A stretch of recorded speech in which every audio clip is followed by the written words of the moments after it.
home and settled on your thoughts of the day of cricket and let it sort of be consumed by what we saw, what was at the top of your mind?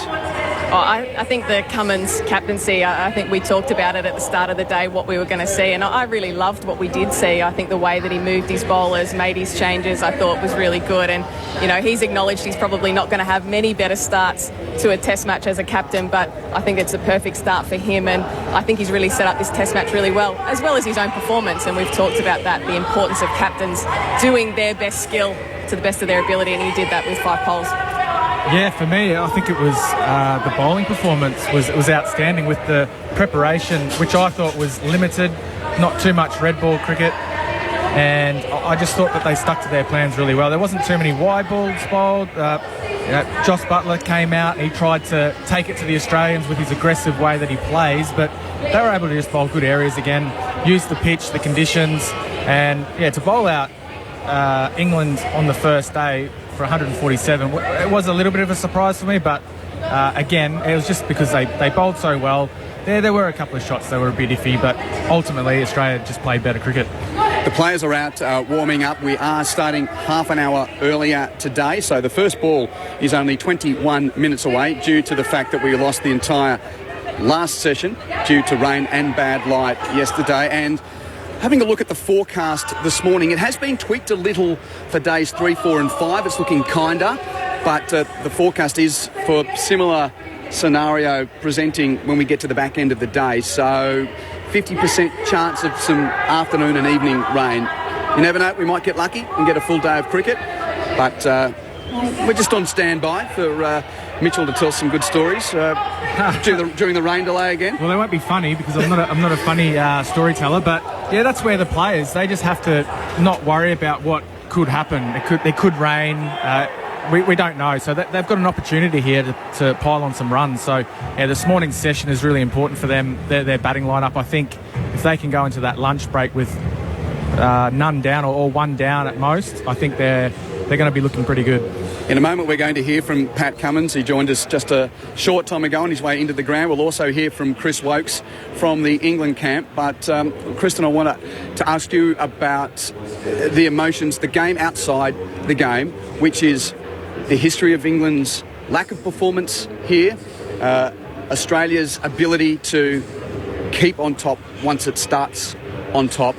This is a huge day for England in this series. Yeah, it's massive, and it's always that first test really sets up what we're going to see across the series. But, you know, it counts for not much. It was a good first day for Australia, but I don't think that stays with you across the next 4 days from an England point of view. They know they've just got to really knuckle down and make the most of this test, and we've seen it so many times where it peters out to be a draw in the first test and then all of a sudden it's game on in the second test. So I think for Australia it's about really, putting the foot down today, and for England just having a little bit of fight in this, first session, and if they can pick up 1 or 2 wickets, so all of a sudden it just goes, you know what, we're back in this contest. So it's hard. It was a good day for Australia, but you can't read too much into it, I don't think. And among all of the press and storylines of the day, of course, the headline act was Captain Cummins, who was perfect Pat and picked up a fifer in his first day as Australian captain. Here's Cummins looking for a 5-wicket haul. Bowl short to Wokes. Wokes pulls it down towards deep, fine leg, and another great catch by Josh Hazlewood, much in the manner he dismissed Ollie Pope. That is a wonderful take by Josh Hazlewood, and it's a fifer for Pat Cummins in his first innings as a test match captain. He claims 5 for 38. Chris Wokes caught brilliantly in the outfield by Hazlewood of Cummins for 21, and England on the first day of the Ashes series have been bowled out for 147.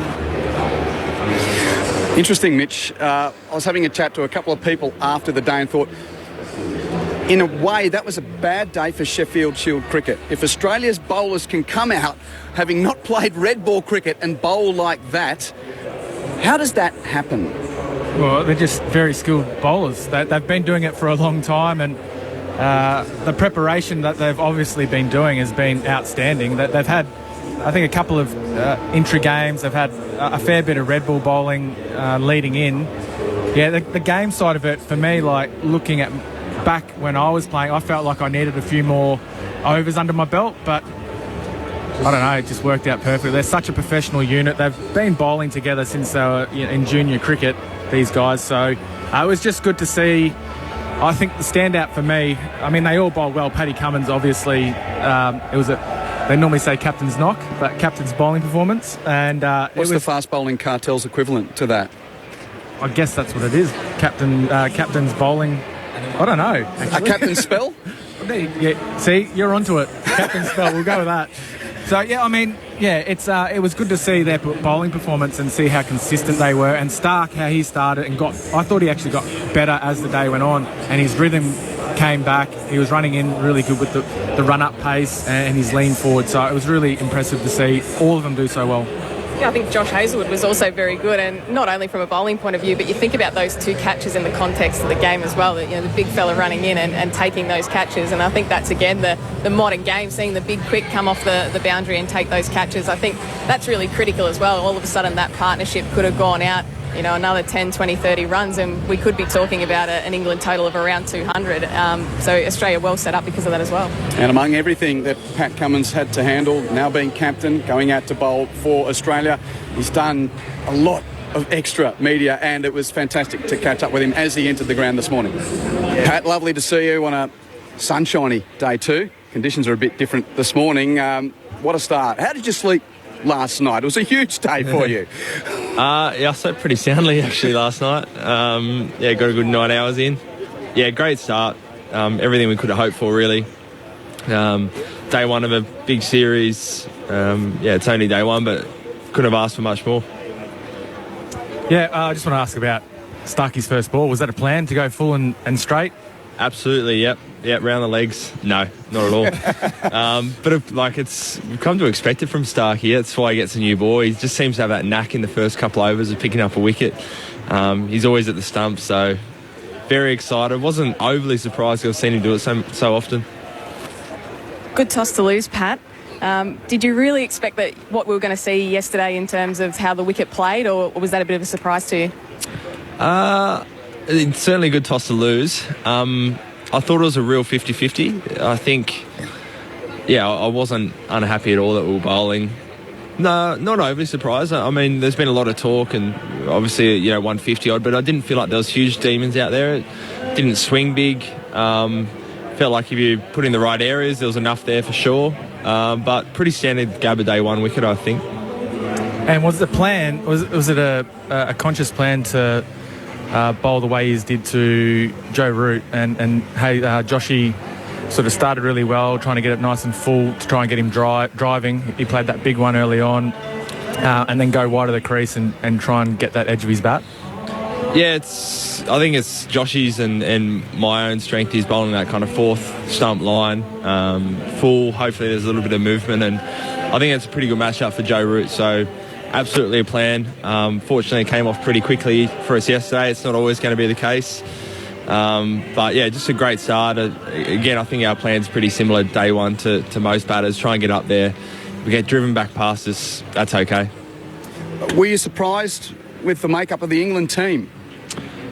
Yeah, I thought at least one of Broad or Anderson was going to play, but yeah, it doesn't change anything we do. Of course, they've got plenty of good bowlers that have, no one's debuting. They've all played enough. So a little bit surprised, but I'm sure these guys that came in will do just as good a job. What do you expect out of the wicket today?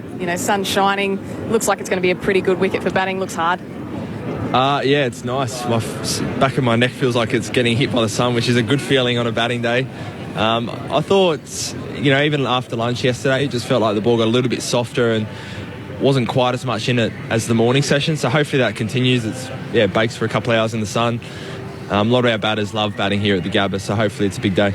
So back on the pitch, was there any divots left over through the day? No divots. No real demons. That's a pretty good pitch then.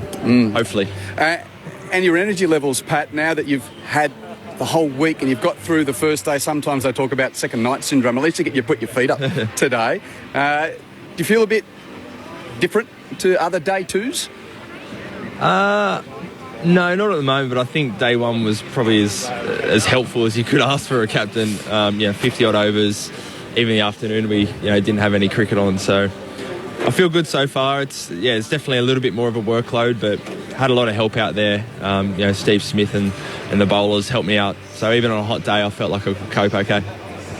Great start to the Test series for Australia and for you as captain, Pat. Thanks for your time this morning. Thanks very much. Cheers. And well, may he sound chirpy, the Australian captain, being able to put his feet up today after he and his fellow bowlers did the job, and Australia will go out in bat in conducive conditions after England was bowled out for just 147. Quentin Hull, Mitchell Johnson, Kristen Beams with you here on ABC Sports Grandstand Test Cricket. We are about 11 minutes away from the first ball of the day, starting early after the rain and bad light got in the way and washed away the final session yesterday. To this England attack, when Jimmy Anderson was announced that he's going to be saved for Adelaide, I thought surely they must then be playing Stuart Broad at the Gabba, even if it was just to see if he can get back at David Warner after having his number, dismissing him 7 out of 10 times in the 2019 Ashes. But he's not playing, and we get to look at the tall, quick Ollie Robinson, who essentially made his debut during the Northern Summer. Chris Wokes, who's been here before, we'll hear from him in just a moment, and played Test cricket before. And Mark Wood, who's been a good contributor in Ashes series back home, has played white ball cricket in Australia, but this is his first Ashes Test in Australia. Yeah, well, they may not be debutants, but they're inexperienced in these conditions. I think it's once that news came out about Broad not playing, I think they would have been a little worried. But I think they need that experienced guy. I know Mark Wood's been around. He's been on and off with injuries. He's a clever guy, clever bowler, but I think they would really miss those guys. I think Ollie, I'm looking forward to seeing him bowl on these conditions, this pitch. I think it will quicken up today. He's a tall guy, so he should get a bit of bounce out of it. It's just whether he bowls the right length. I think that's the most important thing. He would have been watching what Josh Hazlewood would have been doing, and he needs to follow that to be able to get the nicks behind, like the Australians. They took every chance behind the stumps. I think they're just really inexperienced in these conditions. Robinson, Beamsy, I think is poised to become one of the stories of the series, because his story in itself is very interesting. A guy that went around from county to county, even lost his county contract at Yorkshire early in his career, and then his youth came back to haunt him even during his Test debut at Lord's, where historical tweets of an unsavoury nature were revealed, and he then was taken out of the team, having just made a debut against New Zealand. He came back in and bowled well in the 4 tests against India. There's the height, there's the pace, there's a bit of rogue element. He has got all the elements, I think, to be the pantomime villain of the England attack for this series.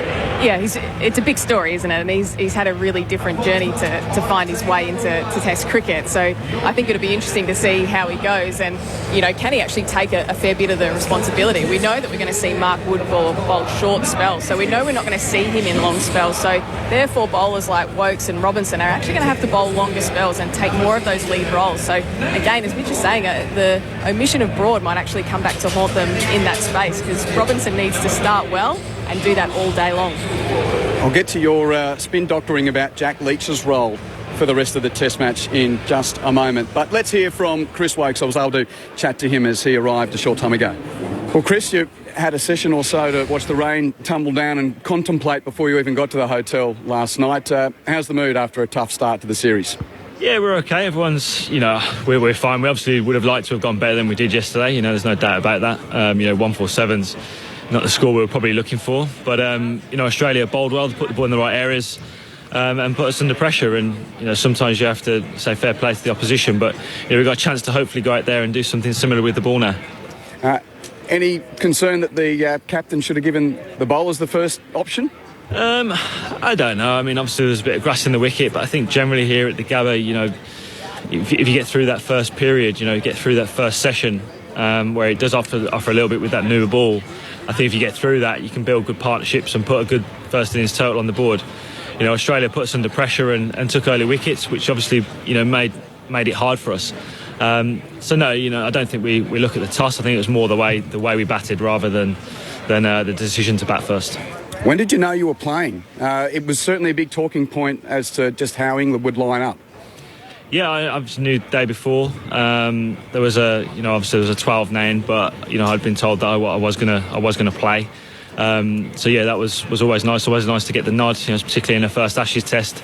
These are the sort of series that you want to play in. And obviously, the bowlers know their capabilities and know their numbers. You're much more effective at home than you are overseas. So what have you worked on to try and ensure that you have a better impact this time in Australia than you did previously? Yeah, I've played a few away tests since then and gone a little bit better than I had done previously. I feel like my test opportunities away from home before that had been quite sporadic, and actually played quite a bit in the subcontinent, where we know it's quite difficult for fast bowlers or seamers like myself. So, I've worked on a few things, how to use different wobble seam deliveries with the kookaburra. We know generally it doesn't swing as much, obviously, as it does back home. So, looking forward to hopefully, putting that record, making that a little bit better in this series. And how do you attack the day, playing with only 150 runs? It's still first innings. Obviously, we've got to go out there and try and emulate effectively what Australia did. Put us under pressure, put the ball in the right areas, find that right length on this wicket. And be patient. You can't go and chase it in days like this. You've got to still be patient. Test cricket's a long game over 5 days. So, of course, we've got to put in a good shift today and play well. But still a long way to go in this Test match. Thanks for your time, Chris. Good luck. Cheers, mate. Thank you. It'll be a real watch today, Chris Woakes, because he took only the 10 wickets at about 50 in the 4 tests that he played in 17-18 here. And interesting to say, he realises he's had to do some things to become effective here. It's an interesting setup, Mitchell, that he's been here and struggled in Australia, so he's got to bring something new. Yeah, well, he's saying all the right things, isn't he? You've got to emulate what the Australian bowlers did, be patient. You can't go chasing it. That's where you get yourself in trouble as a bowling unit in these situations. So, yeah, look, he's a good player. I remember playing him over in England conditions, and he does know the English conditions really well. It's just getting here now and trying to get better, which is, it's good to hear a professional player say that they're trying to get better every day, because that's what you should be doing. And as an opportunity for them now as a bowling unit to stick together and work hard, and they're going to have to do that this morning. Beamsy, let's spin doctorate. What role does Jack Leach play? He's going to have to play whatever role is required. He's going to have to be the most flexible throughout the day in terms of what's needed. So at times he's going to be just giving the quickies a rest and coming on and hopefully going at a low economy just to give them a break and freshen them up, especially in this heat. We've talked about the quicks bowling shorter spells, but if there's not much happening for the quicks, he may actually then have to swing it around and play more of an attacking role and, probably with some different field sets and ask a few more questions. But it's really going to be based on the conditions and how well Australia start. And sometimes that's the challenge as a spinner.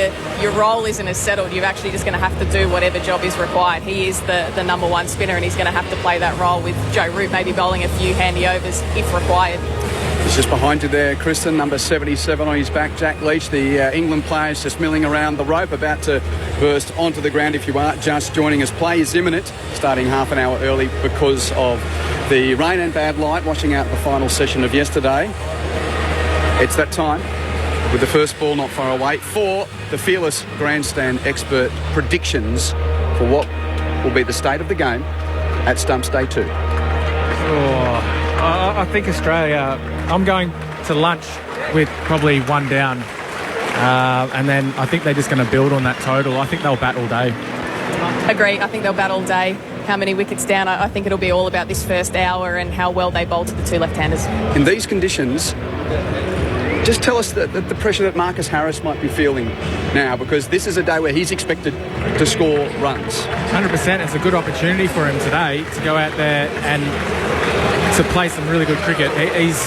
He's been experienced enough in the Shield seasons in the past. It's another opportunity for him to go out there, so he'll be feeling a bit of pressure, but I think because the conditions are probably fairly suited, he'll be happy with it. And David Warner goes out there fresh off the 20-over World Cup Player of the Tournament award, but back in Australia where he averages more than 60 compared to that horrid 2019 Ashes where he was only averaging 9.7 and Broad got him 7 out of 10 and Stewie Broad's not there. He loves it when people back him to not make runs. He seems to find a way to do well, and I'm sure that's exactly how he feels right now.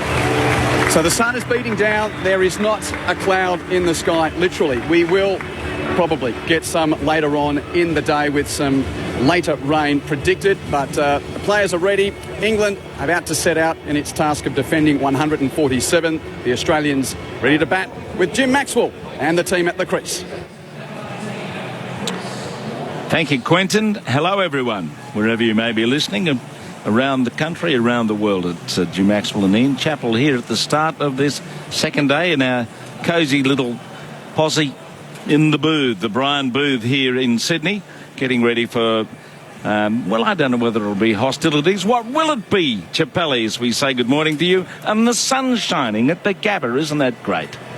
Yeah, good morning, Jim, and good morning to all of our listeners. I'm interested in how England performed this morning. There's still going to be plenty in this pitch.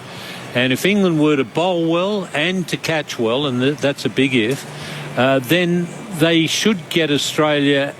I don't think it'll be even, because I think Australia will show more fight than England, but they should get Australia for 200 if they bowl and field well.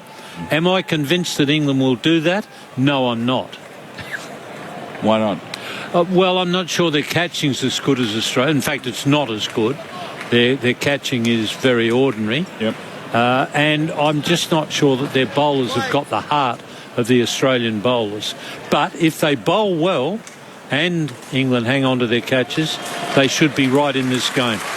So Woke starts the day. He goes in and Warner goes back. And yes, a quick single, well run.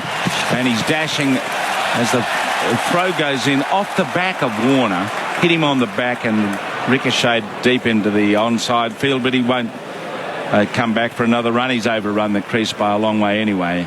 But there you go. Positive start from David Warner. A little shuffle and push short of the offside field, and he was off like a rabbit to the other end. And that was a good sign from David Warner. He immediately put his hand up to let his partner know that they weren't going to take another run because of the ball hitting him in the middle of the back. And as a player, what you try to do is not run if the ball deflects off you. If it happens to go for 4, there's nothing you can do about it. But I agree with the rule as it is. I don't agree with those people who say you shouldn't have any ball that is thrown and hits the stumps should be a dead ball. I don't agree with it. If you're stupid enough to throw the ball, hit the stumps, you deserve overthrows. Now Wokes to Harris. Harris back off a lifter. Plays it well. He climbed a bit, but he got on top of the bounce and poked it down on the onside. So 3 slips and a gully, the usual spread. The interesting thing about this English attack is that it has never been fielded by England in a test match before. This group of bowlers has never played a test match together before.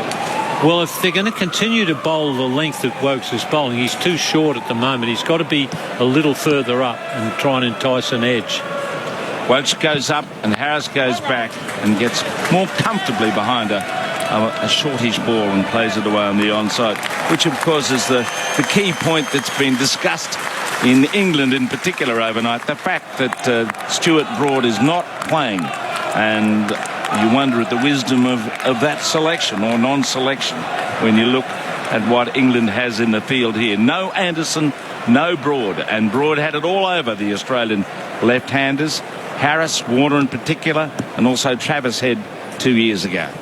Now Wokes comes up and forward goes Harris through the covers. He's guided more than driven the ball away out towards deep cover with a good push through the line of a pitched up delivery, and he collects a couple of runs. So he can take a breath. He's 2, Warner's 1, and Australia number 3. That was a better length from Wokes, but it's a matter of whether he's just putting the ball up there or whether he's really bowling it hard. If he's just putting it there, then the Australians will have a feast. But that's the length. If he's hitting the pitch hard, he'll get some movement, and then it's up to the catching cordon. Wokes goes in. Harris takes it on the body, trying to turn it away. It just bounced a little bit on him to his thigh pad as he aimed to poke it away. Mark Wood, of course, is in this team, and he is a very fast bowler. Whether or not he's going to have the control and strike power that England need remains to be seen. But we're looking forward to seeing what he can do in a moment. He should bowl well on this pitch. He bowls at a very good pace. If he can find the right length, he'll get some movement off this pitch, and he should trouble the Australian batsman. Harris waits, Wokes bowls. He's forward, digging it out through the covers again. A couple of runs or just one? No, one run only. Hamid chasing enthusiastically from point towards cover, and they collected a single on that Yorker length delivery just outside the off stump. So Harris moves along to 3, Warner's 1. Australia negotiating the opening over a little more comfortably than England did yesterday. Yeah, that wasn't encouraging from Wokes. Wokes has had his problems in Australia, and if he continues to have his problems, then Australia are going to win pretty comfortably. He's got to bowl well. I think he was probably the bowler that they included in place of Broad, and I think they probably did that on the basis that Wokes is batting ahead of Broad. But Wokes needs to bowl well. I think if Broad had bowled well on this pitch, he could have been very, very tough, particularly for those left-handers. And I think that England should have at least posed that question. Well, they're going with Robinson at the other end, down at the Stanley Street end, sharing the new ball. Robinson, of course, coming into the England team with a little bit of controversy around him. Played some club-grade cricket in Australia. Played at St George in Sydney a few years ago. And very tall bowler. Hits the deck, does a bit. Will he do a bit with the ball here? He's on his way in to Harris. And the first ball Harris plays and misses at. Maybe he dropped a little inside it, but looked like it beat the outside edge as he probed forward. Great enthusiasm from the captain from first slip, roaring away as it went just past the edge of the bat. I'd have to ask the question, what the hell was Joe Root appealing for? I mean, Marcus Harris has missed it by a mile. Butler's taken the ball, hasn't even hinted at an appeal, and Joe Root's going berserk. Harris has turned around and looked at him. Now, I hated batsmen doing that, but I can understand why Harris would have done it on that occasion. Robinson tries again. Harris shuffles and pushes thick edge into the slip cordon, into the gully. It's fielded there by Burns. So it's fine and sunny at the Gabba. That's what we want to see, an early start for those of you wondering why the cricket's on now, to try and make up for lost overs yesterday. 50.1 overs bowled before the rain descended and flooded parts of the ground. And after that, there was a question of whether or not they'd get on with the light. And the umpires decided that the light wasn't good enough. So that was that for the day. 147 versus none for 4. Robinson goes in. Harris on the shuffle across with a little push to a full-length ball away onto the offside. So, as expected, Robinson's on the spot. Is this the best option for England, to go with these two bowlers sharing the new ball, or should Wood be having a crack now? Well, Robinson's hitting the right length. He seems to be just a little down on pace to me, although perhaps this is the pace that he bowls in Australia. But he's certainly hitting the right length. Wokes is a bit quicker than Robinson, but he's not hitting the right length at the moment. Here comes Robinson, and he beats the edge across the bows of the left-hander. And again, maybe Harris just played a little inside the line, but it went past the edge a little bit closer than the one before, which Root was very excited about. Australia none for 4 in the opening over, and let's hope we get a full day's play with some competitive cricket here. A lot of interest, particularly in Warner at the start here, because we know how fast he can score if he gets in. Here's Robinson going into Harris, who stutters across and leaves the ball alone outside the off stump. One of the big queries I've got with England and their fielding is the keeping of Butler. Now, Butler played pretty well yesterday. They've been picking him for his batting, and he hasn't done much with the bat until yesterday. He looked pretty good. The problem I've got with keepers in Australia is you want a keeper in Australia who covers a lot of territory standing back. I don't think Butler covers much territory, but if he gets good batting form, that might give him confidence with the gloves. Here's Robinson, forward, full length ball on the stumps. Well played. At the end of the over, we might just call in Rick Finlay, who's at the Gabba, and he's got all his pencils and the rest of his toys in front of him. But you saw something interesting happen on the ground just before the start of the day, Rick. Good morning to you. Morning, Jim. How are you going down there? Sunny in here. Yes. You're referring to Justin Langer this morning? Yep. What did you do? I was just waiting for the play to start, and Justin wanders out. The practice kit is left on the ground, ready to be pulled in, and I'll just wait for this ball. Here comes Woke, starting the third over of the day. He bowls to Warner. Warner's playing, I think, inside at the last minute as he saw the line of the ball and just dropped his hands. What did Langer do? He reached into the bag and pulled out a cricket ball, very shiny, and he wandered back to the gate to go inside, and he just tossed the ball to a young lad just inside the gate. So a little early Christmas gift for the young boy, and he was exceptionally pleased to have it, judging by the look at his face. A beamish boy, I'm sure. Here comes Wokes again, and Warner shuffles and pushes and wants a single, but it went straight back to the bowler, who stopped it in his follow-through. Well, those balls are worth at least $130, which in Ian Chappell's day would have been more money than you got for the whole Test match. Well, as I've said many times, I had the good fortune not to have a coach when I was captain, thank heavens. But my advice to the coach would be, make sure you're in the corner counting cricket balls and we don't lose any. Now, Justin's already lost one. What's that, 100 and how many bucks? At least $130, yeah. Oh, that's bad. Wokes goes in. Warner pushes around the pad. Yes, towards wide mid-on. And he gallops off for a single as Mark Wood gets across and stops the ball. It's none for 5 in Australia's innings, yes. They've been picking up runs pretty comfortably, the Australians, particularly against Wokes. The first over from Robinson was very accurate. He hit the right spot. Wokes has been better in this over. He's bowling at a good pace. He's getting some movement off the seam. They're now putting a bat pad in. Hasib is coming from mid-off to bat pad for Harris. Wokes is getting closer to the spot. If he can hit that spot, it's a matter of, you have series, and Warner had one in England where you play and nick everything and you get caught. This time he's played and missed it, the early one. Short leg in for Harris. Wokes bowls, Harris leaves on the line of the ball outside the off stump. So are we going to see as much movement in the air or off the surface as we did at the start yesterday? How's this pitch going to play? It still looks as though it's going to be a sympathetic surface for the new ball. There'll be a bit in it, and particularly for that new ball. That's where England have got to bowl really well. They've got to try and get 5 wickets with the newish ball. Now, that won't be easy, but that's got to be their aim. 3 slips, Gully go down, and he's forward to leave. That's the opening batsman's judgment. He just saw the line, and he trusted the bounce would be true and not deviating off the seam to knock out his off stump, and he got it right. It looks like Harris has got a little, almost a jog backwards, his first movement.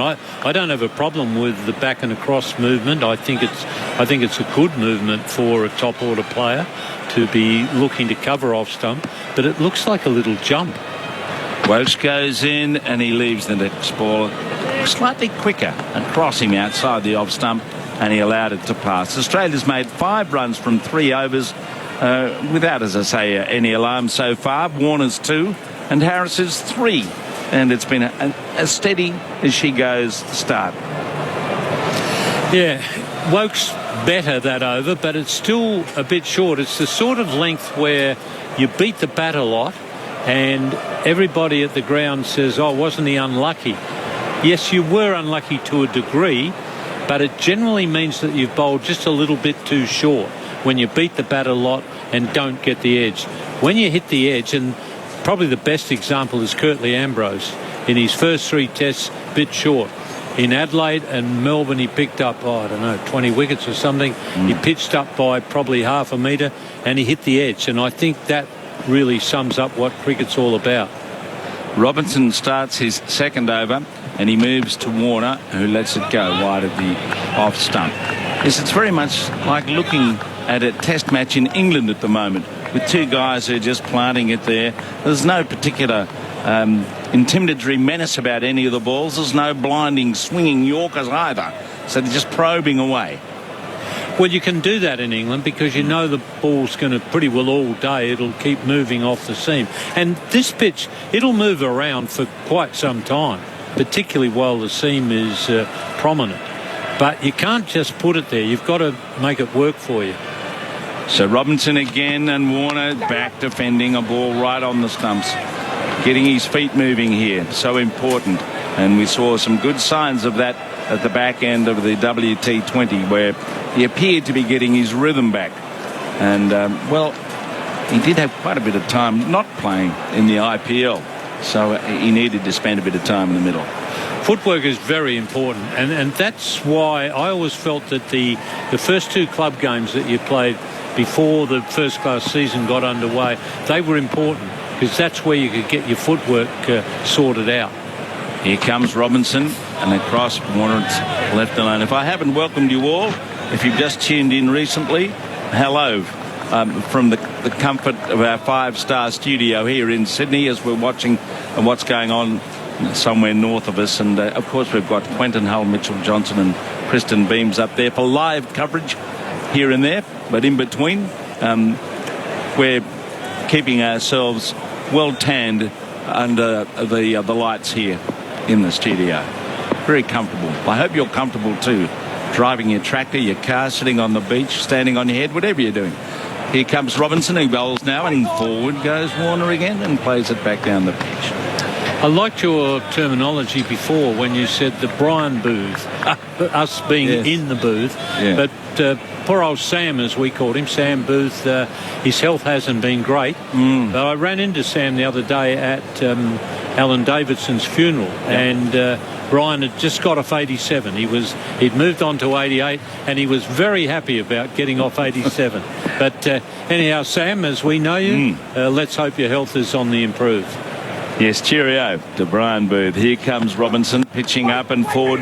Warner gets a quick single through mid-off, and only a single. But as soon as he saw it was going into a gap wide of Ben Stokes down there on the offside, he was tearing off with a none for six. Warner and Harris 3 apiece. He's looked very aggressive with his running between wickets, Warner. Interesting that Stokes is at mid-off for the quickies. Now, that might mean that his finger is not feeling good for the slips. I'll be very surprised if he's not at slip when the spinner bowls, because if he's not there, then England are definitely down, because Stokes is a brilliant slipper, particularly for the spinners, but he's just a very, very good slipper all round, and I'm worried that him being at mid-off means that his finger's not 100% for the slips. Harris has just got a new bat from the dressing room as Robinson bowls to him, and he plays and misses. A good seed just to cross him outside the off stump to end the fourth over of the day. None for six, Australia, in reply to England's 147. A few questions here, one you might like to answer. Would you have picked Travis Head or Khawaja? Oh, I don't think it made any difference who you picked, but they've picked Head, so concentrate on him. That's from Luke at Beasley's Bridge, wherever that might be. Good morning to everyone who's getting in touch with us. Some people will ask the question why I don't think a lot of Root's captaincy. Part of what I see in Root's captaincy is what's just gone on in those 4 overs, particularly the 2 from Robinson. He's beaten the bat quite a lot. He's been unlucky. Root seems to accept that, and he accepts it for hours. There are things you can do about it. Now, Wokes is bowling, and it's driven for 4. Splendid stroke. Smoothly onto the front foot, and he eased it away down the ground. That's the shot of the day so far. David Warner is 10, and we're in the 5th over. And Andrew Moore's alongside me. Are you ready to go? You jumping out of your skin? You can jump out of my skin. Yeah. I think there's a few Poms listening who don't want to hear me anymore. No, keep going. You're on fire. All right. Okay. At least take it to the end of the You've over. got a nice shirt today. Is that one up for auction? Here comes the Wokes again. He bowls to Warner. Warner's leaving alone outside the off stump. Nice shot down the ground. A very good shot from Warner, and that's one way that Australia could get a really decent total tonight. If Warner gets going, he'll score quickly, and that's why he's such a dangerous player, because of his ability to score quickly.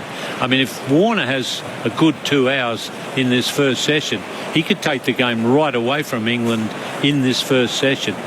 Wokes needs to get it sorted out, and sorted out in a big hurry. Wokes moves up to Warner. Warner leaves a tempting delivery slightly wide. Was he going to clip it through the covers or attempt to? No, he's discretion. Warner's 7, Harris 3. Australia to 10 without loss. He's a big concern to England, I think, Wokes. He's on ability. You want to have him in the team because he's got a terrific record in England. His record outside England is not very good. And if he's going to keep bowling like this, I'm afraid you're going to have to let him go. Wokes goes up to Warner. Warner ducks a bouncing ball just over the line of the off stump. He got his hands out of the way, right underneath the bounce of the ball. He picked the length up quickly enough and decided not to play as it came back a tad as well, and threatened his gloves as it bounced through to the keeper. And that's the trouble with Wokes. He didn't trouble Warner when he pitched up. He cover drove for 4. He's troubled him a bit when he's short, but Warner's playing it well. Robinson again, and that's a fuller length but wide, just wide of the off stump, and Warner decides to leave alone. I like the way Warner's going at the moment. It reminds me of what we saw in the final in that partnership with Marsh, which is as good at batting as I can recall in recent years. The execution, the judgment, running between the wickets, and of course the disposal of the ball to the boundary or beyond was magnificent. And Warner looks to be in good touch. I've probably kissed him to death here, but here comes Robinson, and off the pad he tries to turn it, hits the pad and drops down at his feet, and very politely he does what Ian Chappell would never do. He stoops over and picks the ball up and throws it to a fieldsman. And with that, I'm going to hand over to Andrew Moore in his Hawaiian shirt. He's joining Ian Chappell. The score is none for 10. Grandstand Cricket, The Ashes, Australia versus England. On your radio, ABC Sport Digital, and on the ABC Listen app. What you want? I ain't got it. Thank you, Jim. Good morning, all. So far, so good for the Australian openers, Dave Warner and Marcus Harris. No wicket for 10 in reply to England's first innings of 147. You have Chris Wokes bowling in the mid-130 km/h range. Ollie Robinson, who's been bang on target in the mid to high 120s. And it's Ollie Robinson again from the Stanley Street end. Bowling to Harris, who's on 3. Bit of a shuffle in the crease from Harris, and ultimately he leaves the ball outside the off stump, taken high by Josh Butler. None for 10, Harris 3, Dave Warner 7. Hello, Ian, how are you? Good morning, Andrew, and we might as well get out of the way early. Bad shirt. Very bad. Good to see you again. Ollie Robinson, you mentioned his pace, and that would be the biggest concern for England. His length has been pretty well spot on so far, but it would be nice if he was just a bit over the 130s. So far he's struggled to get it into the 130s. He's on his way again. Past umpire Paul Rifle with 3 slips and a gully in place, and he nicks it, and it's taken a 3rd slip. He strikes Ollie Robinson, and the catch is taken by Dawood Malan, and England does get an early breakthrough. Marcus Harris, an issue for him in his young test career, nicking off early, and he's done it again. He's out for 3. Caught Malan, bowled Robinson, and Australia 1 for 10 in response to England's first innings of 147.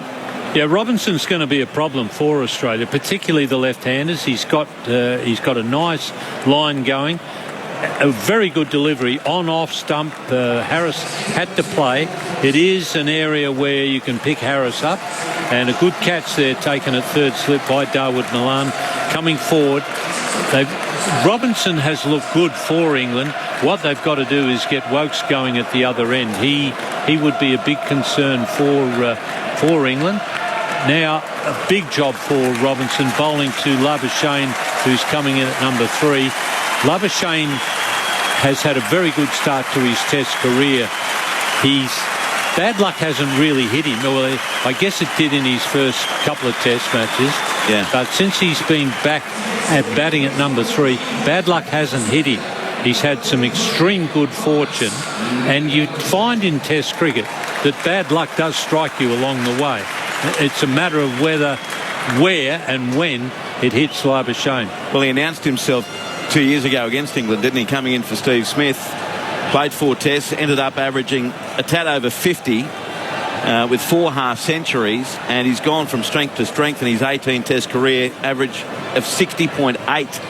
And he's only played the 2 tests this year and almost 300 runs with a century and 2 50s already against the Indians. Marnus Labuschagne, it's a heck of a record, 5 centuries, 10 half-centuries. And he and Steve Smith are the big wickets, aren't they? And Warner too, if he's in form, and he looks in a very positive vein so far. But you look at what Steve Smith has done to England in the last 2 series. These are the 2 big wickets coming up for England.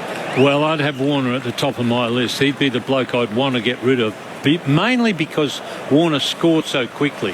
And someone who scores quickly, they are the blokes, if they score quickly and score big, as Warner can do, they're the fellas who keep you awake at night. Steve Smith, yes, he's going to trouble you because he scores big. And Labuschagne is going to trouble you. But my number 1 would be Warner because he can take the game away from you in one session. 3 slips, no gully for Marnus Labuschagne. There's a leg slip in place, or a leg gully. As Ollie Robinson, who has 1 for 1 in his 3rd over, it's Josh Hazlewood-esque. He bowls to Labuschagne, who allows the ball to pass, albeit in a very flamboyant manner, such as the way of Labuschagne, taken by Joss Butler behind the stumps. You may find that you can't do without a gully in Australia. I would be very, very hesitant about not having a gully in Australia. I mean, you've certainly got to start with one. You've got a backward point and a mid-off. They're the only fielders on the offside other than the slips cordon. And you've got a mid-on, also just forward of square in front of the umpire, and a fine leg on the boundary rope. Robinson over the wicket, bowls to Labuschagne from wide of the crease, and Labuschagne pushes it away to point. And it's fielded there by Hasib Hamid. No run, 1 for 10 Australia. The other question I would have, I'd be really interested to ask a captain, why don't you have a gully? In Australia, you've just got to have a gully, I think. And your gully fieldsman is a very important man. See, you had a good one, didn't you, for a lot of your captains? Ashley Mallett was good. So we had Graham Watson there for a while. Graham Watson was a very good gully fielder. And I just think it's a crucial fielding position, particularly in the early overs. Joel Garner was one of the great gully fieldsmen. Yep. Robinson bowling to Labuschagne, and he allows the ball to pass, and this ball came in doing its best work, perhaps having passed the stumps, and it's taken by Butler down leg side with Labuschagne leaving outside off. 1 for 10, and this pressure, this is what England needed, to be able to apply some pressure. With the early wicket of Marcus Harris, caught Milan at 3rd slip.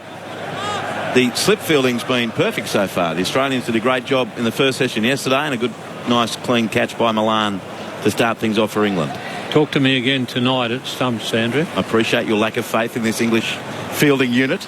It's not a lack of faith, it's a look at facts. Robinson bowls to Labuschagne, and he leaves it alone. That was not very far outside off stump. And Robinson says, I just heard Chappelli saying that you haven't had a lot of bad luck. That was some good fortune there. 1 for 10. Might have just been good judgment from Labuschagne. He's yet to score. Dave Warner is 7. And Ollie Robinson, 3 overs, 2 maidens, 1 for 1.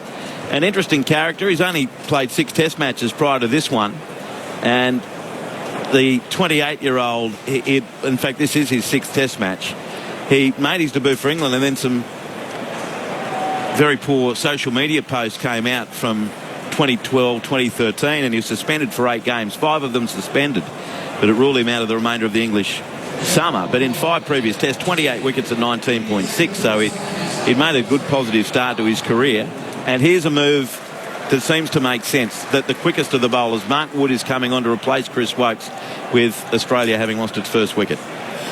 Well, this will be a big test for England. It's a good decision. He's the right bowler, Wood, but will he bowl correctly? He's immediately asked to come round the wicket. Warner is on strike, the left-hander.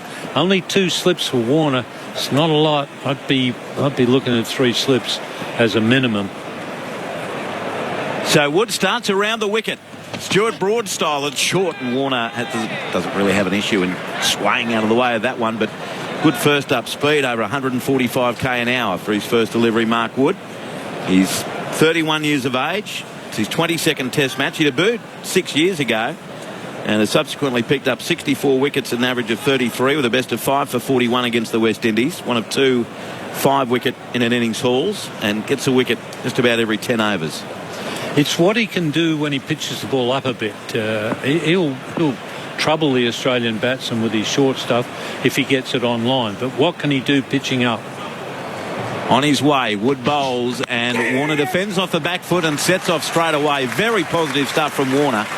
And in the end, the ball is fielded at point by Milan. So a single for Warner. He's 8. 1 for 11. And people can confuse positivity sometimes with slather and whack. He's played that beautiful drive down the ground for 4, but it can be just in the confidence of the running between wickets, the way and the decisive nature you let a ball go or defend. It's not just the way you go after the bowling.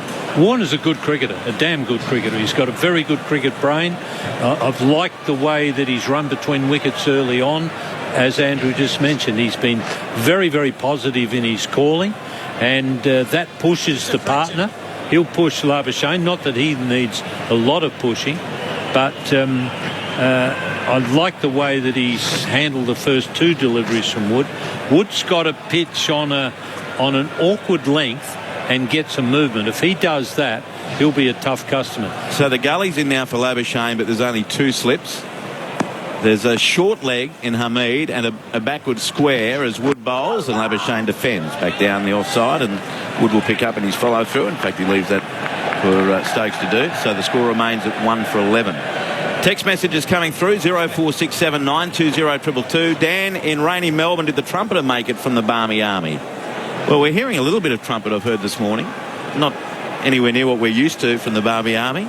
Another asks, where is Alison Mitchell? It's a great question. Ali, a valued member of the grandstand cricket team for sure on ABC Sport. And the problem is geography with her TV commitment. She's based in Melbourne for this test, but she'll be with us in Adelaide and for the rest of the summer. As Wood bowls and Labuschagne leaves outside the off stump. The ball kicking up towards face height of Joss Butler at over 150 k an hour. There's still something fun about watching raw pace, isn't there? Yeah, and that was closer to the mark. It was a bit wide outside off stump, but it was the right length from Wood. Now he's got to get that delivery on line and get that same sort of movement off the seam. If he does that, he'll trouble the Australian batsman. Only 2 slips bothers me. I'd like to see 3 in there. Wood deserves to have 3, particularly while the ball's new. Leg gully, you're trusting to luck a bit.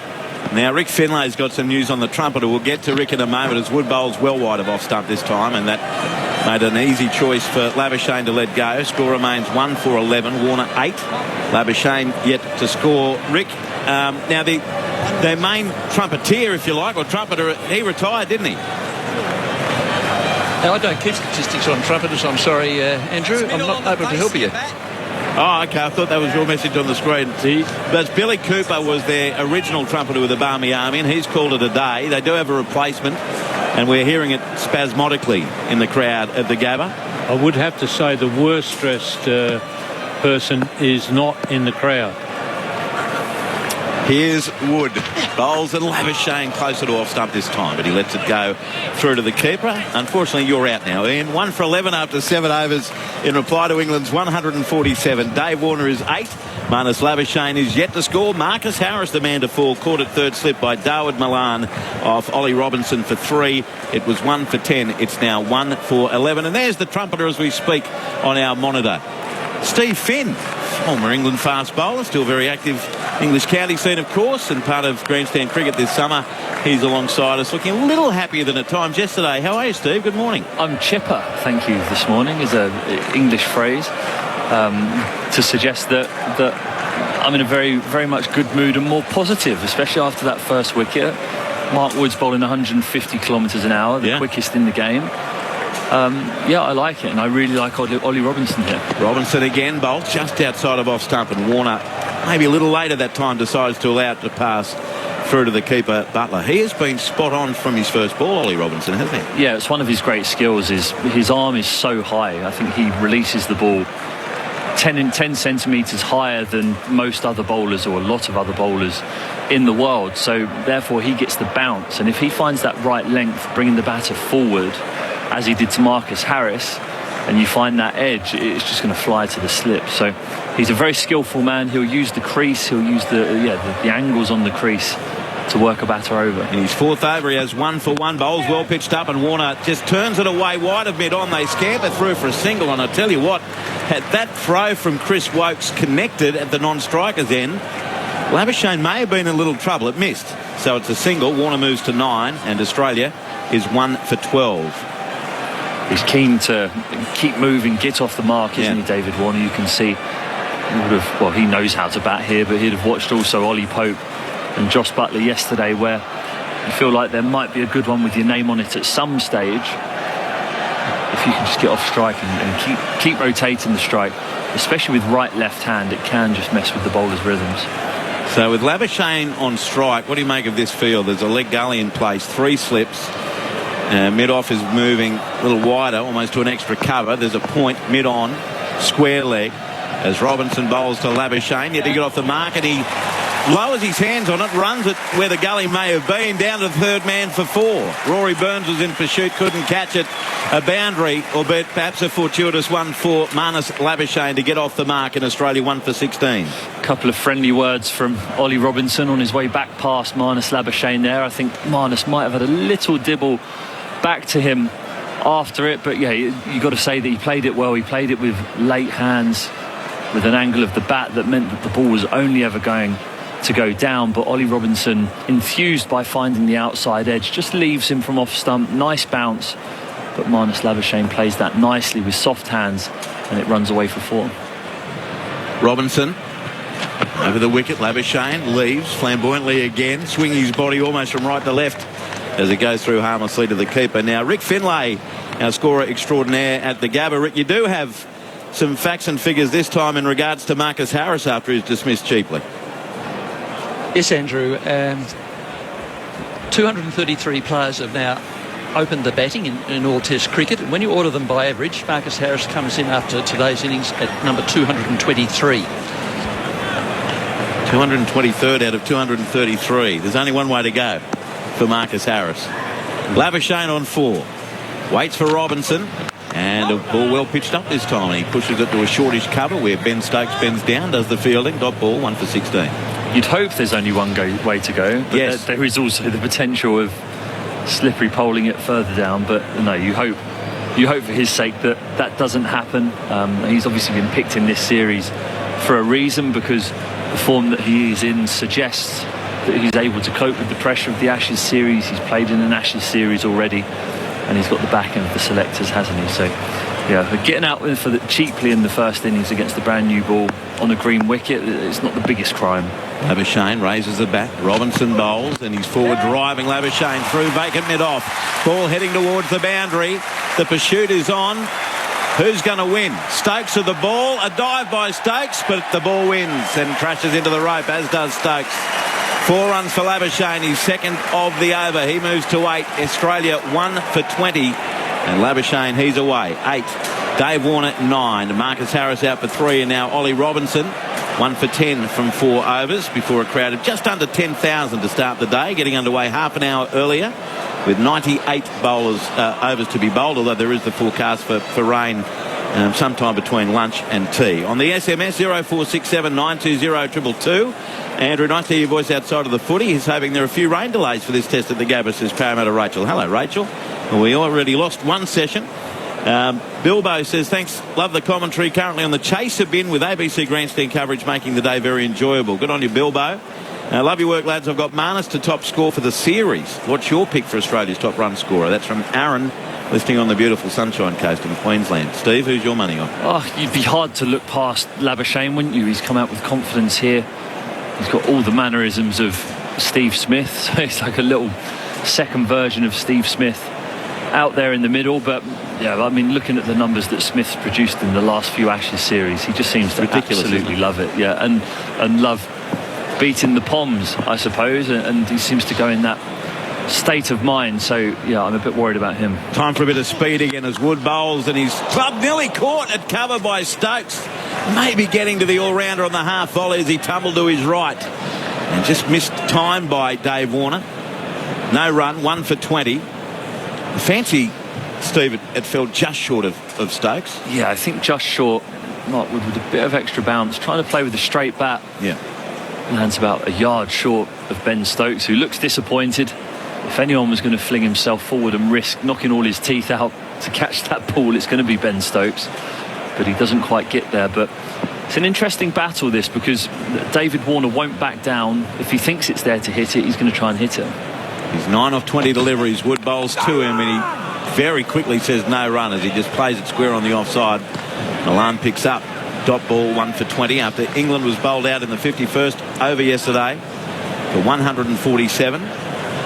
Paul in Wollongong's listening, saying Robinson's asking questions with his high delivery point, and Wood's speed is good to watch. A contest to enjoy. Yeah, it's always exciting to watch. It's a good contrast, isn't it, with Ollie Robinson bowling in the high 120s and Wood coming in at mid 140s to 150.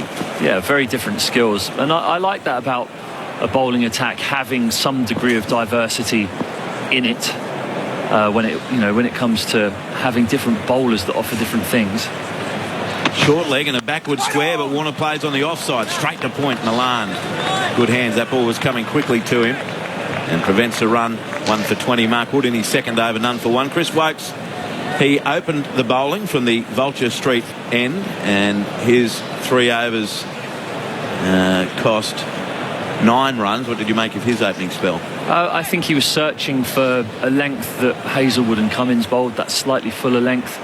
I don't think he bowled badly at all. I just think that Joe Root would have sensed an opportunity here to get Mark Wood into the attack with a brand new ball to potentially try and unsettle Marnus Labuschagne and use his paints and test.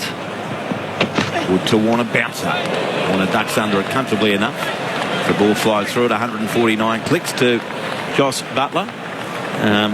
Grandstand list, Tom from Tabletop, New South Wales. My paddocks are as green as the wicket. They can play the Perth Test out here.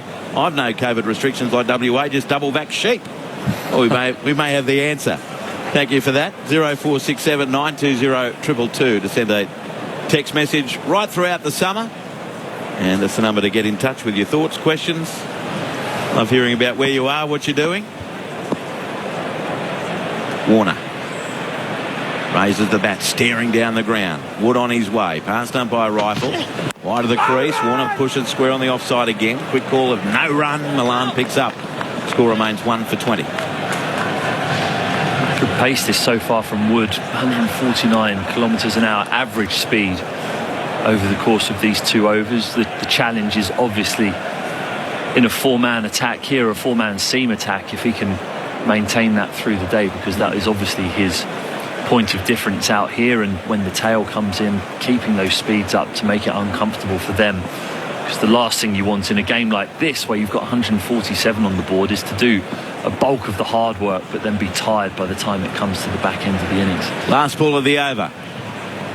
Wood to Warner, outside off stump. Warner couldn't help himself. He had a flash at it, missed it, and taken above the outside edge by Josh Butler. Ends the over. A good one from Mark Wood, a maiden. Australia in response to England's first innings of 147. 1 for 20. Warner 9. Labuschagne 8. Harris the man out for 3.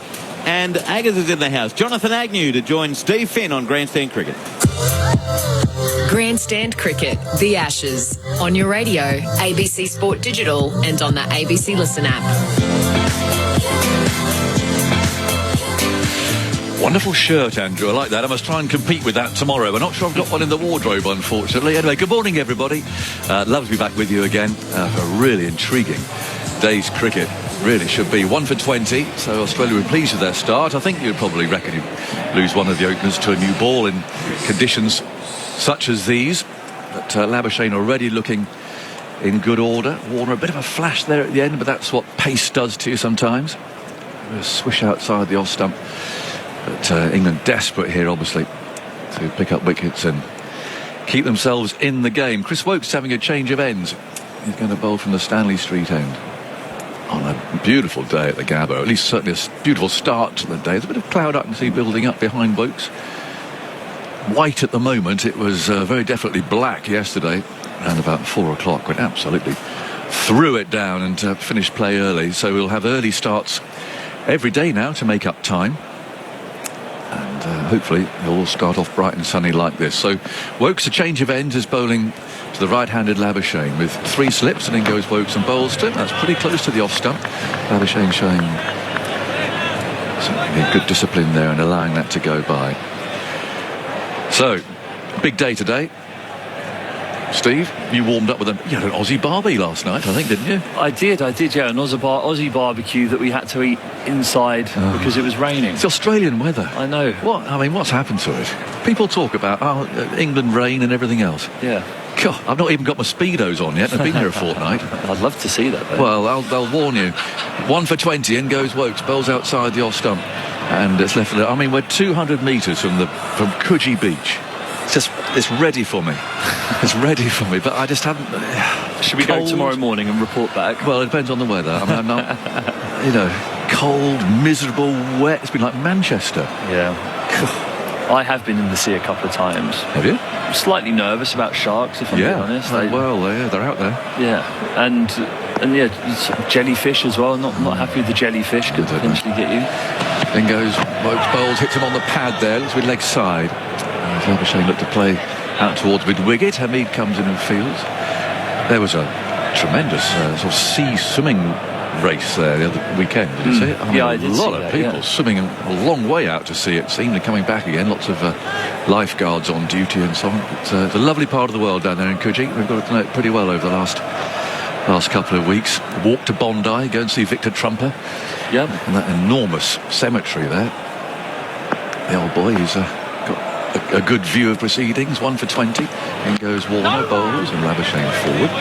Plays gently back up the pitch, and Woakes stares at him, mops some sweat off his brow, rubs him onto the ball, shining away. No, it's a lovely part of the world, and the sun will come out, sure. And hopefully we'll all be able to get down to Adelaide for next week, because it's wonderful to be there, day-nighter, beautiful ground.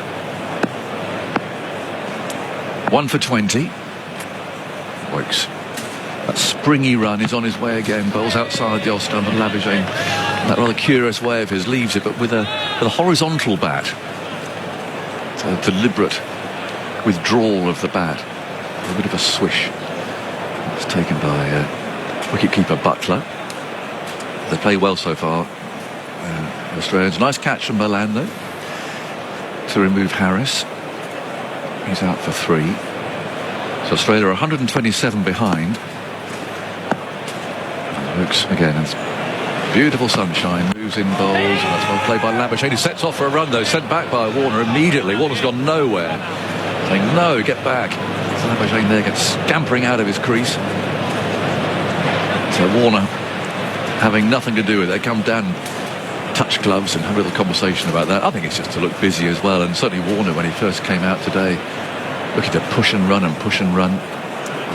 Paul Rifles had a friendly word there, I think, with Labuschagne about obviously running down the pitch there. The umpires are very eagle-eyed these days about any possible transgression by the batsman. Indeed, I mean, he did actually run straight down the line of the off stump, and Paul Rifle was onto that.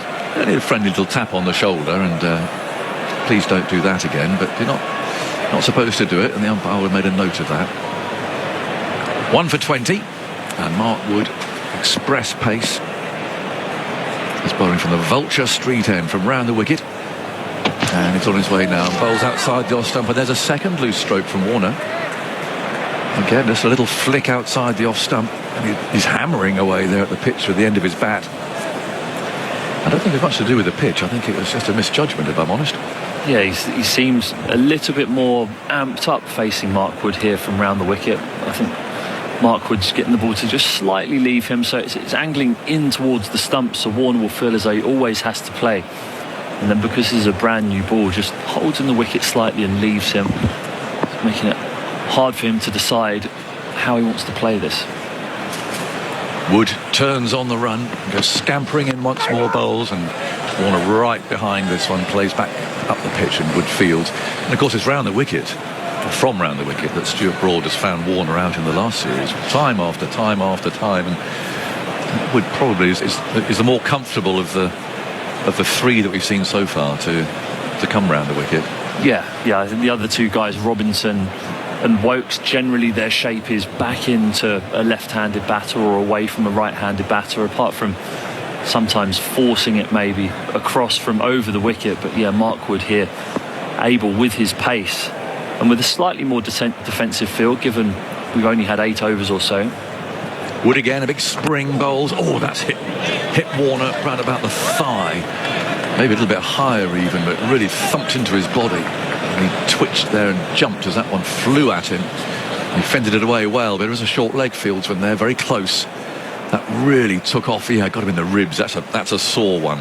That is a sore one. And I'm just looking at his shirt there to see if he's got any padding underneath there, but if not, that would have gone straight into the ribs. He's not the sort of man who wears padding, I don't think, David Warner. Possibly not. You might wish that maybe just slip one on for that ball, though, because that will have tickled him up. It's the opposite to me. I wear absolutely everything I can. Yeah. I think that's sensible. Wood again moves in, bowls to Warner. Oh, what a loose shot. It's a good contest, this. Wood bowling 150 kilometres an hour, the short leg. And in fact, they've got a backward short leg in now. Australians have called that a leg gully. I was told off for doing that once by the great Jim Swanton. Australians call backward short leg gullies. Jonathan, we call them backward short leg. Thank you, Jim. I mean, I'd be tempted if Warner is going to keep flashing this hard. At the moment, there's a gully and no deep third. Oh no, it looks as though your backward short leg is now going to deep third. Yeah. He is, but maybe quite fine. I mean, he's there for the flash, as it were. So he's there for the catch, really. There he goes, being minutely positioned. So he's some way in from the boundary, and he's there for the carve outside the off stump. And the ball flying down there. So yeah, that leg gully's gone, and he's down at third man in a catching position. Wood again runs in bowls, and Warner wants to get away, and he does too, pushing into the offside and calling Labuschagne through, who responded immediately. That's good cricket, and that's sensible cricket from Warner. Push, run, get away, rotate that strike, left-hander, right-hander. Frustrating for the bowler. Just ticks one onto the score, 1 for 21 in the 11th over. The Barmy Army trumpeter, I see, has done quarantine or isolation, although he's had to do up there in Queensland, because he's footling away some of the recognisable Barmy Army numbers. The quarantine authorities probably made him take his trumpet apart and clean absolutely every inch. Well, they do that, don't they? All the cricketers' boots have to get. The boots. I've had to clean my boots with a toothbrush. Really? In the airport, yeah, you sat there scrubbing the butt of your boots. It's the ultimate humiliation. Everyone else is just bowling through onto holiday. Yeah. And then I'm sat there in the scrubbing my boots saying... It's a sort of form of sledging, really, Get it all, mate. Get it all. 1 for 21, last ball of the over. Wood's on his way, and he bowls, cuts into Labuschagne there, shorter length and played out towards mid-wicket. And it's the end of the over as Robertson fields. Good hostile bowling, but very solid-looking batting from Labuschagne, whereas Warner just looks a little bit windy outside that off stump. So England, I'm sure, will persist at that for a little while. But, 150-plus Mark Wood bowling, thumping into the ribs at that speed. Well played by Warner, though, to push that one away and run and just get to the other end. All the really good players of fast bowling will say, just get the other end. And that's what you got to do. And of course, it's a bit of skill to get there. And they're not doing it in a cowardly way, but just a common sense sort of a way, really. Just get the other end, rotate the strike. Jeff Boycott always said the way to play fast bowling is from the other end. And I think it's probably right. Ian Chappell, I heard saying it the other day as well. Well, Mark Wood left the field there. maybe just a comfort break of some sort. So hoping nothing more ominous than that. And Wokes is continuing and bowls to Warner. A little bit of swing there into him, but he's punched it past the bowler. He's lying there on the pitch as the ball runs towards the boundary. I don't think it'll go all the way because the outfield pretty slow after the rain that there's been in the Gabba. But they'll come back for 3. And a nice composed and compact shot from Warner, who does look more comfortable against Wokes than against Wood. It's 1 for 24. And Warner goes to 13 now. And Labuschagne is on 8. Just the one man out, Harris. Nicely caught by Milan, fielding it slip because Stokes, with his recovering finger, is away from the cordon at the moment. But it's a nice catch from Milan, low down. Harris out for 3. 1 for 24. Wokes bowls, back goes Labuschagne. Let's get it up a little further if he can there. Wokes, Labuschagne preferring the back foot. Just not talking about much, just a foot or 2. I think the disappointing thing here for England is that because of these blue skies that we're seeing above the Gabba, that real zip that we saw yesterday and the kick from the Australian bowlers, one because of the way they bowled, but 2, the overhead conditions and the keeper taking it head high, chest high all the time. We've not really seen that yet this morning. Wokes again over the wicket, bowls a lovely leave from a good length. That's the length, and that did go through at a good height to Butler. In fact, he took that round about his throat, standing some way back. That's the area that Wokes has to focus on. Labuschagne doesn't want to get plodding onto that front foot. He'd much rather just be hanging back a little bit. Oh, drag him forward. And that was the Cummins and the Hazelwood length of yesterday. It's hitting the pitch at a full length. 1 for 24.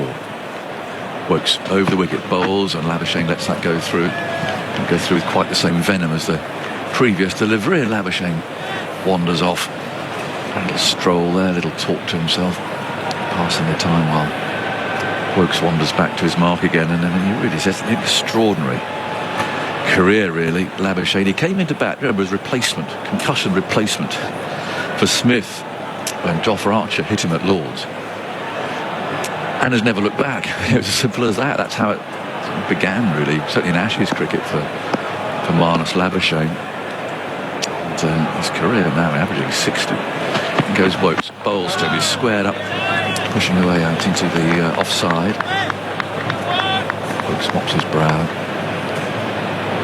It was a brutal ball, that one, and England disappointed they haven't got Jofra Archer here because tall, quick, effortless. You feel he could bowl a few overs off his shortest run in the heat, but he's got that missile up his sleeve. It'd have been a bit tasty, I think, on a wicket with the bounce such as this. There's Warner, bowls very full. That'll be driven. He's over pitched. Labuschagne said thanks very much. Any opportunity to drive that half volley he'll take. And Stokes retrieves the ball out at deep cover. And it's 2 more to Marnus Labuschagne. 1 for 26. 12 overs have been completed. Wokes no wicket for 14 from 5. Robinson the pick so far with that wicket, 1 for 10 from 4. But Wood has been lively, hostile, and certainly giving David Warner the hurry up. He's well 3 overs, no wicket for 2. But, Steve Smith due to come in next, of course, England's nemesis, my word. The runs he scored in 2019. And the manner in which he scored them, and just that England, I'd be interested to see, given there's been, 2 years since then, all the boffins have been sticking stuff in their computers and things, and to see if there is some sort of plan that they've tried to hatch for Steve Smith. I see with Labuschagne, for instance, leg slip has gone in, or it did to start with at least. Something that they've come up with, the computer came up with something like that. I'd be interested to see when Smith comes out if there is some sort of plan that England have hatched, or at least all the performance people and the data collectors and analysts and so on have come up with. Yeah, I think for me, I've watched it a lot, and I've actually bowled at Steve Smith a lot, and I think he can make you do funny things to him. And that's actually one of his skills, is the fact that because he's got so many different idiosyncrasies when he bats and so many movements, that as a bowler, when they're in your peripheral vision and you're running up, you're thinking, what on earth is this bloke doing down the other end? Is he dancing? Is this some sort of like a traditional welcome to Australia? I don't know. I'm not entirely sure. He's there, doing all these movements. Where's his off stump on? You can't see the stumps. No, you can't see it, and that's the interesting point. Stokes is on. He hasn't bowled for ages, and the first ball thumps into Warner's pad and rolls away into the leg side. So this, from an English perspective, and indeed all those who are interested in the series, is quite a big moment, because Stokes, he's missed a lot of cricket, and certainly his match fitness is something that England we're all wondering about, how much of a contribution he can make. You know, he is an absolutely genuine all-rounder. He can bowl some very long spells, as he did at Headingley in 2019 before his brilliant innings. He does pick up wickets. Actually, there'd been a short leg, he'd have had one there, because that was a little inside edge into the pad. And he goes, now it's edged, just wide of third slip. And Warner will pick up 4. And it was an edge just wide of Malan, who's picking himself up off the floor now, a little bit wide. And Warner just chased it a bit and gave a little push. That's the beauty of Ben Stokes, isn't it? He comes on, his arm comes from beyond the perpendicular when he bowls. So to a left-hander, he gets that lovely angle across them, and it's accentuated by the fact that his arm is above his head and almost his left shoulder when he lets it go. So a ball that a left-handed batter will think is potentially coming back into him. Stokes again on his way, bowls very full, and is nudged back at him by Warner. It almost comes from over his head. Yeah, the angle of his hand and the release. Yeah, and with the angle of that, it keeps going across the left-hander. Warner's heart in his mouth there, just for a moment, that edge. But it was always just going away from third slip. 1 for 30. Stokes again, moves in. Bowls, he's bowled him! Warner is clean bowled by Ben Stokes in his return test match. And with his 4th ball, he's bowled David Warner. And an edge to the previous ball. That one found its way through. And, England will rejoice at that, with Stokes back and making a contribution. But even more important now, they've removed the dangerous Warner.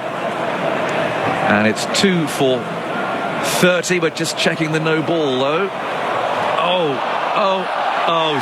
Ben.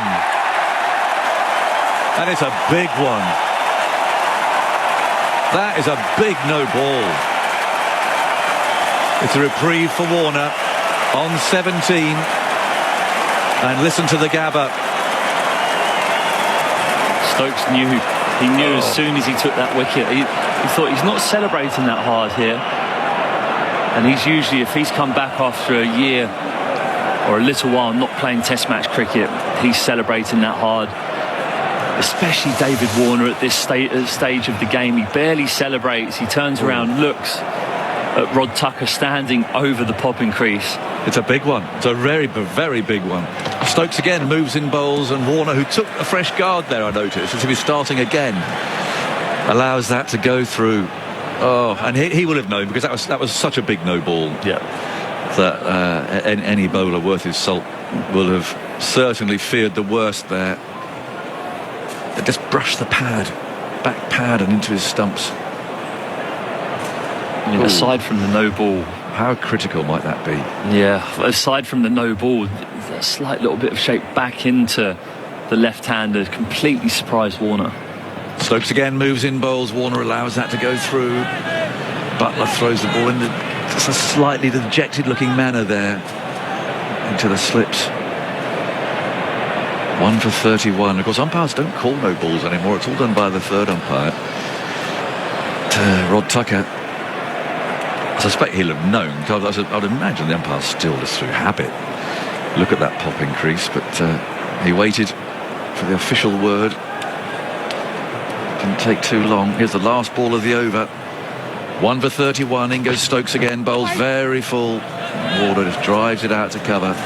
He survives. Well, I wonder how important that delivery might prove to be. It's 1 for 31. 13 overs completed. And we're going back to Quentin Hull and Mitchell Johnson. Grandstand Cricket, The Ashes, Australia versus England. On your radio, ABC Sport Digital and on the ABC Listen app.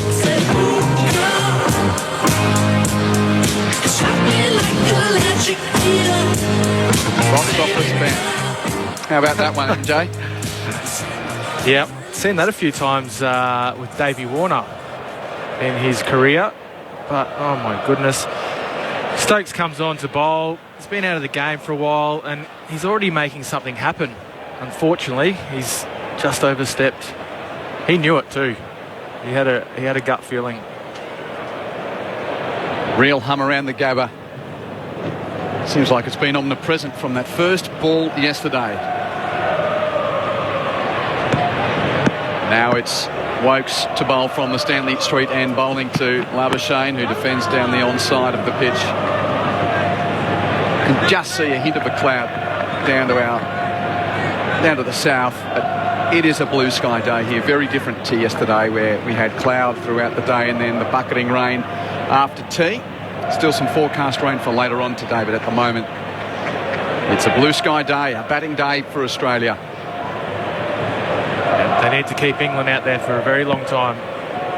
Get them nice and hot. 3 slips and a leg gully for Wokes to Marnus. Labuschagne, who edges, bounces short of Root at first slip. It didn't carry. And Root cleanly gathers on the half volley. Well, that's unusual. The ball hasn't carried unless England slips fieldsmen's. Maybe they're a little deep. Saw all Australia's nicks go through and carry nicely to the slips and the keeper. We were talking about it yesterday, how the carry was going through to Kerry. It looks like it's carrying a lot better today, apart from that little one just then. Or maybe it was just the way that Marnus played it. 1 for 31. As Wokes right arm over the wicket. Marnus pulls lustily in the air out towards the eastern boundary rope. It was quite high. Pitches and stops, and it's chased down by Pope about 5 metres from the boundary rope, and they'll come back for 3. And Labuschagne moves to 13. It's 1 for 34. Yeah, I think they just need to keep a pretty consistent area just outside the off stump. Work Marnus around there. Keep it consistent, like I said. Don't try too many tricks with him. Maybe then just work one to try and wrap him on the pads. Try and just lure him out so he can get that front pad in the way when they do bring one back into him. But this morning it's been all Australia so far. Bar the continued issues for Marcus Harris at the top of the order, who was dismissed for 3. Now Warner faces Wokes and defends on the offside. Question on the SMS, Mitch, what's the key to recovering mentally as a bowler when you knock them over and then get called for a no ball? The process was a little different for the majority of your career. I always got called to check the no balls because my foot used to slide a lot, and I remember the umpires, they couldn't see because of my back leg, because I'd slide it a little differently to some of these other bowlers. So the umpire was always checking. I was always fearful that I would bowl on a no ball when I got a wicket. Wokes to Warner, who fends to Hamid coming in from point. But yeah, I think you've just got to move on. I think the positive you can see is the energy when Ben Stokes is bowling. So even though he's bowled that no ball, his reaction was, you can see he was a bit upset about it, but you just got to move on as quickly as possible. You can't let it linger too much. And he's, again, like he bowled him with a beautiful ball. It looked like it just shaped slightly back in as well. So he's doing something with the ball. So Warner was on 17 at the time. Still on that score, facing Wokes and defending back to the bowler down the onside of the pitch. He's had a bit of a charmed run, David Warner, of recent times. That's the end of the over, 1 for 34. Warner's on 17 and Labuschagne is 13. I had the pleasure of sitting up during the wee hours on host studio duty during the T20 World Cup, and in that first game where he was under all sorts of pressure, he made sort of 14 against South Africa. And that second game where he went on to make 65 and everyone said, well, Warner's back. He was only 21 when he basically punched one down the leg side and the Sri Lankan keeper dropped it cold. It could have been 14, 21, and then in the game against England where all of Australia struggled and then won, he got in that game. But interesting that drop there in the T20 World Cup helped him get his momentum going there. And gee, yeah, the last thing you want to do if you're England is give David Warner a slice of luck at the start of an Australian Ashes series. 100%, and you can already see with how he's played since that delivery, he's actually sharpened up a bit. The way it's hitting the bat now and the way that he's calling the nose, it's just picked up again. His intensity has come back. So it's a bit of a wake-up call for him. You've got to take the luck when it's there. Stokes to Labuschagne, start of a new over, left alone outside the off stumps. 2 slips, gully, point, mid-off, mid-on, mid-wicket.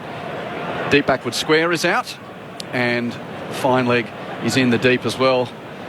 Down at that Stanley Street end of the ground, Jack Leach is accompanied by the Richies and the Barmy Army, who are all next to each other in that lower bowl of the Gabba stands. I didn't even know the Barmy Army were here until the first wicket this morning. They started to chirp up. Yep, heard the trumpet. Yeah. Well, not as many of them, of course, but the Brisbane Barmies are here. The Stokes to Marnus, who's forward, saying, yes, yes, defends to point. Hamid picks up, throws at the non-strikers, and an excellent save backing up from Wood. The throw missed from Hamid, and Wood dived as if a soccer goalkeeper defending the lower left corner of his net to save that going for 4 overthrows. Well, that was a tight run. That was really good fielding by Hamid. And actually, Wood, he just got enough hand on it.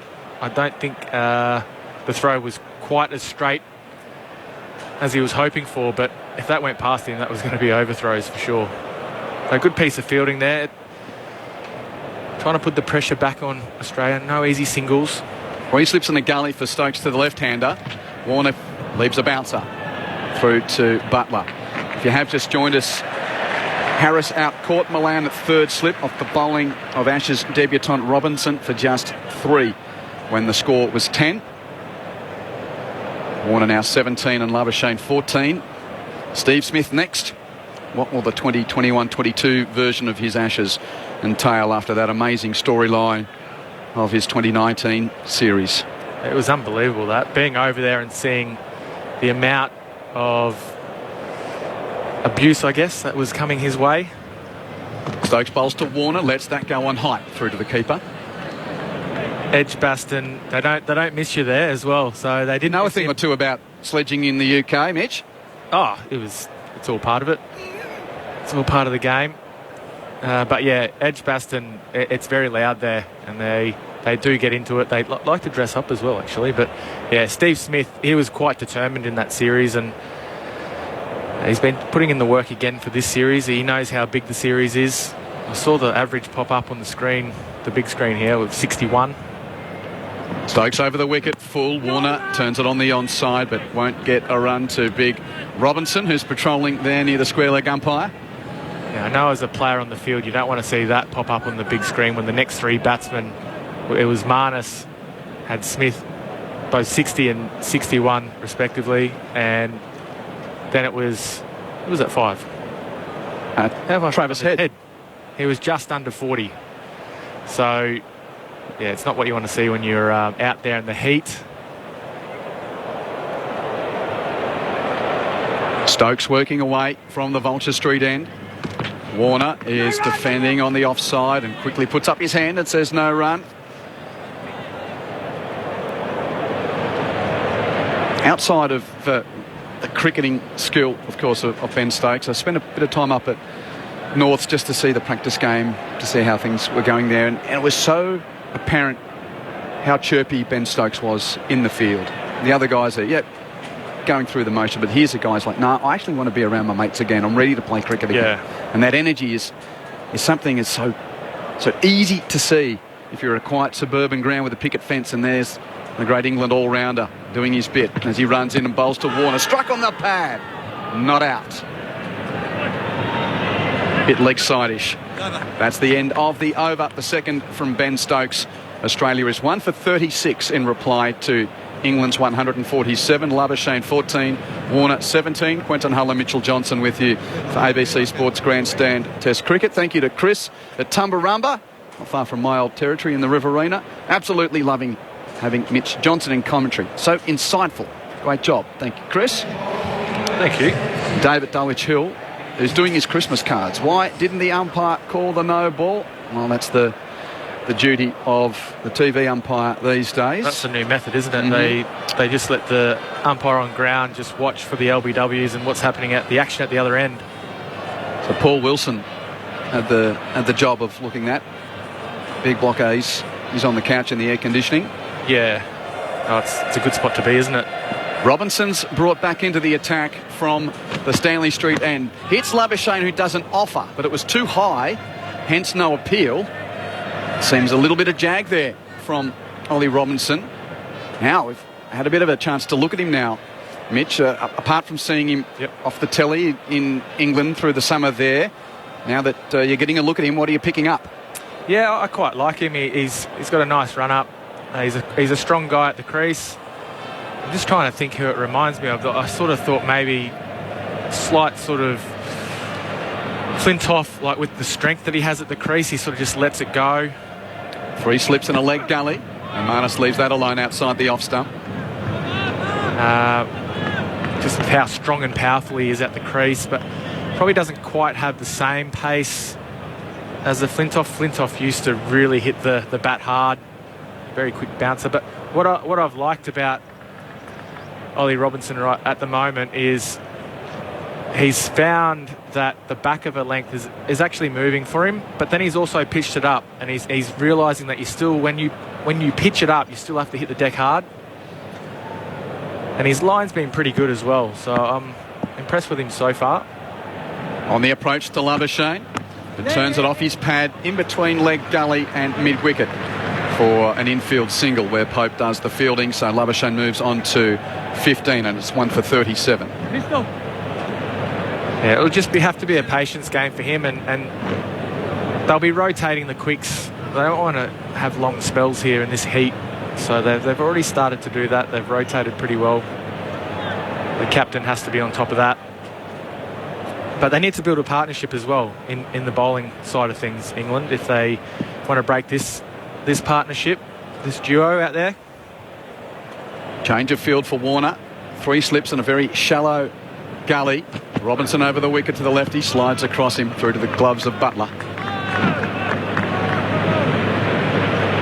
I mean, ultimately, they need wickets. England, they need some quick wickets here. They probably want a couple more leading into the lunch break. I think they'd be happy with a few wickets. If they could get a Warner, which they thought they had a couple of overs ago. If you have just tuned in, it was the 4th ball of Ben Stokes' opening over. He knocked over David Warner's poles, only for Warner to survive due to a rather large overstep and no ball. Warner waits as Robinson rumbles in. Gets a leading edge, which bounces in front of Milan at third slip and evades his clutches down to deep third for 4. Points to the bowler, but 4 runs to David Warner and Australia. 21 for Warner, 1 for 41. A very, very similar line and length to how Harris was out earlier today. That's how he got him. Just got him stuck on the crease, slightly leaning back, finding the edge. It was the line. I think it sort of pitched on middle to off stump and just slightly went away from Warner, that one, and didn't go to hand. Maybe they need a 4 slip in there. Gully is very shallow, but it's certainly not 4th slip. Warner's beaten, playing down the line of that delivery, which nibbled away, and Robinson just dwells a little bit after his follow through there, and then wanders towards the rope because drinks are coming onto the field, with play having started a half hour early today. Australia up the clean slate after England was bowled out for 147 yesterday, and the only man to fall so far, Marcus Harris, who was caught by Milan at third slip off the bowling of Robinson. Harris making just 3, the wicket falling at 10. 31 runs added since, with Australia now 1 for 41, Labuschagne on 15 and Warner on 21. Hope you're enjoying your day at the cricket with us across the ABC, but with drinks on the field, we'll take the latest from the newsroom. Sarah Hall with ABC News. The Deputy Prime Minister says his ministerial visit to the US has been cancelled after he tested positive for COVID-19. Barnaby Joyce believes he contracted the virus during the first leg of his trip in London and is now isolating in Washington, D.C. Victoria has recorded 9 further deaths and 1,232 new coronavirus cases. Meanwhile, New South Wales has recorded 420 new COVID cases and another death in the latest reporting period. And the head of the social network Instagram has answered allegations the app is harmful to children during testimony to the US Congress. ABC News. Stay up to date with all your breaking sports news with the ABC Sports website, abc.net.au/sport, for everything from the world of sport. Hi, Beverly Wang. And Benjamin Law here from the Stop Everything podcast. We're sure you're down with the zeitgeist, but in case you've had other things on your mind the last couple of years, you should download the ABC Listen app and unleash a world of entertainment for your ears. Ooh, there's featured episodes, true crime blockbusters. I might just take over here. Simply search for what you want. Sports, science. Like, Stop Everything, add it to your favorites, and you'll never miss an episode. Bev, our podcast is even on here. The ABC Listen app. Download it for free today. Grandstand Cricket, The Ashes, on your radio, ABC Sport Digital and on the ABC Listen app. He's on his way again. Past umpire Paul Rifle with 3 slips and a gully in place, and he nicks it, and it's taken a third slip.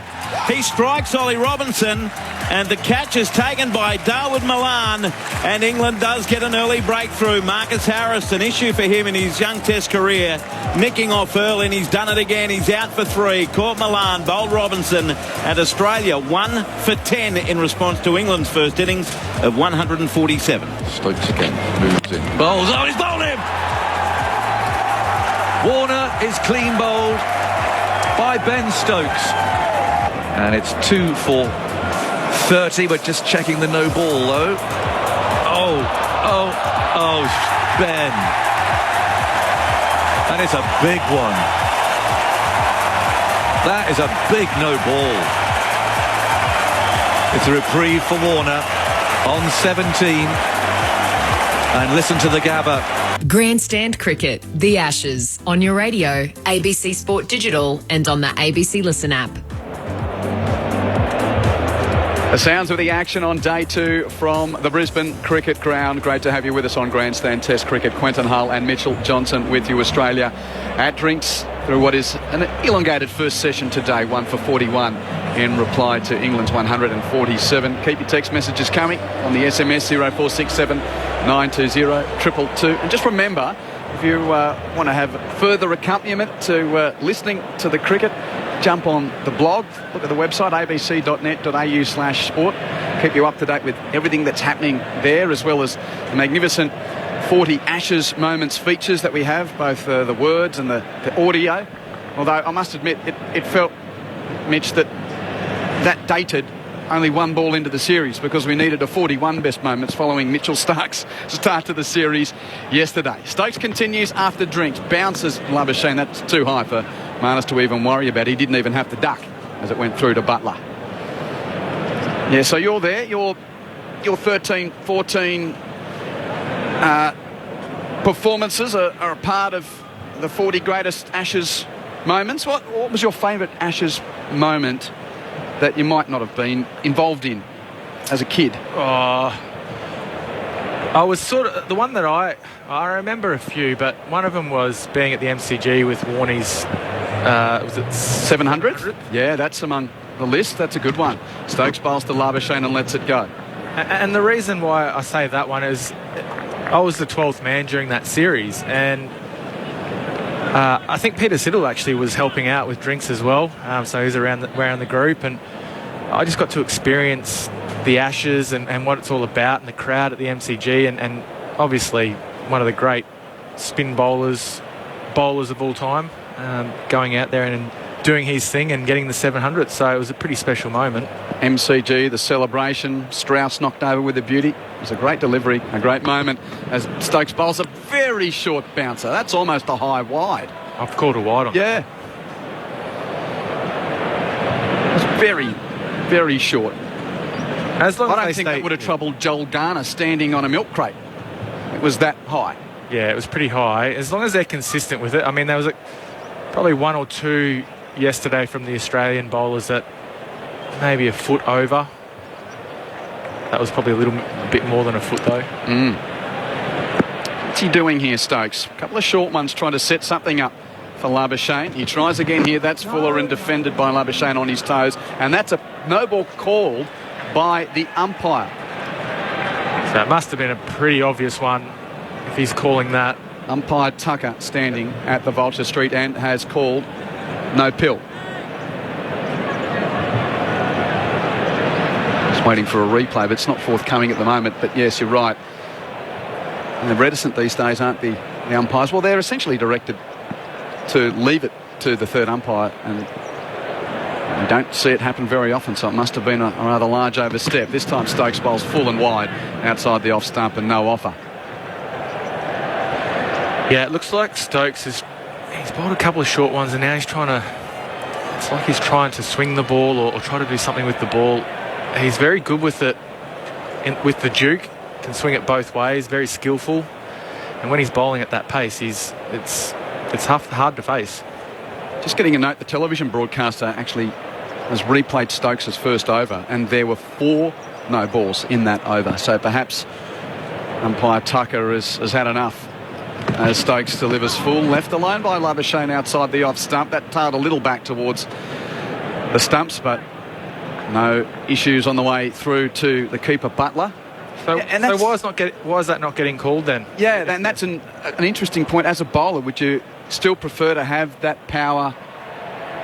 The umpires essentially say you're close, but you would know if you're out there and getting called. If you get called, you're getting called for 4 no balls in your first over, you're going to get frustrated pretty quick, and it does take away from your rhythm. Stokes is on the approach. Australia 1 for 42, and Labuschagne lets that go. And that is the end of the over. The thing about it, which from a bowling perspective, Mitchell, would you prefer to know early in the over before you end up, oh, by the way, you've just knocked over David Warner and now we're calling him back because you've been overstepping consistently? 100%. You'd rather know straight away.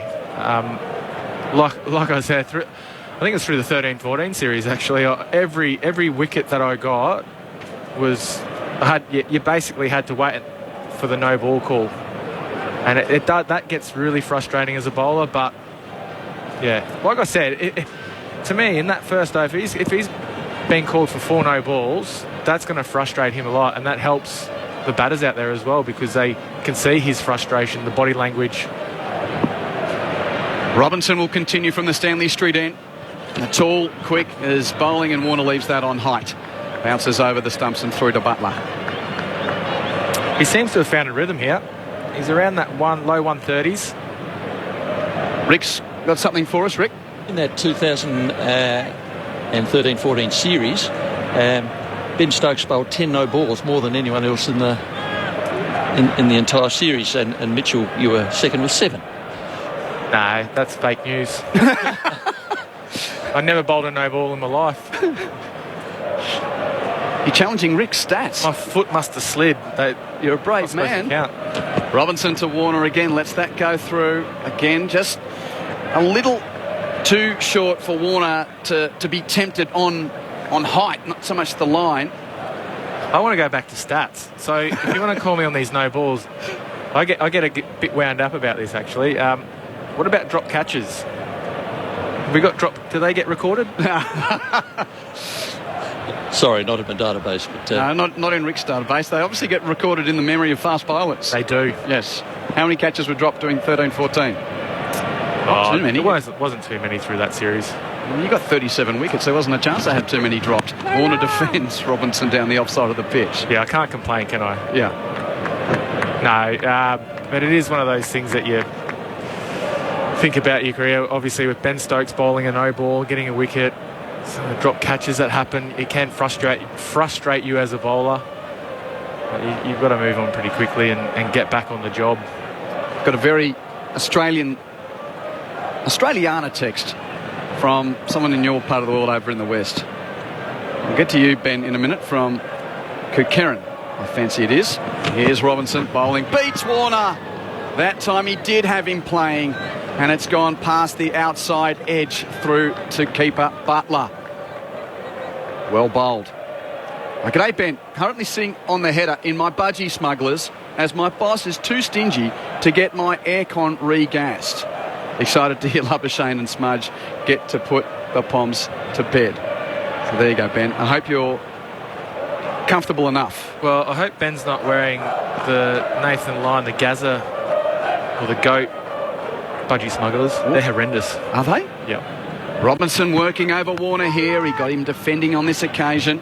It's been a pretty impressive start from this tall 28-year-old quick on his first tour to Australia. Yeah, he's just found a good rhythm here, good length. He's drawn Warner slightly forward a couple of balls ago. It's the line. It was the line and length on that delivery, but his line's been pretty much that middle and leg stump going away from the left-hander. So he's been pretty consistent here. Looks like he's finding or enjoying the conditions here. Last ball of the over coming up. Warner is again jumping, defending, and then points his bat at Marnus and says no run as Stokes come in from the covers to do the fielding. That is the end of the over. England won, Australia 1 for 42 in reply to England's 147, with Labuschagne on 15 and Warner 21. Okay, I'll bowl you the juicy one outside, off stump. You can play it or not. Nathan Lyon's budgies. So he's got these budgie smugglers that have got him on it, doing the appeal or something like that. Look down on one knee, and it's right where you're. Well, how do you say? Dan Hood. Yeah. And I saw him this morning because I watched it. Well, sorry, I'll just go back slowly. I watched it yesterday in his kit bag thing, and he had these budgie smugglers in it of himself. And so I reminded him downstairs earlier, and he goes, "Oh, I'll get you a pair." And I said, "No, thanks, mate. I don't want your face down there." But he reckons he's going to get them for me. So I might just switch it around, turn it the other way, and he can be on the backside. The goat. I don't know where to go from that, except I I'll just go back to the cricket. Ben Stokes has been replaced by Mark Wood at the Vulture Street end. 2 slips, short leg, gully. Wood bowling to Labuschagne, full, turned out towards Robinson, who comes across from mid-on and does the fielding. Is that the most bizarre piece of kit that you've seen from a teammate, current, former, or otherwise? Oh, he's pretty happy with himself. He's got his own budgie smugglers and wears them. I think that's... I don't know, it's a bit... The goat smugglers. The goat...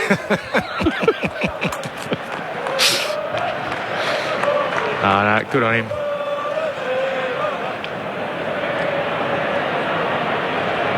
Wood back into the attack. Bit of pace again. He's got this circle at the top of his run-up and really rams his way in. Beats the outside edge of Labuschagne. Lifted off a length. Bowling good jets around the 140. He's been a couple up to around 150. He's hit 150, yeah. He's just gone wide of the crease. Hasn't really done too much. It swung as it passed Marnus. Again, it's probably the length. Like it's a bit short. It's not a bad delivery. It looks good. His numbers have just come up. He's averaging 149 with his max of 151.6. So there is heat in the skies, and certainly coming out of the hand of this right arm quick, playing his first Ashes test in Australia. Mark Wood, right arm over the wicket to Labuschagne, lets that one go through to the keeper. Yeah, it's good pace, isn't it? I love to see the pace. Maybe for me though, maybe he needs to attack a little bit more. Maybe try a few more short balls at the body. Maybe have a man around the corner. They've got a man back on the square leg boundary. But I don't know. I'd have him around the corner. He's got good pace. You'd be happy if he pulled a couple out there, but because you're more of a chance of getting a top edge or something caught it. What's going on here now? Oh, there's a little sparrow that was just behind the stumps, and that was nice, wasn't it? Yeah, Ollie Pope and Marnus came together to ensure that the sparrow was out of the line of fire before Wood set off at the top of the mark. And now he runs in, bowling right arm over the wicket. Short, and Marnus defends it back to the bowler. So there's 2 slips at gully, point, mid-off, mid-on, short leg, deep backwards square and fine leg. Tell you what, Jack Leach, he's the man that's been dispatched down in the deep. Usually it's the fast bowler's job down there, but they've got the spectacled spinner down in the rope. He'd love it in Australia. I'm pretty sure. I know he played at Wanneroo actually in Perth. He's a good man. He'd love the atmosphere down there. He's had some experience in Australia, not at this level. Now they're just bringing that where I wanted him. I reckon he could have come around the wicket though, Wood, to do this plan as well. Deep backward square is now backward square. Wood wide of the crease, angles in. Labuschagne plays a full delivery into the point region where Wokes does the fielding. See, there was different angle of attack there from Mark Wood. Yeah, he changed his bowling arm path, and then he was quite tight to the stumps, but jumped out just before hitting the crease. So trying to distract the batsman a little bit there. I know he's done that in the past as well. But I would have. I think he could go around the wicket to Marnus and just really attack the body with the field that he has got now, the short leg and the one around the corner. Last ball of the over at 1 for 42. Labuschagne on 15, facing Wood. Inside edge into the ground through to Butler. There was the tap on the toe of the bat. I think it was hitting the ground, yeah. Yeah. So it was the ball. And through to the keeper. And no great appeal. And Labuschagne survives another over. He is 15. Warner is 21. Australia 1 for 42. Here on Grandstand Test Cricket. The next voices will be that of Jim Maxwell and Ian Chappell. Grandstand Cricket, The Ashes, on your radio, ABC Sport Digital and on the ABC Listen app.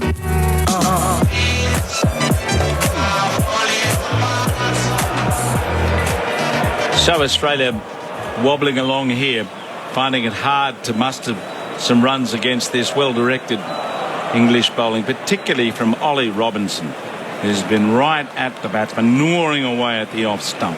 Robinson bowls and it's played well on the offside by Warner. 3 slips in place there. A lucky moment for Warner when he was 17 and he was bowled. Now come off his body onto his stumps, but he got a reprieve because Stokes had gone over. And Stokes has twice done that.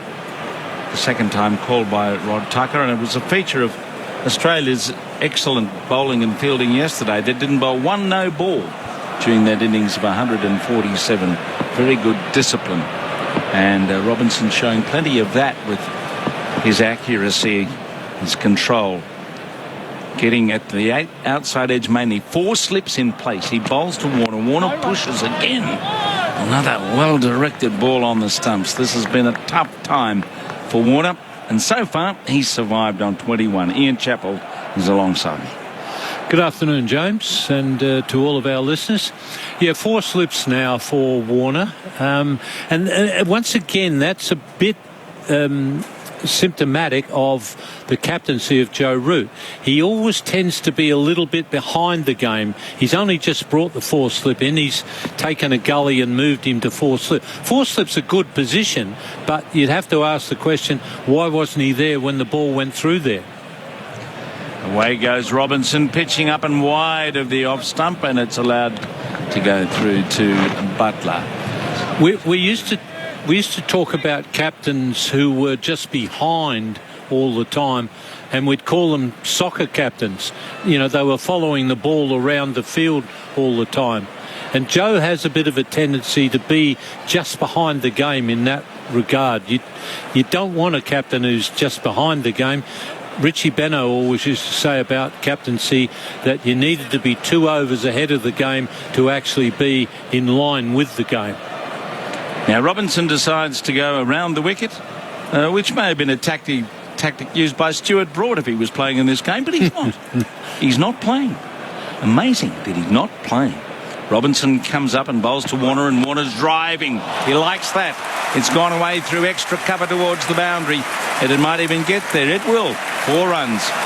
Well, he just pitched a little bit fuller, and Warner enjoyed that. He's been waiting for something to pounce on, and the change of line for Robinson may have just thrown him off a little bit, and Warner jumped all over it. He's 25. And a good thing, Robinson has decided, no, don't like that. I'm going back over the wicket. I mean, it's fine to change your line and come round the wicket when not much is happening and you're looking for a bit of variation. But when you're bowling really well, why the hell would you change it? Robinson had been bowling beautifully. He just had the 4th slip brought in. He's right to go back over the wicket. Here he comes to Warner, and Warner again is defending a ball that he can't do much with. It's not of a length to attack forward or back, and he just blocked it. There's, of course, some bounce in this pitch, and you'll often hear us saying batsmen are getting hit on the thigh pad or making a judgment about leaving something near the line of the stumps, which Labuschagne's been doing a lot of in this innings so far. I'm just wondering, Jim, if that was the captain's idea to come round the wicket. If it was, and the fact that he's only bowled 1 ball suggests that it may well have been Joe Root's idea. He was correct to say to Joe, no, I want to go over. Here he comes at Warner. Warner leaves it again, just near the line of the stumps, bouncing through to the keeper, and he thought better of it. So Australia holding on here. They've faced 20 overs to make 46 runs, losing the wicket of Harris. Portlow down by Milan from the bowling of Robinson for 3. Sometimes the captain comes up with good ideas and you need to accept them as a bowler, or at least try them, and then if they don't work you go back to what you were trying to do before. But sometimes also a captain will give you a rubbish idea, and a bowler who... The bowler knows what he's doing. He knows line length, everything else. He knows today I've got this delivery, but some other day I may not have that delivery. I've got another delivery. So the bowler needs to know what's working, what's not, and he needs to say to the captain, no, don't want to do that just yet.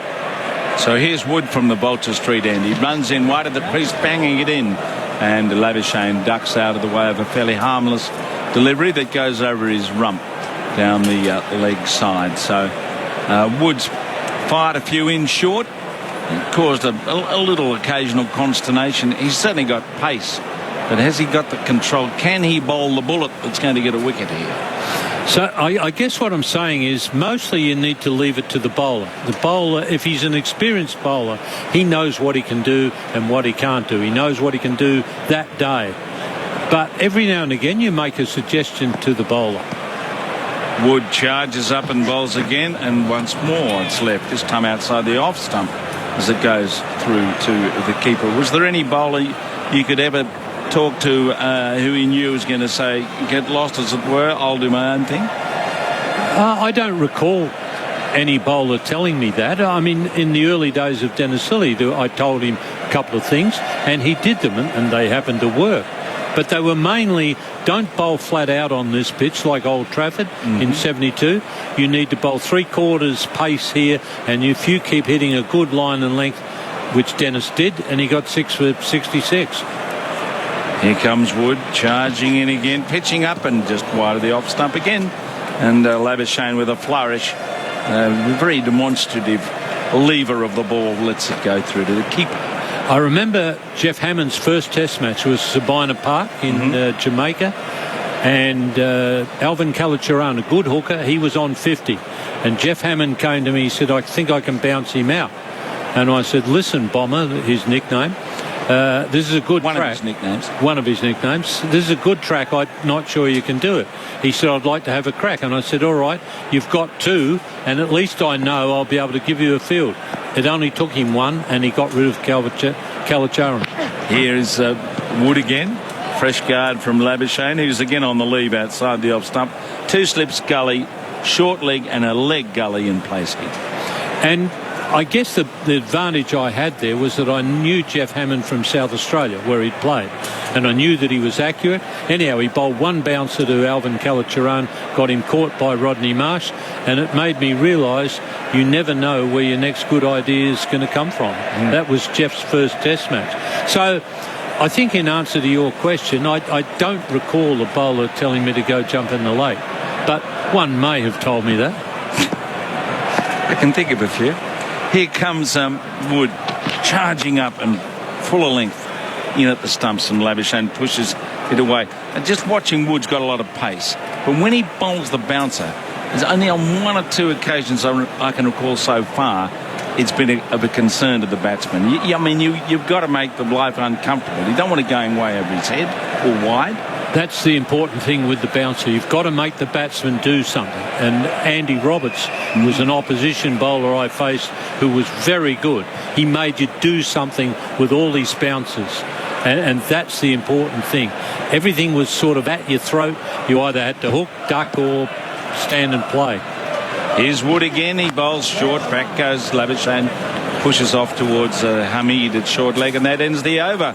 And another maiden over. There have been quite a few of those so far. Rick Finlay might be able to tell us how you're going, Rick. Are you into the cucumber sandwiches? How many maidens so far today?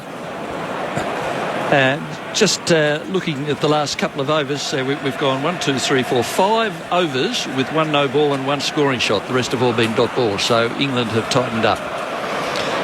They have. 1 for 46 from 21 overs. Thank you. It's been a tight session. That's the problem for England. They've bowled well for 21 overs, but they've only got one wicket. They should have had 2. One was a no ball, and they lost that wicket. But the good thing for Australia is they've made England work really hard for those 21 overs. Now, if they have to work really hard for, say, 50 overs and only get 2 or 3 wickets, then the batsmen down the line will be able to take advantage of what the top order players have done. So Stokes is coming back. He had a short spell of 3 overs. Very nearly claimed a wicket. A couple of edges through the slips. And he actually, as we've been talking about, bowled Warner, but it was a no ball. So he's down at the Stanley Street end with 4 slips in place. He's running in towards Warner, and Warner drives off an inside edge. A bit of a French cut. Well, it might have been more a Korean cut than a French one, because it was a thick edge behind the square, and they get a single. Steve Finn's back. Good afternoon. Hello. Again, slightly more chipper in here now after the no ball and the 20 runs that have been added since that no ball. Yeah, it's not looking overly good for the English team right now. I think that the biggest factor is the fact that there's not a cloud in the sky at Brisbane, which probably hasn't happened for about a month. What on earth is going on? We need those clouds to close in, and when the ball gets under those sorts of conditions, it nips around and does more, but England just have to hold in now. Stokes comes up. Labuschagne goes after the short ball, pulls it around the corner, just in front of Pope around there, who got his mitts around the bouncing ball, but it wasn't convincingly played to that backward square, sort of deep leg gully position by Labuschagne as he tried to lace it around to deep backward square. It landed just in front of Pope. Yes. A near moment again. Yeah, a couple of inches, 6 inches short or 6 inches away from being a catch. And Ollie Pope throws himself forward trying to get there. There's that added bounce, isn't there, from the bouncers. We saw a couple of English batsmen. Stokes goes in short, and he gets over the bounce this time, pulls it along the carpet away towards the boundary. It will be overhauled inside the boundary out there, and they come back for 3 runs. 3 runs on the pull shot. That one set up a little bit more happily for Labuschagne, and it brings up the 50 on the pull shot. He's 18 and Warner's 26. It's 1 for 50. Yeah, we saw the English batsmen, a couple of them, get in trouble with the bounce of Pat Cummins on a very similar line to that one that Marnus Labuschagne nearly dragged round to Ollie Pope there at leg gully. But he survives, he lives to fight another day. A little bit more fortune for Australia. England would be desperate for something to go their way at some stage. So Stokes tries to Warner, and Warner goes back. Ouch!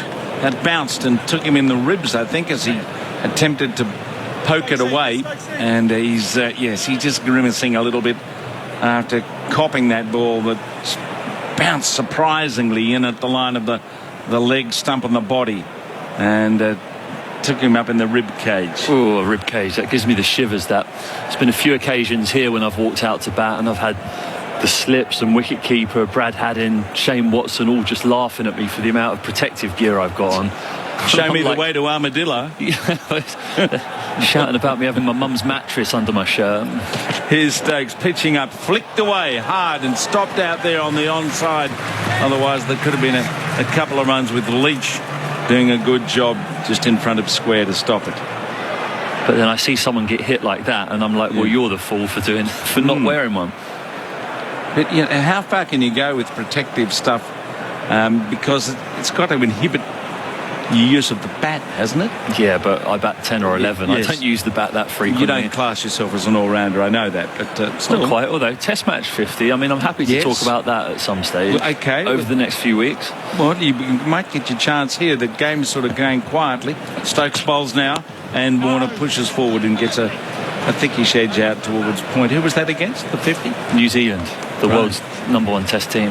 Yes, that's right. Who was bowling to you? Bolt, Southey, Wagner. He would have bounced you. He did bounce me, actually. I played with him and I thought, he might not bounce me. I played domestic cricket with him and he slammed them in halfway down to me. Yeah, that was okay. Yeah, with a bit of invective following it? Yeah. And then what was the spinner's name? Santner? No, not Before Santner. that. This was before Santner. It was Bruce someone. Oh, now you've got me. Young? No. Left arm spinner called Bruce someone, but he got me out in the end because not there was Bruce Vittori. there was this little man on my shoulder. Sorry, Daniel. Not very nice of me to say that at all. 1 for 50. New over. Wood bowls it, and it's flicked away off the pad probably. It trickles down towards fine leg as they rush through for one. And Rod Tucker's going to raise his leg, which means he's indicating a leg by, in case you're misinterpreting me. 1 for 51. And as with all lower order batters, there's just this little man sat on your shoulder telling you to play shots that you probably wouldn't suit the game situation. So we were trying to save a Test match. I had got 50 odd off 211 balls, which was extreme already. I bored the pants off everyone. I thought, I'm going to show everyone I can play an aggressive shot, and played a big fat sweep across the line, missed it, LBW. 5. Did you get... What's happened here? I was just holding the player for a moment. Now 1 for 51. The game goes on around the wicket. Here comes Wood, and Warner plays him away with a ladled shot to the onside. More of a lob stroke than a fierce pull. But it got beyond the close-in fieldsman for a couple of runs and takes Warner to 28 at 1 for 53. Was that the game where in Auckland? No, that was at the Uni Oval, Dunedin.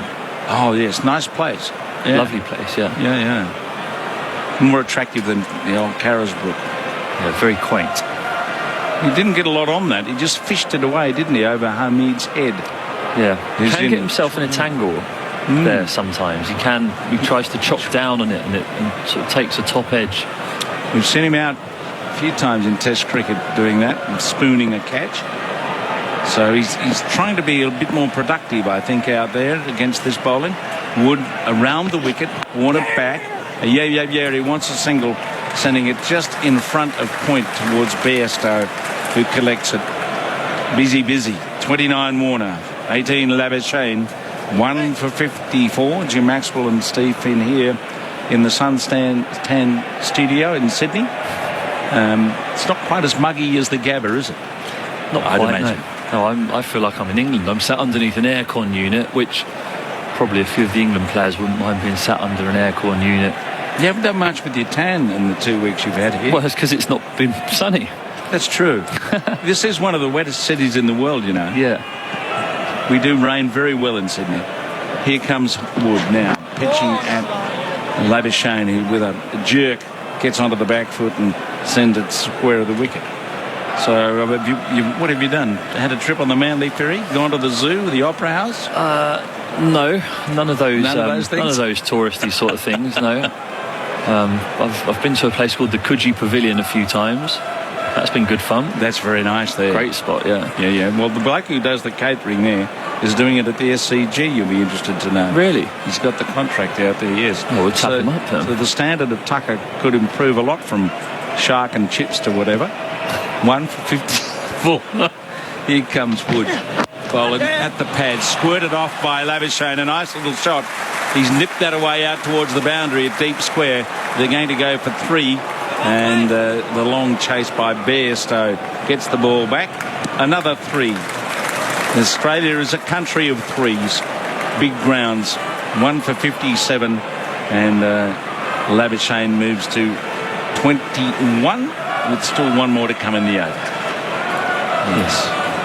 It's been a good partnership so far, hasn't it? It's just proactive. I think when I was in here yesterday when Pope and Butler were batting together, we talked about the mantra or the blueprint for England to use through the rest of this series, and this has been exactly that. If they've wanted to play a shot, they've committed to it, and in between that, rotated the strike. The second it's either side of a fielder, Warner and Labuschagne want to get off strike, and I think that's a great way to go about it.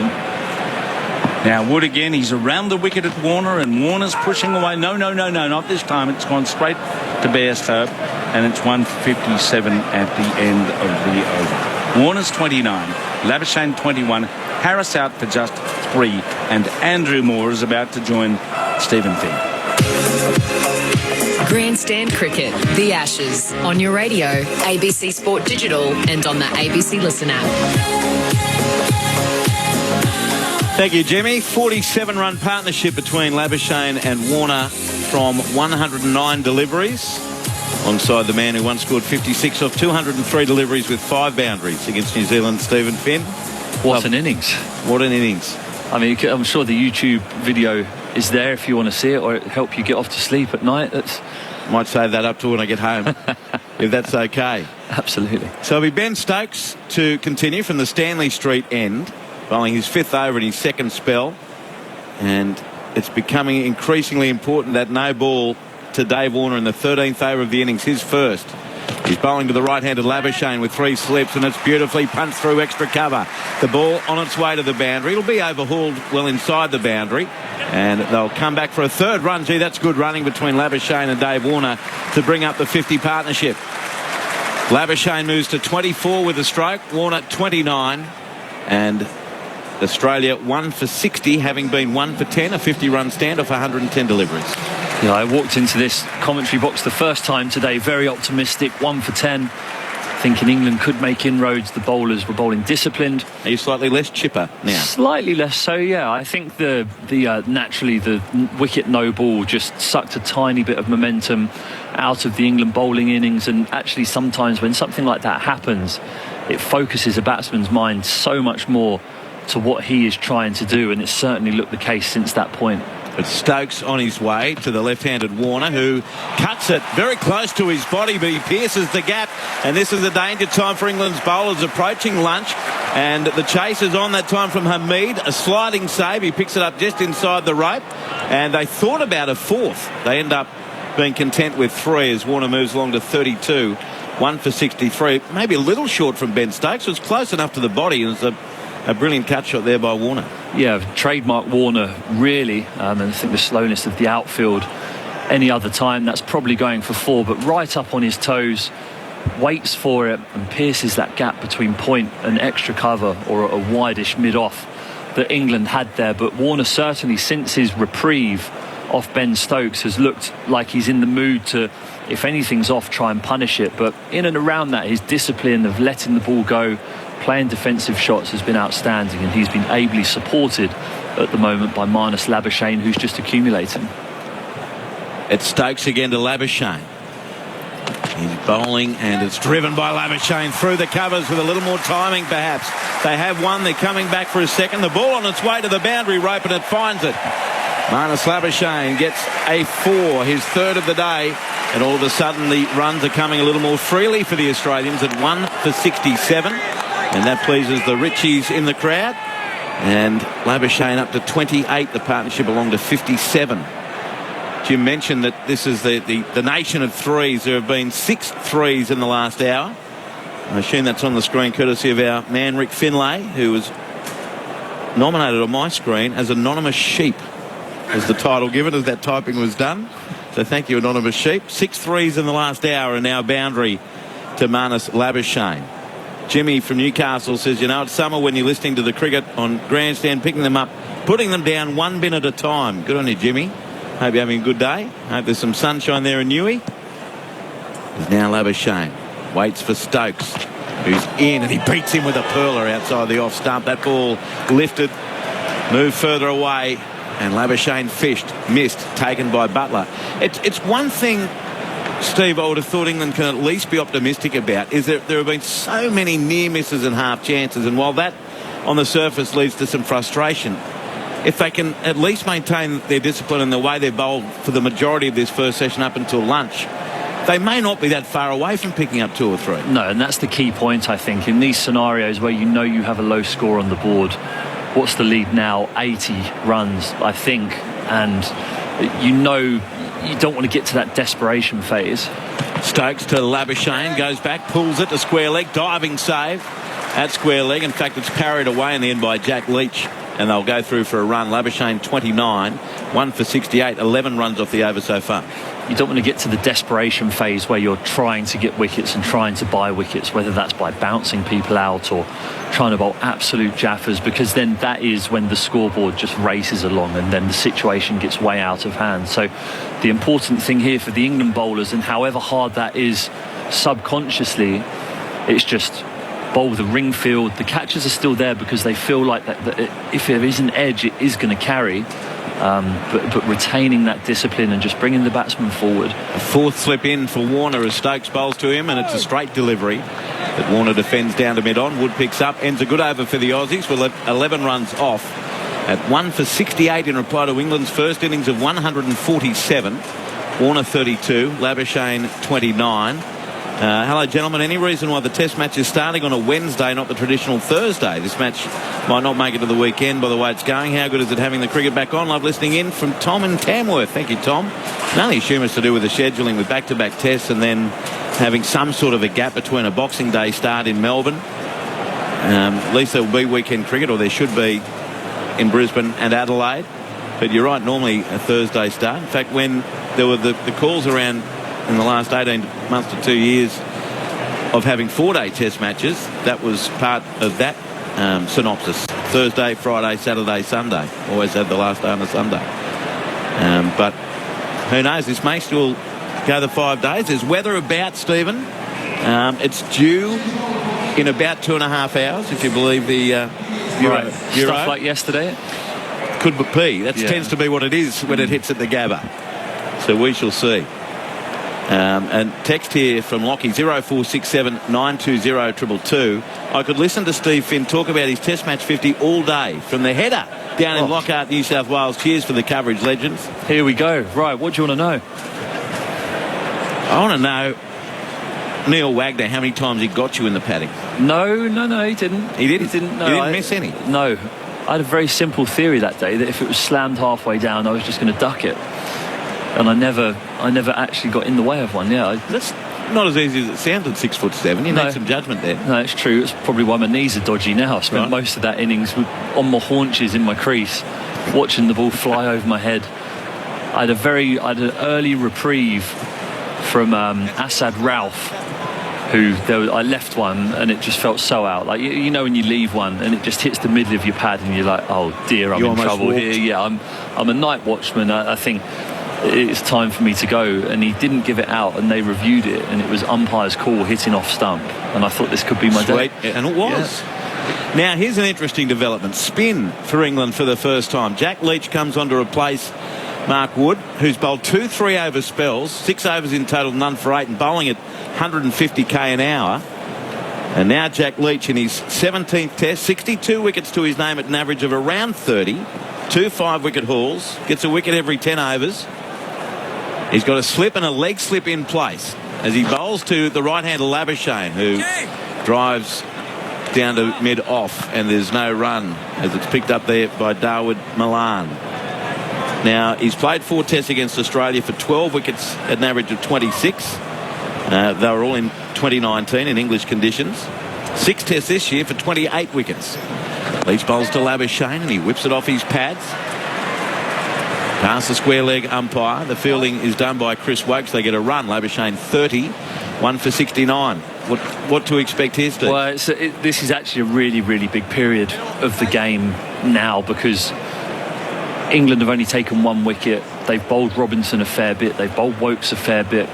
Mark Wood, who is their most explosive bowler, if you start getting these guys through more and more spells, then the effectiveness or the zip that they get off the wicket is significantly affected, especially with their lack of preparation period. Yeah. So Australia yesterday never got above, I think, 3 spells per bowler, but 3 short spells. They only bowled 13 overs each. It's going to happen though when you only need 50. Yes, it does. I'm grinning again when you say that. Nice.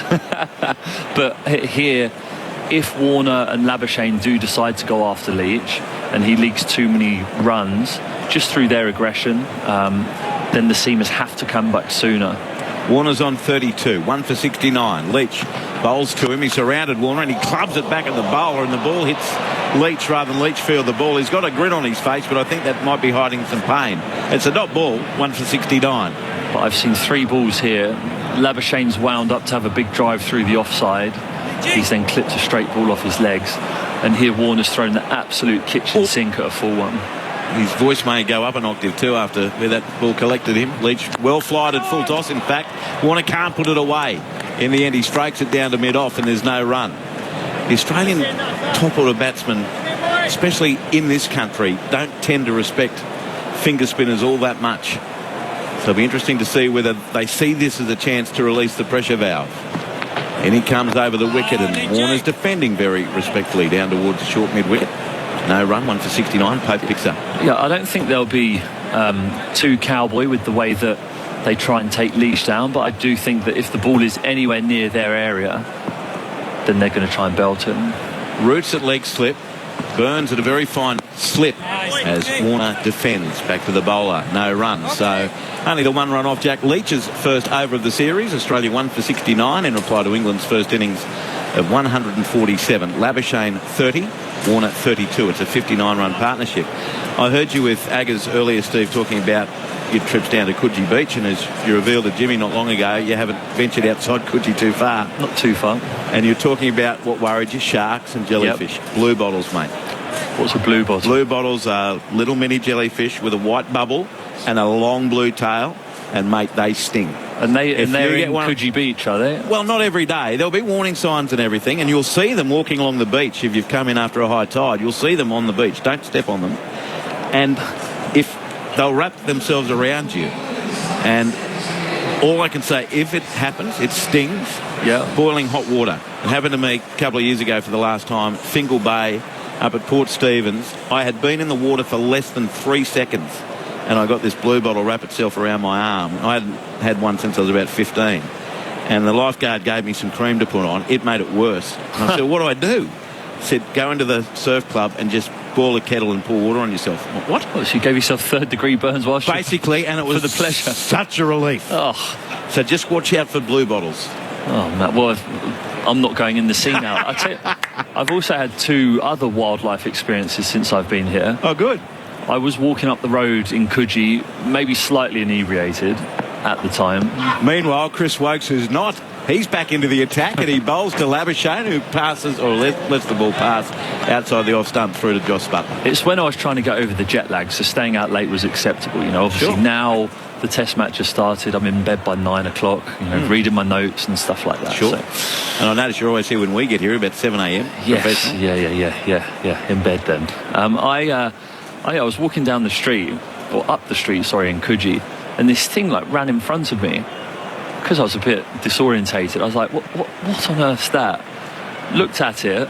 Here's Wokes. I'm on the edge of my pew. Bowls to Labuschagne, and he tucks it off his hip forward of square, and will get a run. Good running again between this pair. Labuschagne moves to 31 and Australia 1 for 70. And it's this light grey spider the size of my hand. It was an absolute monster. And I'm from England. We don't get spiders like that. Like, we get the odd daddy long legs and stuff. And I was like stood there looking at it. So I thought, what do I do here? Potentially dangerous spider. I'll get my phone out and take a picture of it. So I got right down close to it, took a picture, sent it to my girlfriend. Couldn't work out what sort of spider it was. So now when I'm walking down the road, I've just got my eyes open the entire time. They get bigger at Coogee too, especially late at night. Well, second wildlife story comes from the TMS team.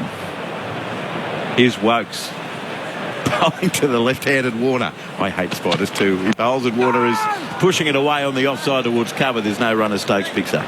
So Simon Mann, my colleague in the TMS team, he woke up yesterday morning, everyone's excited, first day of the test match, and he puts a photo on our WhatsApp group. And I'm like, what on earth has Simon put on the WhatsApp group on the morning of the test match? Would it be some stats? Would it be England are going to win the toss and do this? No, it was one of the biggest spiders I've ever seen in my life. Bigger than the one you saw in person? Well, a half brother? It was just lurking on the back of his toilet yuck, I seat. don't like spots. Fancy that, Jim? Oh, it's a big old huntsman as Wokes. Bolton beats the outside edge. That's a magnificent delivery, and it roared past Warner. Taken up high by Josh Butler. 1 for 70 Australia. Warner still there on 32. He's had some near misses along the way, like you have with big bad spiders. Exactly. But this ball really kicks off a length. Just takes off, goes past his gloves, and Josh Butler jumping, taking the ball behind the stumps. But I think there's a little puff of something comes up where the ball lands. But I also think that the sun in Brisbane now will be baking this wicket. Yeah. And it will provide little uneven areas on it where balls will react like that. Here's Wokes bowling down the leg side, and Warner just tucks it away, maybe only off pad, down to backward square leg. Leach picks up, they take a leg by. Australia along to 1 for 71. And I think that this or something like that, balls that behave like that, are the reason why I think England batted first yesterday, because they anticipated the ball doing stuff potentially slowly off the wicket, maybe providing small indentations in what may have been a slightly soft top surface because of the weather, etc. that's been around. You running any big lizards or anything? Not yet, no. Okay. I mean, I'm not going to tell you my room number or or the hotel I'm staying in. Big blue tongues are big around Coogee at this time of year. Here's Wokes on his way again. Bowls to Labuschagne, and the right-hander is working it away from off-stump towards mid-on. Good sliding save by Mark Wood to prevent a run. Australia 1 for 71. This partnership was 61 after England scored 147. On the SMS, Casey says, absolutely loving Steve Finn on the cricket, very insightful and light-hearted. Are you single? Well, I think you just revealed that you may not be. Send a photo and you never know. Wow. Honest as the day is long. Yeah, I'm an honest Englishman. Pom living in South Australia, loving the English accent and knowledge of Steve Finn, but sorry, Steve, come on the Aussies. Great listening to you all and having passengers. Ask for the score. Sam driving a bus in Sydney's inner west. Good on you, Sam. Thanks for having us on. Where you go about your business. Hello to everyone on Sam's bus. Guys, loving the call from up here in the Pilbara. Makes working a lot more enjoyable. Can't wait to see what Steve Smith can do out in the middle. There's Louis. There's Jack Leach to begin a new over. And he's into Dave Warner. Australia 1 for 71. And Warner goes the aerial route. Up and over and 6. 1 for 77. He'd seen enough in the first over. And it wasn't a slog. It was very straight bat. And Dave Warner gets his first 6. Australia 1 for 77. Warner to 39. Yeah, beautiful, beautiful shot here. We thought the last over that David Warner was just waiting for something to be in his area. It's slightly slower, slightly fuller from Jack Leach, angled in towards leg stump, but David Warner just opens his front foot up and with a full face of the bat hits it straight over the bowler's head. That's wonderful cricket. Leach bowls and Warner works him off his pads to mid-wicket, but there's fielder in the path, so no run. 1 for 77. Don't send Steve Finn text. I've just been told they're officially banned now. Just look, it's to protect you from you.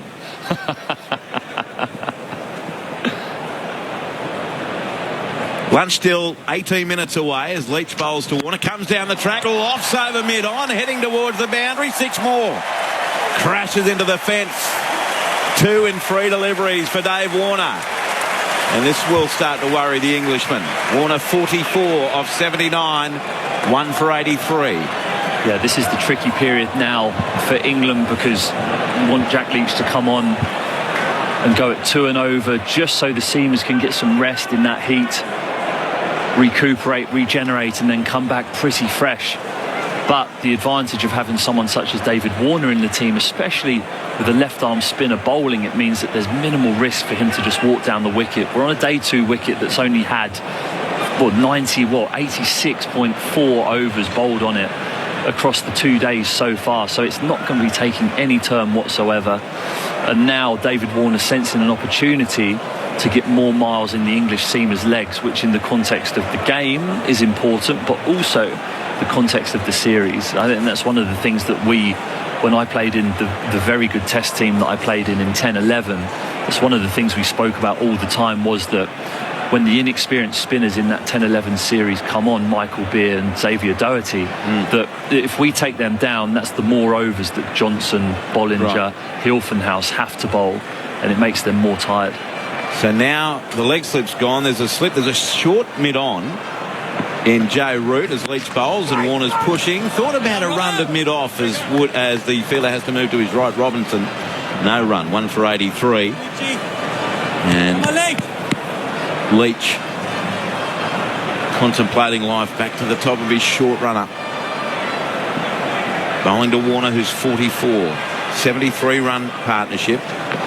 Bowles and Warner from leg stump, plays it away square on the offside, set off immediately, and there was very little that the fielder Chris Wokes could do. They get a run. Warner 45, and the score 1 for 84 is an appropriate time, Stephen, to bring up the fact that no ball from Ben Stokes was 54 runs ago. It was 1 for 30. It would have been 2 for 30. Warner was on 17. And Ben Stokes bowled him with a jaffa, but it was a no ball. Labuschagne waits for Leach. Last ball of the over. It's already gone for 13, and Labuschagne plays lavishly away on the offside through cover.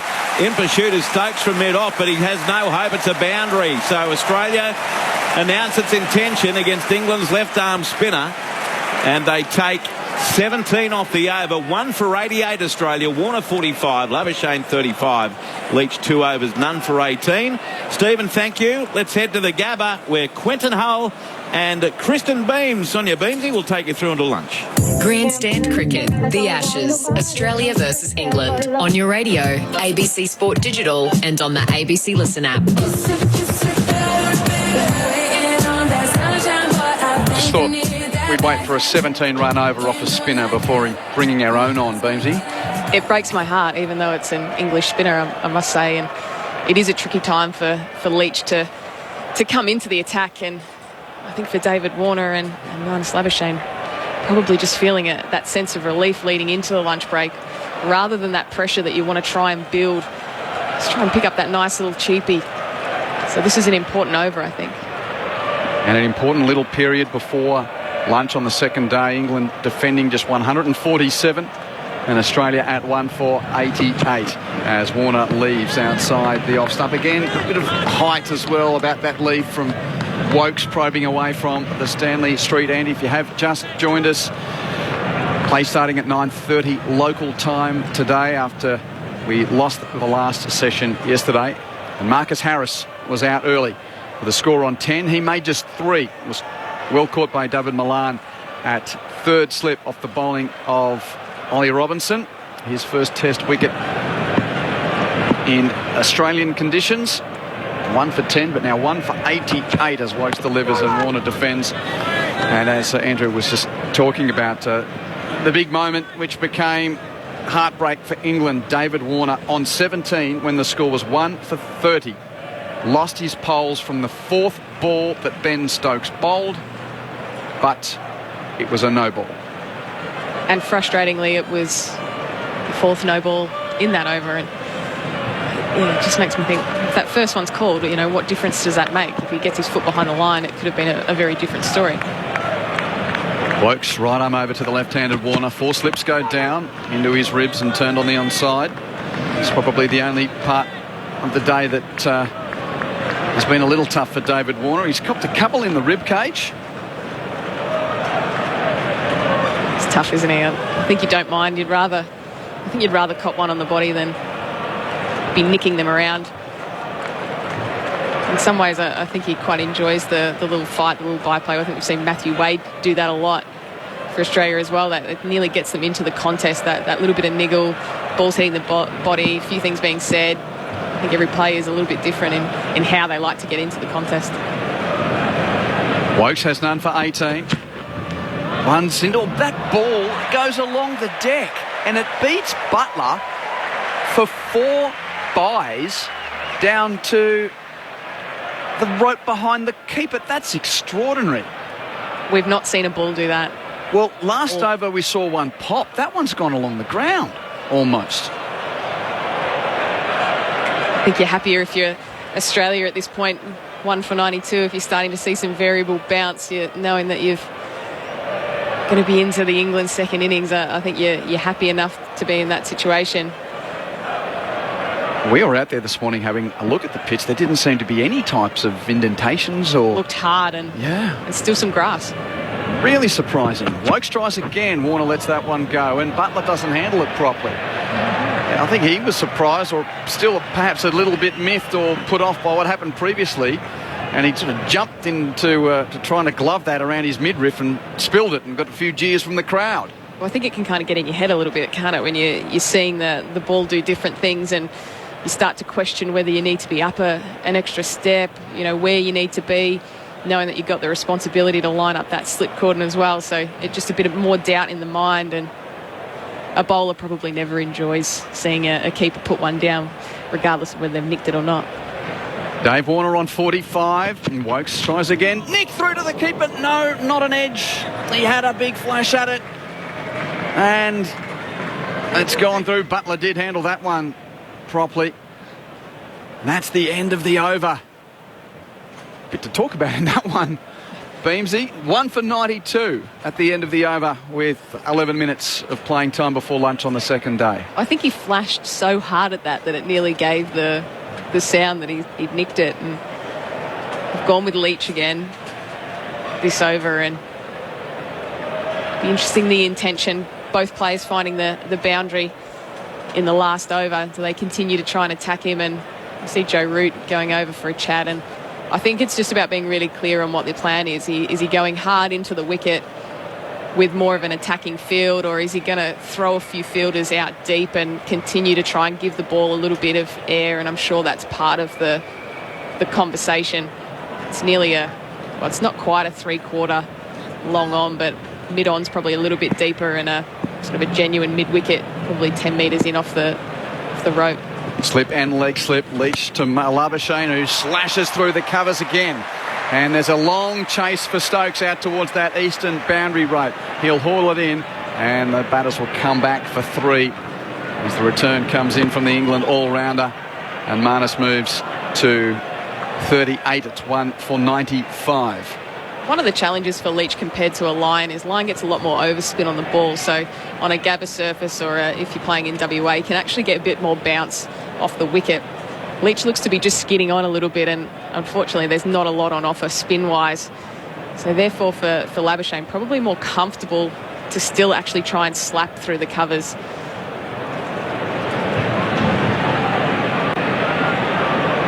Short leg and the regulation slip, and there's a close catching mid-on at the popping crease at the non-strikers, and Warner leaves his crease and drives into the deck and mistimes it. Leach fields, but again intent from David Warner, who hit a couple of sixes from the previous over from the left-arm spinner. So now long on is out, deep mid-wicket is out. And where's Burns being moved to? He's now going into the covers from that catching position that we described just after the cut strip. So backward pointers in the infield, but deepish cover. Mid-off is deepish. Warner tries to sweep and does so down towards deep backward square, and they'll take just the single. But this intent certainly, to try and take down the England left armour, as being shown here by the Australians. As Warner moves to 46, it's 1 for 96. And a good change-up for Warner there. I think if you keep trying to use your feet, trying to get forward, obviously once the long on goes back, it becomes a little bit more challenging, but confident enough to then go to the sweep. And I think as a spinner, you always feel like you're under siege when you're getting hit off the front foot, back foot, someone's sweeping you. All of a sudden you start to think, well, what is a good line and length against this particular batter? So I think that's good working over of a spinner. And they're managing to still get up and down the wicket as well. Lots of manipulations here from Joe Root. So we've got a catching cover, catching mid-wicket and a slip. Long off and long on in. So Labuschagne walks at Leach and lofts him over long on for 6. And he didn't really get all of that. It is the short boundary towards the pavilion. But the locals here like Labuschagne going the dance and the smash down the ground to move to 44, and that's the 100 up for Australia just before lunch on the second day, 1 for 102. Just too easy with no sideways movement on offer, and I think he's probably got to maybe try and use the angle of the crease and come into the wicket a little bit harder. What does Leach do here around the wicket? Labuschagne goes again along the ground and straight at Leach, who touched it. It didn't ricochet onto the stumps. It was very close. Warner quickly was back in his ground, and it's a dot ball. But again, the intent from the Australians here. So close to lunch on this second day. Leach tries again. Around the wicket, Labuschagne walks at him, drives through the hands of a sliding Stokes at deepish mid-off. He's going to race towards the rope and just haul it in before the boundary, and pulls up a little properly, Ben Stokes, before trotting back into the field of play and throwing the ball back to the keeper. Now, how many did they run? Because my attention is purely focused on Ben Stokes' gate right now, Beamsy. 3 they ran. Thank you, Rick. But yeah, it'd be interesting here with Stokes, and it's worth watching. I mean, he hasn't had as much cricket. You nearly hope that that's just a little bit of cramping and not something more sinister. End of the over, 1 for 105. Labuschagne 47, Warner 46. Rick? 59 off the last 8 overs. And how many after the last couple from Leach? I'll give you a moment, as again, it's the story within the game. Ben Stokes, I've got the binoculars up on him. He's just trying to flex that. I think it's a left leg issue. He's walking to position. 30 off his last 2. 30 off his last 2. Thank you, Rick. Single off his first. Certainly there's no further outward concern for Ben Stokes from his teammates, but now he's just trying to stretch out that leg, so maybe just feeling the heat of the day, but we'll keep an eye on it. It's going to be Wokes to bowl another over from the Stanley Street end. Labuschagne cuts for 4. Between third slip and backward point, and marvellous Marnus at home at the Gabba reaches another half-hundred for Australia. That's a great innings from Labuschagne. He's been prepared to leave early on in the day. He's worked his way into his business, and that was always the danger with bringing the spinner on. When they did half an hour before the tea break, all of a sudden scoring opens up, and then just missing on line, Wokes, and that becomes an easy scoring shot, and all of a sudden anything is possible here for Australia in this little period before the lunch break. The reply from Wokes, bowling to Labuschagne, who defends on the offside. Hamid comes in from point to do the fielding. What a plunderer he has become for Australia, Labuschagne. Coming into this test match with 1,885 runs at just under 61. His 4th Gabba test. He averages 99 here, having already scored 2 centuries at his home ground, the best of which was against Pakistan in 2019 when he scored 185. But he loves batting anywhere, but particularly here. Wokes on the approach. Labuschagne defends on the onside, and again they take the single, and Stokes comes in from mid-on to do the fielding, picks up, doesn't throw, and again hobbles and hampers away. Well, it looks hampered as he picks up the ball. Oh dear. Tactically very smart play as well from Labuschagne. they know that he's not moving as freely as he could be. So just making sure that you're actually putting him under pressure and making him chase after that ball. And he looks uncomfortable. I'm sure he's making no eye contact whatsoever with anyone from the medical team or Joe Root at the moment.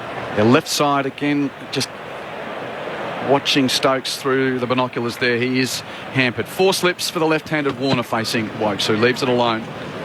It's the game within the game at the moment at 1 for 110. So much talked about the return of Ben Stokes, and he just can't help but get in the headlines.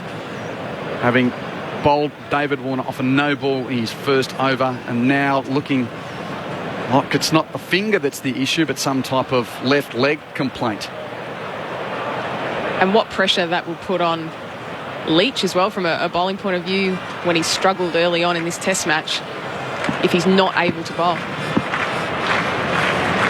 Still a couple of minutes before the luncheon break. Warner's on 46 facing Wokes, pushes to Stokes, and he doesn't have to move on that occasion. It's straight to him at mid-off. I think you just count down the minutes. If you're Stokes, you keep looking up at the scoreboard, seeing what time it is, just hoping to get yourself off as quickly as possible. It's always that terrible moment as the describer where you know you've got to keep with the players, like even when it happens in footy, a star player goes down and almost, well, at least in footy sometimes we've got 2 callers. I've got to keep my eye on Wokes bowling. Warner lets that go again on length, on height, over the top, through to Butler. And that is the end of the over. Australia 1 for 110. What a wonderful scoreline that is for the locals in reply to England's 147. And is Jack Leach getting another over? He was walking towards the umpire. No, he took his hat off. He thought he was getting another over. And they've hooked him for Mark Wood. Yeah. I think this is a good move with probably just the 1 over before the tea break. The momentum with Australia, if they can just try and, I think, just stem the tide a little bit, or at least challenge, I think, in this over. I think that's really important. And I think for Leach probably getting the opportunity to have a break, go into that lunch break and have some conversations. No doubt there's so much analysis around the games and making sure that he gets a plan, a workable plan for the next session, because he is going to still have to play an important role even though this session hasn't gone the way he would have liked. So this will be the last over of the elongated first session of day 2. 2.5 hour session with the early start. 6 overs, 3 maidens, none for 8 for Mark Wood, who has been consistently around the high 140s with his pace today. 2 slips and a deepish short leg. Shortish delivery to Labuschagne, who plays late and dabs it down to Pope in the gully. And this is also a product that looks like a much easier shot now. Wood v Labuschagne, off the back of what's been a really good little period, and that always is tricky, I think, when you know, for Wood, he's like, well, you know, I've actually bowled some really good spells and I've really challenged with some good pace and bounce, but you know, once the batters start to get some momentum, all of a sudden it becomes a little bit more challenging, and you know, we see the field not as attacking and things just shift a little bit, and it's all about the momentum. Labuschagne on 52 last over before lunch on the second day. Wood is short down the leg side and he lifts his gloves out of the line of fire. And don't forget to compliment our radio call. ABC Sports compiled the 40 greatest Ashes moments from the past 40 years, and you can vote at abc.net.au/sport. The live blog's up there and running as well. And of course, we've got the podcasts available via the ABC Listen app and online. There's Grandstand at Stumps, where we wrap up each day of the test.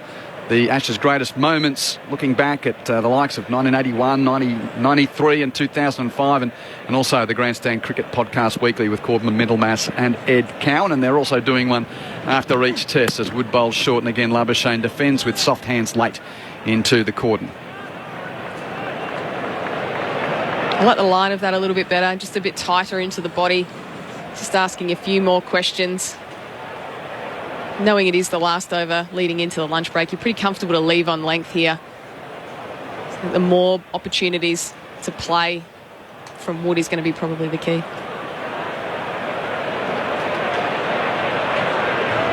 More cricket coming up in the lunch break. If you're with us on the Listen app or ABC Sport Digital, Matt Clinch is going to be chatting to David Warner Here comes Wood, bowling to Labuschagne, defends on the offside and they take the single. Just a tap and go. No chance for Robinson there, who wasn't overly deep at point, but the understanding between this pair, they run so well between the wickets. And England fans, perhaps here's your chance. Full Nelson, 1 for 111. The Barmies have got to recognise it. Come on, Barmies, you're a bit quiet. The Richies look like they're up on their feet, so they're... Barmy Army have been a little quiet, haven't they? Yeah. Richies are waving their microphones at Dave Warner. Can he get to half century before lunch? He's 46 not out. He's beaten. That lifted and moved.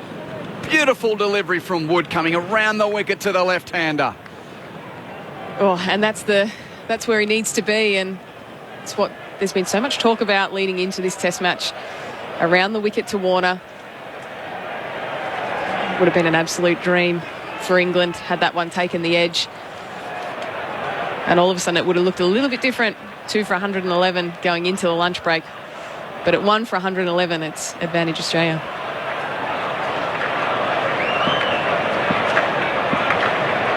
Last ball of the opening session of the second day, and the crowd realise it. Wood coming around the wicket to Warner at 1 for 111. And Warner slaps him in the air just short of points. And they'll get a couple of runs as it bursts through the fingers of Milan, who goes and scurries after it to clean up his own mess. They complete 2. That is lunch. Australia 1 for 113 in reply to England's 147. Warner unbeaten on 48. Labuschagne on 53 after Harris was dismissed. Caught Milan, bowled Robinson for 3 with the score on just 10. That took its time, Beamsy, so we don't have too much of the clock available for you to give us a thought or two, but we'll hear plenty from Chris and Beams throughout the rest of the day, because we are about to head to news. If you are listening to us on ABC local radio, you're going to be hearing The World Today, and as mentioned everywhere else through the ABC Sport digital services. Grandstand at Lunch is coming up, featuring Matt Clinch talking to David Warner. He removes his gloves and helmet, steps over the rope along with Marnus Labuschagne. Australia 1 for 113 in reply to England's 147. The Aussies on top at Lunch, day 2.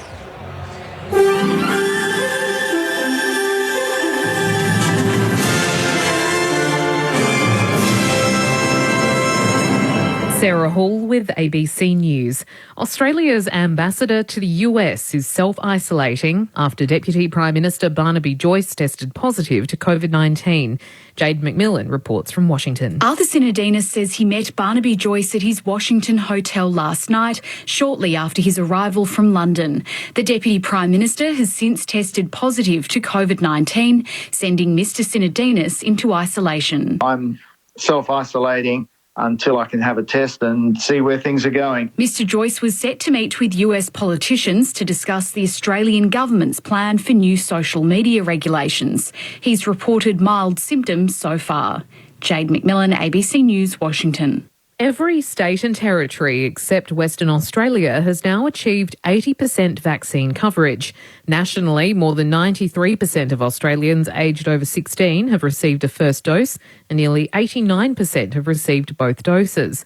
Prime Minister Scott Morrison has congratulated Queensland and the Northern Territory for passing the 80% milestone overnight. It's great news today that both in Queensland and the Northern Territory, they've gone past the 80% double dose vaccination rate. Well done, Queensland. Well done, Northern Territory. It's a terrific result, and we look forward to that continuing on, because it's very important now that people continue to go and get their boosters. Another 8 cases of the new Omicron COVID strain have been detected in New South Wales, taking the total to 42. The details from Amy Greenbank.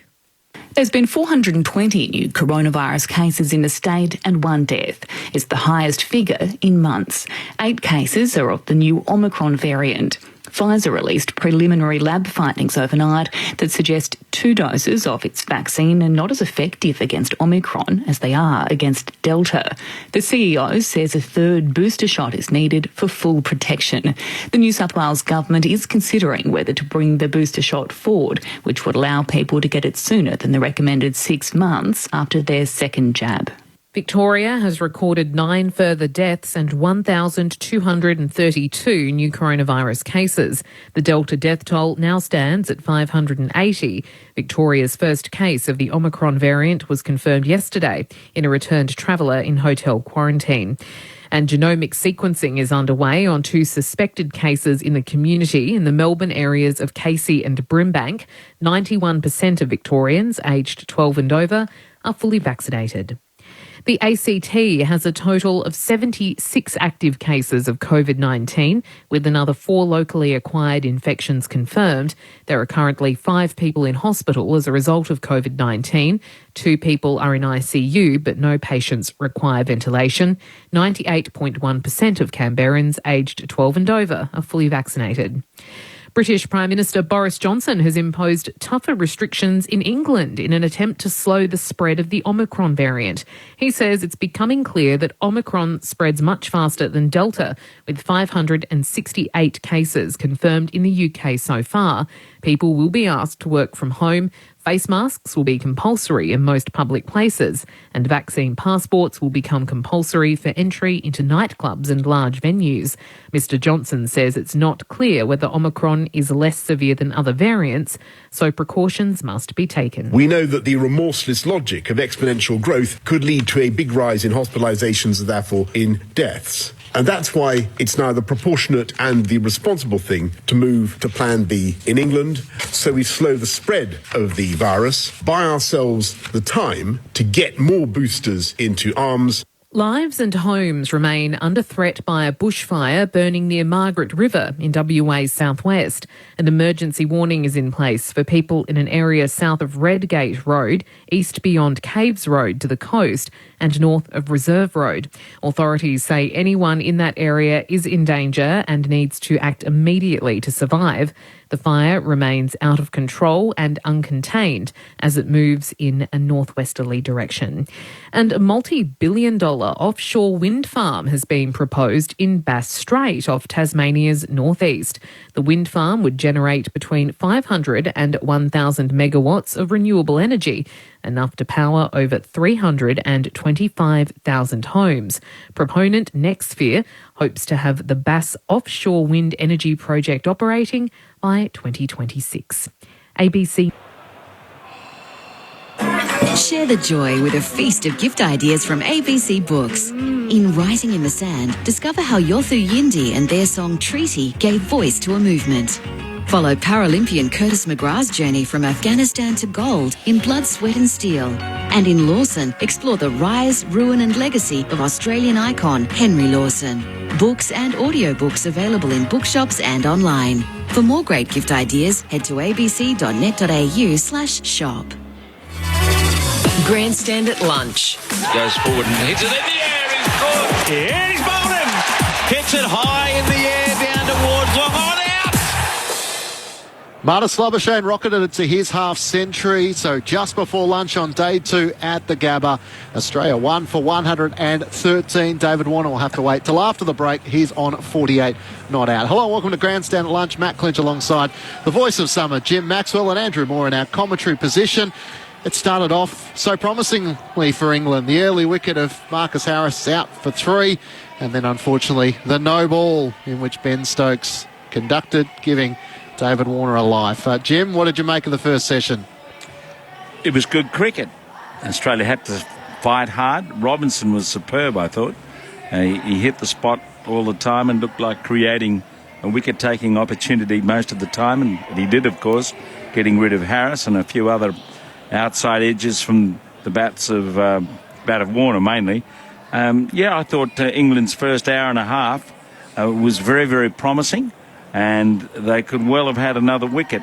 Of course, the forensics on Stokes will be going around and round in media boxes and circles at the moment, because it seems that not only was the ball he bowled Warner with a no ball, but the previous 3 deliveries. Now, what on earth is Blocker Wilson doing up there? I know they say it's the couch, maybe the virtuous couch, up in the third umpire's position. But surely, if he's going over by an inch or something, you'd be telling the bloke in the middle it's a no ball, posthumous no ball. I don't know. It doesn't seem to happen in cricket now until we get a moment like that. A wicket, yeah. When there's a wicket, then all of a sudden, that was a no ball. So I think that, Stokes is at fault obviously for bowling them, but you need to be told quickly. And you would, normally the bloke in the middle, Rod Tucker, would say, you're getting a bit close, mate. But you get the impression that the fellow in the middle is concentrating so much on what's happening at the other end now, knowing that he's covered by the technology. He doesn't have to worry too much about that. Well, they don't call any anymore. It all comes from upstairs. So if you've got one job to do, Paul Wilson, how are you missing them? If that's what your focus is at that time, and you can quickly watch your replay, how are you missing 3? And things went from bad to worse, Maury. Ben Stokes looked ginger just before the lunch break, stretching at that left knee. And if he's England's X factor, I think we're all going to be looking closely as to what he's like after the lunch break. And let's face it, regardless of whether you're Australian or English, you want him playing. You want that exciting all-rounder who can bustle in, who can take good catches, who can, as he's proven, win games with the willow. You want him there. Because the star factor for England minus Broad and Anderson is basically him and Joe Root, isn't it, at this point? So you want them being an active part of the series, and all eyes will be on the centre of the Gabba straight after lunch, Clinchy, to make sure Ben Stokes does come back on. He's only bowled 5 overs.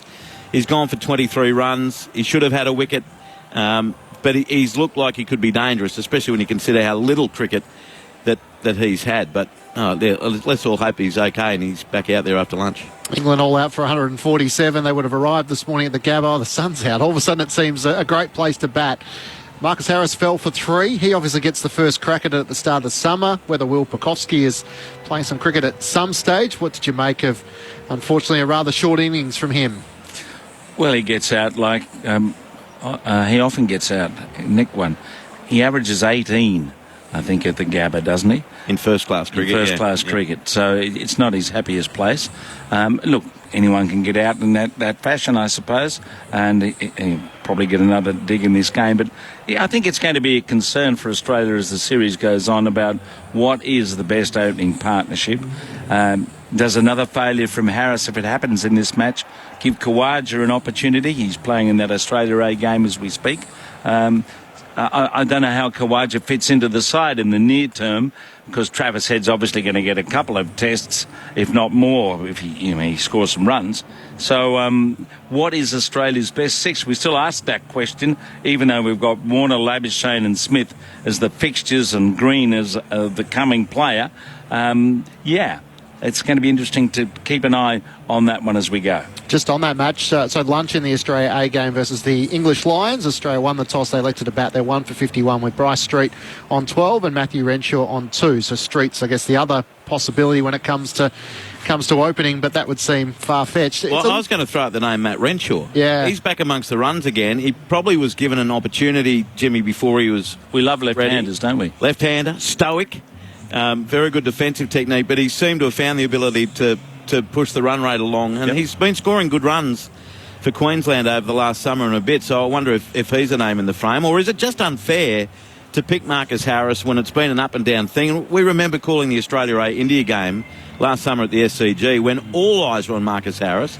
He nicked off twice, and then the last image we saw before he ended up being picked for the first test in Adelaide was him in deep consultation with Trevor Holmes, the then chairman of selectors, in the ladies' stand, and he ended up getting retained, but he's in and out of the side. Is it unfair for him with back-to-back tests and the MCG test quickly upon us as well at his home ground, just to at least say, you've got these 3 tests, establish yourself? You've got to give him 3, I think, yeah. But, I don't want to show any particular inclination towards a particular player, but the bloke, I think, who should be close to test selection somewhere, if not the middle order, you could even open with him, is Mattinson. He's captain of this Australia A team. He's batting at 4, I think. And I was speaking the other day to the New South Wales batting coach, Michael Klinger, and he said that what he's seen of Maddison's batting in the last year or two, particularly since he went down to Melbourne, he's played some of the better innings, better hundreds against quality bowling on pitches that were doing a bit, that puts him right up there. And remember, this guy did play for Australia in 3 tests a few years ago. So there are a number of people around who are on the fringe of all of this. Which is a good thing, right? You need we want some that pressure competition. coming. Yeah. We want the competition. And yet at the same time, you hope they back in Marcus Harris. Interesting in that English Lions side, there's no Stuart Broad and there's no Johnny Bairstow. So you thought both of those might be featuring. We're going to hear from David Warner in a few moments' time. I got a chance to sit down and chat with him last week and get his thoughts on his career and where it currently stands. But obviously with Warner on 48 and Labuschagne on 53, Steve Smith still to come. There's a chance here for Australia to really dent the English confidence and put them on their back heels late on day 2. Tell you what I loved about Warner's innings is the way he came out so positively, and that's not blasting boundaries. That didn't come to much later in the session, but just the running between wickets, the decisiveness about leaves and forward defensive and all of that sort of thing.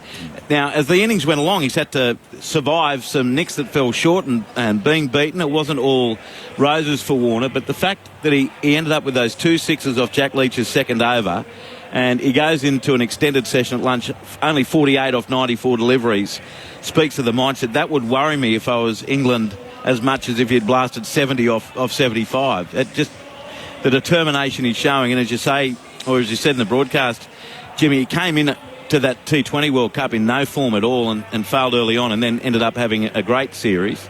And he just seems to be taking that confidence on. And you get the feeling, having survived some of those top moments, he could be really set to flourish. In 30 seconds, Jim, what happens from here?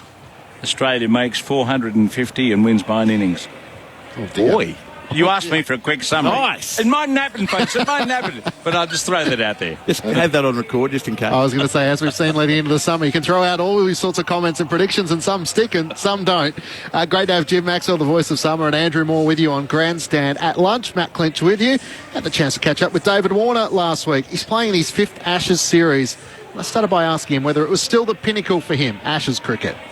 Oh, 100%. It's, I've said this millions of times. It is the pinnacle. As a childhood dream to be part of an Ashes series. You know, I've always said that I'd love to get there, love to play in one game, even one test match. And to sit here now playing, as you said, just then, I think it's my 5th. I'm so excited. I'm even more excited now because we obviously drew in England. That memory of Stokesy at Leeds. There's a lot of, fire in us and desire to win here at home soil after winning the World Cup as well. So there's some electric vibes coming through our group here with half the team basically playing in that World Cup as well. You haven't played any red ball cricket since earlier in the year. Has it become easier to switch between formats? And what do you need to do to feel ready come the Gabba? For me, it's just, facing a cricket ball. Doesn't matter what colour it is. Red, white, pink. You can actually say the same thing. It's been a year since anyone's played a pink ball. So it's irrelevant. Doesn't matter.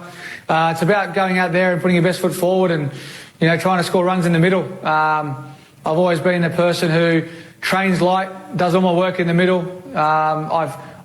I've sort of trained my whole life to be in that position, to be able to do that. So, it's all about going out there and executing in the middle and delivering the best I can. It's been such a challenging year with quarantine bubbles, IPL, obviously being away from your family. Were you able to get a short break and recharge after the World Cup? Yeah, look, obviously I haven't seen my family for ages, and unfortunately they can't come to Queensland due to the border restrictions as well, so I have to wait to Adelaide. It is difficult. My wife is an incredible person, she's got a great heart, great mother, and I owe her a lot of time and my children a lot of time. The past sort of 12 months, I think I've been away for almost 280 days, 90 days, so it's very, very difficult on them. It's difficult on myself as well, being apart from them, and living in these bubbles, and without any freedom. Given that we're in Brisbane here and there's no COVID, we still can't do what we want to do. So it does become a challenge. But we love the game. I'm at the later part of my career, so I don't have too much longer left. So I see the light at the end of the tunnel. But hopefully this virus can somehow be squashed and be pushed out of all of our lives, sort of in the next sort of 2 years, so we can get on and do what we love best, and that's living. I'd imagine it's incredibly hard every time you have to say goodbye to the kids and head away again. Do you FaceTime? And was Candice the better of the homeschool teachers? Yeah, homeschooling. I don't think we did homeschooling. It was too difficult not for just us. It was just more, the kids. You spend there half an hour, 45 minutes, and then what do you do for the rest of the day? You can't do anything. So, there's only so much swing time, park time that you could do. I think Candice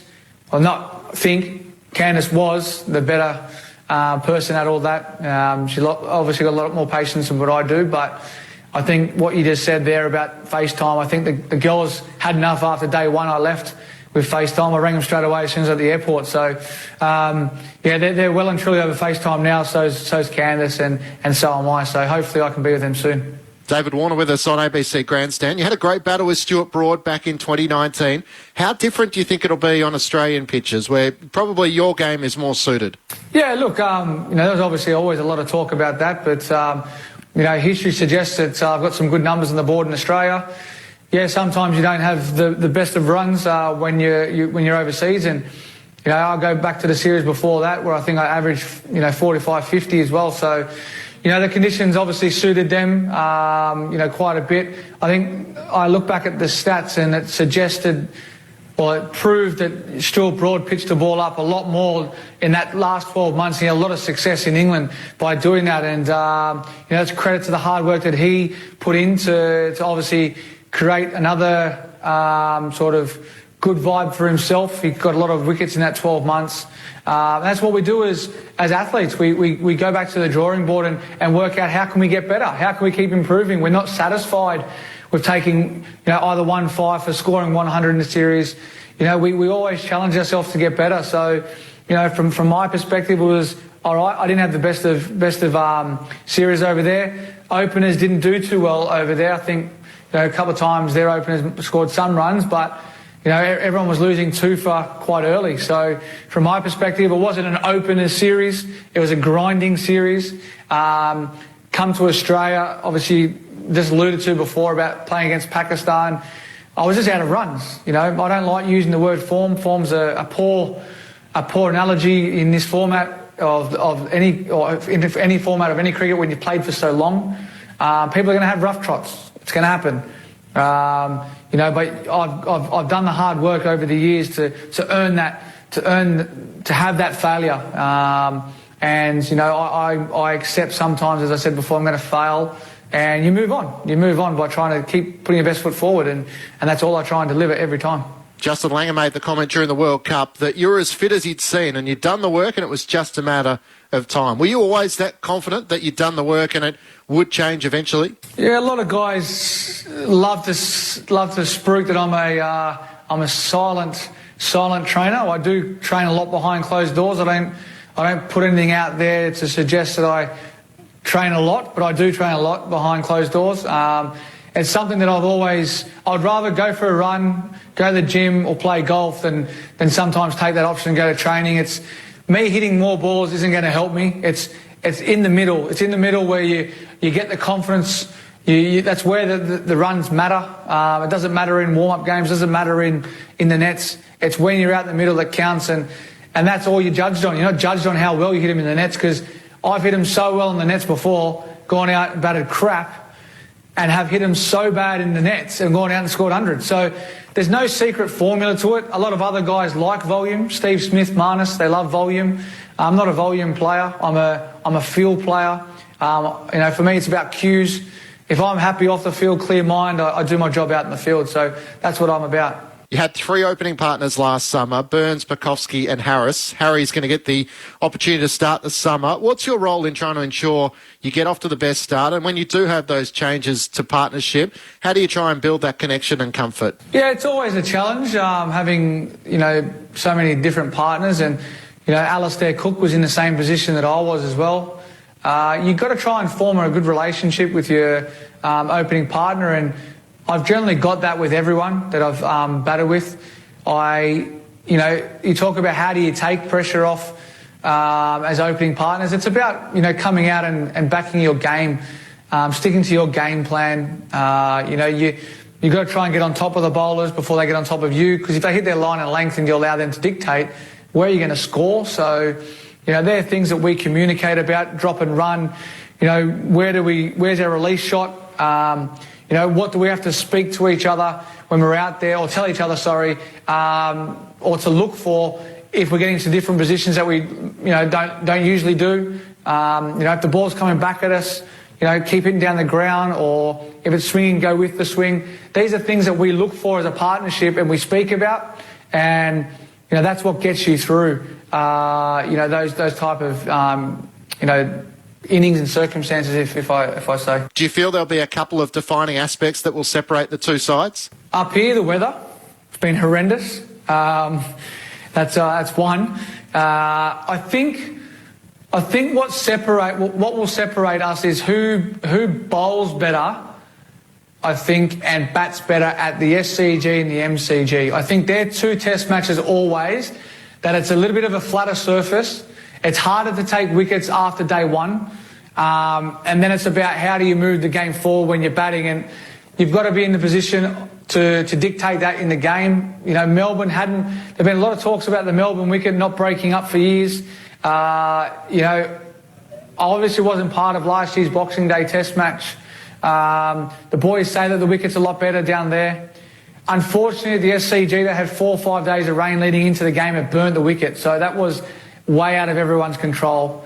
Then obviously the same thing sort of happened up here at Brisbane, where the wicket was totally flat and it didn't do anything, didn't speed up. It was almost a day 2 wicket to start. So if conditions are exactly the same like they normally would be, I'd be saying definitely, day one's a crucial one at the Gabba. If you bat first, you've got to bat well.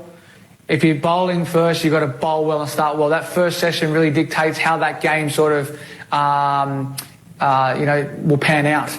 And then from there, it's obviously pink ball, so it's swing conditions. If it's swinging, obviously they're used to those conditions. If it's not swinging, it's about line and length. So I'll go to the first 2 games are the biggest part of this series. Then it comes to the grind with the last 2, with the middle 2 tests, with Sydney and Melbourne. And I think by then you'll see who's going to be the better team. David Warner's joined us on ABC Grandstand. You're now 35 years of age. Do you start to wonder about the end? Will you continue to play IPL after Test cricket, whenever that may be? I'll retire one day after Chris Gale. So whatever age he retires, I'll retire after him, because if that big fella, how big he is, how tall he is, how many games of cricket he's played, if he's still going, surely I've got my little legs, I can go that long. So obviously, this is a conversation you're probably going to have to ask my better half. How long is too long, and how long do I want to spend away from my family playing around the world as well? So they're discussions that I'll have with the wife. I want to spend a lot of time with my kids. I know how much time it's taken, the game's taken away from my family the last 2 years. So I really want to make sure that I'm giving that time back to my wife and my girls. And look, it'll be one of those decisions that I do make in probably in the near future. We haven't seen you in the Big Bash in Australia. Obviously, the Test players are normally featuring at that time of the year, but is it something you'd like to play in again? Yeah, it's probably fair to say you probably won't see me playing the Big Bash again. Obviously, there's a lot of tournaments around the world. You've got new leagues in the UAE as well. If I play another, say, 2 years of Test cricket, this year, next year, got the World Cup the following year, I'll probably, I've always said I'll play the 2023 World Cup. By then, I'll probably want that summer off, have Christmas at home. I probably wouldn't want to do anything else. So by then, I'll be 39, 40. So it's probably going to be too difficult to play that, I reckon. In the lead up to the Ashes, do you get excited, nervous? What's the emotions for David Warner leading up to that first test at the Gabba?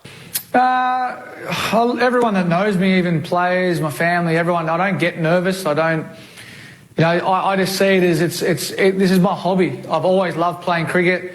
I love the contest. I love the moments, and this is what I live and breathe. And I just rock up. The morning of, I'll go for a walk like I normally do. Some can say that's what I do to clear my mind. I just love it. I absolutely enjoy what I do, and I don't think there's probably times in the game I get nervous, especially when it comes down to those moments, the winning moments, the potential losing moments.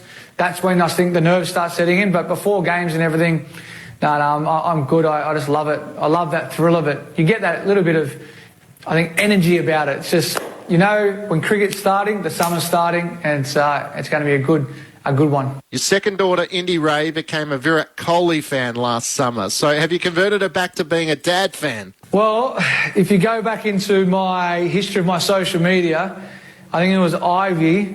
We're in England. I come home from a game, and Ivy's like, "Dad," I said, "Yes, darling," and she started singing, "Jimmy, Jimmy, Jimmy Anderson." And I was like, that's the last thing I want to hear after a day's play in England is you coming home and singing that song after he's got me out. And I still remember it vividly, and no doubt about it, they'll start singing the same song this year.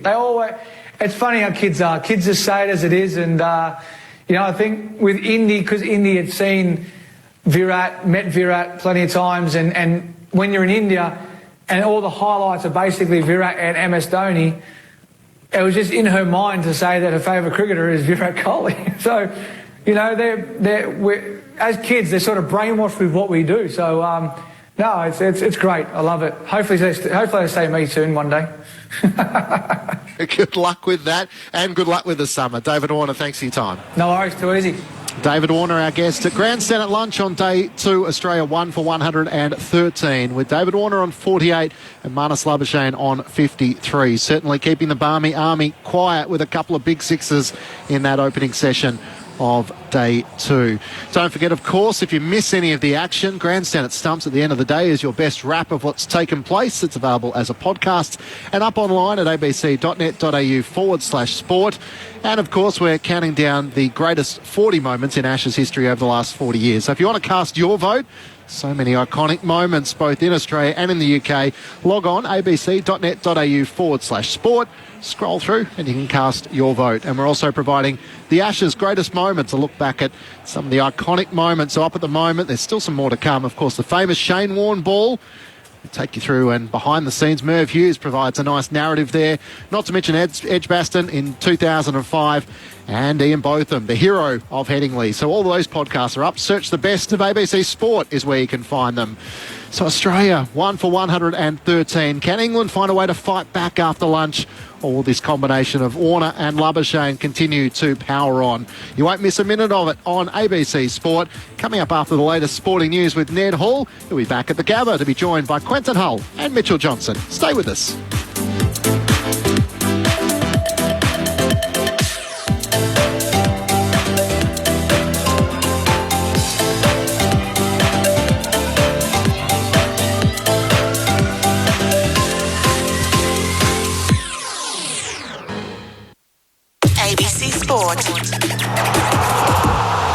The Ashes are here on the ABC Listen app. And he swings into this, he's got it covered. Hear every ball. It's bowled, second ball. Every catch. It is caught. And every wicket of the Ashes. Hits it in the air, he's caught. He launches him this time, pokes him all the way out of the ground. Grandstand Summer of Cricket. Live and ad-free on the ABC Listen app. The cricket conversation doesn't need to stop at Stumps. Check out the Grandstand Cricket podcast with former Aussie opener Ed Cowan and host Corbin Middlemass. That's the Grandstand Cricket podcast. Download it wherever you get your pods. Grandstand Cricket, the Ashes. Hits it high in the air, down towards long, on out. Beautifully driven, the off drive, back down the ground for 4. On your radio, ABC Sport Digital, and on the ABC Listen app.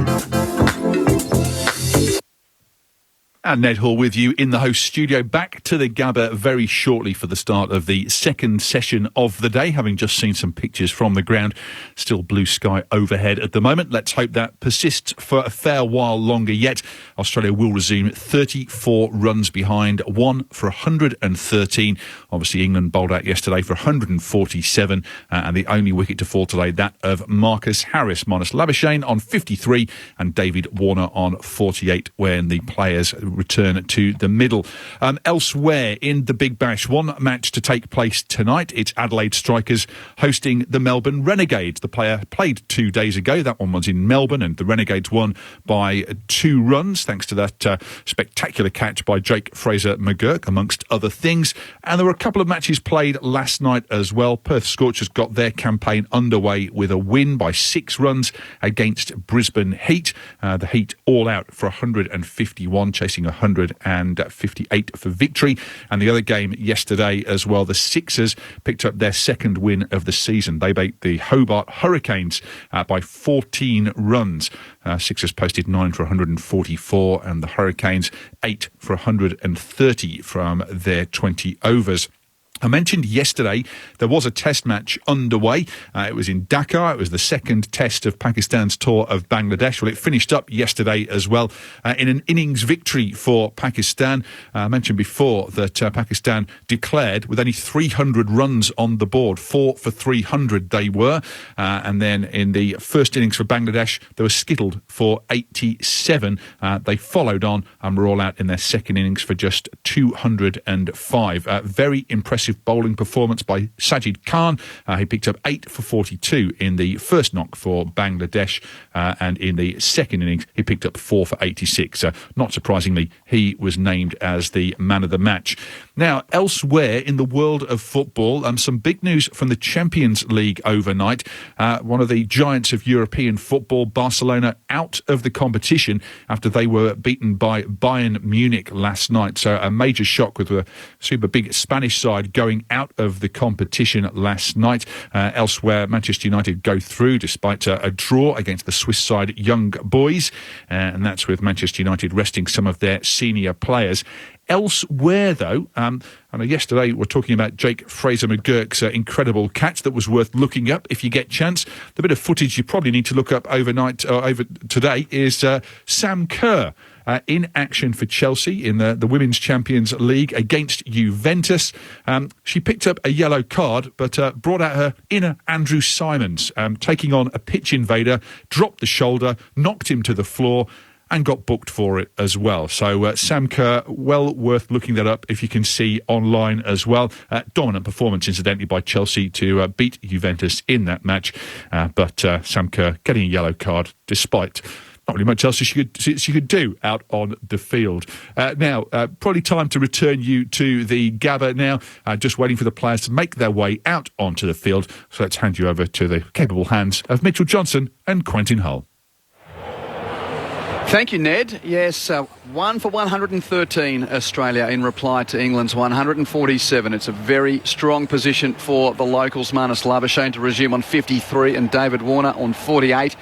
And as Mitchell Johnson rejoins me after the luncheon break, all eyes just at the top of the England race. And good news for England fans, and I think cricket fans in general, Ben Stokes has emerged and is putting on the arm socks to head out into the field of battle, having just pulled up a little shy with a left leg complaint late in that session. We haven't heard any news as to the nature of it. It remains to be seen as to whether or not it's going to affect him from bowling. But he's out there at the moment and getting ready to return to action, because England needs something to happen or this test match is going to slip away quickly. Definitely. The way the Australian the batting team batted towards the back end of that, just before the lunch break, the last half hour was exciting to watch. It all looks pretty much Australia's favour. England really have to do something different here. Leach not turning a ball, he doesn't really get the bounce as the Nathan Lyon, and that's why Lyon likes bowling here. Shane Warne talked about it as well, getting that extra bounce. It normally helps you as a spin bowler, but he comes around himself a bit, Leach, and doesn't quite get the same bounce. But he'll have another opportunity out there, I'm sure. He'll have plenty of chances. This bowling attack, they need to do something a bit different. I think Wood needs to be bowled in short spells, and he needs to be aggressive. He needs to have a real good crack at trying to make the Australian batsmen uncomfortable. And Ollie Robinson, I thought he was probably the pick of the bowlers, to be honest. I think the way he bowled a really good line. He changed his length slightly. It was sometimes just back of a length, but then he got it up there and he was pitching it full and getting that carry through. Got Harris early. Stokes is another one. He has to be out there for them. They rely on him to have those short spurts, do something with the ball. They're looking up to him. They're missing Broad and Anderson, so that's huge. By their own choice, missing Broad and Anderson. You've played so much cricket at this venue. It was your first state home ground, and you've played a lot of Test cricket here. Things that stuck in my mind, I haven't seen a Gabba Day 2 have a bit of pop or almost a gazunder at one point. There was one that kept really low. There's been a couple that have popped. It's a little un-Gabba-esque. Yeah, well, I mean, when we spoke to Paddy Cummins this morning, the reason I asked him about the divots, because sometimes the softness of the first day pitch, it can leave divots in the pitch, and they start to harden up on day 2, day 3, and they start to play a few little tricks. So he didn't say that there was any out there. Maybe a couple that can't quite see, but yeah, very unusual. It's still looking like it's a very good pitch. It's going through quite nicely. There are a few still seaming away, Ollie Robertson, but it was more the ones that were back of a length. So they need to really focus on trying to bowl that good line and length here in this session. They need to bowl in those partnerships. They need to get together here and fight hard. It will be Robinson first up for England from the Stanley Street end to start the second session of play. Of course, the SMS line is continuing to take your messages. Thank you for them. Make sure you send us your name and where you are listening to us, be it around Australia or around the world, on the wireless, through your phones, through your laptops. Great to have you with us here with Ashes Cricket on the ABC. The number is 0467 920 222. That's 0467 920 222. 3 slips, point, mid-off, mid-on, mid-wicket, square leg and deep fine leg for 28-year-old tall, quick Ollie Robinson to start the second session of the second day. Bowling to Labuschagne forward and defending to Hamid, who comes in to do the fielding. Nice start. Nice line and length. Getting Labuschagne to play the ball. That's just around that off-stump mark as well. So he seems like he's found some good rhythm. Like I said, I've been impressed with him so far. He's been the pick of the bowlers. First few clouds of the day as well.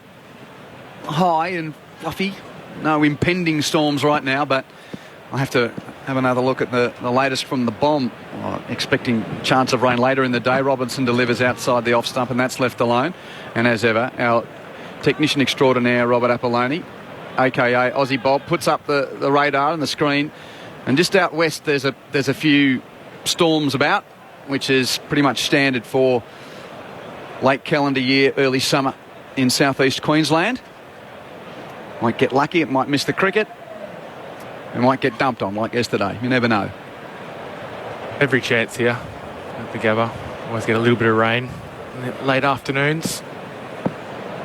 Labuschagne, who averages more than 100 now at this venue, 53 not out. He turns Robinson through mid-wicket, and he'll take just the one as Wood scurries to his right to do the fielding.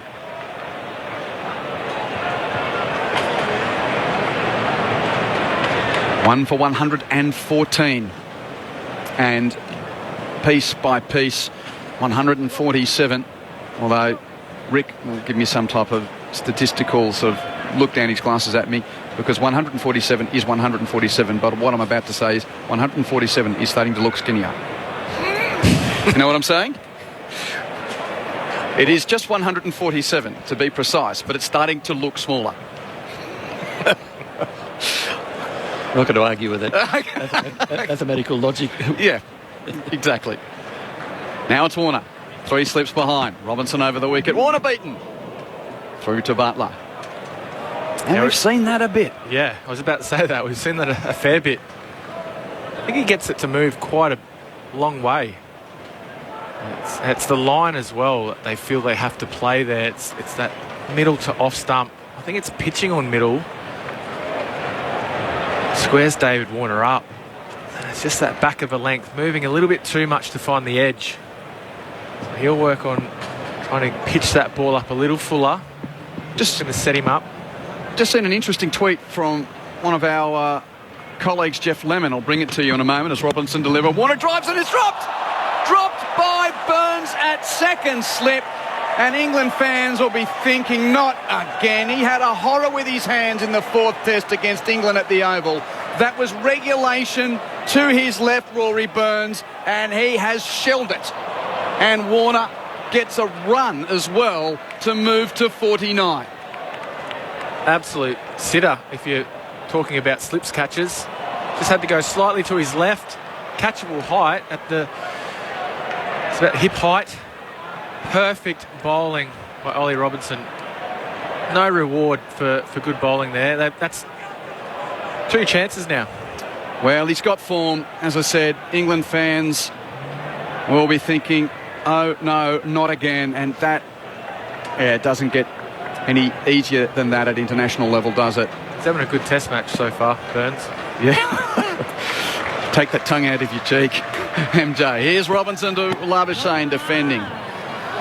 So a chance on 17, Warner, when knocked over from a no ball with the score on 30. And now when he was 48 and the score was 114, he gets another chance. Now, that news that I was going to bring you is about the no balls. And something a freeze on my computer screen here. So, Rick, could I go back to yours? There we go. Thank you, Aussie. Confirmation from Gabba match officials that the tech for monitoring all no balls has been down for the entire match. They've reverted to the old playing condition, leaving no balls up to the standing umpires, who can refer individual deliveries to the broadcaster on request. And it was quite the talking point after David Warner was given the reprieve by the front foot no ball from Ben Stokes, with the TV broadcaster then showing some of the other deliveries earlier in that over, and he ostensibly overstepped in. Well, I hadn't seen the footage, but it was most, if not all of them, from what I've been told. So there you go. Another little story around that story. Wood around the wicket, bowling to Warner. He struck again, that time on the hip. I reckon he would have had some ice on his ribs during the lunch break, David Warner. He copped a couple there in the first session, and that one from Wood was up around the hip as well. Yeah, he's been struck on the body a few times, Davey Warner. Just needs to get that focus now after the lunch break. Another chance going down early, so look to bat with some intent here. Watch the ball closely. Wood steaming in. Love the circle that he does at the top of his run-up. Not a stagnant approach, it's a running start. That's wild down the leg side. Warner tries to pull it away but misses. And Butler moves to his right to glove it. He just needed a little bit of bat on that. That would have been fine and 4 runs. So it's the first real hook shot, should I say, from Davey Warner. Full-blooded hook shot. He only plays that little paddle when it's around that hip to rib height. He has been hit a couple of times in the rib, so maybe he's just thought he'll swing the bat a bit harder. Just one away from his 50. Albeit an eventful one, David Warner. 49 not out. Wood right arm around the wicket, and Warner leaps and defends a ball that didn't get up as much as he expected down on the onside of the pitch, and now Warner just corrects himself with moving back and keeping those feet planted in a shadow pose of what he should have done. Yeah, it's a good start by England. They've been straighter at the stumps, attacking. They have to get wickets. The fastest bowler out there in Wood is making David Warner look a little uncomfortable. 2 slips in the gully, point, mid-off, mid-on, square leg and a deepish short leg. Wood around the wicket. Warner flashes and misses. Now that was the width he was after. He gave it everything but didn't connect. Yeah, I think Woods tried to bowl that one a little wider. Maybe he wanted to get it slightly bit fuller, but drew him into the shot.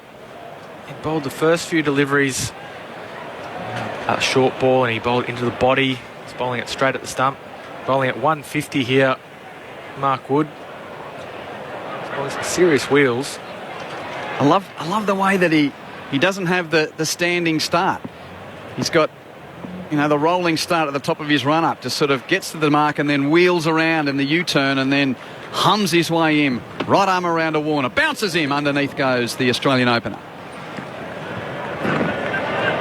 Yeah, I thought from memory he actually used to stand at the top of his crease and do a little step and go from there. So he's obviously worked on his run-up a little bit, which is a very important part of bowling, is your run-up. That's where it all starts. So he's obviously tried to work on that over the last couple of years and get that momentum, that right run-up speed, which is really important for fast bowlers. When you hit the crease, you want to be balanced, but you want to have the right amount of speed going through the crease so you can get over your front leg. It's quite the wide arc as well. Now it's on the straight approach, and Warner punches through cover to go beyond 50. Will it go to the boundary? They've run one. They've completed two. It won't go to the rope. They're going to come back for three. And another eventful day at the Gabba for David Warner. 2 lives on the way to an unbeaten 52. And he raises his bat as Australia reaches 1 for 118. Yeah, another good performance. He's had a couple of chances and he'll take those chances. He just needs to double it up now, as they say. So he'll be looking to really punish this English attack. We had a look at the Australian innings, and the way that they caught brilliantly in the slips. They took some great outfield catches.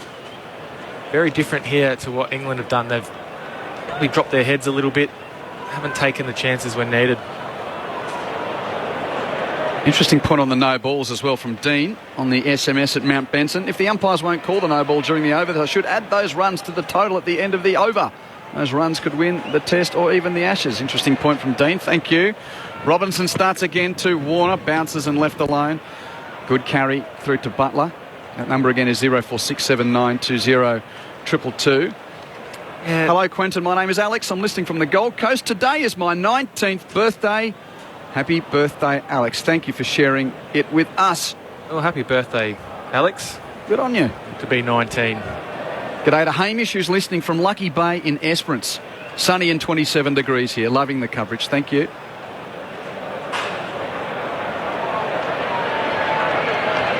Around the Gabba is Robinson. He's got a little bit of a stutter before walking a few steps and then getting into his running approach to bowl right arm over to Warner. Dead bats in defence. And a question here. Is Aaron Finch out of the equation to replace Harris? Last time round he didn't get to play with Warner, his limited overs partner. Yes, Aaron Finch is out of the equation. There you go. Mitchell Johnson answers that question for you. And I'm not saying it in a bad way. It's just, I think there are a few other players around that probably are better suited to the opening role. So anyway, let's not get too far ahead of ourselves. Harris could still have a second innings here as well.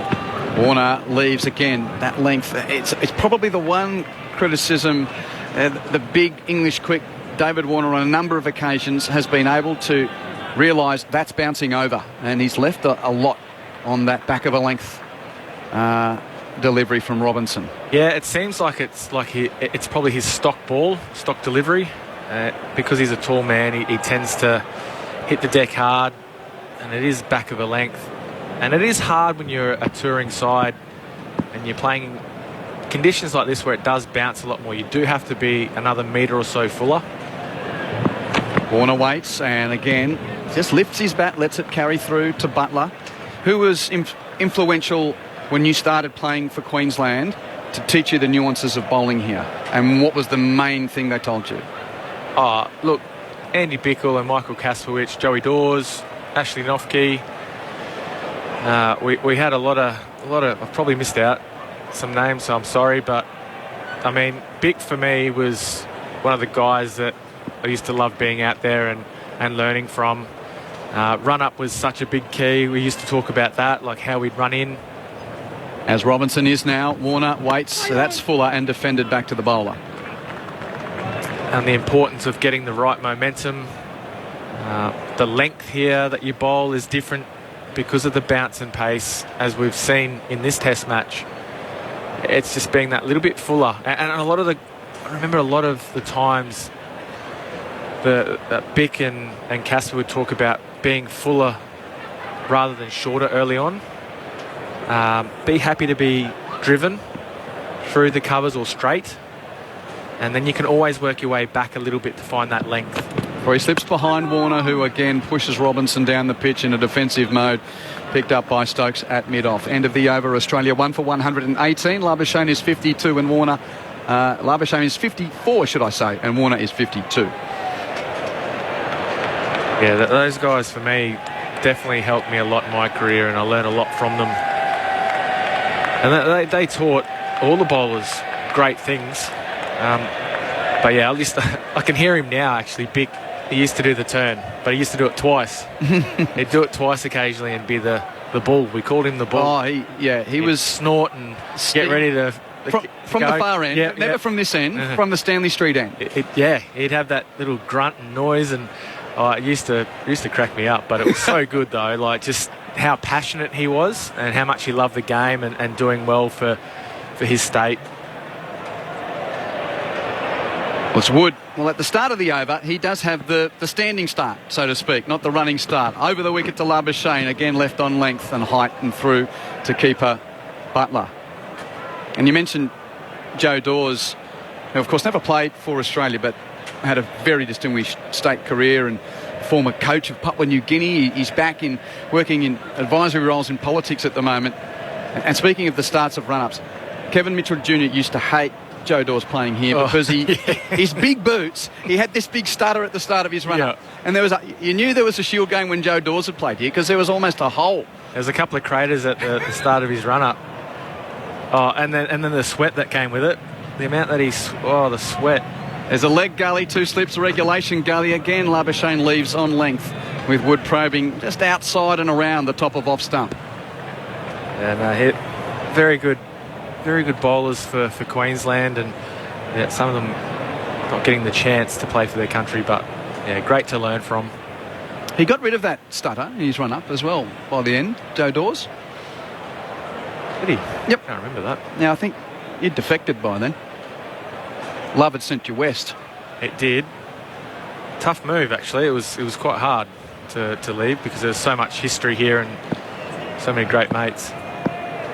Labuschagne on 54. Wood tries again. Shortish and well handled by Labuschagne, getting his body basically in behind the line and turning it on the bump towards square leg, and they take the single.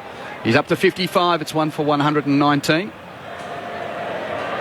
I mean, even though that was a single just then, at least he's bowled it at the body with a bit of pace. Labuschagne was inside it and played it fairly easily, but the previous balls were probably too easy to let go. You need to get these guys playing as many balls as possible, especially just after a break. I just don't think they've done that enough, England.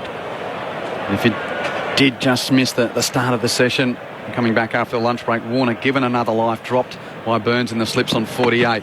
He's now getting a short ball, which he pulls hard with timing to deep backward square for 4. That was quick, but he got onto it, got it down, and it races to the rope.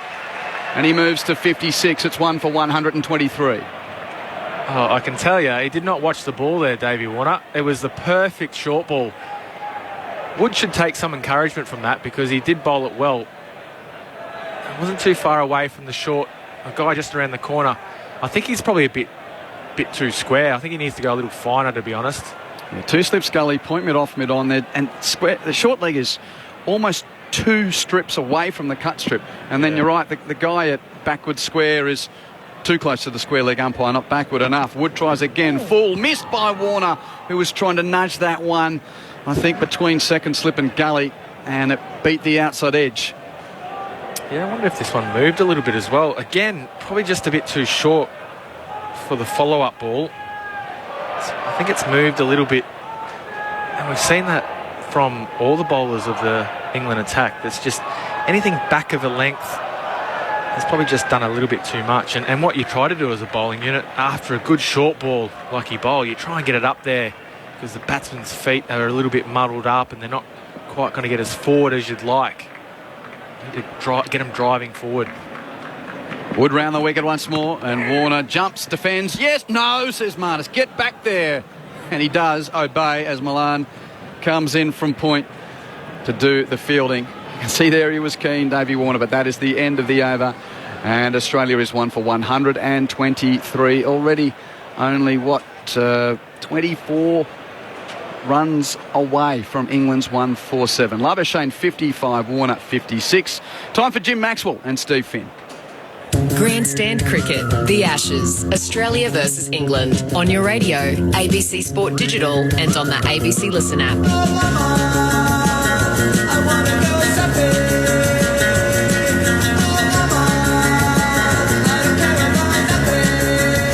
Good afternoon, everyone.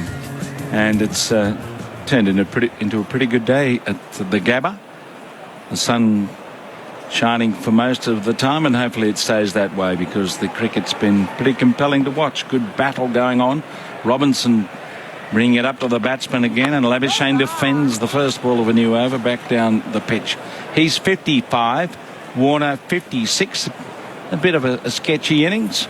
Could have been bowled on 17, but it was a no ball and should have been caught on 48, Steve Finn. But unfortunately for England, Burns dropped the catch at third slip. Yeah, it's a little bit of a sucker punch, isn't it, at this stage of the day when you've got him out bowled already, and then you come in after the break and you hope to execute your plans, bowling a full length, bringing them forward, doing exactly what you speak about as bowlers.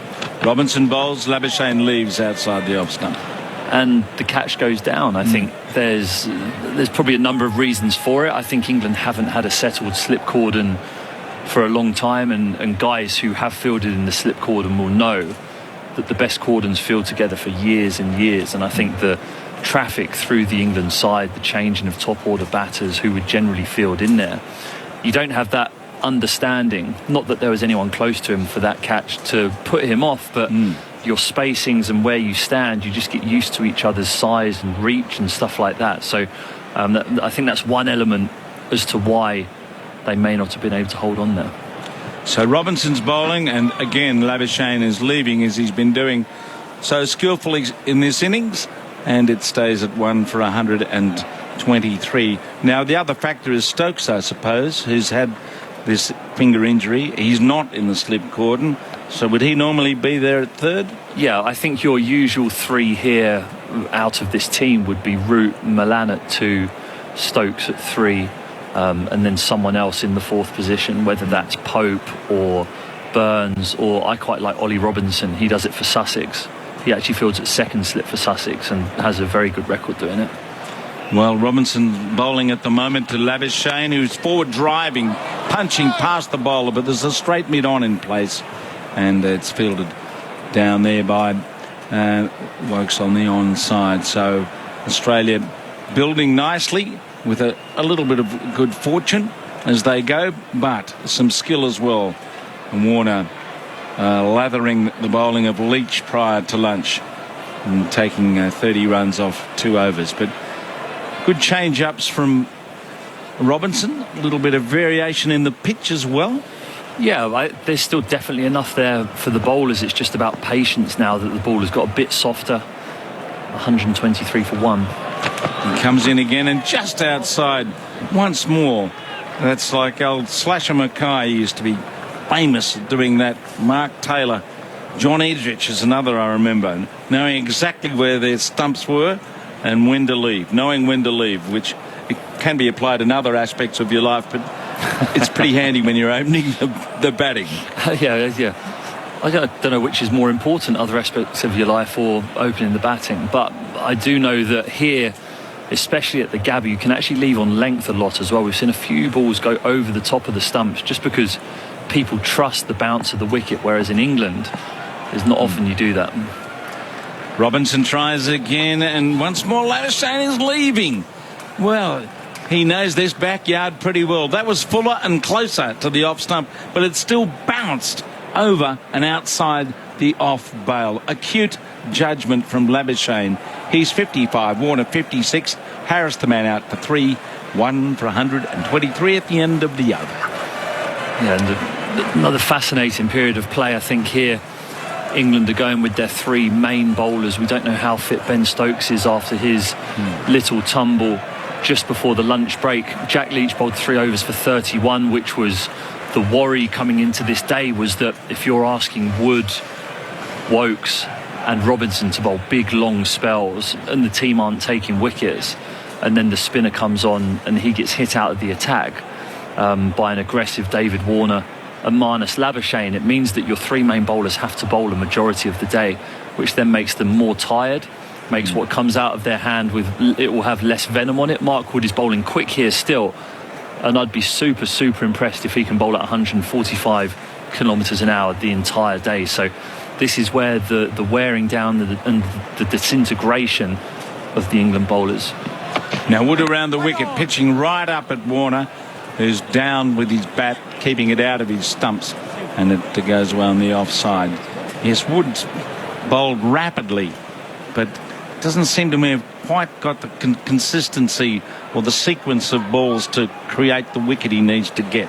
Yeah, he is that X factor in this attack. I think Robinson and Wokes are the guys who provide that full probing length, that challenging the outside edges, and Mark Wood brings just something different because England don't have a left armour like Mitchell Starc either. Wood goes in, another Yorker right up in the block hole, and Warner's ready for it and drops his bat down on it to keep it out of his stump. So Warner playing some fine shots during this innings, but he's had a little bit of luck. Yeah, he's had a little bit of luck, but that's just the way it goes, isn't it? Sometimes I'm sure there's times where he's walked off the pitch feeling unfortunate. I mean, some of those dismissals that he was on the receiving end of in the Ashes 2019, where Stuart Broad was basically bowled him with the golden snitch to him in those first 5 or 6 overs, and he couldn't lay a bat on it. You might feel like this is retribution for that. Wood goes in, short, he hooks and misses. Might have been a bit early on that short ball, and it went over and above his bat and went high, because the umpire, Rod Tucker's now indicating to everyone that that's a wide. Didn't seem like it when it was delivered, but he must have got the clue from Paul Rifle at square leg that it was too high, and it's another extra to the score, 1 for 124. The encouraging thing for England with this, and David Warner taking on the short balls, and he's not looking at the ball. As the ball passes him, he's not looking at it. It is pretty high. I mean, David Warner is about 4'11", but it's not that high. Wood goes in, tries once more, back goes Warner, defends a rapid ball heading in towards the batsman. Away on the offside, he pokes that comfortably away. So Australia with a partnership here that's gone on for more than 100. Well, after Harris was dismissed for 3, Australia's opening partnerships in Ashes cricket have probably been the lowest in the sequence of the last 6 games that they've ever had. I think 18's the highest opening partnership they've enjoyed, if you can put it that way, since the last time in Australia. Here comes Wood, bowls short, back goes Warner, nudges it down to Pope, who's there in the gully. But that's all very well to get an early wicket. When are you going to get the next one? And that's England's problem at the moment, with the hungry Steve Smith getting ready to come out as well. Well, he'll be licking his lips, and these guys here are doing the legwork, I suppose. I mean, they're building their own innings, but also the guys at the top of the order, the top 3, are laying the foundation for the explosive players down the order to come in and really take advantage of tired bowlers, and that is when it does become difficult for a fielding team, especially when you're in the situation where the opposition are 23 runs behind and only 1 wicket down. Wood rushes up, bowls short, off the stumps, cut well by Warner, heading down towards the backward point boundary, and it hits the rope there for 4. Yes, when you get behind the wicket here at the Gabba, the boundary is a little bit shorter than square of the wicket out through deep mid-wicket and cover, and that's zipped away. He played it pretty well too. It was quite close to his body, and he was able to get the back cut nicely timed behind point. 1 for 128, and Warner is 60. And that ball from Mark Wood cramping him short of a length, so he was able to rock back and cut it, but the line, it was probably going over the top of mid and off stump, so he's done well to find himself the angle there to get 4. Wood tries again, and Warner's forward off his toes, squirts it out to Ahmed, who almost runs him out. He would have run him out with a direct hit. He got hold of the ball, Warren slipped, dropped his bat, So his bat was sitting on the ground over the line, but he didn't have his hand on it. Had Hamid hit, he would have been run out. It's almost comical. David Warner clips it straight to Haseeb Hameed, who makes a lovely stop at short leg. It's full and straight from Wood. Warner sets off for a run, slips as he's trying to get his bat back into the crease, then drops his bat, isn't touching his bat when the ball passes the stumps, and he's spread-eagled on the floor like Superman, trying to make it back into his crease, eventually scrambles back and puts his hand across the line. But by that stage, Haseeb Hameed had already thrown the ball, missed the stumps, and a relieved David Warner lies there on the ground, counting his lucky stars again today. And the England fielders will feel as though that's another opportunity missed. Just with a little bit more time, Haseeb Hameed could have lined that up. And to be quite frank, it could have been a race of crawling towards the stumps had they both started doing it. He rushed in from his position. He wasn't to know that Warner was going to drop his bat. He could have beaten Warner to the crease by hitting the stumps just by coming in very quickly. But he saw he's out of his ground, slipping, and then he threw it. Yes, and missed by a whisker. Missed by a whisker with that throw. So Warner's he's having an interesting day out. He's been bowled, he's been dropped, and he's fallen flat in his face and could easily been run out. That is funny. It's going to be, for you guys listening to this, watching the replay of that is going to be hilarious, because Warner drops his bat goes at an angle so it can't reach the crease. He tries to touch the bat, misses it. Comical. Robinson starts a new over. Labuschagne plays this time around the line of the off stump, just nudging it to the onside. 1 for 128. Warner having a fun day at the crease. He's 60 with 6 fours and 2 sixes off Jack Leach, and Labuschagne is 55. So the joy of the game. There's always something occurring. You get a few dots and a few things going on in the crowd, as you can hear in the background. They're entertaining themselves, and then all of a sudden a moment in the game like that where a run out could easily have been affected. 2 slips and a gully, very fine gully. Robinson bowls, leaving outside the off stump is Labuschagne again. That judgment has been perfect so far on leaving the ball alone, and he's done a lot of it. And there's a bit of burble going on out there. I don't know what it is. We're sitting in a studio in Sydney, so it's a bit hard to tell, but the noise suggests there's a bit of interaction going on in the crowd. Maybe the Barmy Army are livening a few others up. Maybe the locals getting stuck into deep square leg and fine leg. It's half a chance of that. 3 in the slips. Robinson going in and Labuschagne leaving once more outside the line of the off stump. So Robinson in his 11th over, 1 for 21. And Australia gradually building a position here. And Robinson's doing his darndest to get a wicket. He's hit some edges, he's got a wicket, and he should have had another one when Warner, just after lunch, was on 48 and nicked. Looked like a fairly comfortable chance, if there ever is one, in the slips to the left of Rory Burns, and it hit him on the wrist. He didn't get his mitts around it in that third slip. So there's more excitement for the crowd. And for Robinson, what is it? A push, a good push by Labuschagne, straight down to mid-on from the full-length delivery. And now, as ever, batsmen, the great pests for the dressing room, aren't they? They always want something. Phenomenal, yeah. I've done a few tours where I've been a specialist 12th man, one of them out here in Australia in 2013-14. So I watched the carnage from the sidelines whilst our colleague Mitchell Johnson was having fun, let's say, out there on the pitch. I mean, it was amazing to watch. You could only marvel at the fast bowling. But yeah, God, batsmen, they're fussy. Here comes Robinson, and another exaggerated leave from Labuschagne outside the off stump. It's gloves, it's drinks. Gloves. How many pairs of gloves did you have? A couple. How many do these blokes have? About 20 or 30? More than that, a couple every half hour, I think. Yeah, I think Marnus Labuschagne was just signalling back to the dressing room for some eye drops there. So someone's going to have to run him some eye drops on. Yeah, the sweatband on the inside of the helmet was a popular one from the batters in hot conditions, so you'd have to run back with this sweaty sweatband in your hand all the way back to the pavilion. Robinson goes in, and another wideish delivery outside the off stump, and Labuschagne just watches it go past. So now he's going to get his eye drops. He's heading away. There was a time in the game, and I know occupational health and safety and all those other factors come into play. Blokes like Tom Brooks umpiring, you wouldn't be allowed to do anything until the drinks came out after an hour's play, or you got to the dressing room. No, you're not allowed to go. Why? That would be against my human rights, Jim.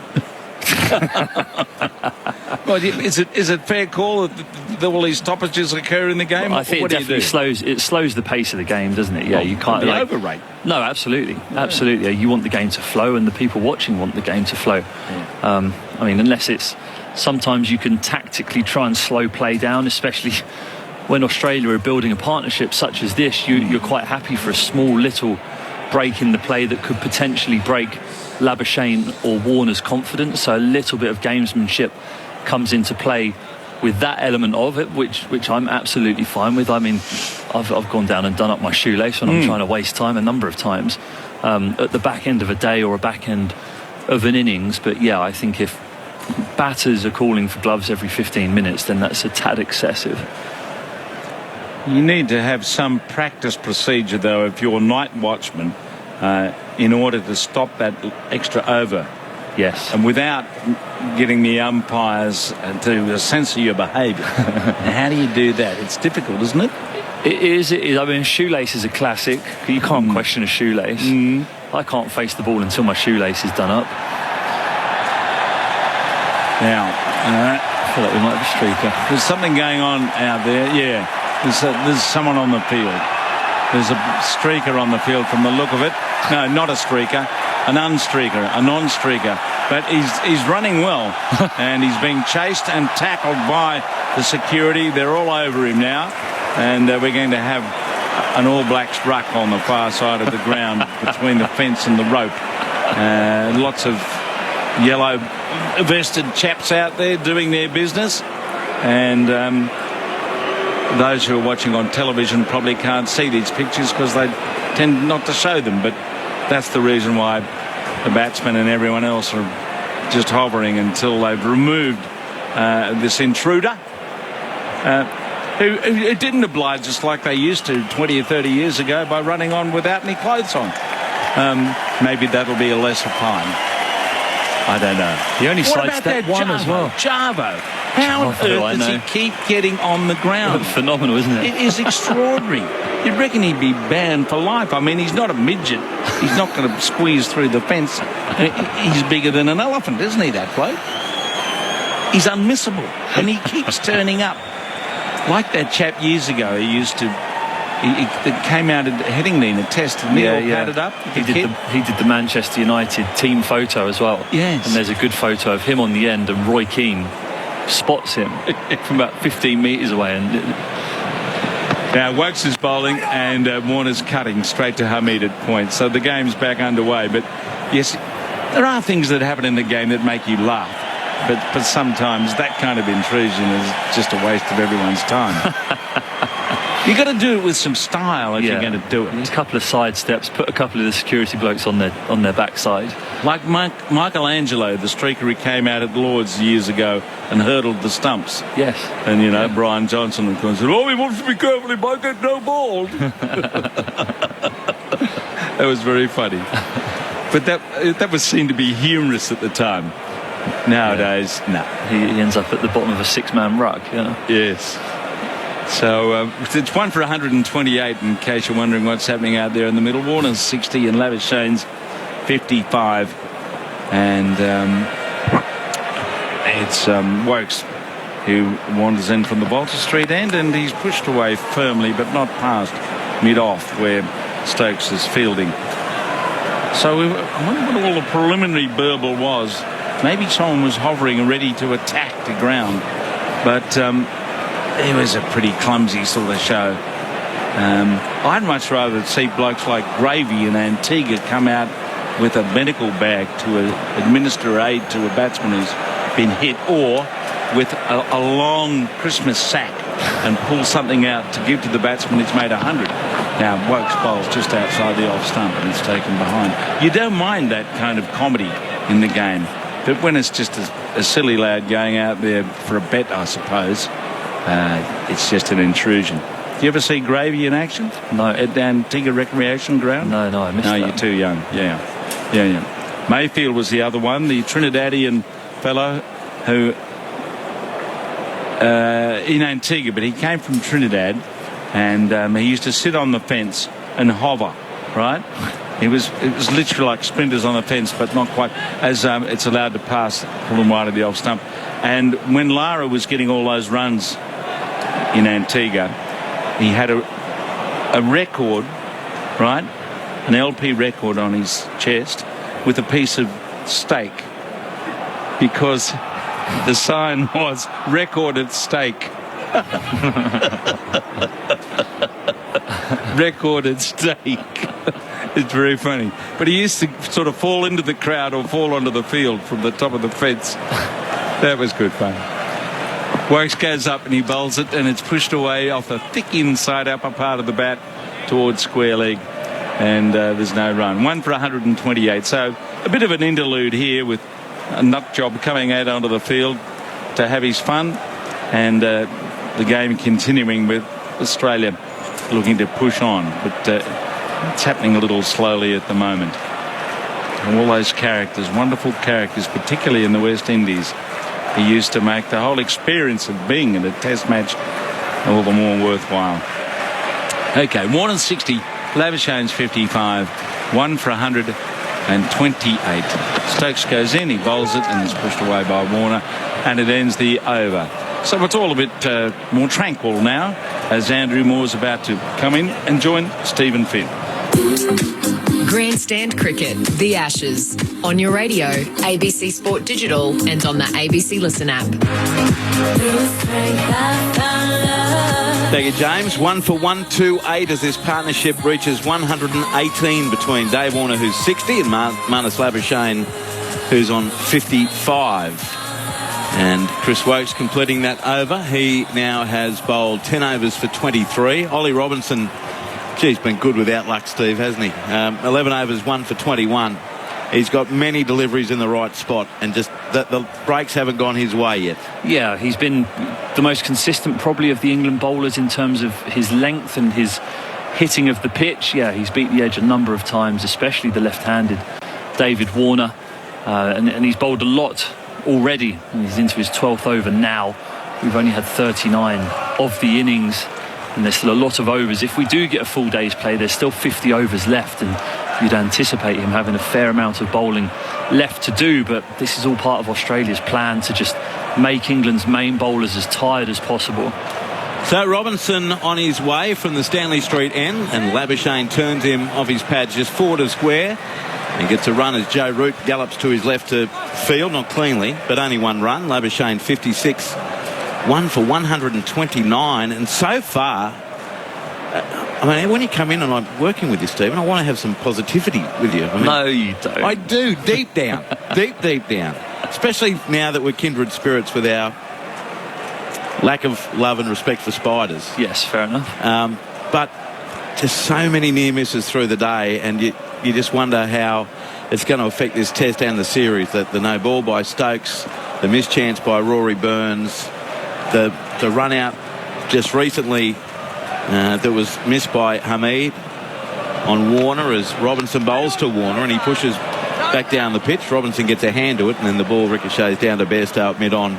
No run, 1 for 129, and it's not a mindset you want the team to have, that it's a day of near misses. No, and I think that does affect confidence just as a team. You have those near misses, the no ball, the drop catch, the missed run out, and you come into this defending 147 saying to yourselves, we have to take every single chance that comes our way and every half chance that comes our way. Otherwise, we are really going to be up against it. And as a result of that, you find yourself in this position now, 129 for 1. Robinson to Warner, who's on 60, and he allows this ball to pass outside the off stump. Not by too far, but Warner judged that pretty quickly. Through it goes to Joss Butler. But what has impressed me so far is I think the seamers even though with the situation that we have, and Warner and Labuschagne naturally quite aggressive batsmen, I think they've actually stuck to their task really well. The three main seamers, Robinson, Wokes and Wood. They've all brought something slightly different to the attack. I think Robinson's been excellent in his control of line and length. I can't remember a bad ball that he's been hit for 4 off of his 11.3 overs. The only talking point at the moment as Robinson bowls to Warner, who is leaving very close to off stump, maybe leaving it as much on bounce as the line, and through it goes to Butler. The only question now is, does Joe Root turn back to Jack Leach and use it as a positive thing for the team and say, okay, they're going to come after you here, they're going to want to try and hit you out the attack again, because it's very much a ploy to try and make these fast bowlers of England's tired and less effective as the day goes on. So he's going to have to do some bowling at some stage, but can he potentially bring England a wicket? 1 for 129. Warner down over his bat, looks up, sees Robinson bowl, and he drives him through the covers expertly. The ball heading out towards the boundary. They've run a couple, and then Labuschagne says, we don't need to run anymore. That's a 4. And Warner picks up his 7th 4 of the innings. He is 64. 1 for 133. A little wide there from Robinson, and that was Warner at his best. Yes, and that's me giving the commentators curse to Ollie Robinson there. I think, having said he's not bowled a bad ball, this one's a little bit fuller, a little bit floatier. It's the first one really he's floated up there, potentially looking for that length that found the edge of David Warner's bat a few overs ago, and the wrist of Rory Burns at second slip. But here David Warner, full stride, straight into the ball, on top of it, his head stays over it, and it's all along the ground through extra cover for 4. Nice batting. England desperate for a breakthrough. Robinson, who has 1 for 26, ends the over bowling to Warner. Again, just a fraction wide of off stump. Warner shoulders arms and watches it through to Butler to end the over. 1 for 133 Australia, so only 14 runs shy of England's first innings total yesterday of 147. Warner 64, Labuschagne 56. The partnership worth 123 on the SMS 0467 920 222. Hi team, listening while working. Question, what is Warner's conversion rate to 100 when reaching 50? And also, what is the average balls for the first 50 compared to the second? Thanks for the coverage. Well, I'm not sure whether Rick has that at his fingertips. Now, you look at Dave Warner's career, and he has 24 hundreds and now 31 50s. So that equates to converting 50 to 100 44.4% of the time, which is pretty high over an 87 test career. Very much so, and he's the sort of guy who we've seen, especially in Australia, especially when bowlers are getting tired in the heat. He loves taking advantage of it. His shots and his stroke play suit the bounce and the conditions here in Australia, and he looks as though he's making the most of his reprieves. Now Chris Wokes continues, and gee, again very close to off stump. Labuschagne leaves, putting the bat above his head. 1 for 133. Labuschagne 56 off 98 deliveries, 5 fours and a 6, as his incredible test career just rolls along, averaging over 60, and he's almost at that mark now. Yes, it does, doesn't it? I mean, I bowled at him a fair bit in England, or when I say a fair bit, during one 4-day game, I think I got him out with one of the biggest pies I've ever bowled in my life. That might be the way for England to go, a little short wide pie outside off stump. And how many had he scored at the time? Oh, a few. Yep. Here's Wokes bowling, and Labuschagne half drive, half push towards the cover, but Stokes moving to his left picks up, and it's good to see Ben Stokes moving around well after that bit of a scare through the English camp just before lunch. Yeah, concerned with the way he was moving before lunch, but the physio must have got his magic hands on him, or the magic sponge or the magic spray. There's usually a magic something that surfaces or appears in medical science when someone's injured in a lunch or tea break, or a couple of tablets help sometimes as well. So yeah, it's good to see him back moving around. I'm not sure when or if we'll see him bowl again, or if they'll risk him doing that, but certainly good to see him out there. Here comes Wokes, well pitched up, flicked away to mid-wicket. Ball bounced a bit roughly there for Milan, who got his body behind it though and prevents a run. 1 for 133. 41st over of the innings. Still to come for the Australians. Steve Smith, Travis Head back in the Australian side. Cameron Green, Alex Carey, Pat Cummins, Mitchell Stark, Nathan Lyon, Josh Hazlewood. What about Cameron Green yesterday? Gets his first Test wicket with a terrific tumbling catch, the first of a couple from Hazlewood. He celebrated, I didn't think excessively, but he said he apologised to his captain afterwards, thinking he carried on a bit much. Wokes bowls a straight delivery that Labuschagne whips through mid-wicket. Beautifully played by Labuschagne. There's cover in the form of the substitute fielder, Johnny Bairstow, coming in off the rope, and he keeps it to a couple. Labuschagne, 58, 1 for 135. If you can't carry on for your first Test match wicket, then when can you carry on? I mean, I'm sure he'd have gone to bed dreaming of it being an absolute away swinging Jaffa on a length that takes the outside edge and kisses through to one of his slips, but in the scorebook it says wicket, and that's all that matters. I'm sure he would have had a good night's sleep with that wicket under his belt. In comes Wokes to Labuschagne, ill-directed down the leg side, flicks it away wide of square leg, heading to the boundary. 4 more for Labuschagne. His 6th. He moves to 62, so he surpassed his career Test average, and it's now 1 for 139, the partnership worth 129. Looks as though England might be trying to set a straight field here. There's a catching mid-wicket, a catching square leg, a mid-on and a fine leg, so a 5-4 field. And Chris Wokes this over has really targeted Midland leg stump, hoping that Marnus Labuschagne will hit something in the air. There was a dive from the man at backward square leg. It would have been an absolute specky of a catch. I mean, Marnus Labuschagne pulls funny faces, but it wasn't that close to him. Wokes to end the over into Labuschagne, short, no shot outside the off stump, through to the keeper, 1 for 139. Pam says, Andrew, you might like to tell Steve your on-air spider story in the NRL season. Loving the commentary. Thank you, Pam. Unfortunately, is your time up yet? It's up.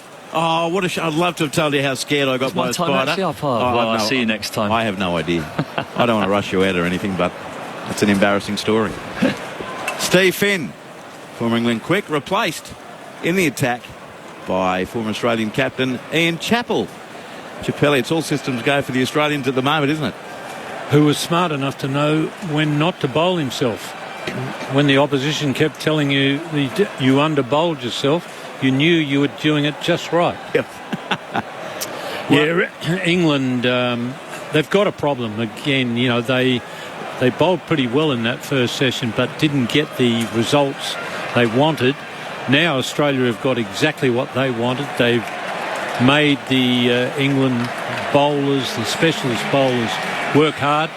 So the lower order players will take advantage of that. I've talked about Joe Root's captaincy before. I don't think he's a very good captain, but he's also not the luckiest captain around. He has a tendency to follow the ball. You know, the ball will go in the air and then he'll put a fielder in after it's gone through. He has a tendency to do that, but the little things that might go your way and the things that, if they do go your way, can make a difference to captaincy, they don't seem to go Joe Root's way. I was going to say, if it wasn't for bad luck, he'd have had none at all today. Well, that song would fit Joe's captaincy pretty perfectly. Well, now Jack Leach comes back into the attack to replace Ollie Robinson. The quick bowler's been kept to 3 or 4 over spells. Robinson 12 overs, 1 for 26. I think that's been the pick of them. And Jack Leach conceded 1 from his first over, 30 of his next 2. To be literally hammered out of the attack before lunch. 3 overs, none for 31. He's coming on to replace Robinson from the Stanley Street end, and he's bowling to Warner, who hit him down the ground twice in his second over. Leach bowls and Warner turns this away to square leg, and it's fielded by Hamid. No run. What about this move, bringing in the finger spinner? Well, Leach has got to say to himself, Warner tried to hit me out of the attack. I've got to use that to my advantage and get rid of Warner. Warner on 64 from 129 deliveries. Leach in, well flighted. Warner down the track, drives to mid-off, and a tumbling save in the field keeps it to a run. Warner 65, 1 for 140. And Joe Root working the field around now with the right-hander Labuschagne back on strike. Hamid being moved down towards fine leg. There's a deep backward square, mid-wicket, mid-on, mid-off. Shortish extra cover, more traditional cover, and a backward point for the left arm finger spin of Jack Leach. He's going to come in bowling Around the wicket to Labuschagne. The mid-on, Robinson drops back closer towards the boundary. As Leach moves in into Labuschagne. Down the track, whack. Hits it along the ground past a diving Leach, and he can't beat mid-off. Stokes picks it up. Maybe a hint of gingerness there about his gait as he bent down to pick that up. Ben Stokes. They do get a run. Labuschagne 63, 1 for 141. And Leach has got to make this. The Australians are really going after him, so Leach has got to make that work for him. Now, he's a frontline spinner. He's been hammered for 6 by Rishabh Pant in particular in India. Leach comes in to Warner, reverse sweep, and Warner missed it. The ball actually spins and bounces, taken by Butler. So Leach should have a method of overcoming someone who's getting after you. Now, I'm not sure that's the case. David Warner nearly gave his wicket away there, playing a reverse sweep. Leach into him now, and Warner flat a quicker delivery, and he pushes it to cover. There's no run. Rory Burns picks up 1 for 141. That's what he's got to do. He's got to bowl a couple of really good overs, tight overs, so that the batsmen are under pressure to score off him. Leach bowls Warner. Defence pushes it on the offside. Set off for a single as Burns came in, and shock horror, Burns fumbles, but they don't get a run. Labuschagne sent him back in time. 1 for 141. Warner 65. Labuschagne is 63. And this partnership now worth 131 from 224 deliveries, and Leach 2 runs off that over. He now has 4 overs, none for 33. One thing we know is that Joe Root hasn't got a clue how to get rid of Steve Smith. We've found that out in England. We also found out in England that he doesn't really have a clue how to get Labuschagne out. Labuschagne's on his way again with 63. Steve Smith hasn't come in yet. And now, that's one of the reasons for a knock on Joe Root's captaincy. You've got to know how to get the best batsmen out. You might not get them out, but you've got to keep trying, and you've got to have your days where you get them out reasonably cheaply, and they'll have their good days where they score heavily. But neither Labuschagne nor Smith, Root doesn't seem to have a clue how to get them out.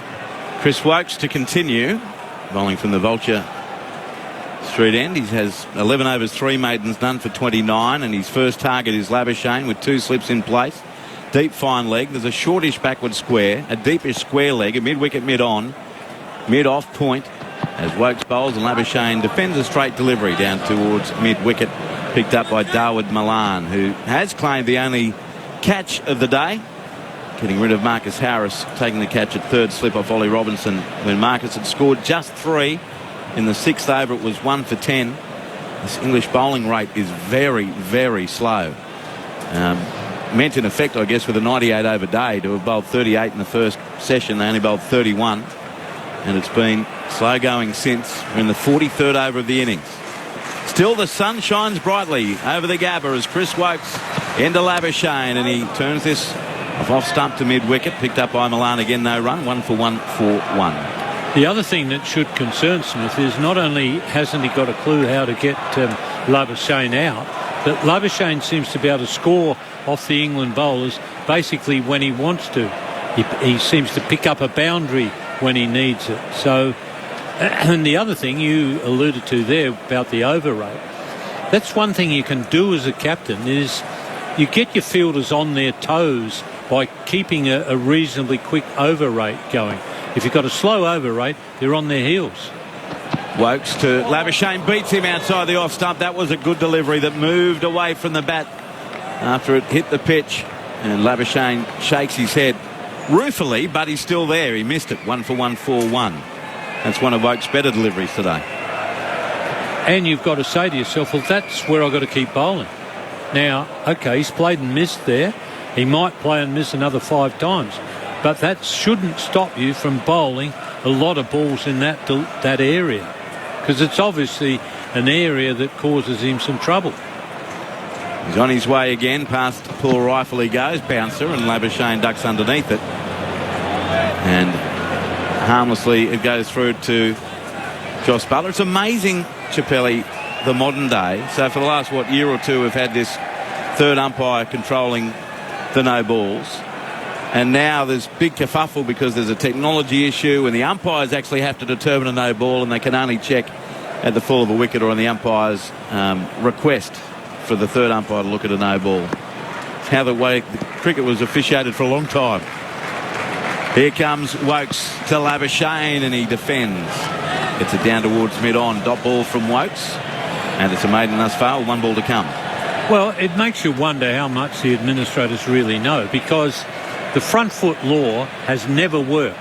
It became a battle between Gubby Allen of England and Don Bradman of Australia, and it was an argument that Bradman lost on that occasion to Gubby Allen. It came in about 61 tour of England. It didn't work then. It's never worked, the front foot. But the length of bowler's drag that became an issue, didn't it, back then, as Labuschagne defends. Down towards mid-off. There's no run. A slower ball from Chris Wokes.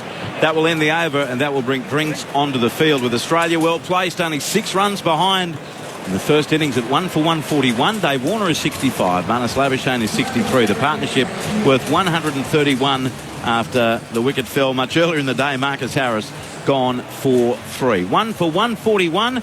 Ian Chappell will be joined shortly by Jonathan Agnew. But with drinks on the field, let's take the latest from the ABC newsroom. Sarah Hall with ABC News. 2 emergency warnings are in place for separate fires burning in the southwest of WA. A new warning has been issued for people travelling along Quinnanup Road in Busselton, while another remains in place for Lewin Naturalist National Park. Australia's ambassador to the US is in self-isolation after Deputy Prime Minister and Nationals leader Barnaby Joyce tested positive for COVID-19. Mr Joyce was diagnosed after arriving in the US with mild symptoms.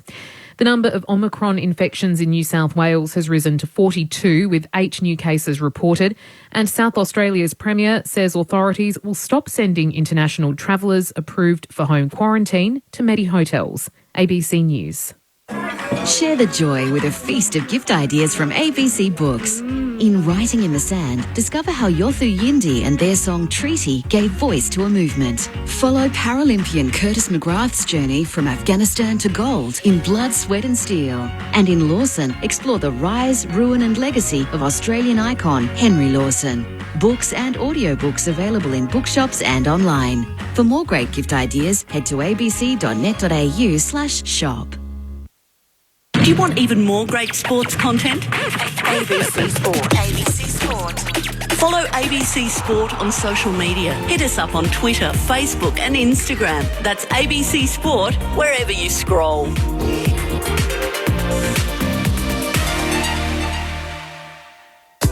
Grandstand cricket, the Ashes. Hits it high in the air, down towards long, on out! Beautifully driven, the off drive, back down the ground for 4. On your radio, ABC Sport Digital and on the ABC Listen app. Aiken at the Gabba is drinks and a little bit of cloud I can see coming in from the far end as the players would look at it. It's pretty high at the moment and it's white, but I've just looked at the rain radar. It's a very romantic sounding place called Crow's Nest out in Western Queensland. And if you're living there, I think you might be getting wet at the moment. You've got a huge red splodge on you from the radar, but I'm not sure. Are you familiar with Crow's Nest, Ian? In Sydney, yes. No, I think this is in Queensland. Well, I don't know that one. Well, it looks quite a long way out. But I know the Crow's Nest Hotel in Sydney. Right. I've been there with R.W. Marsh. I'm sure you have. And D.K. Lilly going to Gregory Stevens' This Is Your Life. And they weren't pleased that we stopped at the Crow's Nest Hotel. The producers weren't pleased. They weren't pleased. I thought Rodney and Dennis would have been quite pleased. We were delighted with the stop. Yeah. No, this is Crow's Nest, Queensland. So if you're listening to us there, or drop us a text or something, say hello. But I think you're getting pretty damp there, and it's heading towards Brisbane, but it is quite a long way away. It just clips the edge of that 128 kilometre radar that you can see.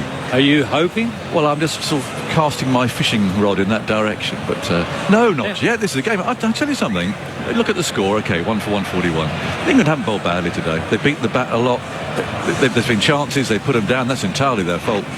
But I don't think the seam bowlers have bowled that badly today. I don't think we've got the right attack. We had all that yesterday. I don't know why Stuart Broad isn't playing, but that's my own view. But You know, you admire Australia for where they are. You admire David Warner, who's had a slice of luck, but he's battled away. He's taken a couple of horrible blows in the ribs. He's got a chest pad on now. And he's really battled hard. So it's been an interesting day's cricket. But Australia, my word, just 6 behind and 9 wickets in hand.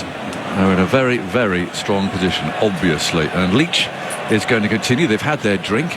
There's still a slip standing there, optimistically. It's Root with his hands on his knees as Leach strides in and bowls on the leg stump, and Warner turns that away out towards square leg. The long-haired Hamid comes into field, and the cameras, I notice, are focusing on Ben Stokes, and he doesn't look comfortable to me, and we've been told the official word is that he's okay, and he's out there in the field, but whether he can bowl or not remains to be seen. He did seem to twist his knee.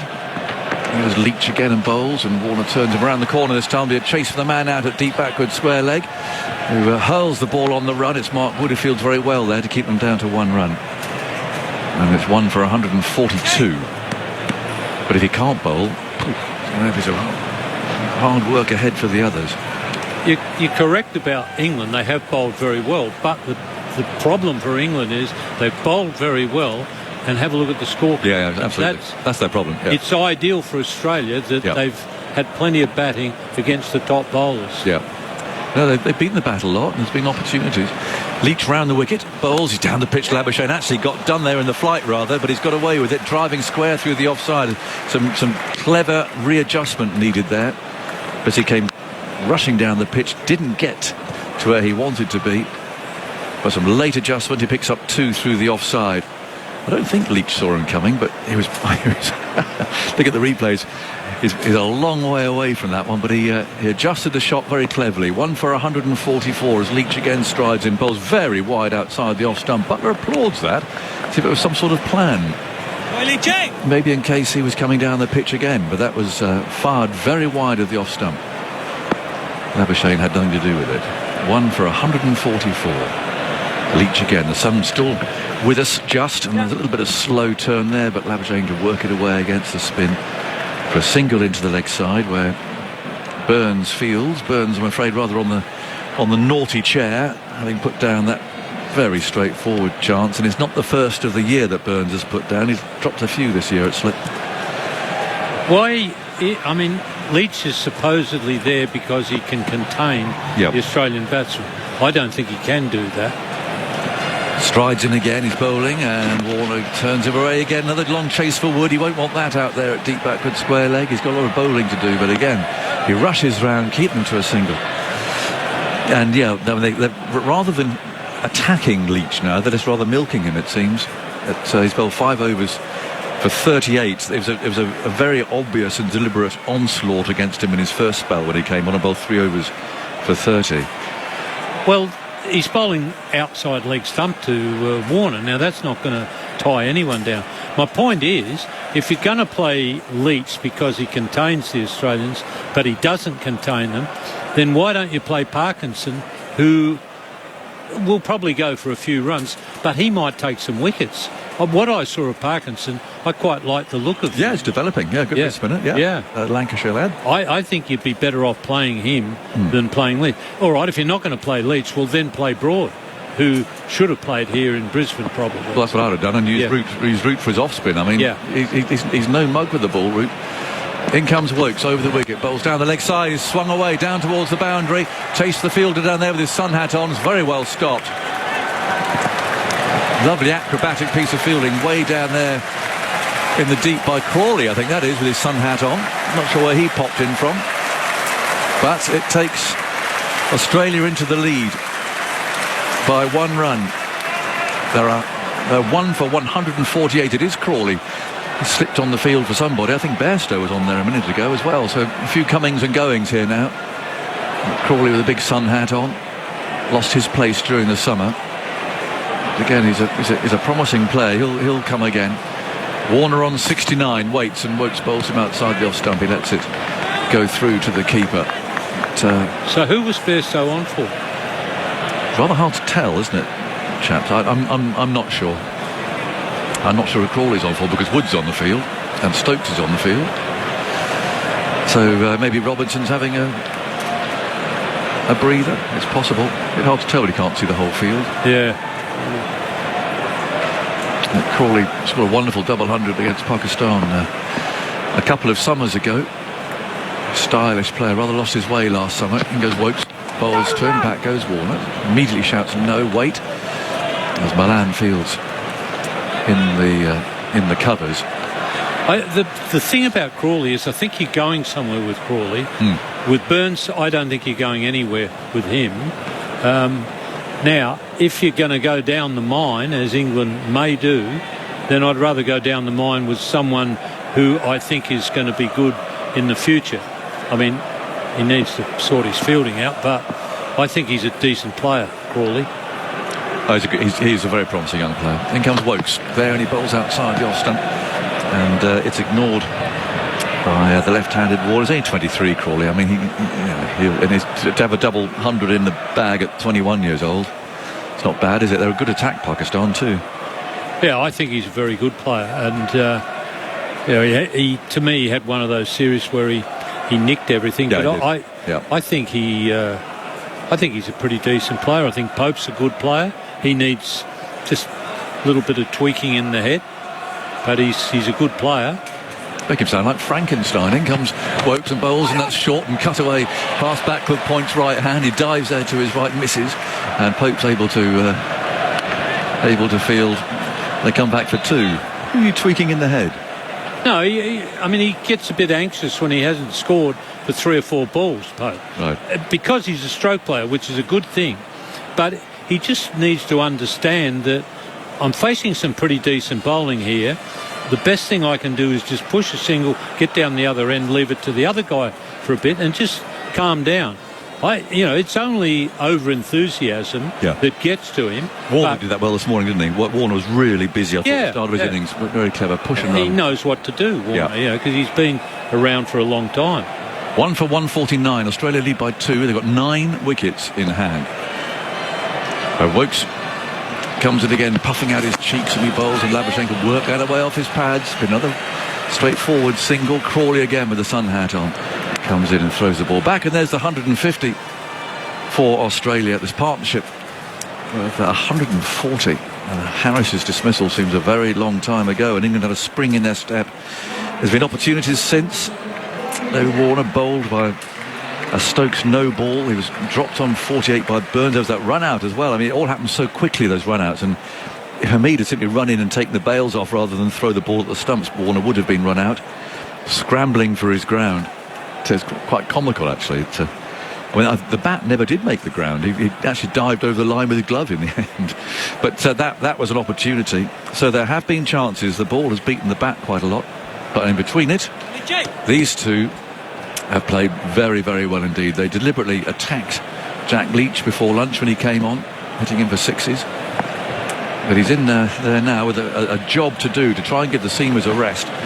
Here's Leach, and he bowls, and Labuschagne just picks him off, turning him into the leg side. It'd be interesting to see, I mean, if these two attack him now, so Root's got to take him off, and where does Root go then? And you think that'd be part of the Australian plan, really, perhaps a little bit later on in the day, but just to, again, blast him out of the attack, and he's got to bring back Wood or Wokes or Robinson. I'm with you. I think Root's a pretty decent off spinner. Yeah. 5 for 8, I think, his best figures. I think he's a better bowler than Leach, actually. Leach again, wearing number 77. Strides in, and he bowls. That's tossed up and swung away by Warner. It's gone in the air down towards deep square leg. It's gone safely, and it's gone for 4. Hit hard. Again, that leg stump line from over the wicket is asking for trouble. And Warner goes to 74 from 142 balls with his 8th 4. Hit it high. So well away from where the fielder was there. He had no chance of stopping that. He's rather bowling into the angle here. Leach is opening up that leg side for Warner. There's no one. They've got a deep mid-wicket, actually. And that one again is turned away behind square on the leg side where Hamid fields. Well, I suppose you could argue that Leach in many ways is better known for his batting. If he's heroic against Ireland as night watch when he scored 90. And who'd forget that one not out at Headingley. So he's possibly made more headlines with the bat than the ball, in fact. He's a very nice man, Jack Leach. Strides in again now, over the wicket, bowls, that's pushed away defensively by Warner. It's all well and good being a nice man, but the thing is, Leach was attacked in India by Rishabh Pant in particular, and what has he learnt from that? It looks to me like he's learnt nothing. Well, to be fair, he hasn't played since, really. He's sat on the sidelines all summer. He's turned away around the leg side because with Stokes injured, they couldn't get him in the side. And I wonder if a bit of that conversation that happened last summer is why he's playing in this match, because England were... Well, there was sort of criticism, but understood criticism in the fact they couldn't really play the spinner because they hadn't got the all-rounder in the side. Here's Leach, and it's driven away down the ground, along on by Warner for a single. And so England could explain that by saying, well, look, obviously we can't play a spinner because we haven't got Stokes, so we can't balance the side. We'd love to play him, but... So I just wonder if there was a little bit of pressure on here because Stokes now is back at the side. Well, now we do have to play a spinner because, again, it does seem an illogical selection to me here. But I wonder if that was kind of why they did go for Leach in this game. Well, you can always find a reason why not to pick a guy. Let's forget that. Leach shouldn't be there, I don't think, anyhow. But nearby your hometown, they're saying Robin Hood's hometown. Now, I'm assuming that's Sherwood Forest? Yes. It was almost gone, they said, but a very courageous decision has been made that has saved the village and really sent it ahead. Can you explain that to me? Which village are you talking about? Well, it said Robin Hood's home village. So I'm assuming Sherwood Forest, not Nottingham. Yes. Well, Nottingham's not a village. No, definitely not. In comes Wokes, and he's there and he bowls. It's driven straight down the ground. He's beaten mid-off. There's runs here. A long chase for Stoke to see how he goes. Well, he'll pull that up. Very carefully there. He picked the ball up as he turned and threw the ball back in again. But he did run. One for 158. I don't think... I mean, there is an area of Sherwood. I mean, everyone lays claim to Robin Hood. Mm-hmm. We all do. Yep. Friar Tuck, forget it. We're all Robin Hood people in Nottingham. So it's North Nottinghamshire, really. But what particular village? I don't think there's a village actually called Sherwood. Yeah, I just saw the paper article. I had. Well, you have to bring it in next time. I didn't see the column saying what decision they'd made. Right, well, I don't know. No, okay. I'll find out from my wife. She works in that part of the world. In goes Wokes again, bowls, and that's pushed away by Warner, who's on 77 out to cover. Well, Emma was always the intelligent one in the family anyhow. Well, thank you, Ian. You've been out to that part of the world. I have. I remember your reaction when he got off at Melton Mowbray railway station. Yes, picked up by one J. Agnew. Very safely delivered. Yes, you were. I remember what you thought of Melton Mowbray railway station. It was very unkind. Lovely pies. I bought some. Very nice pies. Yeah. Exactly. Yeah. And a rather more impressive railway station than you gave credit for. Yeah, indeed. One for 158. And in goes Wokes. Bowls on off stump, and Warner again comes well forward now. His feet are moving nicely. Plays out to cover. And there is no run. We're off the Gabba shortly, literally to the Gabba, because obviously we're not there at the moment. And Ian's confident. Clearly all this sledging from his hometown. I'll have him... Well, Adelaide's your hometown, really, isn't it? We're there next week. 36 years in South Australia, 42 in Sydney. OK, I thought coming back to your roots at Adelaide, your grandfather and all that. Grandfather may well have been born in Victoria. I'm not 100%. Well, born in Victoria, I think. Right. In goes Wokes again and bowls. That's driven firmly back. Are we going to drive the pie cart again like we did all those years ago? They've got an engine on the pie cart now. Oh, no. You don't have to ride the horses like Vic did, but we reenacted in 1991, I think. I was there. By that stage... I remember it very clearly. Yeah, by that stage we had an engine. It was a very enjoyable evening. It was a good evening, yeah. I can't remember how he actually confiscated this chap's pie cart now outside the Hilton. He was very good, actually. We had to get rid of the policeman to allow us to take over the pie cart. Drive it off through the streets of Adelaide.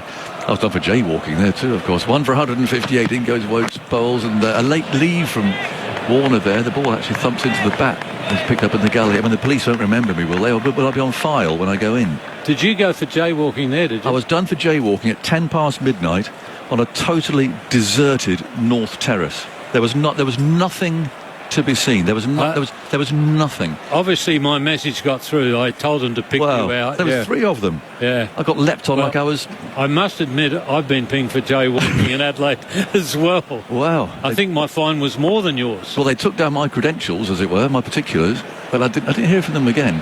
1 for 158. Wokes bowls outside the offside. A slower ball. Oh, he's got that away in the air through the covers. He really had to reach for that as well. A change of pace from Wokes. And they'll come back for 2 more runs. At the moment, Australia making runs in the Brisbane Sun. 1 for 160. They lead by 13. There's so much power to add in England. I must say, starting to look a little bit jaded out there, and there's a lot of the day to go yet. Warner 79, Labuschagne 68. These two put on now exactly 150. Let's go to the Gabba and Quentin Hull and Kristen Beams. Grandstand Cricket, The Ashes, on your radio, ABC Sport Digital, and on the ABC Listen app. Well, the good news, Aggers and Chappelli, you couldn't get done for jaywalking on Bolter Street because this year I've got barricades all along both sides of the road, from the Cricketers Club all the way down to the school. There's only that little gap for the lights because, you know, you do see quite a number of people trying to jump across from Bolter Street across to the German Club or the other side of the road. So no fear during the test match. Gee, that's a bit stiff, isn't it? Midnight, done for jaywalking. Leach is back into the attack. Labuschagne's on strike. There's one slip. He's walked at and driven high, long, into the crowd for 6. And caught by a fan who topples over while leaning forward to get to the drop zone there, and the chair got in the way as well. Well held, well hit. 6 for Marnus. Welcome back to the attack, Jack Leach. That's poor bowling for mine, just floating the ball up there. They've made their intentions really clear of the way they want to go about it and play him. He's got the long on out, but mid-off up inside. Now that's the far boundary from us. Was that held all the way to the ground out there in the crowd?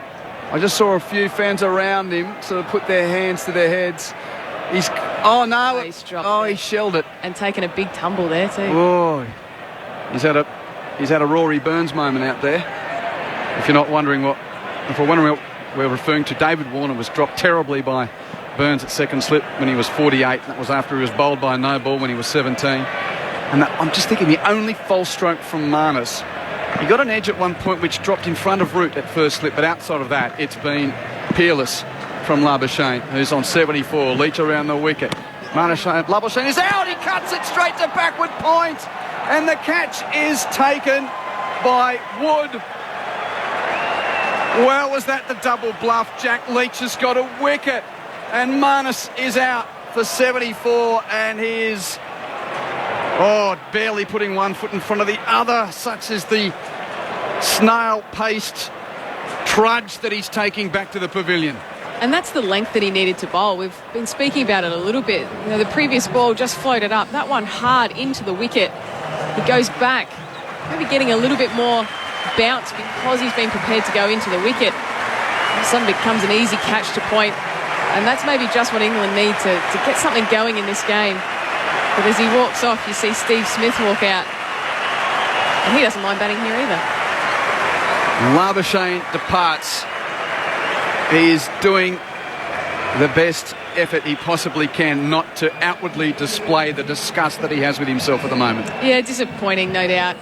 I think when you do the hard work, we've seen him leave the ball really well, really change gears throughout his innings, and probably feels like he's in a really good place to really kick on and make a big 100. And it nearly feels like that's come out of the blue a little bit, that wicket. And maybe the high of the 6 and thinking, here we go again, we're going to try and take him down and again in this over.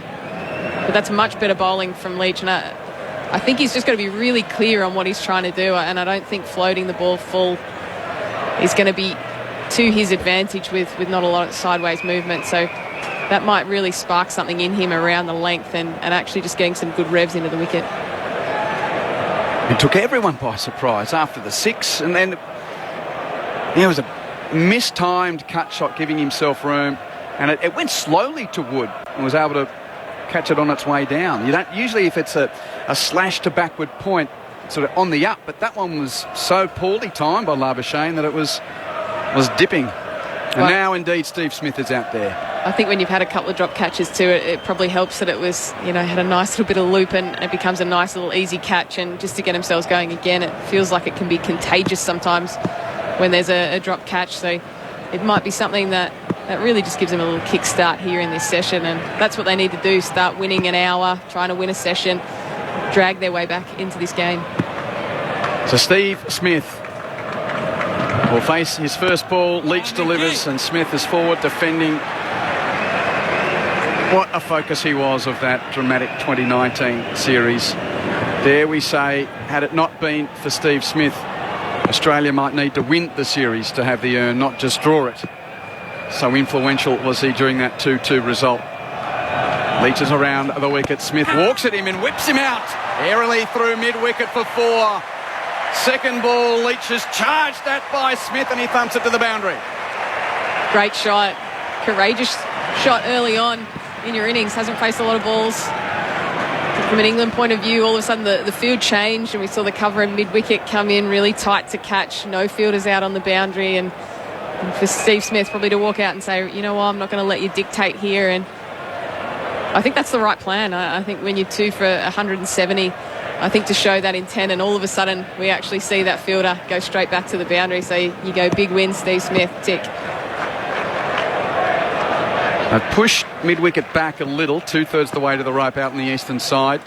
There's a slip in, catching cover and mid-wicket around a dotted infield as Smith leans forward to defend Leach on the offside. I mean, to watch it at the time and then to have the behind-the-scenes documentary of that Ashes series and Steve Smith so much at the heart of it. One of the most enduring Ashes stories individually that we've seen of recent times. Leach around the wicket and here's Smith defending. And that is the end of the over. Were you awake when he was felled by Archer at Lords? Yeah, I was. Yeah. I was listening and had the pictures on mute. What were you doing? I can't remember exactly what I was doing, but I just remember watching so much of that and actually that moment. Jofra Archer scares me a little bit, if I'm being honest. And it just felt like he's really, when he came in and came onto the scene, it was like, this guy's really going to turn it on its head. And I just think the way that Steve Smith played, I just have so much respect for the way that he went about it.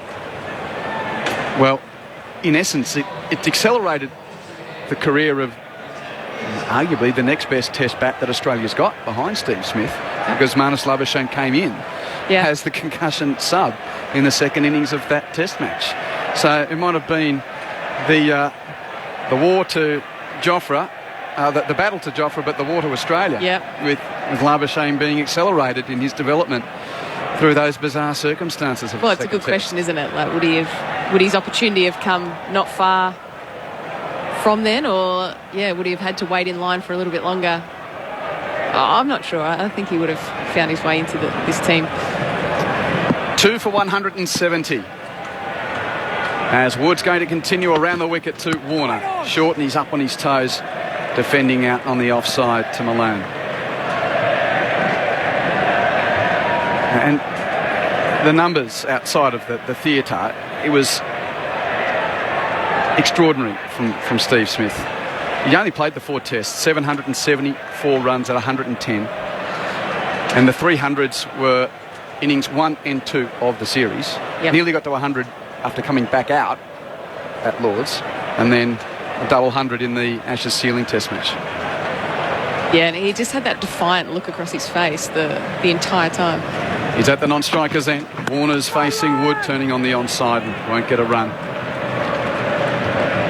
And of course that was all off the back of the return to the team following the disgrace of South Africa. It was, I'm trying to think of, we've got a guy here who was at the centre of, a pretty personally emotional Ashes drama story, MJ's 2013, but Steve Smith's 2019 and the circumstances around it. Yeah. Unbelievable. Yeah, and you can just imagine the crowd during that time. I mean, there would have been so many factors for him, and I just think that's that resilience as a player to be able to work through all of those things. You know, people talking about whether his form was going to be there. You got the crowd. Like, there was so much drama, and I think to play the way that he did, incredible. Davey Warner's 79 not out, full driven out through backward point. Nice timing. That'll race away across this quick Gabba outfield to the boundary for 4. And perhaps now it's a chance for, well, Lucky Dave to have his day. He moves to 83 not out at 2 for 174. Yeah, and what's really nice about this is that he's actually picked up in the partnership, you know, the previous partnership, and I think when Steve Smith came out and showed that intent against Leach, I think it said to David Warner, yeah, just keep going about your business. Sometimes when the wicket falls, you know, the in-batter can actually go into their shell a little bit, and, you know, because the other players taking lots of strike, but, he's just kicked on here, and it may well be his day. Wood tries again on the hip of Warner, turns it for a run. 1, thinking of 2, no. Is it Leach in the deep there? Yep, he's been out by the boundary rope. He raced in there from deep backward square to keep the scoring to 1, and Warner moves to 84, 2 for 175. And this would be a good matchup here. Wood early on to Steve Smith. I think it's the right time to have him bowling, and just that sheer pace. To see the short legs come in, I think that's a good move. I think they have to have an attacking field. He's shown good intent already against the spin, but your first few balls are still your first few balls, and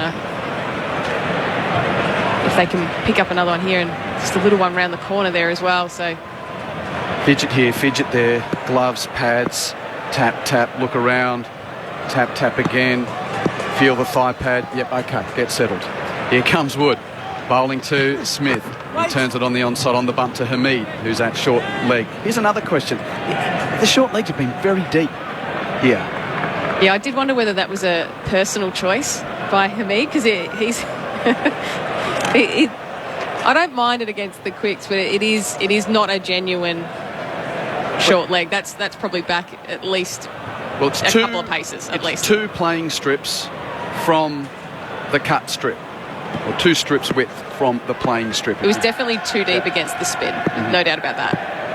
There's 2 slips as well. The leg gully's there as well for Smith. Wood's gone right on over the wicket to the right-hander, full and turned to mid-wicket, but straight to Wokes. And that is the end of the over from Mark Wood. He continues to toil away. Australia 2 for 175. Starting a clean slate today after England was bowled out for 147 just before tea yesterday. Then the rain came. We had no further play. And this morning, Australia lost Harris for 3. Early on, the score was 10 when he nicked Robinson to Milan in the cordon. The drama of Warner being bowled off a no ball when 17 when the score was 1 for 30. We went to lunch at 1 for 113, and just thereafter Warner was dropped by Burns in the slips when he was 48. And Marnus, as mentioned, didn't give a real chance at one nick that went shy of first slip, and then after bashing Leach for 6 a short time ago, mistimed a cut shot and was caught by Wood at backward point for 74. Leach is going to continue over the wicket. There's a leg slip, no regulation here for Leach to the left-hander. Warner forward, turning on the onside. What is that in aid of? Yeah, I never like to see a leg slip and no first slip. I think if you're going to have a leg slip, I still think you need to have both. You always want to be challenging that outside edge as much as you can. Deep mid-wicket's out. Deep backward square's out. Warner hits high, out in between the 2 men in the deep. One bounce over the rope for 4. Yeah, it's an odd plan, isn't it? They're looking to go straighter, and that is too straight. It nearly becomes a free hit. He's not going to sweep it to leg slip. So they've obviously identified something, but the length becomes really critical, and I feel like I'm harping on about it a little bit, but I think he needs to go into the wicket a little bit more to Warner. I think he can give some air to it to Steve Smith, but I think against David Warner, he's got to be hard into the wicket and really be challenging him to want to run down the wicket and hit him straight. to a ball that's going to come into the wicket rather than perhaps coming a bit too straight with a stacked leg side field. Warner is 88, 2 for 179. Just a pause for Leach before his next delivery, left arm over the wicket. Warner lets it hit his pad. He's going down the leg side. And that's the freedom that you've got when you know that it's going to be outside of the leg stump. That if it's a length where you think you might be trying to turn it around, he can just kick that away now, risk-free. And if he gets a ball on a length that he thinks he can sweep it, it nearly also becomes a bit of a free hit. Slightly open stance for Warner here, with the left armour coming over the wicket to him. He's back and pulling on the deck, on the bump through the hands of Hamid, who fumbles. They take a single and a huge roar of no as Steve Smith was thinking of a second.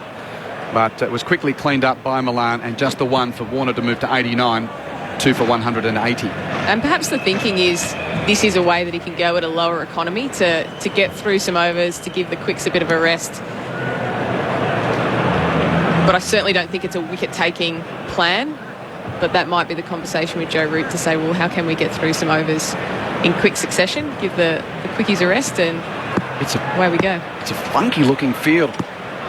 Steve Smith can stay on strike. I'll describe it after this delivery. Yeah, he's forward defending. So there's slip, and then you've got these sort of three guys 2/3 the way to the boundary. Deep mid-wicket, not all the way on the rope. Long on's not on the rope. Mid-off is deeper than regulation, but not long off. And then you've got a deepish cover as well. Quite strange as Leach is around the wicket. Smith mistimes a drive out through backward point. It falls safely, is rolling towards the rope. It's chased and hauled down by Wood. A complete 2 and come back for a third on the energetic chase from the England quick. Smith to 7, 2 for 183.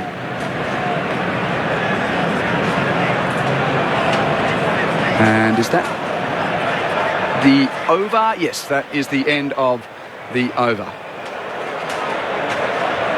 Well, that's, he's getting that ball's going in the air, so that's somewhat positive, I think, for Leach. But I agree with you that the field is a bit 50-50 no man's land. We know these two will actually run well between the wickets, so the only assumption I can make is that they are going to try and get a little bit more shape, a little bit more air on the ball, and say, yeah, come and use your feet as you did on that last ball, and trying to create wickets that way. I think would expect that Warner and Smith might have a bit more of a conversation to say, look, if their fielders are deep there, maybe it's a matter of taking medicine. There's probably 3 singles on offer with all of those 3 positions.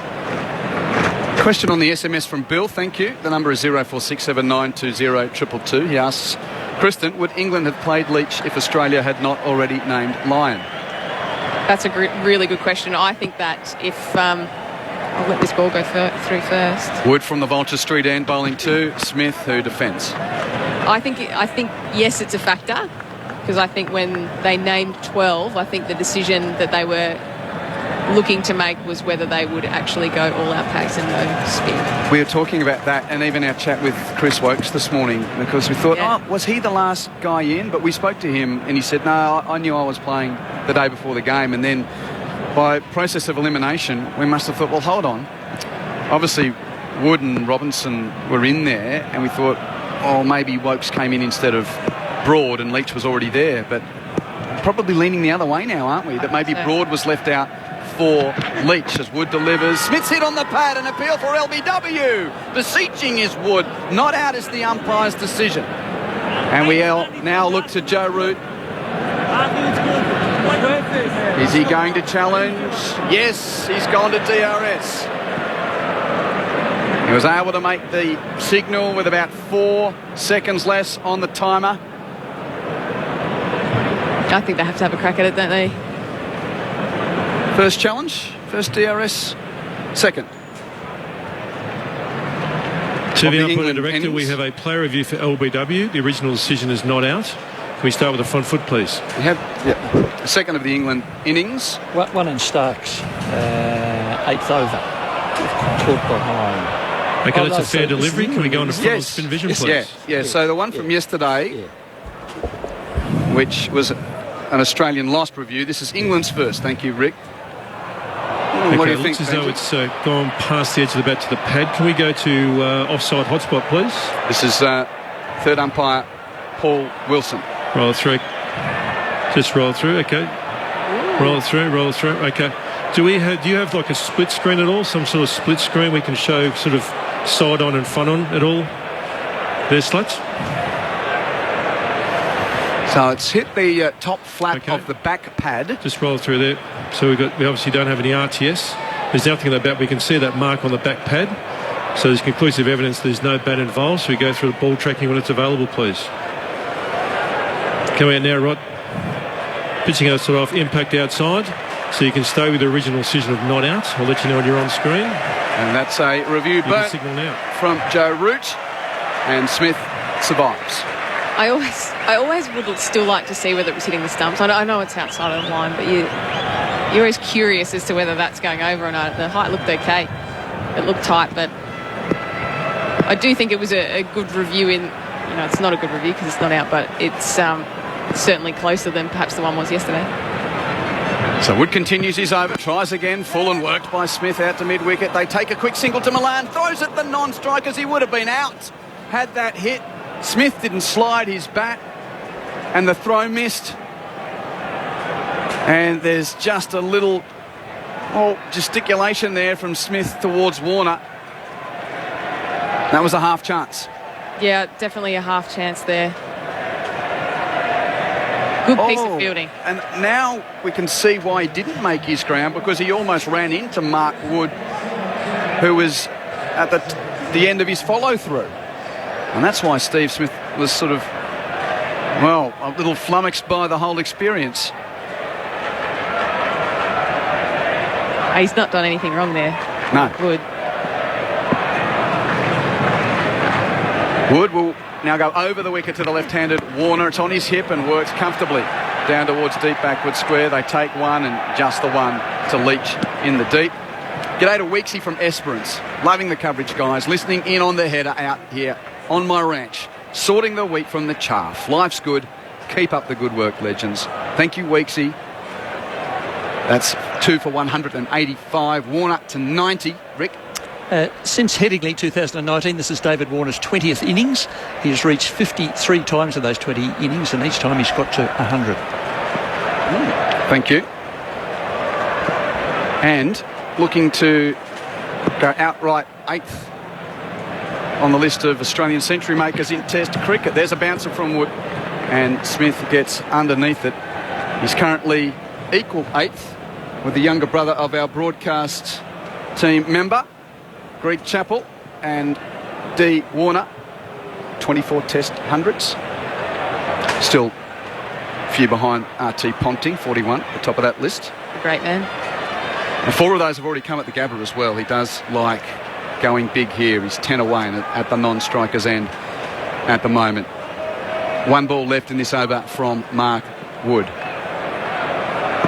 Interestingly, this is the 51st over. England was bowled out in less than 51 overs. That's left alone outside the off stump. So it's almost like the one-day comparison on our way to Andrew and Steve Finn. England 50.1 overs, all out 147. That's 51 overs for Australia, 2 for 185. Andrew and Steve Finn coming up.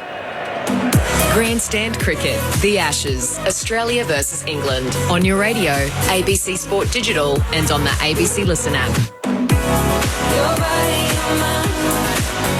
Nearing tea on day 2. Sun still shining brightly at the Gabba, and it is on the Australians. 2 for 185, with the English team just being unable to convert half chances. Dave Warner on 90.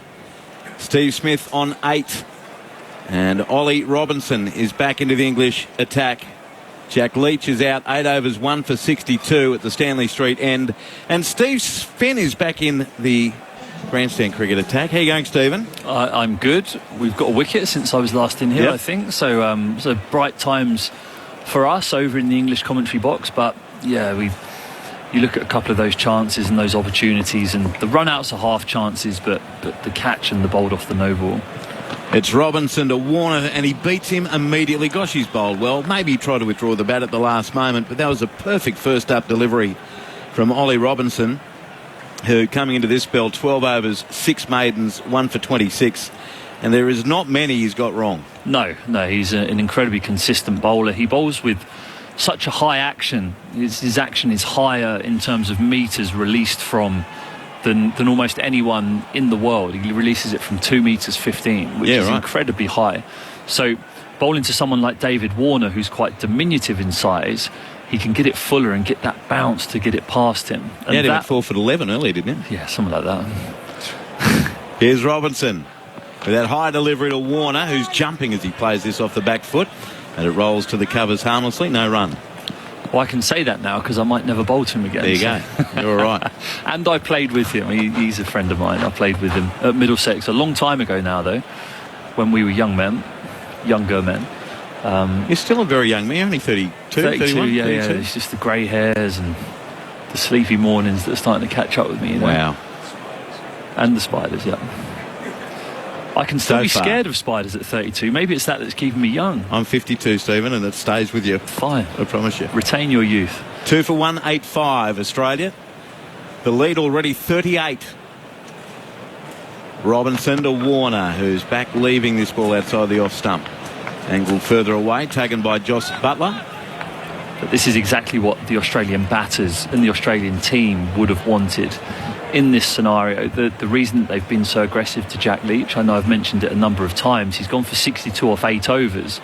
That's not necessarily a reflection of how he's bowled. I think it's more a reflection of how the Australians have said we can't let this guy bowl, because if he bowls and he bowls 20 overs for 40, that means Ollie Robinson now, whilst the scoreboard's going nowhere, is chilling, regenerating, recuperating at fine leg, but they're forcing him to come back and bowl, which he's doing now, and Warner is beaten again outside the off stump by a fraction. That ball was leaving him as well. Another terrific delivery from Ollie Robinson, only at about 125k an hour, but he's just hitting the mark, getting the movement off the seam.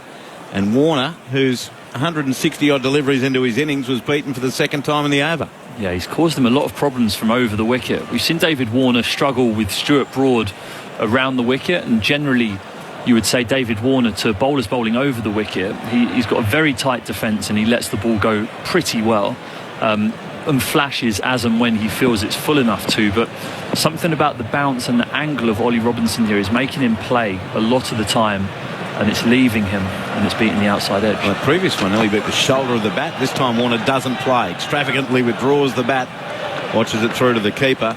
On the SMS 0467 920 222. On your Finney, loving your work on the radio, mate. How would you bowl to Steve Smith on this Gabba deck? From a listener currently driving the truck around country Victoria.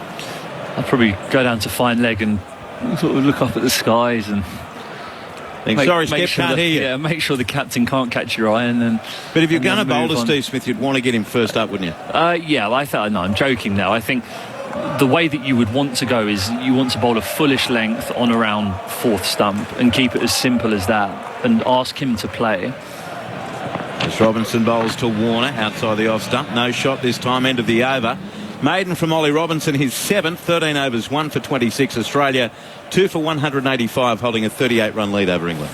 I think you want to hone in on or around 4th stump on a good length, bringing him forward and ask him to play forward defences, because I think a lot of Steve Smith's idiosyncrasies can lead you or dupe you almost into subconsciously bowling something else. So I know I've run up to him before and you see this big movement across, and this is when he was obviously very good, but before he'd stored these stacks and stacks of runs he has now. And you think, I'll just bowl a full straight one here because I can see his pads and I can see leg stump, and he hits it for 4.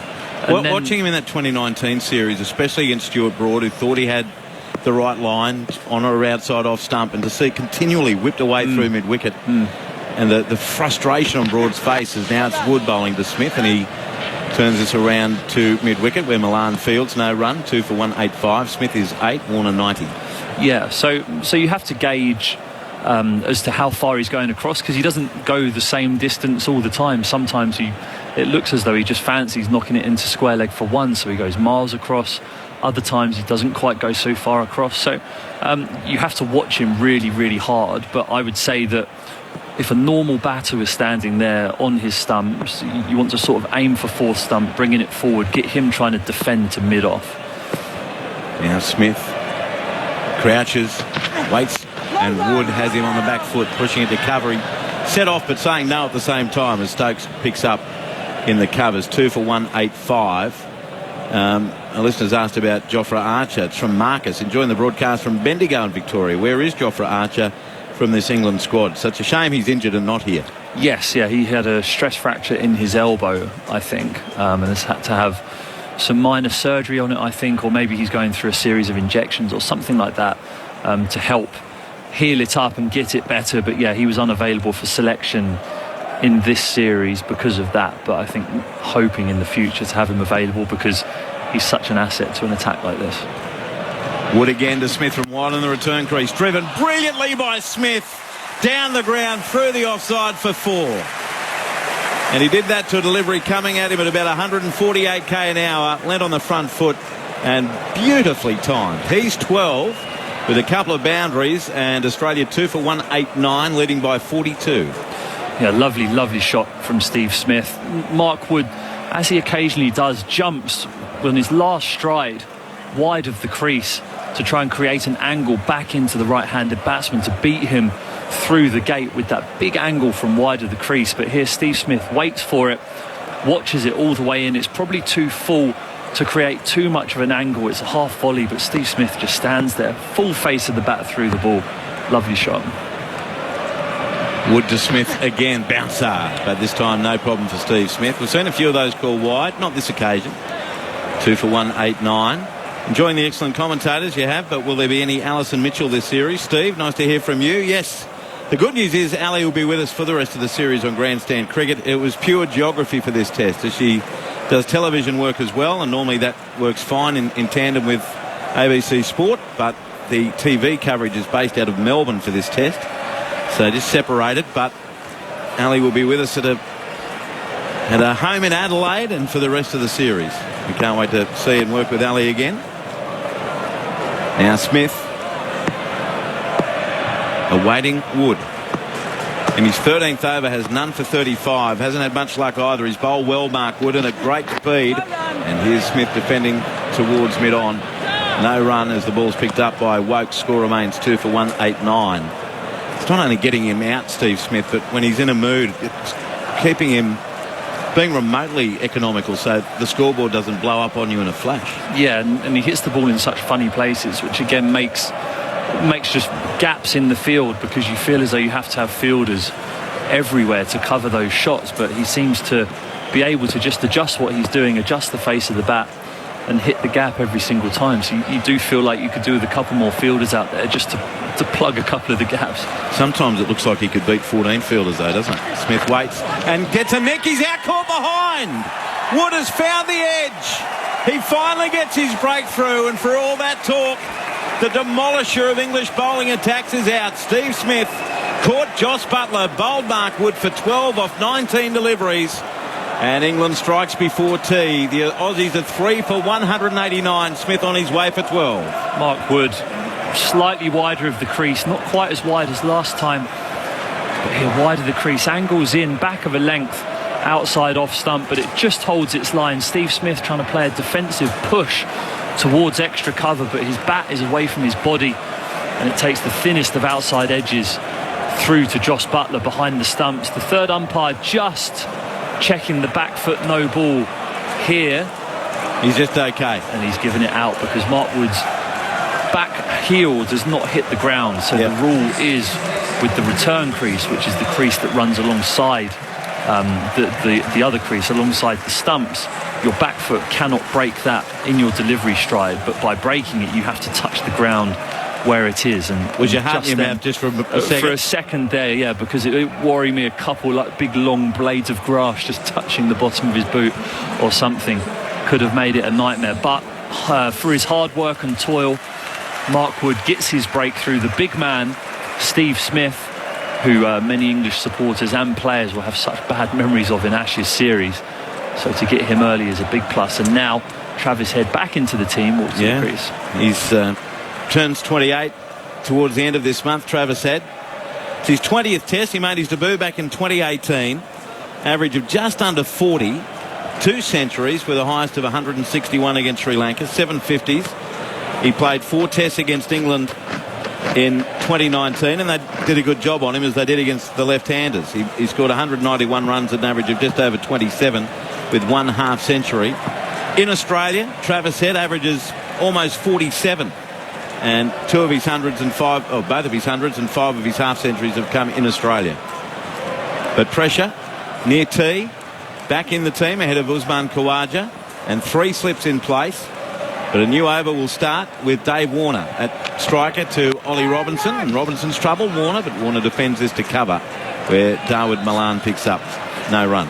Travis Head and Ollie Robinson are colleagues at Sussex. And Travis Head is the captain of Sussex next summer, and he played this previous summer just gone. Does that help over batter or in the bowler, UK? do you think, with that familiarity, do you reckon? Bowler, I think. Right. Bowler, yeah, because you're just so fired up to get him out. There you go. In the 2015 Ashes series, I bowled at my Middlesex captain, Adam Voges, in that series. And although it was strange and surreal, I really enjoyed getting him out. Yeah, I bet. Nothing like getting one up on your mate. That's true. That goes back to backyard, schoolyard, test matches. Robinson to Warner, no stroke outside the off stump. Dave Warner is 90. Travis Head yet to score, still to come for the Aussies. Cameron Green in next. Alex Carey on test debut. Then the bowlers, Pat Cummins, Mitchell Starc, Nathan Lyon and Josh Hazlewood.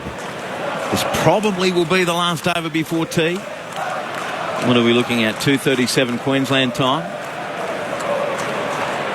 Warner won't rush through all of this.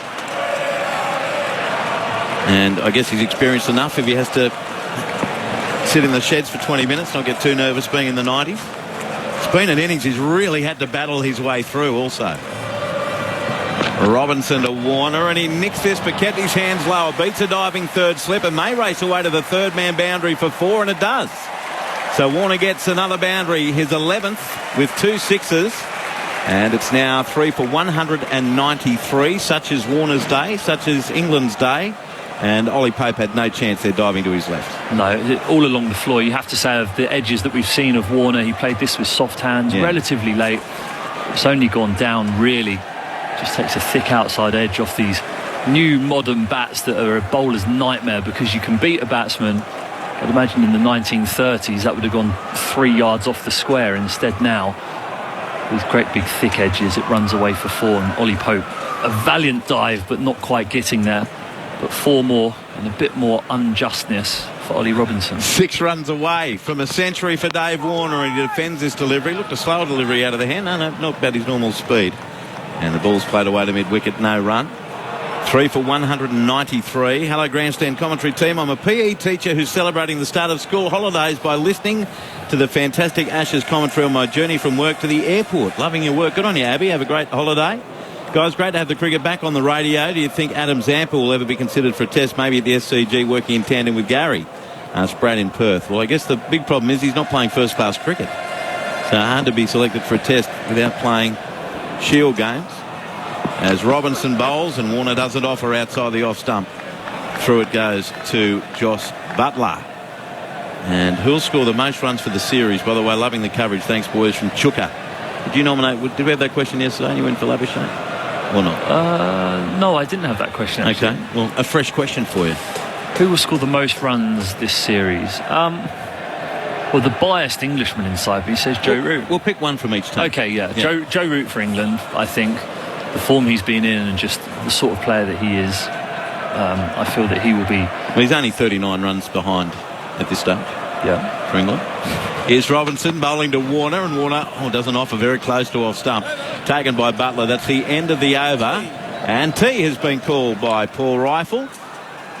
At lunch, Australia was 1 for 113 after 31 overs. Gee, only 23 overs in that session. 3 for 193, the Australians. They lead by 46, having bowled out England yesterday in just over 50 overs for 147. Dave Warner on 94. Travis Head yet to score as we farewell listeners through WA regional areas as they head to Country Hour. Enjoy. For the rest, we'll go through the scoreboard and we'll get Steve Finn's thoughts over the next 10 minutes or so. But really, Australia in a dominant position. The good news for England supporters is that they picked up those couple of wickets just before tea.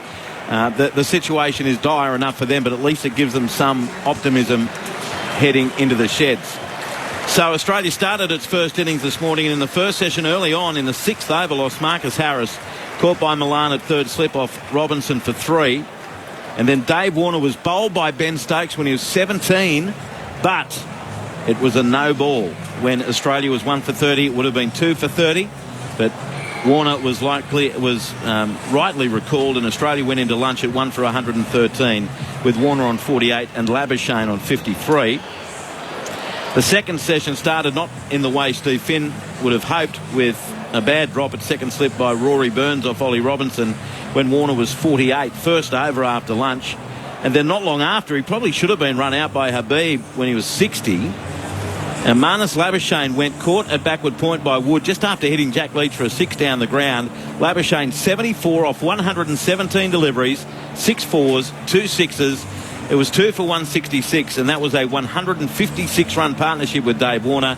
And just before tea, Mark Wood, who's been the quickest by far of the English bowlers, managed to get a nick off Steve Smith, caught by Butler off Wood for 12 off 19 deliveries with 2 fours.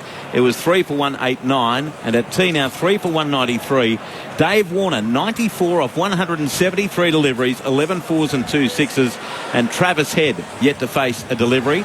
10 extras from 4 byes, 2 leg byes, 2 wides and 2 no balls. And the bowling figures for England: Chris Wokes 14 overs, 4 maidens, none for 37. Ollie Robinson the pick, 14 overs, 7 maidens, 1 for 30. Mark Wood's been good and quick, 13 overs, 3 maidens, 1 for 35. Ben Stokes didn't bowl after lunch, and he suffered a bit of a leg twinge by the looks of it just before lunch. He's been on the field but not bowling, 5 overs for 23. And Jack Leach, ouch, 8 overs, 1 for 62. He did pick up that delivery of a mistime shot from Marnus Labuschagne. Steve Finn, former England quick, vital to England to get those 2 wickets, but the fact is Australia's got itself into a really strong position here at tea on day 2. Yeah, I don't think we can dress it up as England supporters really here. I don't think 193 for 3 from 54 overs for what you were hoping as an England fan this morning was leaden skies, a heavy atmosphere, to be able to make the most of that new ball on a wicket that still has enough grass on it. We saw close-ups of it earlier. It is slightly drier than yesterday, but it's still got grass on it in order to get that lateral movement off the seam.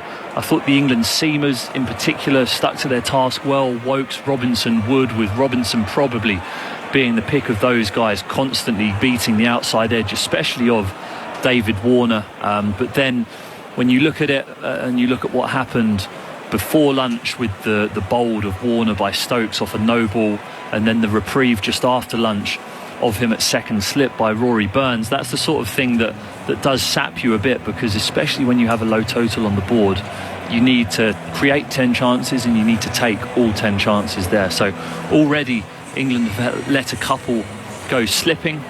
David Warner, in between those reprieves, has played very well. He's played some lovely shots. Him and Marnus Labuschagne in particular came after Jack Leach, and I think that's not just a lack of respect for him. I think that's a tactical thing for them to try and get the seamers on and get the guys like Robinson, Wood and Wokes tired, especially for the back end of this innings, because when you've got tired seamers and a potentially injured Ben Stokes, then Leach is going to have to bowl more. So I think Australia have played this tactically very well today. David Warner's ridden his luck, but that happens when you're a batter sometimes. Despite those 2 late wickets in the session, England will be disappointed at the moment with where they are in the game. What do you make of the way Joe Root has juggled the bowling attack, Steve? Because the quicks have been only 3 or 4 over spells, and you might be able to speak to the difference between bowling 3, 7 or 8 over spells as opposed to 5 or 6 shorter spells. And does that save the body, put extra pressure on the body? How have you A, rated Joe Root, and B, how does that affect the bowlers bowling in such limited spells? Yeah, I think he shuffled his bowlers nicely. I think during the session it's important, especially when you're not taking wickets, I think it's important that you chop and change, and batters, unless someone looks as though they're really getting one up over a batter. I think we've seen Robinson bowl a couple of slightly longer spells when he's looked like he's getting on top of David Warner and Marnus Labuschagne in the middle of that session. But around that, as a captain now, I think you're just trying to chop and change and wait for something to happen and try and make something happen. If someone doesn't look like they're we're going to take a wicket for 3 overs, whip them off, let them freshen up, try someone else, and you keep going and keep going. Just one, to keep the bowlers fresh, because they still have a lot of bowling to do. There's still seven wickets to take. And there's still 44 overs left in the day. Yeah, so each of those seams is going to have to bowl at least another 7 or 8 overs each, which takes them into the 20s of overs. The Australian bowlers will be sat there in the dressing room just thanking their lucky stars that they bowled yesterday under the grey skies, and that it's clear blue skies today in Brisbane, which was almost unforecast. So I'd imagine that here after the break it's just going to be a battle of attrition for England. They're going to try and hang in there as long as possible, try and keep this scoring rate as low as possible, take that second new ball, hope to make inroads, and then it's going to be very difficult for them to win the game from here, isn't it? They're going to need some weather, and they're going to need a very, very big, long batting innings circa the Ashes 2010-11 to get something from this game now. All right, enjoy your tea, Stephen. Thank you. Catch you in the final session. Steve Finn joining us on Grandstand Cricket through ABC Sport. It is tea on day 2, and the score for Australia, 3 for 193. Dave Warner, 94. Travis Head yet to score in the wicket takers for England. Ollie Robinson, 1 for 30. Mark Wood, 1 for 35. And Jack Leach, 1 for 62. We'll be back at the Gabba after tea with Quentin Hull and Mitchell Johnson kicking things off, with Australia in this strong position, leading by 46 runs. Just the 3 wickets falling, but importantly for England, Steve Smith out just before tea, nicking off to Mark Wood. I'm Andrew Moore. Thanks for your company. Let's revisit some highlights of day 2. Grandstand Cricket, the Ashes, on your radio, ABC Sport Digital, and on the ABC Listen app.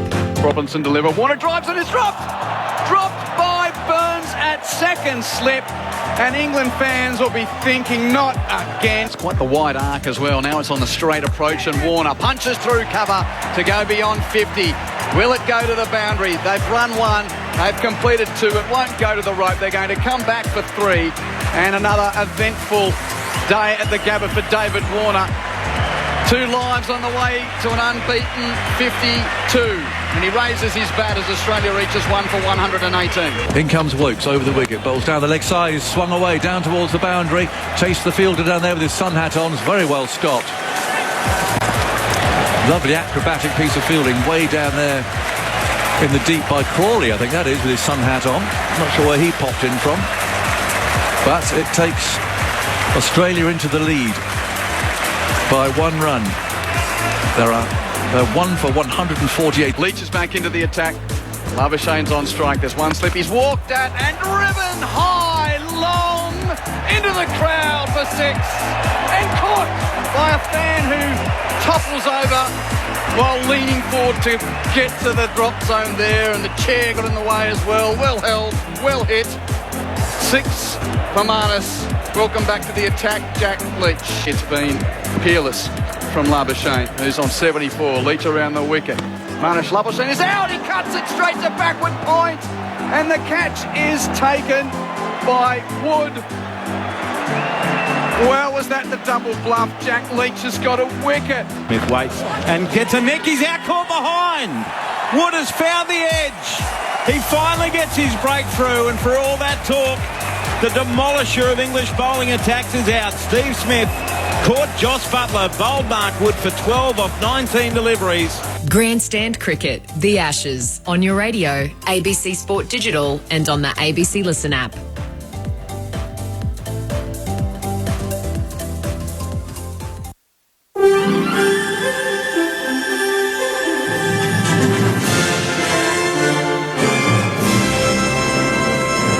ABC News, good afternoon. I'm Susie Rains. Genomic sequencing is underway in Victoria into 4 suspected cases of the Omicron variant following the state's first confirmed case. Andrea Niehoff reports. Health officials say they're now investigating 4 cases that have returned test results with the S gene dropout, a flag for the COVID-19 variant. 1 case is in the local government area of Casey, 1 in Wyndham and 2 in Brimbank. 3 of these are not linked to international travel. 2 positive wastewater detections have been found at Melbourne Airport after a suspected case visited there. The Premier Daniel Andrews has downplayed fears. The relatively positive signs that the disease is milder. A returned traveller in hotel quarantine was confirmed as Victoria's first case of Omicron on Wednesday. Australia's ambassador to the United States is in self-isolation after Deputy Prime Minister and Nationals leader Barnaby Joyce tested positive for COVID-19. Mr Joyce was diagnosed after arriving in the US with mild symptoms. Ambassador Arthur Sinodinos says they met at Mr Joyce's hotel shortly after he touched down. So I'm self-isolating until I can have a test and see where things are going. We have some stringent protocols here at the Embassy about how we treat these things, and those protocols slip into gear when we have a situation like this. The Royal Commission into Defence and Veteran Suicide has heard a harrowing personal account of the struggles faced by a Navy sailor. Alex Brewster reports. The witness, known as BR2, says he took part in sea patrols between Indonesia and Christmas Island, turning back asylum seeker boats. He says he wasn't prepared for several confronting events, the worst being the recovery of bodies, including a baby, from a vessel that had capsized. He says it left him feeling suicidal, but there was no formal debriefing after any incidents. BR2 told the inquiry there's a mental health stigma in the Defence Force and personnel are discouraged from speaking about their trauma due to fear of being labelled as broken and medically discharged. If you're a veteran, a serving member or a family member and you or your loved ones need help, you can call the Defence Family Helpline or Lifeline on 13 11 14. The Commonwealth's most senior aged care official has told a coronial inquest his department could have done more to help out during last year's fatal COVID outbreak at the St Basil's Aged Care Home in Melbourne. Danny Morgan reports. It took 6 days for the Commonwealth Health Department to find out about the COVID outbreak at St Basil's, despite the manager of the facility contacting the Commonwealth's coronavirus hotline, the Victorian Health Department and the aged care regulator to report it.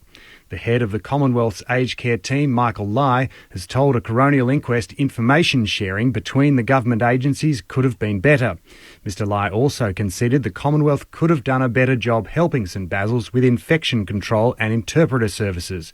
The St Basil's outbreak became the worst in the nation, with 50 residents dying in July and August last year. 2 emergency warnings are in place for fires burning out of control in the southwest of WA. Both fires are threatening lives and homes, and people in those areas are being urged to act immediately to survive. Jeff Bennett from the Parks and Wildlife Service says terrain in the area of a fire near Margaret River is making work difficult. At the moment it's in heavy forest. It's in a mixture of peppermint, swampland, karri forest. The fuels haven't been burnt for a long time, so there's been no current prescribed burning. So whatever fire behaviour is there is quite active and strong and fast moving. New Zealand plans to enact a law that will make it impossible for young people to buy cigarettes, with a view to making the country almost entirely smoke-free within 4 years. The new rules ban anyone under the age of 14 from buying tobacco products. The age limit will increase every year in the hope that a new generation of non-smoking New Zealanders are created. Associate Health Minister Aisha Verrill says the new rules are world-leading. We want to make sure young people never start smoking. As they age, they and future generations will never legally be able to purchase tobacco, because the truth is there is no safe age to start smoking. In cricket, Australia has taken a first innings lead in the Ashes series opener at the Gabba in Brisbane. At tea on day 2, the home side is 3 for 193 in reply to England's 147. David Warner is on 94, while Travis Head has yet to score. There's a severe weather warning for parts of the East Gippsland, North East and Western South Gippsland districts, a gale warning for the East Gippsland coast and a strong wind warning for all other waters except Western Port and the West Coast. Cloudy in Melbourne, a high chance of showers in the northwest suburbs and a medium chance elsewhere, mostly easing during the afternoon. It's 15 degrees. ABC News. Here's a surprising fact. The average person will spend 1.3 years of their life just doing this. No, not washing the car. Not what you think. No, it's working out what to watch on the telly. Huh? Surprising, right? But don't panic. You can save a lot of that time on ABC iView. Jaw-dropping comedy, eye-popping drama, and all the mind-blowing telly you could wish for. Download the app now on your phone, tablet or smart TV. ABC iView. Don't be surprised if you're surprised. The cricket conversation doesn't need to stop at stumps. Check out the Grandstand Cricket Podcast with former Aussie opener Ed Cowan and host Corbin Middlemass. That's the Grandstand Cricket Podcast. Download it wherever you get your pods. Grandstand Cricket, the Ashes. Hits him straight down the ground. That'll be 6. This time he swats it up in the air, cuts it all the way for 6. On your radio, ABC Sport Digital, and on the ABC Listen app. Pleasure to have your company on this Thursday afternoon at the Gabba in Brisbane. My name's Quentin Hull alongside former Australian quick Mitchell Johnson. We are ABC Sport. This is Grandstand Test Cricket. It has been a terrific day for the hosts, with Australia shortly to resume with a lead already of 46 runs at 3 for 193 in reply to England's first innings all-out 147. If you are just catching up with the story of the day, Australia starting its innings this morning after bad light and rain washed away the final session yesterday. They lost Marcus Harris cheaply for just 3 with the score on 10. And outside of that, well, the runs have been coming along with a handy slice of luck for David Warner, who was bowled off a no ball by Ben Stokes when on 17. Dropped a very regulation chance in the slips by Rory Burns off the bowling of Robinson when he was 48. And there was even a half run-out chance where mid-scramble towards Hamid at short leg, where Warner had dropped his bat trying to regain his ground, but the throw didn't hit the stumps. But he is now on the brink of yet another Test century, David Warner. He will resume on 94 not out.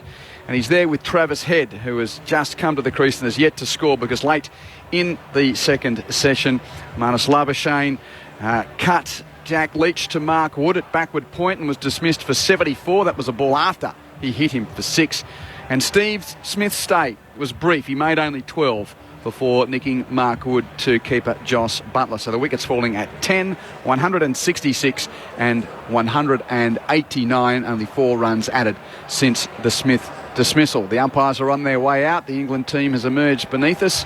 And Mitchell Johnson, the other good news that we've got outside of the scoreline from an Australian point of view is that the radar's looking pretty clear as well. We've been saying throughout the day that maybe tea and beyond is the chance of showers. Fingers crossed. Looks all good at the moment. It does look good, and that's a positive for the Australian team. I think England won't mind that. They seem like that last wicket, of Smith, they seem like they got a bit of energy from that. So they'll be looking to come out here in this last session they want to bowl well. They need to bowl well. They need to keep on top. I think they started the day quite well. They had a few chances, like we said, go down. That middle period, not too bad. Australia did start to score a little freely.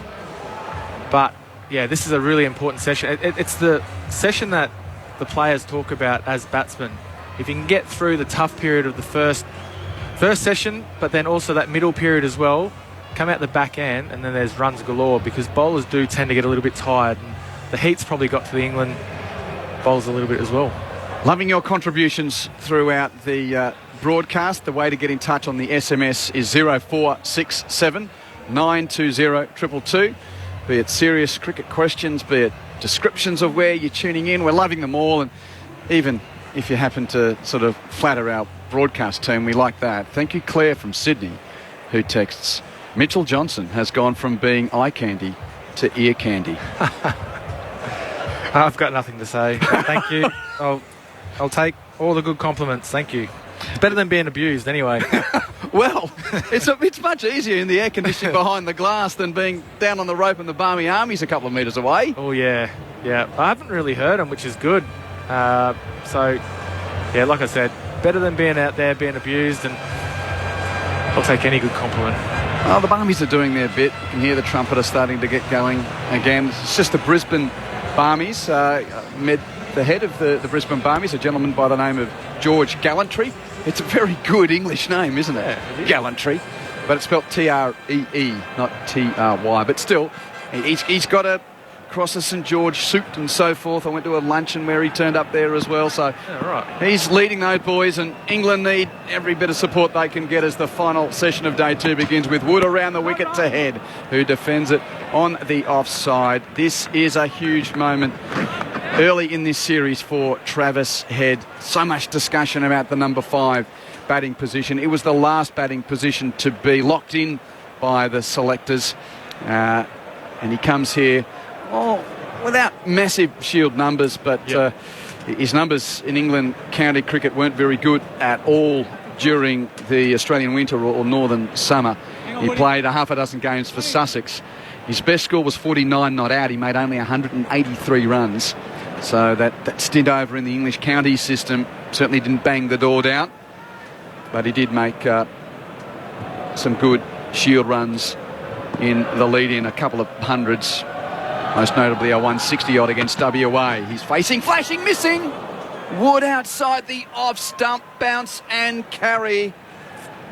And he can sense the nerves around the head supporters and the Australians hoping that he can do well here, almost nicking off for a duck. Yeah, not the greatest of shots. It was out there, it was wide, not quite wide enough to cut. There's probably a bit of an angle on the bat in between shots. He has to say to himself here, Travis Head, look, I want to see Davey Warner score 100. And then go from that next moment. He needs to do it in small little blocks. Two slips, gully, leg gully, short leg, heads on his toes, defending Wood on the offside. Among the other storylines of the day, we saw Ben Stokes pull up a little short in his left leg at one point of the first session. He did come out and hasn't been replaced at all, but he hasn't been bowled since that point. So there is an obvious issue for Ben Stokes. We saw him very dramatically overstep on a number of occasions in his first over, only for it to eventually be brought up on the technology when he knocked over David Warner's castle. But yeah, he looks like he's there as a batsman only at the moment. He's just at mid-off, watching Wood run around the wicket to Head. Defends on the onside. That wasn't too far away from Hamid, who we say continually is very deep at short leg. Yeah, we both have been saying that and thinking that he's way too deep there. But he's been pretty good in there. He almost had David Warner run out in the last session. Yeah, I remember a Shield game going on Travis Head and playing against him many years ago, and it was at the Wacker, and I just remember him scoring 100 and batting really, really well, very patient, waiting for the ball to be very full or short. Still yet to get off the mark. Wood tries again. Open blade, push and nudge, and yes, out to forward point. Leach can't stop the run that sets Head on his way. He's off the mark, 3 for 194. Bit of relief there for him as well to get off the mark. I remember that Shield game, and there was a big crack outside the off stump on a fairly decent length where you had to get forward to. Nathan Coulton-Isle was bowling around the wicket, and he kept hitting this crack, and it kept jumping off a length and hitting Travis Head on the arm and on the ribs and really making him uncomfortable. And what I saw from that was that this guy has a bit of ticker, and he was in there to really work hard. He wanted to get through that period. He knew it was tough. He just had to get past that, and he knew that some runs were going to come later on. Wood's bowling over the wicket now to Warner, who's on strike on 94. Nudges it off his hip down towards fine leg, so he'll get one run closer to what would be a fifth Test century. No, it's a sundry, not a run, a sundry. So he remains on 94. It's 1 to the score at the end of the over, 3 for 195. It's been a pleasure to have Rick Finlay with us throughout the Test match in the box. Rick, we were discussing the nature of David Warner's milestones and his proficiency at this venue. What have you come up with? There have been 2 Australians who have made 5 Test centuries here, Greg Chappell and Michael Clark. Warner is within 10 runs? No. 6 runs. 6 runs. 6 runs of joining them, because he has 4 alongside Ricky Ponting and Matthew Hayden. Ponting 4, Hayden 4, Warner 4, 5 for Clark and 5 for Greg Chappell. Greg Chappell. No. Head defends the start of the new over from the tall Robinson down the onside of the pitch. It's his 10th Gabba Test, David Warner. Did you play in the game against New Zealand where he debuted here? I think it was the same game that Mitchell Starc debuted as well. Actually nearly got a wicket bowling leg spin in that Test match. No, I think I missed that series. Okay. I believe. And that was back in December of 2011. Yeah. The five people I've mentioned here all average 60 or plus. In fact, 2 of them average 100, Greg Chappell and Clark, here at the Gabba. Robinson bowling to Warner, drives in the air and will be caught at mid-off, he's out! Warner goes for 94. It ballooned towards Stokes, who's not moving as freely as usual, but he got to the dipping ball and Warner has to go. That is a huge strike for England just after tea. He will remain on 4 Gabba tons and he's ripping off his gloves in disgust. Caught Stokes, bowled Robinson, and Robinson finally gets his man. And the Gabba will show its appreciation for a fine innings from David Warner, albeit he cuts a disconsolate figure, leaving the ground. Yeah, so close, David Warner. He had a few chances, and I was actually about to say, if they bowl it pretty straight here early on, there's a chance of getting a wicket. And actually, I think he's rolled the fingers on the ball there. Looking from the replay. David Warner looked back at the pitch and thought maybe it held off the pitch a little bit. So I think he just rolled his fingers on that, Robinson. It brings Cameron Green to the crease. The talented, tall all-rounder from the West. England just finding a little way in here, perhaps. 2 new bats at the crease. And the lead is 48 at 4 for 195. Yeah, a bit of momentum starting to swing the England bowlers' way, the England team. So they haven't bowled too badly. I mean, they've been a bit short at times and maybe slightly wide. It is pretty difficult when they've got a small total to defend.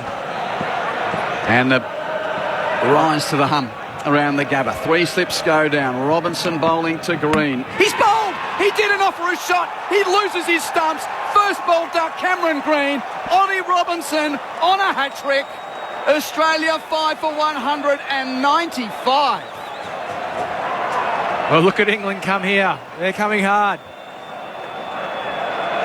That's the second time in consecutive Gabba games Cam Green's been bowled not offering a shot. In the Shield game here, Marnus Labuschagne knocked him over bowling seam up. A bit of a bigger stage here. Cannot believe he has not offered at that. Oh, it's an absolute beauty. Looking at the replay, it's just come back nicely off the seam. I think... Welcome Alex Carey on test debut to face a hat-trick ball. I'm a little bit in shock now. That's just happened so quickly. That was a beautiful ball. Robinson now has 3 for 30. Alex Carey, who made his international debut at this venue against England in a 50-over game. Now, his first ball in Test cricket. He will face Ollie Robinson on a hat-trick. Yeah, and he has bowled well to the left-handers as well, Ollie Robinson. Oh, is he going to go around the wicket? Or is he going to... He's just signalling... Oh, I can't even say the word. Signalling? Yeah, that's the one. Oh, my. Oh, my. This is just... The Barmy Army's up. Listen to them. You can hear them. They are up. They are loud. They want this hat-trick. You think of Gough and Headley in Australia. You think of Siddle here as far as Ashes hat-tricks are concerned. That still gives me goosebumps, the Siddle one. 4 slips, leg slip, short leg, mid-off, mid-on and fine leg. Robinson is going to come around the wicket. First ball in Test cricket for Alex Carey.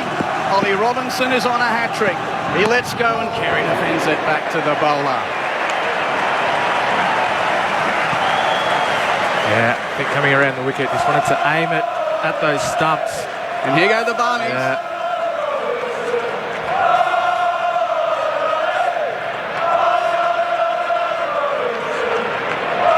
It's incredible, isn't it? There's not many of them, but they're taking... The sound is drowning out the rest of the crowd that is here. Ollie, Ollie, Ollie, Ollie Robinson. Haven't heard that one? It's a new one. I don't miss it. You liked the atmosphere for just a moment and then all the haunting memories came back. Robinson back over the wicket now to Carey. Down the leg side. Now, has that got bat or just thigh pad? It'll be a run to Australia. Is it a test run for Alex Carey? No, it's a sundry. So he remains on naught, but Australia moves to 5 for 196. What a spell of bowling this is. He's been on for most of the day. I've been impressed with him. He hasn't tried to overdo it with bowling very, very quick deliveries. He's been pretty much comfortable around that mid 130s to low 130s. But it's been his line. His line's been impressive. He's made batsmen think about it. Even as short of a length, they're still thinking about it. He's done enough with the ball. Well, we set it up in the pre-game. This somewhat controversial figure showed his talent in the series against India. Robinson charging into Carey. That's a head, and Head defends it down the onside of the pitch. And that's the end of a terrific over from Ollie Robinson. 15 overs, 3 for 30, having claimed the wickets of Warner for 94 and Green for a first ball duck. This is what Test cricket is all about. Just when you think the Australians were on top, they are in the lead in the first innings, but they're up and about now, England. You can see the body language. We can see it up here in the box. You can feel it in the crowd, the Barmy Army, everything about it. It's just going to give them a bit more of a push here now. Wood has been bowling fast all day. Will that just keep spurring him on? Will he himself get a wicket here? He's already got 1 for 35. 3 slips and a gully, short leg there. Wood around the wicket to Carey. Flashes, misses. And then Wood actually stumbles in his follow through and was down on one knee with his hands to the skies. After seeing that one just miss the outside edge. He's done that a few times, hasn't he? It's got to hurt the body. Another flashing shot outside the off stump.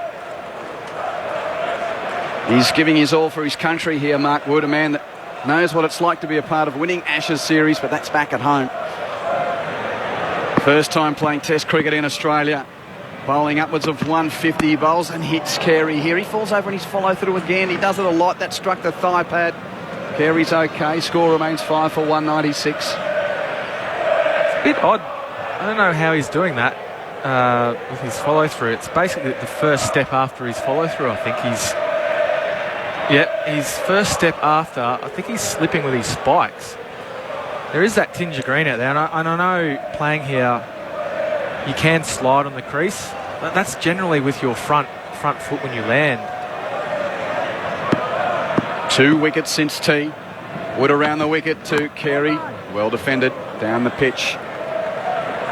He almost fell again. Newborn deer. Well, he's going to have to be really fit to keep charging in the way he does. Bowling, as I said, an average of around 148, I think, KPH, and some of them beyond the 150. He's how many overs is this for him, Rick? He's up to his 15th over, and he's got the figures of 1 for 36. Carey still yet to get off the mark in Test cricket. Wood bowls a bouncer which follows him a little. He weaved the head away from the line of the ball, and the Kookaburra wasn't far from the grill as it passed. And there's a second intruder that's decided to run onto the Gabba. Well, we need the Kerr-Simons combination, and that's a very strong tackle from a security guard. That was a bit high, wasn't it? Yeah, that's... No, I don't know. No? All right, then. I think he might be on report. And I think the security guard's hurt himself. Oh, he has too. And, yeah, Chris Wokes is signalling, come and help this security guard. No, he's picked himself up. Hey, that guy's got my shirt on too. No, ladies and gentlemen, Mitchell Johnson has not run into the field. Just someone who shares his taste for fashion. And, there's a lime green piece of one of the security guards' clobber that's stuck on the ground as this gentleman's being escorted. Well, we've had everything, haven't we? Well, just about. Not yet. No. Don't do that.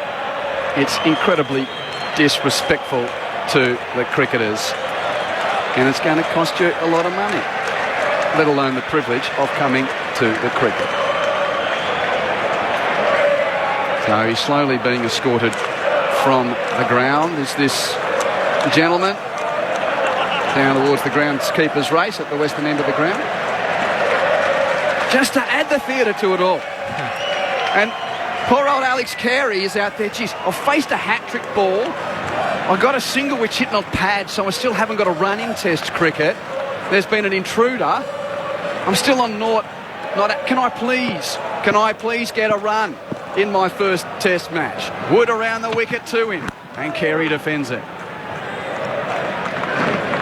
Where else would you want to be? This is amazing. Absolutely loving the atmosphere here. And I knew we'd get some texts as Rick and I were giving the stats about Dave Warner, and then he got out. Thank you, Bill. Batters can come and go, but the commentator's curse is eternal. Yep. Thank you, Bill. I knew there'd be a few of those. We started to talk about the imminent 5th Gabba century for Dave Warner, only for him to spoon Robinson to Stokes at mid-off, and then Cam Green not offering. Bowled by Robinson, Wood around the wicket. Carey taps and goes. No, says Travis Head. I'm not giving you your first Test run there on a suicide single, tip and run to cover. End of the over. 5 for 196. Head is 1. Carey is yet to score, and the lead for Australia is 49 runs. Quentin Huller, Mitchell Johnson with you for ABC Sport. Yeah, thought maybe a little single there. Head straight away called the no. So a good loud call. Not letting the situation of the game get to them. They've just got to play their natural game. You mentioned Head not having the best of county seasons. Good thing we're in Australian conditions now. Carey, he come off 100, I think, in the last one-day match that he played. Is that right, Rick? Yeah, in a domestic 50-over game. Mm-hmm. Yep. So, yeah, there has been some runs for this pair during the domestic season so far. There are 5 slips behind Robinson, bowling to Head, leading edge. It goes over the top of 5th slip and down towards the 3rd man boundary for 4. Very, very lucky. That's the 200. 5 down for 200 as Head moves to 5. Again, it's that line that Robinson's bowling here. It's straight. It's the middle stump going across to the off stump. Head just closed the face on it, trying to get it on the onside. Root at first, Burns at second, Milan at third, Hamid at 4th, and Ollie Pope at 1, 2, 3, 4, 5. They're on the attack now. For the tall Robinson running in from the Stanley Street end. To Travis Head, the left-hander, drives down the onside of the pitch, but straight to mid-on, no run. Yep. You can see with that field just how upbeat they are now. England, they get a sense if they get one of these two guys out, Head or Carey, with a real chance of that lead not being too far ahead. This is good to watch. Travis Head recalled to the team. He didn't play the 4th Test here against India. Tapping away nervously with his state teammate on debut at the non-striker's end. 5 slips go down. Robinson's in. Leading edge again. It bounces before going into the hands of Pope at 5th slip. Oh, this right arm angle across the left-hander. England's found a tactic here. He's troubled the left-handers all day. He's been so good on that line. And now seeing 5 slips in there, that's phenomenal. This is why I love Test cricket, because it can change just like that. And England are up, they're about. They want to finish this off. They want to really show some dominance here at the end of this day 2. 5 for 200. Robinson has 3 wickets, bowls the head. Oh, he thought of leaving late, and then it hit the bottom of his bat and went along the ground to Burns at 2nd slip. He does not look comfortable at all at the moment, Travis Head. And he's making him make decisions. Robinson is bowling in the areas where Head has to make a decision, and he has to have good intent to make those decisions. The one that he played before that went through the gully region just didn't have the intent, just sort of tried to poke it down on the leg side. That one then, just sort of letting the ball go, no real intent to let it go. 2 balls left in the over. Robinson unleashes and Head defends with full blade this time. The bowler picks up in his follow through. And we said in the pre-game, England needs to find something with its bowling attack. Anderson preferred to spell until the second test in Adelaide, and Broad, we think, was probably going to be the 4th seamer pick, but they went for Leach instead. But this guy debuted at Lords, and then inappropriate tweets from his long gone past forced him out of the test team for a while. He came back in and bowled well against India. Here he is again running in, and Head gets a run this time, shuffling across and turning the ball off his pads to mid-wicket. And he gets to, well, the non-striker's end for the end of this over, so he'll be on strike for the start of the next. Head is 6. Carey is yet to score. Australia is 5 for 201 and the lead is 53 with Jim Maxwell and Ian Chappell, the next voices you'll hear. Grandstand Cricket, The Ashes, on your radio, ABC Sport Digital and on the ABC Listen app.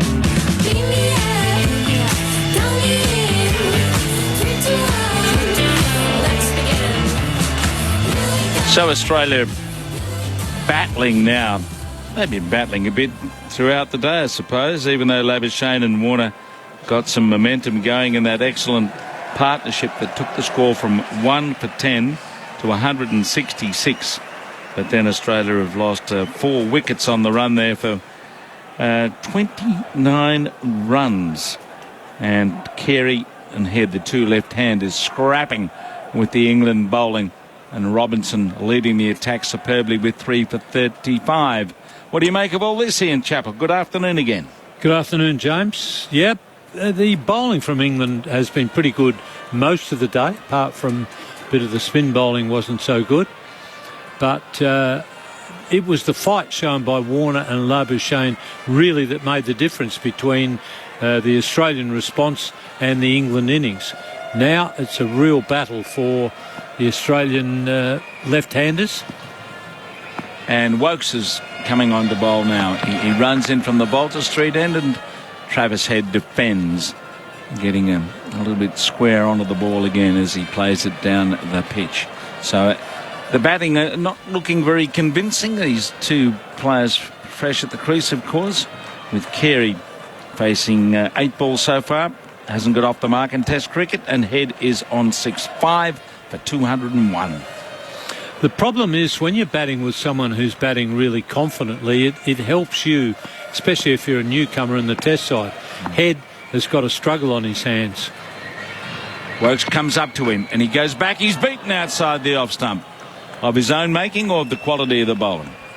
No, he's got some problems, Head. He's a nicker. He's nicked Robinson a couple of times already. Fortunate to get away with it. But the fact that he's really struggling when he's facing particularly Robinson, but also when he was facing Wood, that then has an effect on Carey. Whereas if Carey walks in and he's got Warner going at one end or he's got Labuschagne going at the other end, that makes a hell of a difference. So I sympathise a bit with Carey.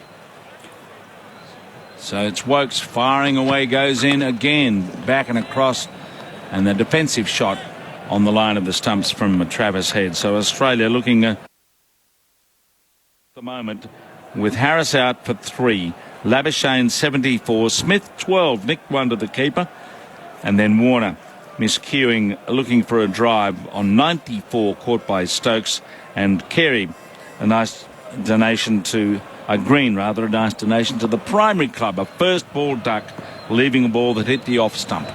Now Wokes bowls and away goes Travis Head, not too sure whether to play or leave, and pokes it nervously away on the offside. If you're going to make a naught, you would like to play a shot, wouldn't you? Rather than let one go and have it crash into off stump. But Head, he's got that problem around off stump. He has a bit of a problem against spin bowling as well. I don't think he plays the short pitch ball all that well. So, I mean, everybody's got a hole, but Head's got a few of them, and that doesn't help his cause. Wokes bowls and he's back and he's playing away into the gully backward point where Leach is there to field. So that's the story of the day. Early wicket, good partnership. Labuschagne getting on top of Leach with Warner, but then miscued on the back foot straight to Wood behind point, and he was out for 74. But they did get a piece of Leach on the way. 8 overs, 1 for 62. But the pace attack has done a pretty good job in steadying the show, and Robinson's been superb. Wokes goes in and Head is back again. A jerky shot in defence away on the offside. So another good, accurate over from Wokes. It's 5 for 201. Well, I would imagine Robinson's going to go again. Stokes has got his cap off, but you would... Oh, it looks like he might going to have a bowl. He's had an interesting day, Stokes, hasn't he? No, he's going to Robinson. Yeah, you would think Robinson had to get another trundle. He was bowling very well. He's going to have Carey on strike. He'll also have a chance to get another crack at Head. He's really troubled Head with 5 slips. He was lucky not to edge one into those into that slip cordon. So the other left-hander, Alex Carey, yet to get off the mark in his debut test match. 4 slips in the line. Robinson bowls to him and he leans forward, defending it back down the pitch. Stokes bowled 5 overs for 23. He actually bowled David Warner when he was on 17, but it was a no ball on the review from the umpire up to the third umpire. It was a clear no ball, and in fact it's been revealed that the previous 3 deliveries in that over were no balls, but the technology is not working in terms of the adjudication from the third umpire as far as that goes, so they're only going to be called on review from the umpire in the middle. Robinson goes in now across the bows. It's allowed to pass by Carey. Apparently the technology is not in place for the whole test match for the third umpire to be doing that. So Stokes has had a little bit of an injury problem too at one point, and he also took the catch that got rid of David Warner. We talked briefly about that a decision to go to the front foot no ball. That was a win to Gubby Allen, who was around about 61. Gubby Allen was an English administrator. Here comes Robinson. Around the pads goes Kerry. Can't score there either. Hamid picks up on the onside. Born in Australia, English administrator. Yeah, Gubby played for England, played cricket for England during the Bodyline series, plus he was captain 36-7. Bradman was the Australian administrator, and Gubby Allen won that fight. But it should be the back foot no ball law. That would be the sensible thing to do. Okay, you can eradicate the dragging part of it. And the thing about a back foot no ball law, you won't have many, but when you do have one, the batsman they'll have a free hit, a genuine free hit.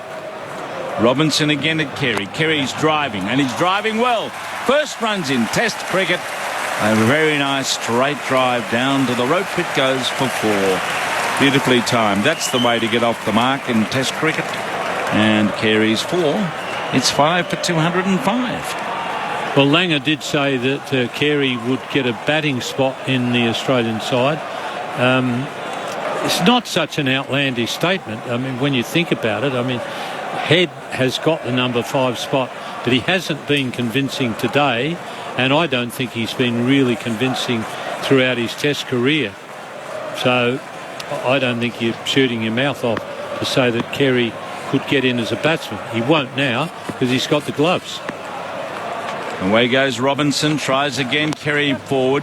Another crisp stroke going down towards the boundary at long off. It's being pursued by Stokes, who's running just a little bit more freely than before, and he manages to overhaul the ball, and they get another 3, yet another 3 in Rick Finley's scorebook, and Carey moves with some authority to 7 with those 2 excellent strokes.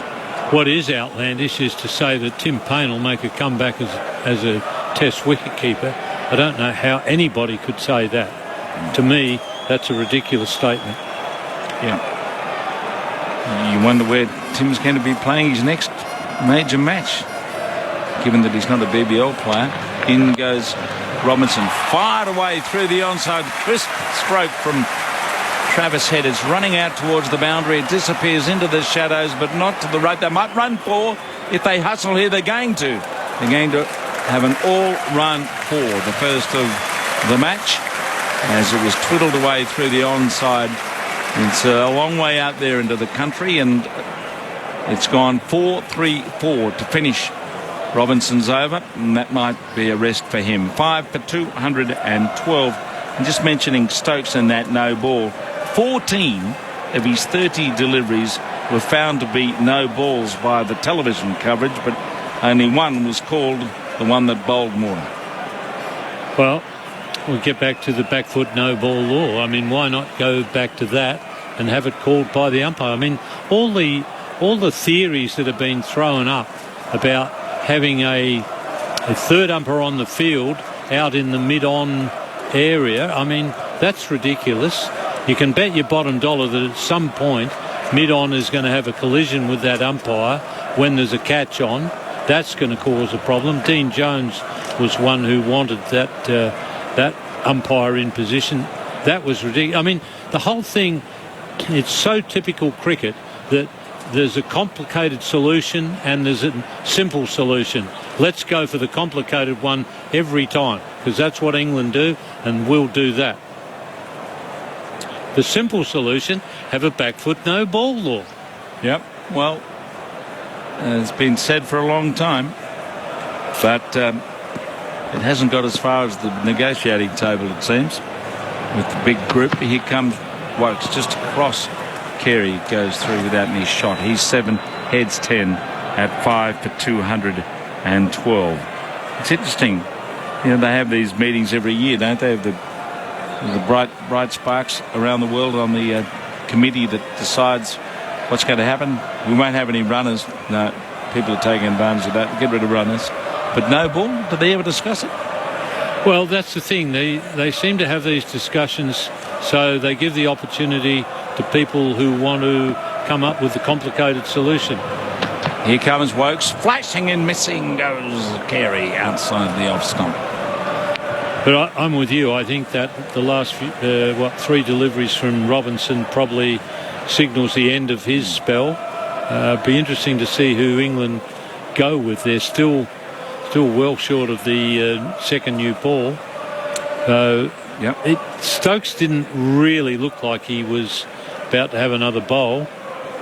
Wood must be ready for a rest, so they're probably going to have to go back with Leach. Although I think Root's a good option. Here comes Wokes just outside the off stump, so stays low on Butler.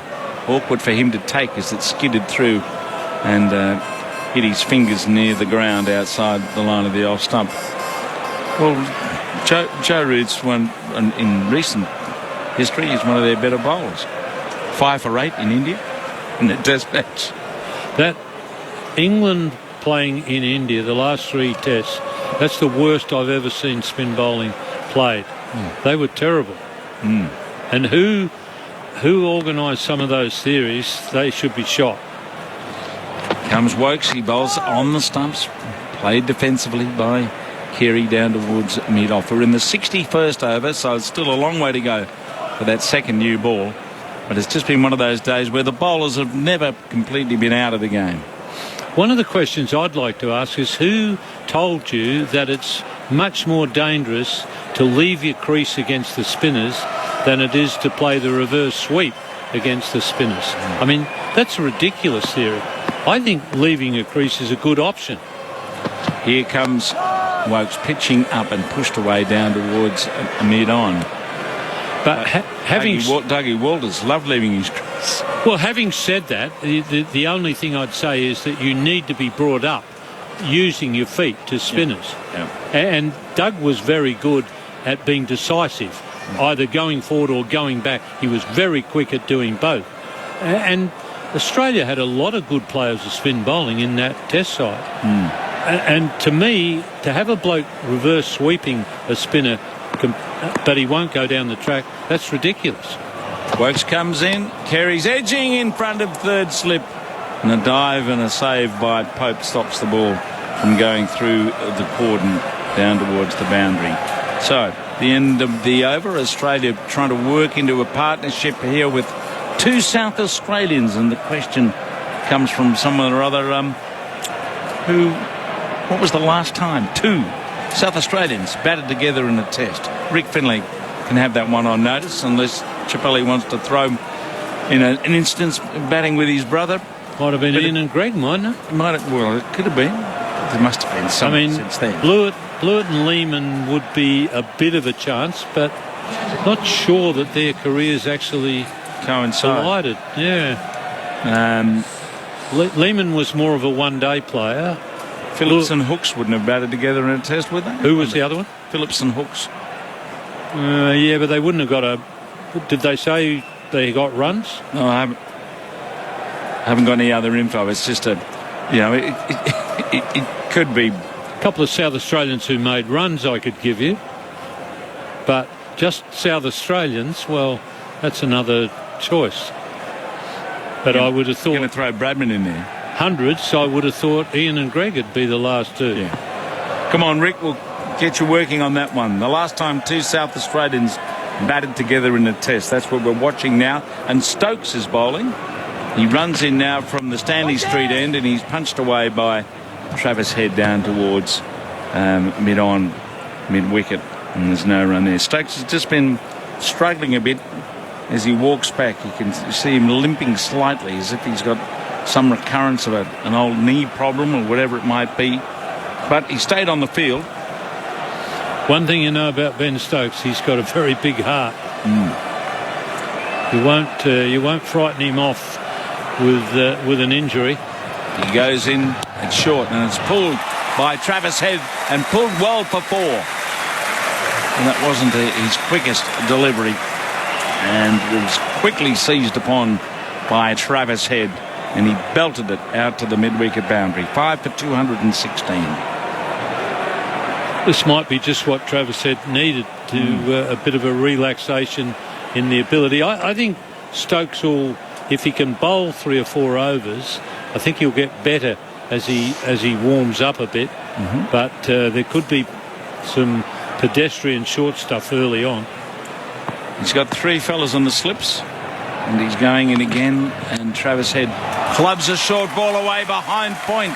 It's heading out towards the boundary, and although it's a long boundary, no problem. Another long hoppish ball there from Stokes, gentle medium pace, and Travis Head walloped it. He's 18, 5 for 220. I don't think Khawaja will thank Stokes very much. This could be enough to get Head a spot at number 5 for a few tests. Well, I'll give you the update on that Australia A game where Khawaja is playing at the moment at the Ian Healy Oval in Brisbane. Stokes goes in, and Travis Head pushes away. Khawaja caught folks, bowled Fisher for 11. They're 7 for 161 from 61 overs, Australia A. And who's made any runs? Not many. Street 26, Hunt 33, Renshaw 38, Maddinson a globe, Khawaja 11, Mitch Marsh 33, Inglis 6. Nisa and Stackety are there at the moment. So not a great day for the Australia A batsman. Stokes goes up and bowls the ball. It's pushed away firmly by Head. He's enjoying this bowling a bit more than Robinson and Wokes going at his off stump. Yeah, this is pedestrian stuff at the moment, so it's a good opportunity for England to, for the Australian batsmen to cash in here while they can. I'm not sure. I mean, Stokes, I think, will probably try and talk his way into another over or two, but it would want to get better. He can bowl the wicket-taking ball. He goes up to Head, and Head plays around the corner, nipping it deep behind square, out towards the boundary. It is cut off successfully. No. Leach did his best. He dived hard to his right on the chase. He knocked it sideways, but The ball eluded him and went into the rope. So Head dined out there. Strawberries and cream after tea. He's 22, Carey's 7, and that over was very expensive. 6 overs for 35 from Stokes. It's 5 for 224, and Andrew Moore is going to join Ian Chappell. Grandstand Cricket, The Ashes, on your radio, ABC Sport Digital, and on the ABC Listen app. Thank you, Jimmy. And I think we have an answer via Rick Finlay to that listener question. When was the last time 2 South Australians batted together in a test? And it may have been later than you and your brother. Rick Finlay, good afternoon to you once again, mate. What is the answer? It's been a while. Hello, Andrew. Yes, David Hooks and Wayne Phillips did actually bat together once, test match in Barbados, April 1984. One came in number 7, the other one came in number 8. They batted briefly together before a very short Australian innings was terminated. 37 and a half years ago. Thanks, Rick. As Wokes bowls are starting a new over to Carey, and it's left alone outside the off stump, no run. So tick for James Maxwell there. What about South Australians actually getting runs? That wasn't the question, Ian. So you just got to admit you were... 2 South Australians making hundreds. I can give you that answer. Proper South Australians. Proper South Australians. Yeah. What about South Australians who moved to New South Wales? No, who did I play my cricket for? I know. Huh? I know, but... The Blue Caps originally. Here's Wokes. He bowls, and this time Carey, well, rushed on him a little, and he taps it down on the onside of the pitch. No run. 5 for 224 Australia, leading by 77 runs. Travis Head 22 off 25 now with that flurry of boundaries. Alex Carey not out 7. What about proper South Australians who made 100 in each innings? Couldn't possibly imagine who that may have been. Oh, no, actually, Greg might have gone to Queensland by then, 73-4. In the Caribbean? When in doubt, we'll put it to Rick. No, well, it happened at the Oval. I guarantee you that. No, I'm not doubting that, but where was Greg playing as Travis Head watches Carey defend the next delivery from Wokes? And it ends up down towards mid-off, no run. 73-4, Greg would have been in Queensland. Okay.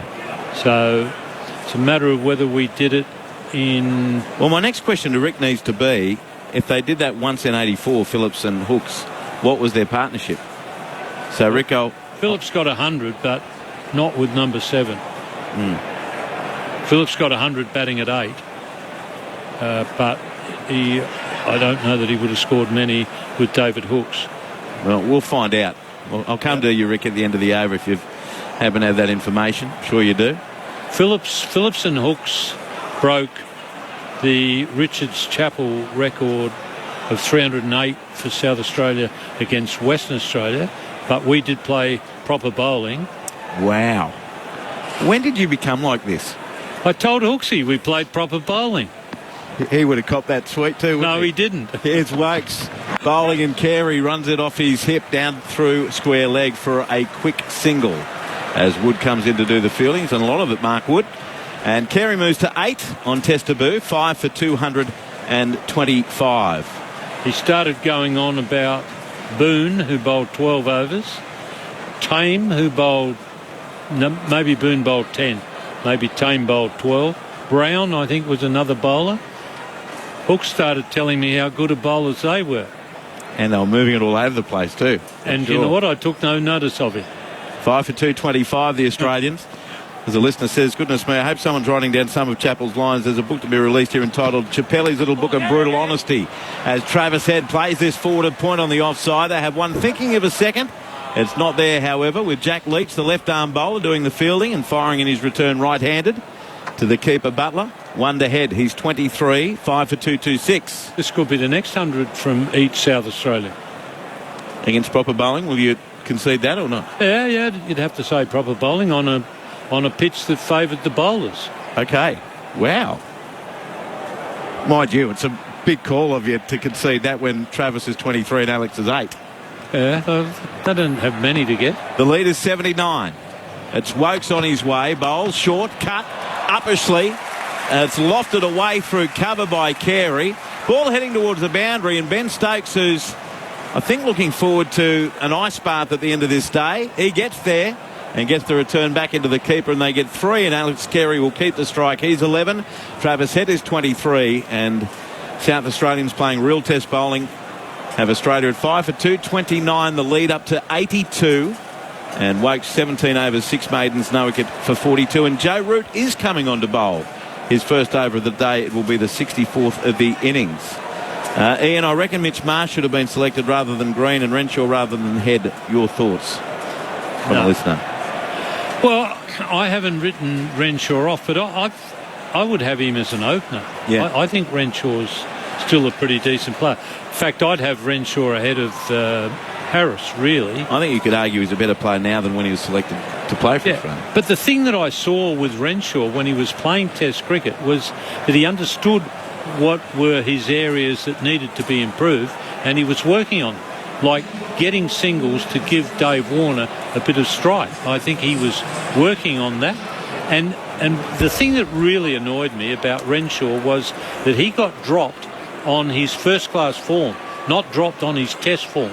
And I think a bloke, if he's in the Test side and he's playing all right, he's got to get dropped on his poor Test form, not poor first-class form. So Joe Root coming to the attack. He bowls leg spin. He has 39 Test wickets to his name, off spin I should say. And he bowled beautifully in that Test against India, as Jimmy mentioned, where he picked up 5 for 8. He's around the wicket, well flighted, and it's driven by Carey down to mid-off, fielded by Ollie Robinson, no run. 5 for 2, 29. Just when he gets it right, he does have some nice loop on him, Joe Root. That was a full toss, though, Andrew. I understand. Root bowls, and this one is not a full toss, and it's punched to extra cover, and no run. I should also inform you that Keith Stackpole was dismissed first ball by a full toss, and Eddie Barlow was dismissed. Root bowls, and this one is driven by Head to extra cover, again no run. First ball of a Test match with a full toss. So, not so silly to bowl a full toss. Gets a canny amount of wickets, especially in shorter forms of the game. Almost a round-arm delivery. A reverse sweep by Carey. A shout for LBW as the ball trickles down to third man. And it's going to be fielded by Hamid. And some Bannon, it's his poor rifle. So, he looks very laconic, Pistol. And, no dramas, not out. Alex Carey moves to 12. And Rick Finlay, that partnership, Rick's at the Gabba. Rick, that partnership between Phillips and David Hooks, I'm hoping it was worth some runs, was it? It was 5. Okay, not the answer I was looking for. Here's Root bowling, and it's driven away square on the offside. Diving save by Wokes in the covers. Good effort by a man who's bowled 17 overs thus far today. No run, 5 for 230. Only 5, Andrew. 5. But against good bowling. Root bowls, and it's lofted down the ground goes Travis Head, heading towards the boundary rope. It's into the stands for 6. So whether it's Leach or Root, the Australians are attacking the English spinners. 5 for 236, the lead up to 89, and Travis Head 29, Alex Carey is 12. The first Joe Root over, costing 7 runs. This could be 100 for each South Australian. It could be. And on that note, Ian, I'm going to bid you adieu for the time being. With Australia 5 for 236, they had lost 3 for 6 either side of tee. Just cruising at 1 for 166, and then Labuschagne was out for 74. Steve Smith out just before tee for 12, getting an edge off Mark Wood to the keeper. And then just after tee, in the second over, Ollie Robinson struck twice in 2 balls. Dave Warner caught at mid-off by Stokes for 94 of 176 deliveries with 11 fours and 2 sixes. And Cameron Green, next ball, shouldering arms, bowled off stump by Ollie Robinson. 5 for 195, and now 5 for 236. A 41-run partnership of 51 deliveries. Steve Finn, former English fast bowler, every time you come in, it was looking much better for England, and now all of a sudden the runs are coming rather quickly over the last few overs. How are you feeling? I'm starting to feel like it's my fault, to be quite honest with you. I leave this place with a little bit of optimism, and then come back and it all looks a little bit dreary again. But saying that, I feel as though the England seamers have stuck to their task really, really well. All going at under 3 and over, all having created chances as a group. But asking 3 of them to do a bulk of the work is a lot. 2 slips in for Wokes bowling to Carey, and a straight delivery is driven back to the bowler. He fields it in his follow-through. Score remains 5 for 236. They have done, but as we saw just before lunch in that half an hour or so when runs started to flow, it's going to be a long session because I don't think they'll get anywhere near it, but they're supposed to bowl 98 overs in the day. We're only up to the 65th over, so we're in for a minimum an extra 30 minutes. What's a good result for England from here? Bearing in mind the state of the game is not very good. They're trailing by 89 already as Wokes bowls and Carey defends. Back to the bowler, no run, 5 for 236. What needs to happen over this last hour and a half or so for England to go to bed tonight thinking, OK, we did OK? Yeah, what do we think? We think there's going to be an hour and 40 minutes play left, I'd have thought, with the extra half an hour.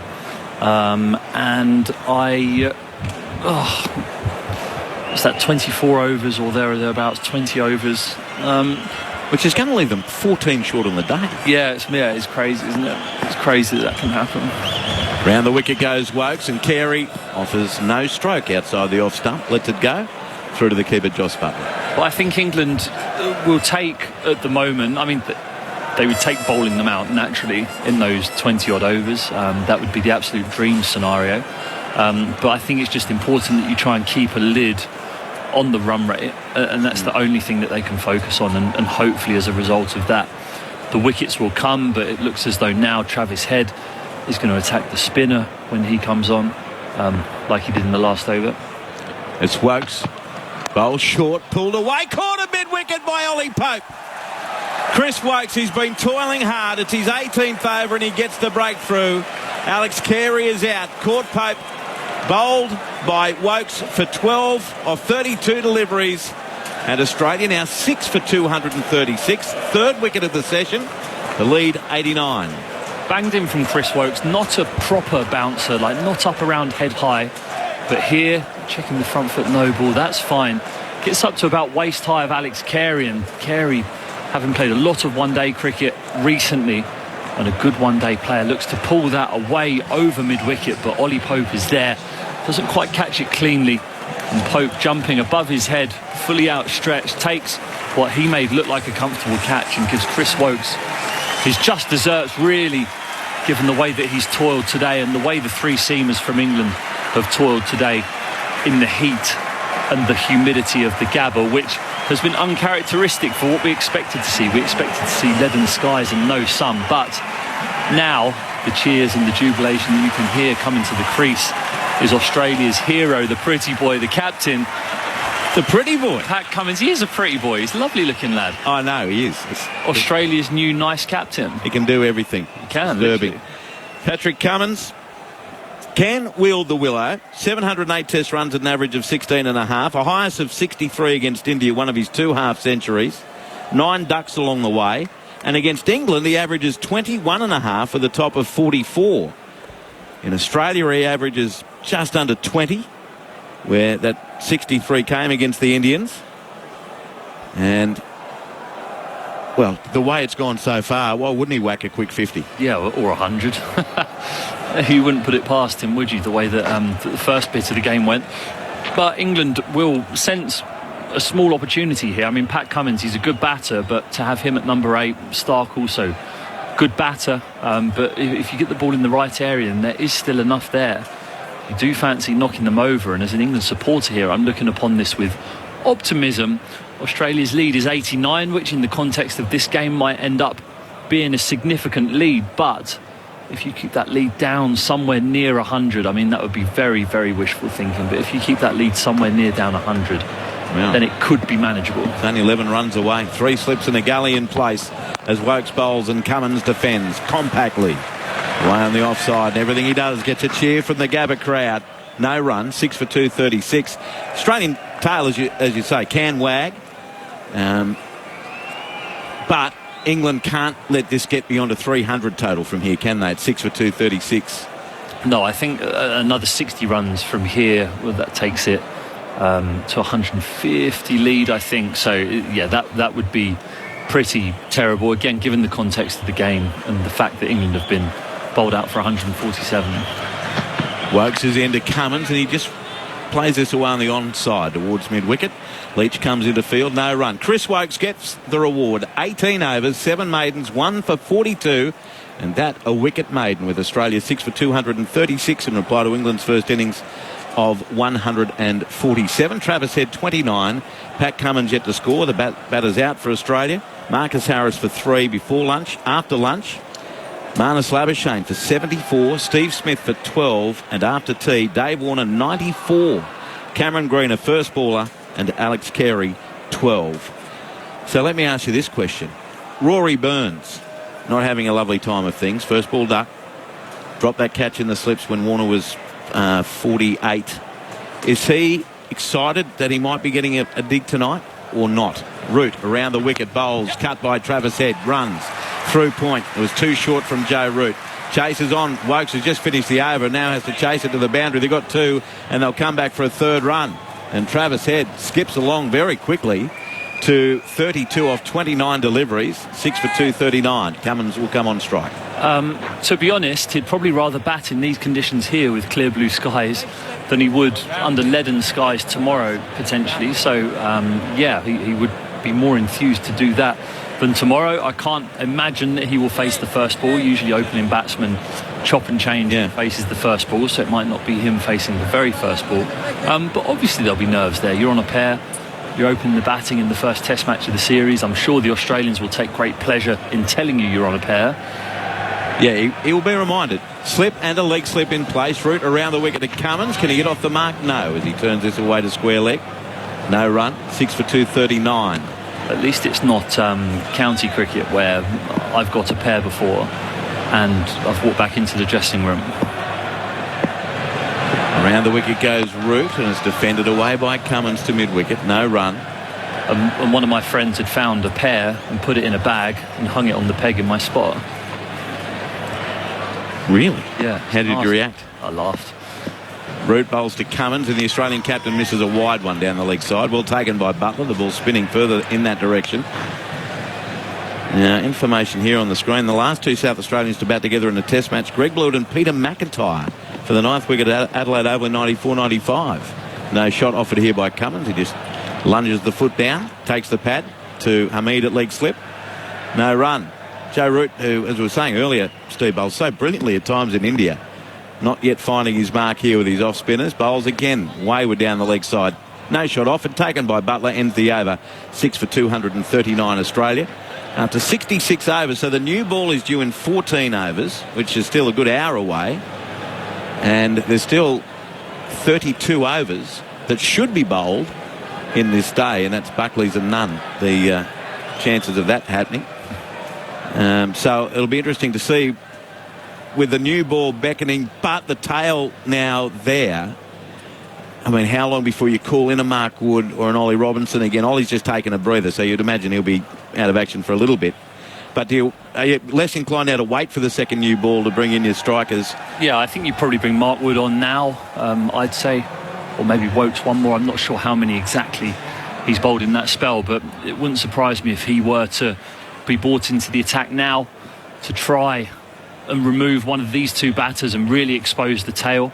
Obviously Mitchell Starc is a very capable batsman. Now, you're saying how the England, or normally openers like to mix and mash. Well, Rick Finlay, our statistician scorer at the Gabba, tells me that Rory has faced on 57 of the 59 times he's batted as an opener. So he must love facing the first seed. Yeah, well, it would be interesting to see if he does second innings. Yep. He's a gutsy man, and that's what he's renowned for in England, is fronting up. Travis Head on 32. Mark Wood back into the attack around the wicket, and Head is defending back down the pitch. And it's fielded by the bowler. First ball comes in at 142, so not exactly a loosener. So a number of deliveries up over the 150 mark. He's really bent his back, hasn't he, Mark Wood? Yeah, he's quick. He gives everything. Since he's turned to a longer run as well, he used to have quite a short run where he sprinted as fast as he could from about half the distance he does now towards the crease, and I think that's what put a lot of strain on his body. But now his run up would be long outside the 30-yard circle if we were playing a one-day game, and that gives him more momentum and flow through the crease, and why his ability. Round the wicket goes Wood. bouncer, ill-directed though down the leg side, and easily ducking under it is Travis Head, who's on 32. Pat Cummins yet to score. 6 for 239. Yeah, the longer run-up definitely helps his ability to bowl quicker for longer. And we saw that in South Africa, I think, where we first saw him use this run-up, where he bowled consistently 145, 150 kilometres an hour. And he's doing exactly the same thing today. It's been very impressive. I mean, yeah, his average speeds throughout the day, none of his spells have been below 145 kilometres an hour. And this is his 7th spell. We were talking last time we were on together about these short spells that Joe Root's implementing. He's in again. And Travis Head is driving, clips it onto his pad from an inside edge, and the ball rolls away harmlessly on the offside. And there's no run. Score remains 6 for 239 on the SMS. And remember that number, wherever you're listening, 0467 920 222. You guys are the kiss of death. Every time we've talked up a batsman or said how little chance the bowlers have of getting a wicket, the very next ball they're out. Well, for that last one with the South Australians, I don't want to throw anyone under the bus because we've all been guilty of the commentator's curse, but that is Ian Chappell's fault. The Alex Carey wicket. Who was he calling useless, or was he saying Carey's just booked in? He was just talking about South Australians batting together and talking about how he and Greg put on 1,000 together against real bowlers, and here's around the wicket Wood bowls and a defensive shot from Head, and that did rush on him at 144 odd k an hour. No runners, it was played away on the offside. There's still to come Mitchell Stark, Nathan Lyon and Josh Hazlewood. Well, isn't it amazing how good Travis Head is looking here? Yeah, looking after a shaky start. Yeah, looking so organised.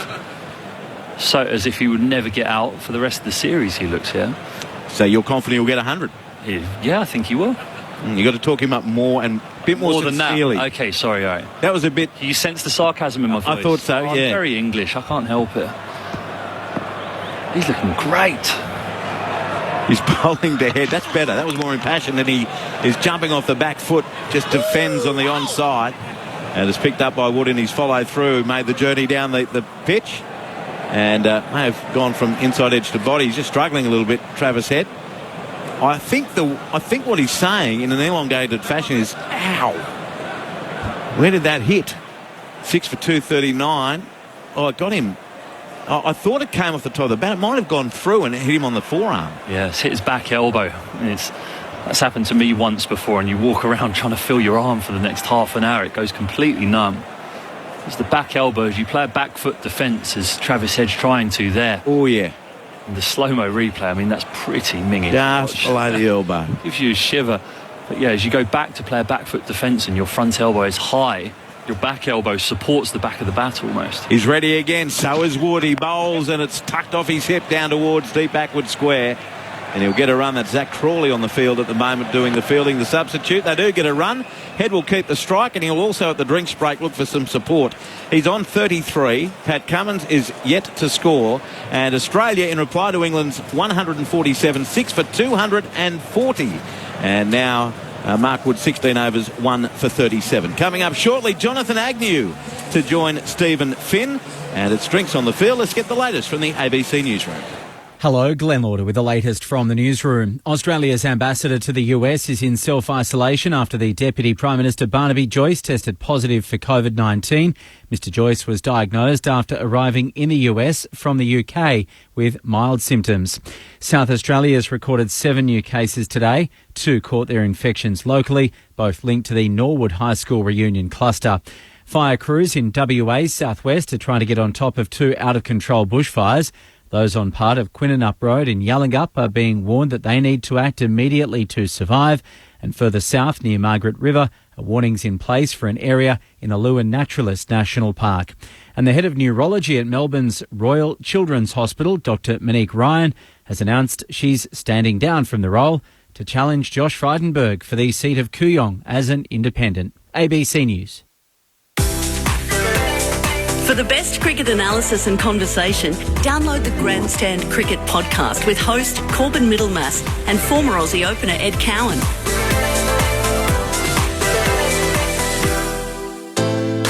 Grandstand Cricket, The Ashes, on your radio, ABC Sport Digital and on the ABC Listen app. Robinson bowling to Warner, drives in the air, it will be caught at mid-off, he's out. Warner goes for 94. just after tea. Robinson bowling to Green. He's bowled! He didn't offer a shot. He loses his stumps. First ball duck, Cameron Green. Ollie Robinson on a hat-trick. Australia 5 for 195. First ball in Test cricket for Alex Carey. Ollie Robinson is on a hat-trick. He lets go and Carey defends it back to the bowler. Robinson again at Carey. Carey's driving, and he's driving well. First runs in Test cricket. A very nice straight drive down to the rope. It goes for 4. It's Wokes.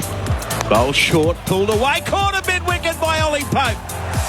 Chris Wokes, who's been toiling hard. It's his 18th over and he gets the breakthrough. Alex Carey is out. Caught Pope.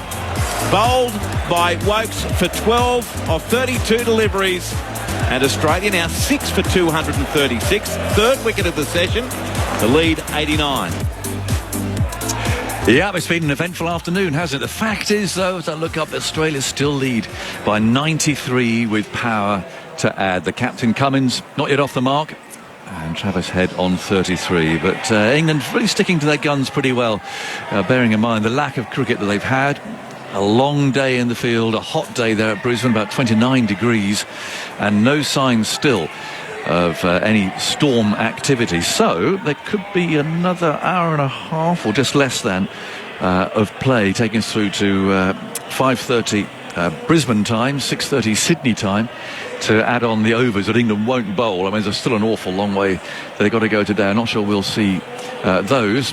But anyway, at least England made a better fist of it this afternoon. David Warner just missing out on his 100. It was not an innings of beauty. I think he'd be the first to admit it. He took some nasty blows under the ribs, and he gave a couple of chances too, and it was bowled off a no ball. But that aside, he got stuck in, and that sort of innings, Stephen, 94 in this game actually. Well, it could be the difference. Could prove to be decisive, doesn't it? I think you're right. Absolutely, the England bowlers, especially the 3 seamers, have stuck to their task so well. Wokes, Robinson and Wood. I can't remember too many bad balls. They're all going at under 3 and over. It's hot, it's humid, and they've created chances. Ollie Robinson has beat the bat so many times today. Mark Wood's slowest spell has been 145 kilometres an hour, and Chris Wokes has been Mr. Consistent throughout the day. So I believe credit has to be given to those guys for sticking to it, but also the Australians for proving how to score gutsy and gritty runs on a surface that is still offering a little bit for bowlers. But as soon as you make the bowlers tired, as soon as you make them a little bit frustrated with the way the game's going, that's when your scoring opportunities come. And I think Australia have actually played this innings really, really well, with a couple of small blips with the burst of wickets.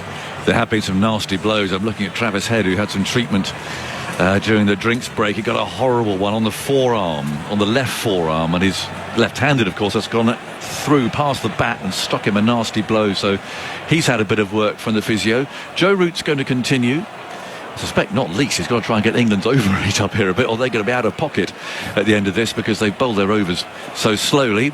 But of course with the left-hander there too, it gives an off-spinner something to think about. And this first ball is cut away. It's short outside the off-stump, cut out to the deep point boundary. There is some cover out there for Root, and so Head comes back for 2 runs. 35 to him from 36 balls, so it's a busy innings. Cummins not yet off the mark, but down to the bowlers after this. And this is where again England's seam bowlers will be tested a bit, as Root bowls one of the round arm balls that he bowls a full toss in fact, and it's hit back to him by Head.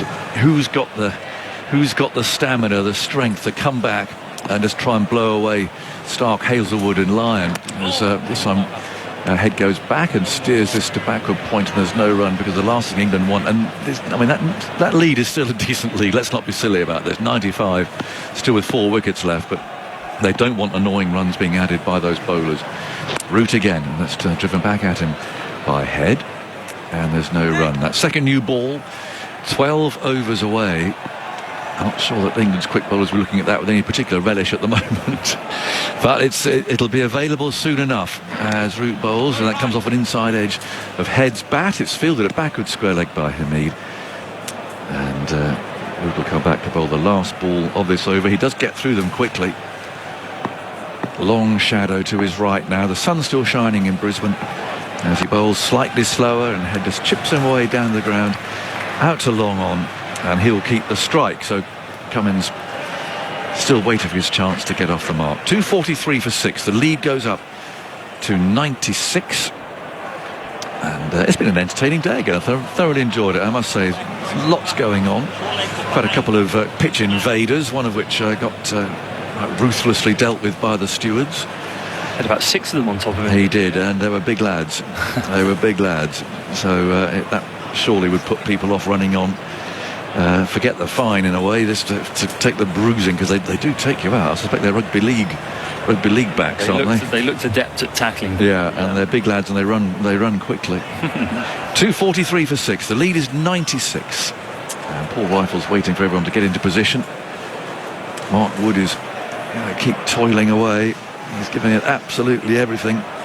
He is vulnerable to injury, as we know, so that again will have to be in Root's mind. But where else does he go? Because Stokes clearly isn't fit. And Wood starts again, this springy run, and he bowls on the off stump, hurling it down, and Head moves into line and plays it out to Stokes at cover, who moves in rather stiffly. He had a go, and it was a very expensive go too. So 3 boundaries coming from his over, off a slightly short run too. It didn't look right. No, he didn't. You could see when he was moving around the field that he's grimacing when he's moving around, chasing balls to the boundary, grimacing. So, I mean, we keep our fingers crossed that it's something that he can recover from, but for the time being, it's not looking overly confident that he'll play another part with the ball in this game. 2:43 for 6. In goes Wood, round the wicket, and bowls, and Head goes back to a short ball, plays it back to the bowler again. And there is no run. 36 to Travis Head, who looks around. It's a Gabba buzzing with anticipation. It'd be lovely to be there. So obviously no prospect of that, but with fingers very much crossed that we'll all be moving on down to Adelaide for the day-nighter next week. The forecast looks beautiful down there, by the way. 30, 31, that sort of temperature's going to be lovely. But yes, but not with that hot wind. It's going to be with a southwesterly breeze. In comes Wood round the wicket, bowls, and that's savagely put away. A ruthless square drive from Head. Feasting on a full length and, of course, the pace of the ball. And he really threw the bat at that. And goes to 40. And the lead now up to 100.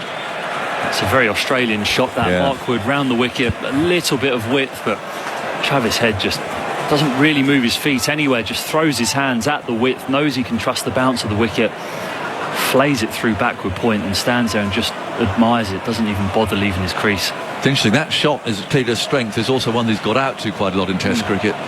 But on this occasion, really travelled. Blistering drive. 2:47 for 6. Heads on 40. And Wood again. Round the wicket, runs in, he bowls a short ball and heads up on his toes, fending that away to Leach, who's fielding at point, and there's no run. 6 for 2:47, the lead 100. Head on to 40 from 45 balls, and Cummins still waiting to get off the mark. But the 3 bowlers to come. That's that carrot there for England. They can just get through here. Stark's no mug, we know that, but can easily knock him over. He is number 9 after all. Hazelwood and Lyon after that, so I think we can just break through here. However, you get leads of hundreds and beyond, and you are bossing the game for sure. Wood again bowls, that's turned away out towards mid-on, unless of course you're revisiting 2010. What was the lead then? 220 or something like that? A lot.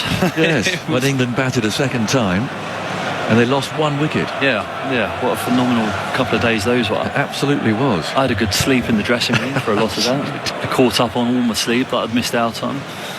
It just shows what cricket could do. I mean, we unsurprisingly, I think we'd all thought, well, that's it. 220. I mean, you don't save many games from that position, do you? No. Strauss, Cook, Trott. 2:47 for 6. Wood runs it again, pounding in, he bowls, and that's again put a throw into the offside, and Leach is prowling after this. He won't go for 4, he'll overtake it. One of those rare Humans, who bowls left-handed and throws right. And his throw finds Butler. And so the lead to 102 now. Australia 6 for 249. And still with, 29 overs to go. Conundrum for the captain, Root, is who bowls these next 10 overs, 11 overs to the new ball. Does he bring his main premier bowlers back, or does he go with the part-time spin still? It looks as though he's turning to Jack Leach. Turning to Leach, this could be interesting. Leach has taken a wicket, but he's been targeted quite deliberately by the Australian batsman today. And they've got after him. He's been expensive.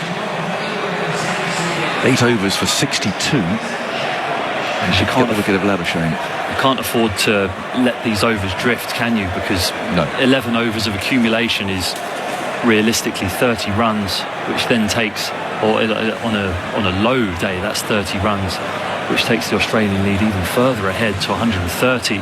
Which by the time you get the second new ball, the game's almost gone without being too negative. So it's important that you try and take wickets through these next 11 overs, because if it drifts now for England, then it is really dangerous. Well, it'll be interesting to see how Australia's captain plays this, but more particularly, I guess, Head, who's left-handed, of course, and I'm sure try and get after Jack Leach, because they want to make England's fast bowlers work. Cummins waits, Leach bowls to him. Cummins comes studiously forward, plays the ball gently into the onside, and Leach himself is able to field. So 6 for 249, the lead 102. Cummins over his bat again. Root is at slip as Leach strides in round the wicket and bowls on. He's got that away into the offside in the air. Rather a curious shot, I'll be honest, into the shadows of the Gabba. And Stokes pursues the ball, doesn't go for 4, but chipped into the air really in the offside. It's an orthodox stroke particularly, but it gets Cummins off the mark. But it showed intent. It did show intent. To get off the mark like that, the message to Jack Leach is, we're after you. And now Travis Head then looking at the field. Deep backwards square leg, deep mid-wicket, long on, mid-off's quite deep. They're really scattering here. Going to keep a leg slip. He's going to bowl over the wicket.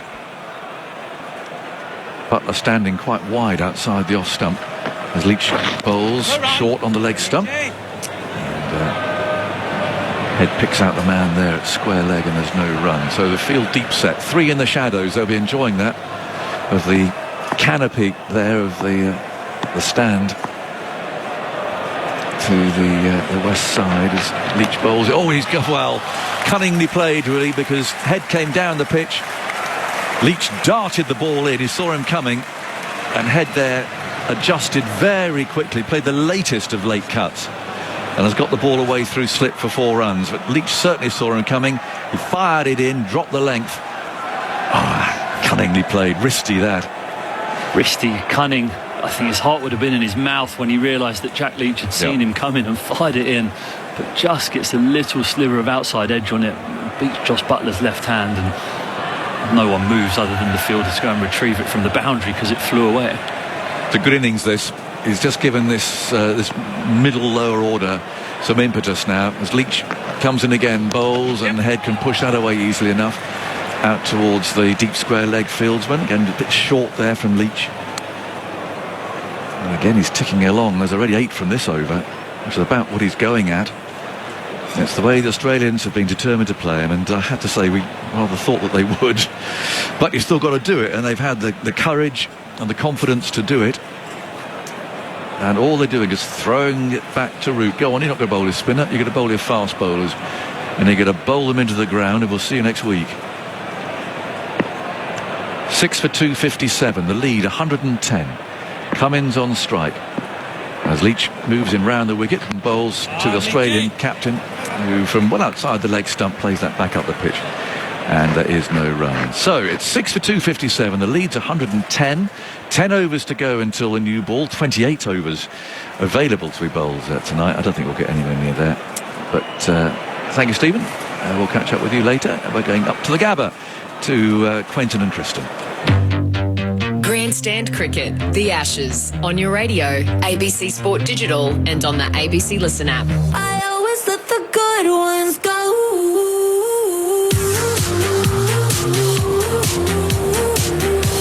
Thanks, Agus. Thanks, Stephen.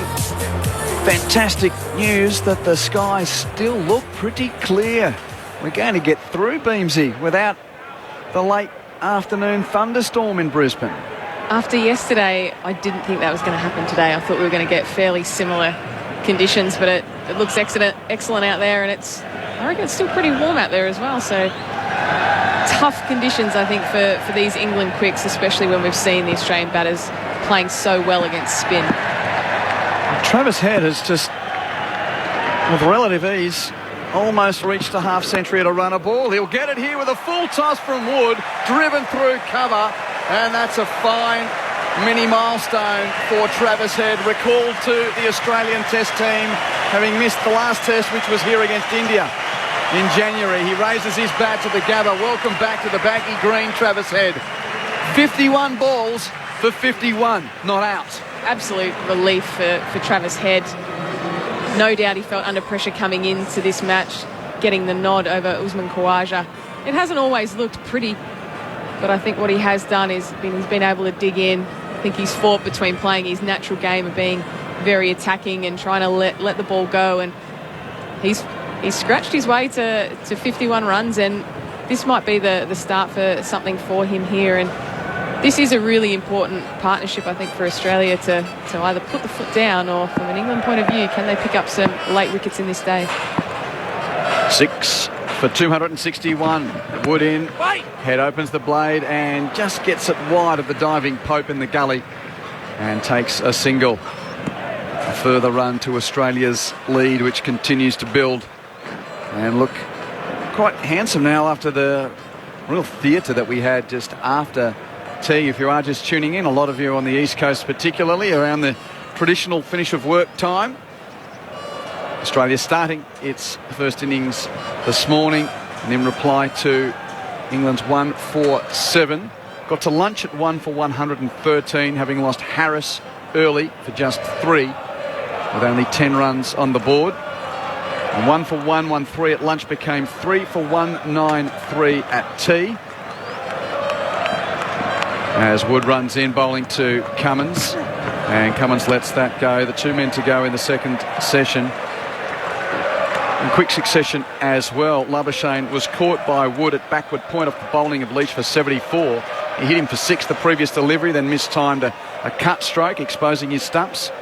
And not long after that, Steve Smith nicked Mark Wood through to Josh Butler for just 12. So wickets falling at 166 and 189 before Australia went to tea at 3 down for 193. So there was that back-to-back wickets there, and then the break, and then Ollie Robinson in back-to-back deliveries saw 2 wickets fall with the score on 195 as Wood runs into Cummins. He gets under a bouncer. Almost lost his footing a bit there, Captain Pat, but he stayed upright as he bounced away. David Warner, who rode his luck throughout the innings, it must be said, was caught by Ben Stokes at mid-off off the bowling of Robinson for 94. So 6 runs shy of what would have been a 5th Test century at this venue and a 25th overall. And then next ball, Cameron Green decided not to offer and lost his stumps for a first ball duck. So it was 1 for 166, and at 5 for 195 the game looked to have moved a bit as Cummins edges along the ground a second slip. Burns dives to his right to save. But the 2 South Australians did their bit to steady the ship. Carey most recent and last to go when he was caught by Pope at mid-wicket off the bowling of Wokes for 12. And now Captain Cummins joins Travis Head, who's doing his bit in the middle order. I thought Carey looked really comfortable. I think he looked far more comfortable than Travis Head, and disappointing way to get out there with the pull shot to mid-wicket, but I think what we've seen of him, albeit a small amount so far, I think there's a lot to like about Alex Carey as a Test batsman. Cummins is on 3. Woods over the wicket to him. Turns the ball past short leg on the bump, but there's a square leg as well, where Leach does the fielding, and that's the end of the over from Mark Wood, whose pace is still good. He's been, as mentioned, high 140s, if not low 150s throughout. And here he is late in a long day. And that last delivery was 146. He is really giving his best for his country here. 18 overs, it's a big day for any bowler, but when you're bowling those kind of paces. And that's been the challenge for England. The spinners haven't been able to do the kind of job to allow them to have those spells. We didn't see Stokes for a very long time, and he still looks very hampered. But Leach, in just this little period here, looks that he's probably a little bit more certain on how he wants to go about it. He's sort of going into the wicket a little bit more and less of these floated up deliveries. But I think that's probably been the big takeout for me with Leach. Is just seems a bit uncertain of how he really wants to go about it, and probably didn't think he was going to get attacked in the way that he has. Left arm over the wicket to the left-handed Head, who steps back and just works it away with the spin. The ball down the leg side, which has turned to Hamid, a deep backward square. I'm going to ask you a very volatile question, Beamsy. Great. Should he have been picked? I think you want to have a spinner. Is that sitting on the fence? Should he have been picked? If the decision is between Leach and Broad, right now, as I sit here, no. You're squirming in that seat as well. Well, it makes me really uncomfortable to be talking about a team that doesn't have a spinner in it. And I'm not sure you do want to go into any test match with the part-time spin of a Joe Root. So I think you want to have that, but he probably hasn't bowled the way he needs to. Left arm round the wicket to Cummins, who's stroking the ball just past Burns at mid-wicket down to long on for a single. Cummins will move to 4, 6 for 264. And this all coming off the back of, we were trying to work out how Stuart Broad was left out and the whys and wherefores enough that chatting to Chris Waits this morning, and he told us, yep, I knew I was playing when the squad of 12 was announced. Well, we thought, well, of course Robinson and Wood are the guys that are in, so they must have had Leach as last man in ahead of Broad. He bowls to Head, turns on the onside, no run. I think it says how good Nathan Lyon is, because we know that he can nearly bowl on every surface. So we're always assuming that Australia are going to play a spinner, but that might not be the case for touring teams when they come here. There's a leg slip around the corner for Head, who all thought of coming forward, then checked that little hop and a skip, went back into his crease and defended it back to the bowler. Yeah, and he's still looking to go pretty hard here, and there's 3 out on the leg side as well, and he's trying to fire into that leg stump. The lead's 117. Leach bowls and Head walks at him, slaps him, but deep backward point just pitches awkwardly in front of Hamid. He was able to half volley it off his shins, and then he lost it as it spooned in the air and spun behind him over the rope for 4.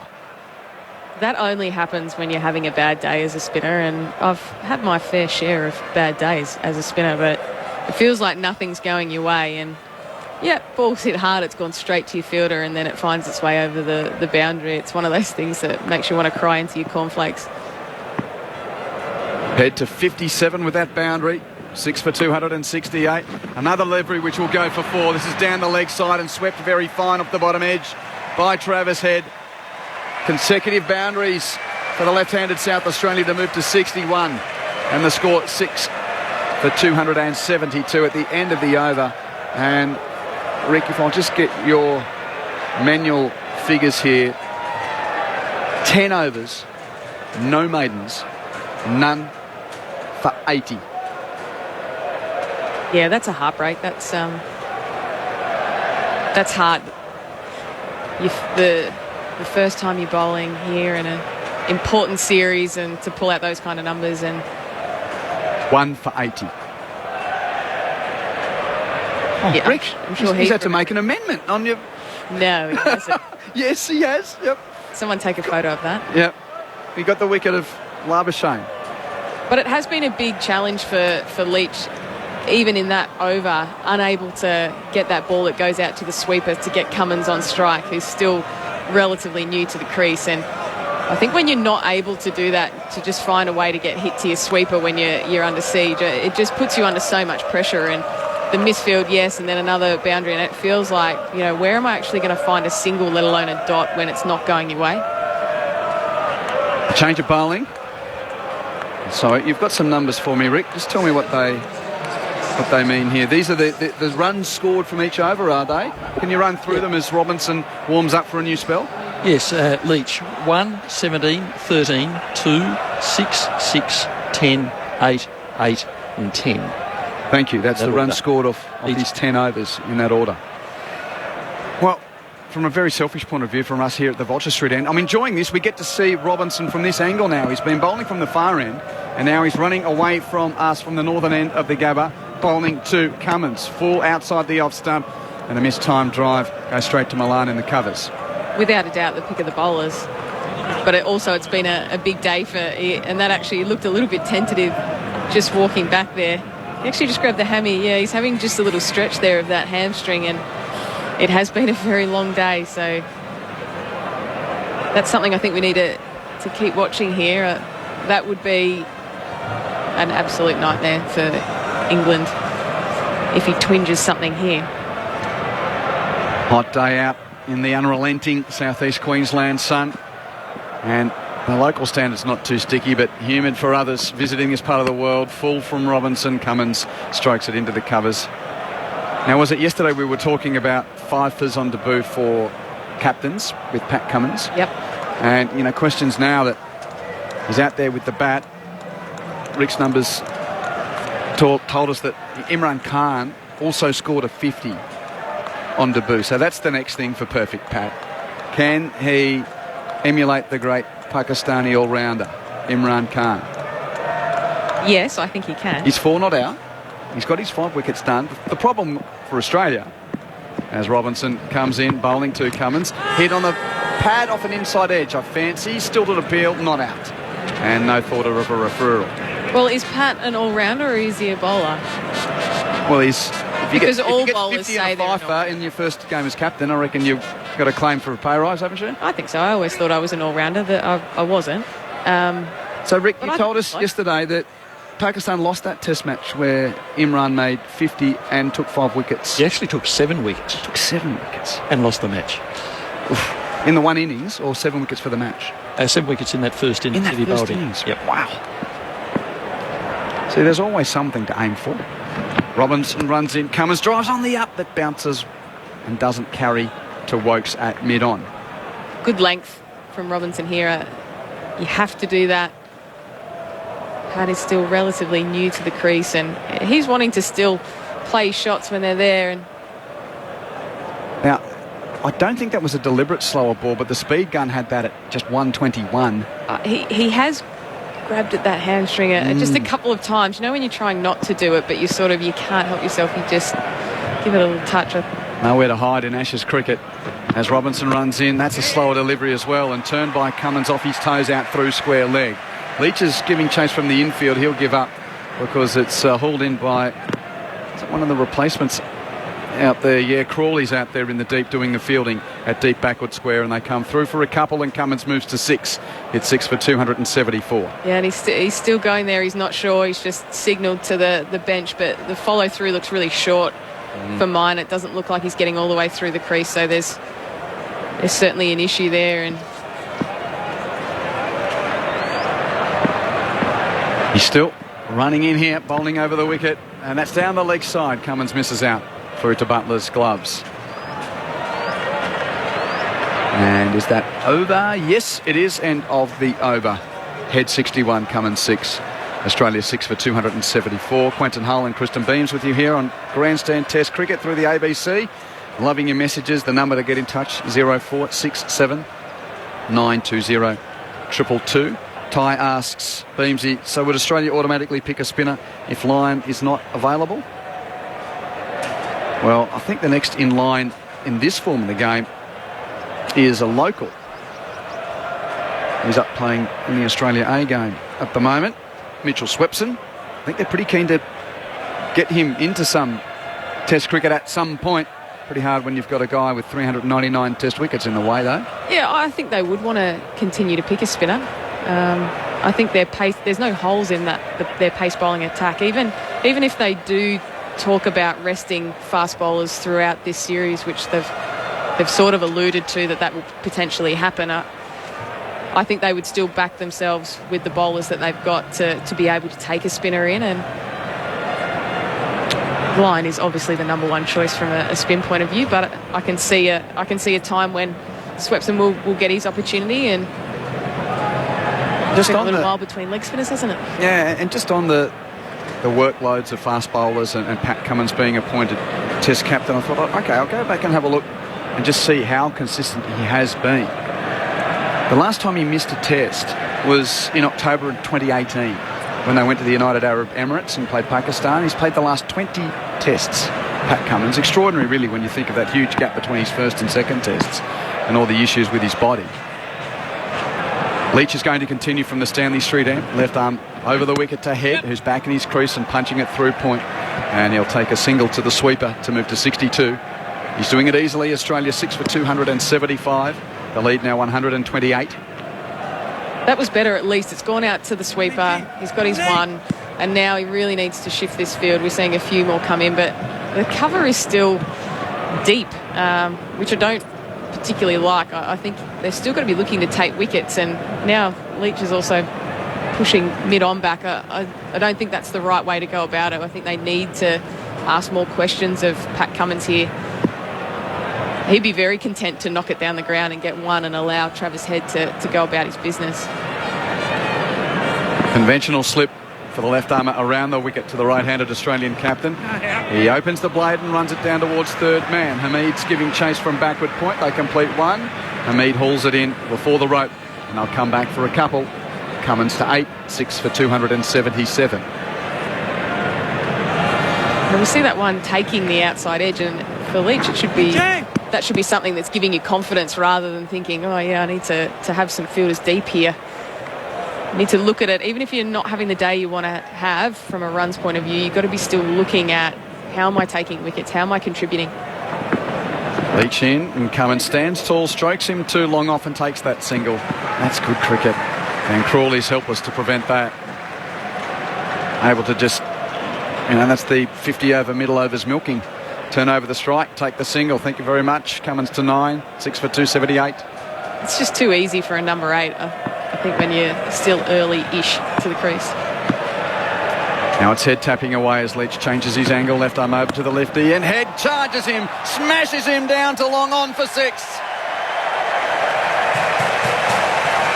That is the cost. The previous ball gets knocked down the ground by Pat Cummins, allows Head to get back onto strike. It ends up putting you under more pressure as a spinner rather than actually backing yourself in. And I think when you're not going well, you're low on confidence, you've still got to find a way, and he's not able to do that at the moment. Head to 68.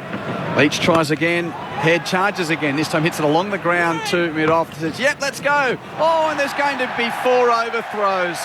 The throw from Stokes at mid-off went towards the striker's end. Butler was nowhere near it. Cummins was sprawling for his ground, and it's gone for a 5. And there is more heartbreak for the figures of Leach here. Was it an errant throw? Where did the... Oh, Butler just missed it. Just missed it. So Head moves to 73 with those 4 bonus runs. 6 for 289. And what have we had? 3, 4, 10, 15 off this over. What's he? 1 for 95 from 10.5 overs. They're actually quite unbelievable, aren't they? This is almost Mick Lewis in that famous one-day game against South Africa. Lewis. Oh dear, and this is a test match, with no disrespect to that very fine Victorian quick. Here's Cummins coming forward and defending on the offside. But this is a test match. They've tactically been very good, haven't they, to really go after to Leach. They've had a plan. End of the over. So let's read that analysis again. 11 overs, no maidens, 1 for 95. Yeah, you don't want to make the 100, do you? He's got to keep it under 100. I think that's heartbreak. And the intent to attack Leach was there from ball 1 from the Australians. Yeah, and I think knowing that, and I think Robinson had bowled so well. Wood, they know, has got really good pace, so I think that's good when you're working that through as a partnership and saying, well, how are we going to go about it? And even when Steve Smith came to the crease and he was still early on. It was in his first over that he faced. He was also looking to have that intent. So you can tell that as a batting group, they've had those conversations leading in. Well, from the wounded to the less wounded, perhaps. Robinson's been taken out of the attack. He did look hampered in his last over. And now Ben Stokes, who hasn't looked 100% since the end of the first session, is brought back into the attack from the Vulture Street end. Yeah, we saw Robinson leave the field, and you don't like to see that either. I think, it's not only about this session that we're in or this match that we're in, but it's also across the series. So to have two really key bowlers not being 100% and still tearing in, I think that's really hard. 6 overs, no maidens, none for 35 for Ben Stokes. Bowling around the wicket to Travis Head. Full and driven down the onside, but straight to mid-on. And there's no run there as Wood. I love to see that. The traditional way you were taught to field, get the one knee down. Or the long barrier. Yes, the long barrier. You're not allowed to do that anymore in the... I was teaching... Certainly from a coaching point of view. I was teaching the Mogul under-12s that. Not allowed to do that? Not as the game... we were always told, or certainly in short format cricket, it was like... Knee next to heel. It was like, no way, the long barrier is gone. Really? Yeah, it's the athletic fielding these days. Stokes around the wicket to Head. He defends from his crease, and Hamid will pick up in the covers. I think there's a time and place for the long barrier, though. I think when you just need to get something behind it, I was never about pretty fielding, just effective fielding. So I think there's a little something there with the long barrier. But I think it's okay from a test point of view. Yeah. But maybe in T20 you probably, if the ball goes to you mid-on and you put the long barrier out, the coach probably be going, what do you do? So is this a semi-professional level, or not even teaching kids that these days? Stokes a bouncer around the wicket, Head gets underneath it. No, it's even I do a little bit of coaching at the University of Tasmania Cricket Club. I work with a second grade women's team, and yeah, we're a bit more about, we'd rather see you attack it and miss it than to be stationary. It's a bit of the modern way, I suppose, of trying to get in, try to take the chances, going about it a little bit of a different way. But it's just maybe that's just me. Maybe everyone else is like, the long barrier's fine. But okay, got a thought? 0467 920 222. Just the one slip now on a gully for Head, who's on 73, inside edge onto pad, and a no ball. And the Bronx cheers from the crowd. The technology's not working for the new way of adjudicating front foot no ball, so that's why the umpires are calling them here. He still looks very ginger. And not just his hair. Yeah. As that was coming out, I was like, yeah. Great minds. And then you just bang you. But yeah, he doesn't look comfortable. Bowling around the wicket to Travis Head, who drives him down the onside of the pitch. Very straight for 4. Well, I'm thinking of, listening to Ashes over the years, and this would be the Jeffrey boycott. Buffet bowling this, isn't it? Buffet, 77 for Head, 6 for 294. And that's where you're happy for a Travis Head who's worked through some really difficult periods. He wasn't very sure when he first came to the crease, and then all of a sudden now he's got bowlers who aren't at their best who are now bowling to him, and he's making the most of it. Spinner going at 9 and over. A lame all-rounder bowling 120 flat, if that's what he's up to at the moment. Stokes tries again. Head tries to pull. It's a top edge over the slips cordon, which will bounce down to the third man rope for 4. And Travis Head is 81 not out. And Australia moves to 6 for 298. And off the 66 balls as well, and it's really shifted for him here. And you do get rewarded sometimes when you are attacking that. It feels like when you're playing a little bit more tentatively, that shot seems to go to hand or go straight up. But he's sort of riding his luck here and putting Australia in a very good position. Stokes saunters in almost, bowls short. That one lifted off the pitch, and I think, maybe got the splice. He gets a run, Travis Head. He pulled his hand away. I think if he didn't, it would have got banged by that lifting delivery. So even hampered, he gets a bit of bounce out of the pitch. But Head gets a run. He'll keep the strike. That's the end of the over. He's 82. Cummins is 9. And Australia is 6 for 299. The lead is 152. And now we're going to see Root. He's going to... Sorry, I'm just chuckling at a text that I've just seen. Thank you, Glenn. Hi, guys. If Pat Cummins emulates Imran Khan, will he go on to be Prime Minister? Well, if anyone could do it, it's... Good one, Glenn. Thank you. Probably Pat. Kevin Redcliffe asks, who do you think decided to target Leach, the captain or the coach? Well, I reckon it's probably the batting group as a collective.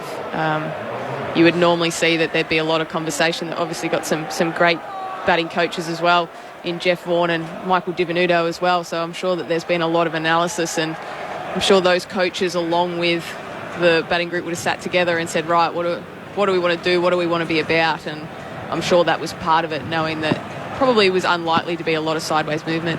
Root around the wicket.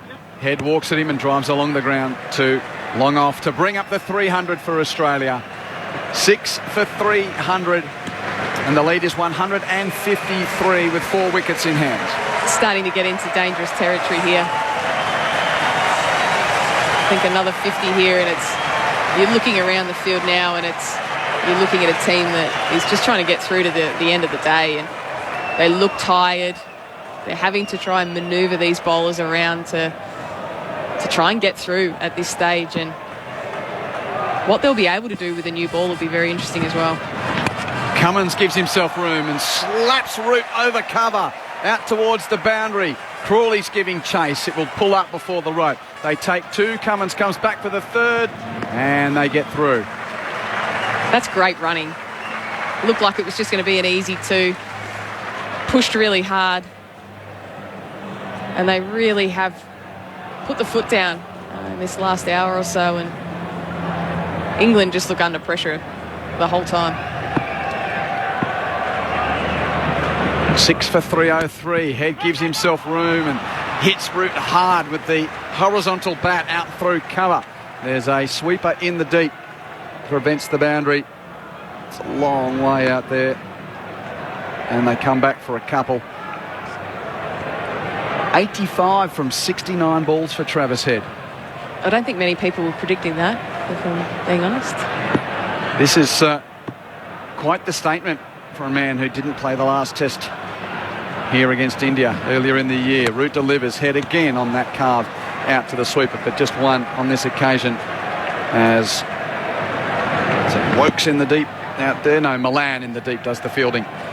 And another run to Australia's building lead. We've spoken to Travis Head before, and he talks a lot about if you're batting at number 5, you are under pressure and you're always under the spotlight from a selection point of view, and being aware of that and nearly being at peace with that being really important. And Root around the wicket. Cummins gives himself room, stepped towards square leg, and then Root followed him, and it's defended. So captain v captain here. Joe Root bowling to Pat Cummins. Probably the other way around, the bigger battle in the series, but hey, we'll take this in here. Oh, he's caught down the leg side, Cummins. The leg slip. Hamid has taken that catch, and Joe Root gets Pat Cummins. A wicket. Cummins gone for 12. Australia 7 for 306. I'd be disappointed with that. I think the ploy, they know he knew what he was trying to do. The leg slip, it's actually a really good catch, and I'm sure that Leach is probably still thinking about Hamid's misfield on the boundary, and he seems to take that catch again. You know, when it's not going your way, it's not going your way. But that's a really nice catch and an important little wicket here for England to see what they can do. It's nearly 1 against the tide. Mitchell Stark is coming out to bat. That is the end of the over. Head is 86 not out. Australia 7 for 306. Time for Jim Maxwell and Ian Chappell to put in another stint before stumps on day 2. Grandstand Cricket, the Ashes, Australia versus England. On your radio, ABC Sport Digital, and on the ABC Listen app.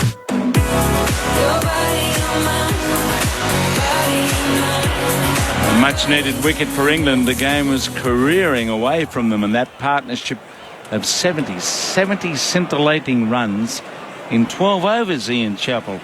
And it seems as though England completely exhausted by their endeavours today, just falling apart in the last hour or so since they had Australia 6 for 236.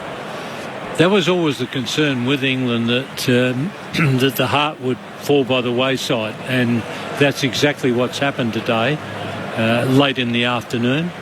The frontline bowlers were pretty good, but they've got nothing from their backup bowlers at all. Leach hasn't done what he's supposed to do, which is keep the Australians under control. 11 overs for 95. That's a shocking performance from Leach. Stokes is injured. He's done the best he could. And Joe Root hasn't really bowled all that well today. So Stokes starts the over and he flashes and misses outside the off stump. Travis Head is wheeling along here at a rapid rate. 86 from 71 balls, 11 fours and 2 sixes. And there's still 35-40 minutes to go before the close of play. The Australians are playing as though it's sort of the third day of the game and there's a need to get a move on. But there's still plenty of time left, and with the lead they've got, they could easily build up a lead of a couple of hundred, and that would be plenty. Just a slip into gully and a few far-flung fielders now. Stokes around the wicket. Travis Head bouncer, ducks underneath. And it goes through innocuously, really, to the keeper. So Stark's come out. He's another one who can play the booming drives and slogs over mid-wicket.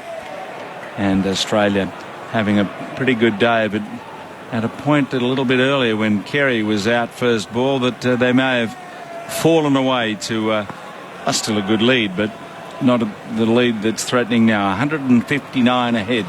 Stokes bowls it, short, cuts, misses.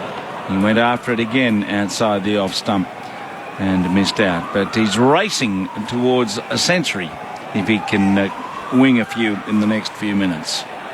The thing about England is, if you felt that they could come back in Adelaide, then this wouldn't be quite as disastrous. But I've just got the feeling that this is the England heart. And Joe Root as a captain, he runs out of ideas very, very quickly. Here's Stokes again, going into head. What's happening this time? Another bouncer. He ducks underneath it. Doesn't want to take it on. So we're in the 77th over. A new ball due in another 3. I don't know whether they've got anyone fresh enough to take it. Well, Robinson, he was off the field. Not sure he's going to be taking it. Wood looked like he was pretty well done. Wokes had a bit of energy left. Yep. Tough day in the field. Sun shining all day. Stokes comes up and Head drives down towards long off. There's an easy single for him there, and he moves along to 87. 7 for 307. If you just switched on, Australia started the day with Harris and Warner out there, and they'd only made 10 when the first wicket fell, with Harris caught by Milan at third, slip off Robinson for 3. Then a very good partnership abetted by a few chances not taken by England, and with Warner caught by Stokes eventually off Robinson for 94, and Labuschagne taken by Wood behind point off Leach for 74. Smith caught Butler, bowled Wood for 12. Green out for a first ball duck, didn't play, hit his off stump. Stokes comes up and bowls, and pushed away by Stark into a gap on the onside, immediately off the mark. And Kerry was caught by Pope at mid-wicket from Wokes for 12. Cummins just out caught Hamid bowled Root at leg slip for 12. It's 7 for 308. And Robinson clearly the bowler of the day. 18 overs, 8 maidens, 3 for 48. But at one stage, Australia had slipped to 5 for 195. And they now have an overall lead of 161. Joe Root with a wicket in the last over. Cummins would be kicking himself for getting caught at the leg gully. Stark is the sort of player who could dong a couple of sixes in this period with the spinner bowling. If he does go the long handle, it'll be out in the the mid-wicket area. That's where he likes to hit. He's quite a decent golfer, and you can see from his swing that he would be a long hitter of the golf ball. And a long hitter of the cricket ball if he gets one in the middle. Root's going to continue. He bowls to him and he's creeping forward and taking a single to get Travis Head on strike. So he moves to 2.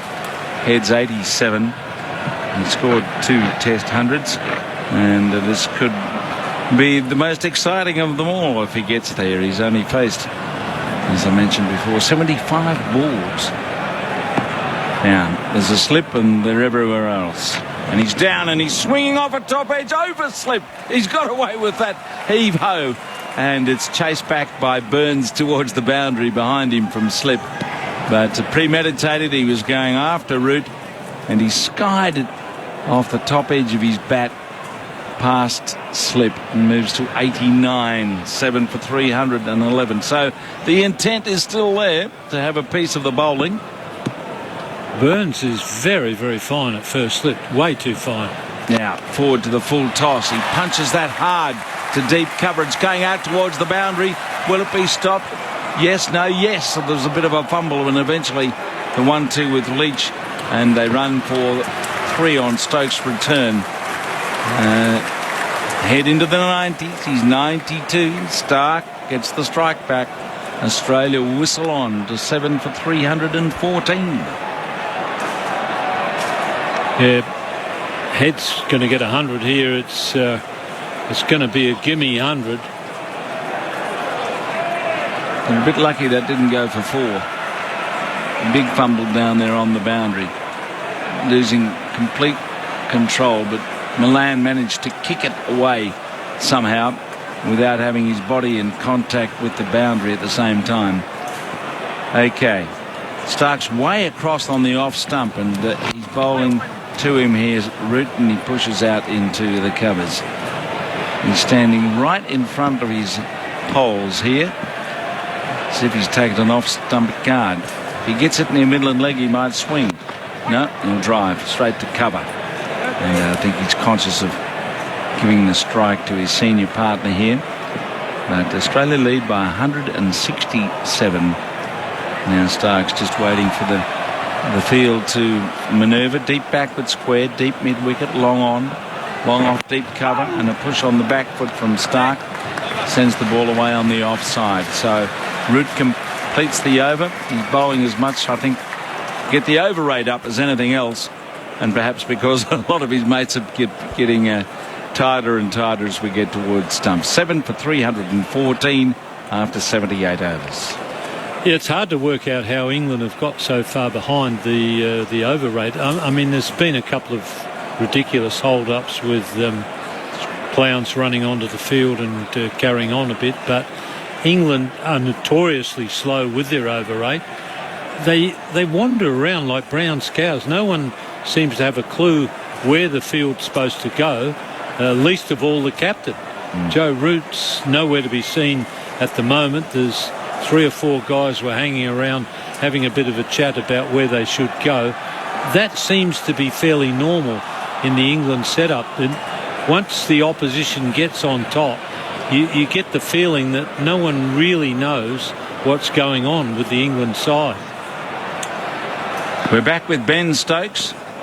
He's got a bit of a twinge or two in this exhausting day. He's grimacing as he comes trotting into bowl, and Head goes onto his stumps to cut and sends it into a gap behind point towards the deep field, and Leach is tossing it back in as they gather a single. 7 for 315 now. Stark will be on strike, and we've just gone past, well, we're at 6 o'clock, so still half an hour of play to go, and they're supposed to bowl 98 overs in the day, and they'll be short of that. And it's part of the game that we're getting used to, I suppose. But England, if they'd taken their chances today, they could have been in a better position, but they plumbed a few. Now Stokes bowls, and it's allowed to pass by Stark as it bounces through outside the off stump. Stark 2, Head 93. This is the point, Jim. I mean, as you just said then, we're getting used to it. But why are we getting used to it? I mean, the umpires, number one, they don't do anything about pushing the over rate on. The administrators, why the hell don't the administrators say to the umpires, push the game along? Shorten the drinks break for a start. Stokes comes up and bowls it, and it's left alone outside the old stump. I do have some sympathy for England going into this game.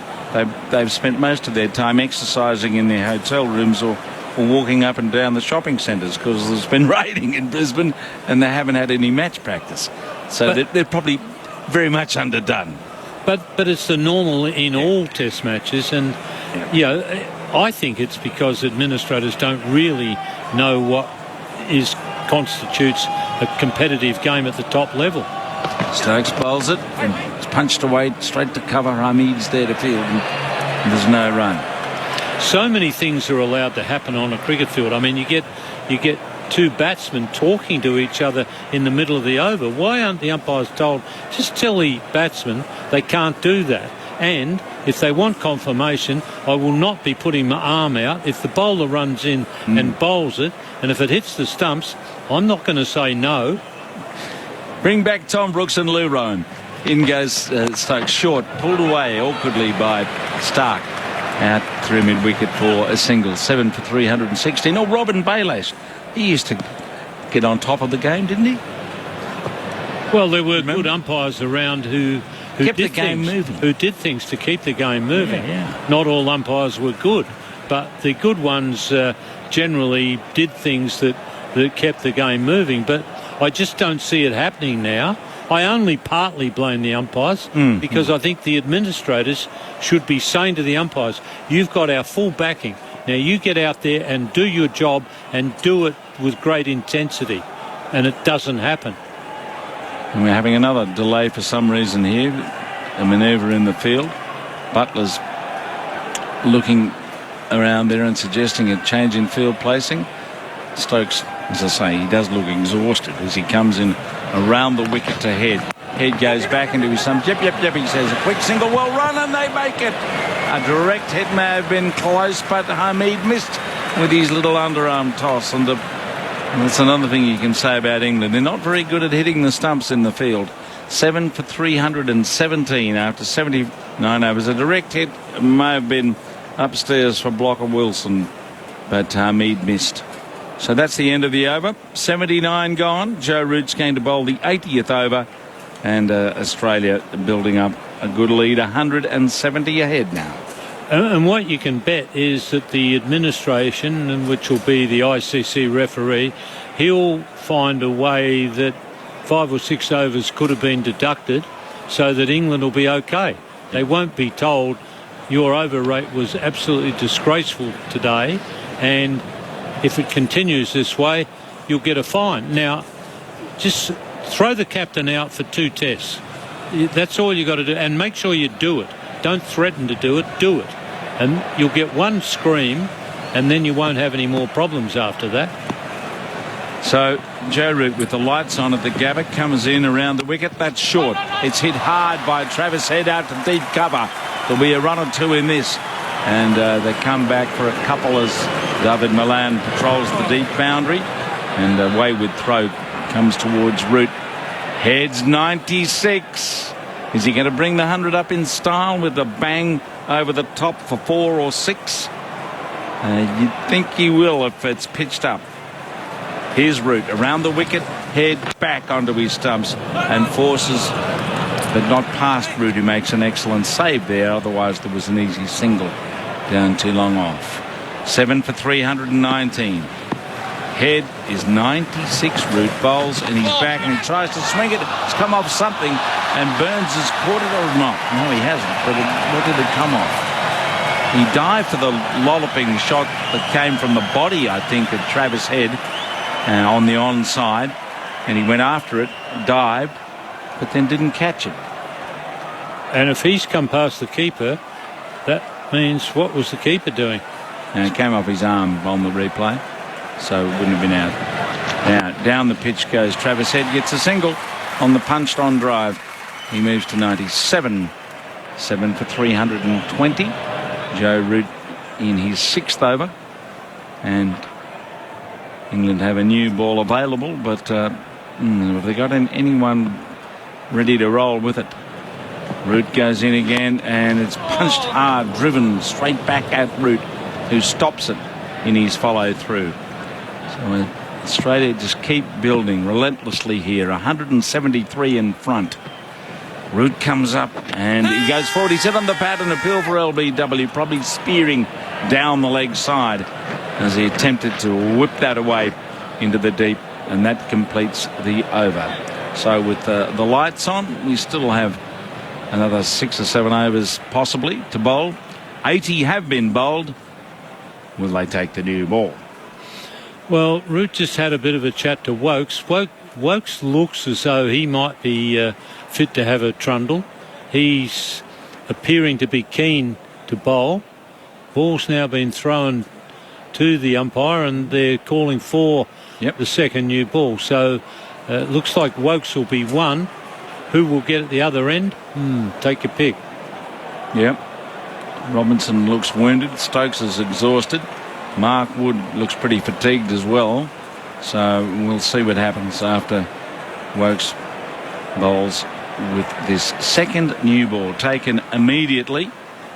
And I suppose Root's thinking that if somehow we could knock over the last 3 wickets in this half hour, it puts us in a slightly better position. But Australia still with a lead of 173, and Travis Head 3 runs from his 3rd Test century. Get 3 quickly and we're going to have a hit tonight. I bet that's what he's thinking. Burns is thinking that, do you reckon? No, Joe Root.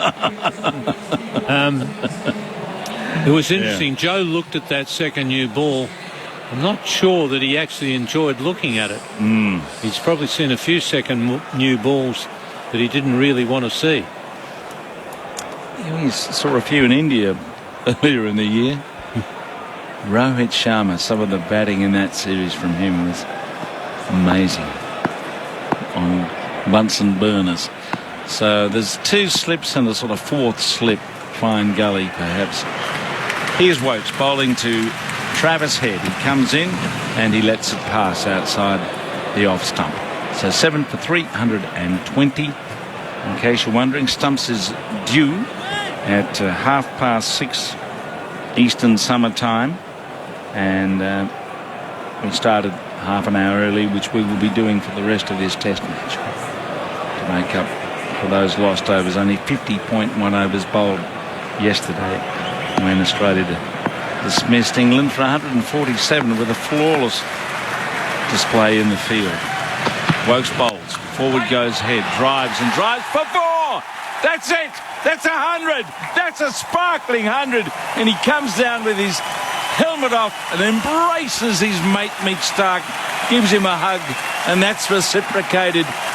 Wow, what an innings that has been. And he's full of emotion and looking around the field here as he raises gladiatorily his bat and his helmet and gets a whack on the rump from Mitchell Stark for good measure. That has been a superb knock from Travis Head from a giddy start. He didn't look in the first half hour, but now he's reached his 100 from 85 balls, his 3rd Test century. Yeah, Test 100 that's going to give him a few games now in the Australian side at number 5. So Khawaja was probably thinking the slot might have been open a little, but I think Head's just closed the door. Wokes bowls again, and he's back, taking it off his hip, guiding it behind square, wanting a second. No, Stark's not going to take that. And we should also add, although it is an extended session of sorts, not by much at the moment, but he scored a century in a session, which doesn't happen very often in the game. He was not out at tea. Who, Head? Yeah. 100 in a session. Well, he's only taken 85 balls to get there. Yeah. Yep. Doesn't happen very often. Bradman, I don't know how many times Bradman did it, but he did it a few. He got 300 in a day at Headingley. He would have done it twice there. David Warner in Sydney, you remember? Yeah. Start of a Test and match. In Perth, I reckon he would have got 100 in a session. And Gilchrist. Yeah. Walters did it 3 times. Yes. Plus once in an international. So 7 for 325. And Wokes bowls and Stark leaves the ball well up and wide outside the off stump. So Travis Head, he looked a little uncertain at the start. He nicked one over the slips for 4. And Robinson seemed to have his number for a while there, but didn't get him out. And he got in and he started to flourish against this tiring England attack. And at times he's flogged the bowling. He's absolutely flogged it. If you look at the bowling figures of Leach, 1 for 95 from 11 overs. The frontline spinner for England. Morling. Wokes bowls and he drives in the air. Scoops it away. Over cover out towards the boundary. There'll be 3 runs here as Hamid chases back with his Johnson & Johnson fingers there. All wrapped up. More bandaged than some. But it's 3 to Stark. Playing a venturesome stroke over the covers. 7 for 328. Stark to 6. And Australia keep banging on here. They're not going to stop with stumps in sight, it seems. They're just going to keep attacking this tiring attack.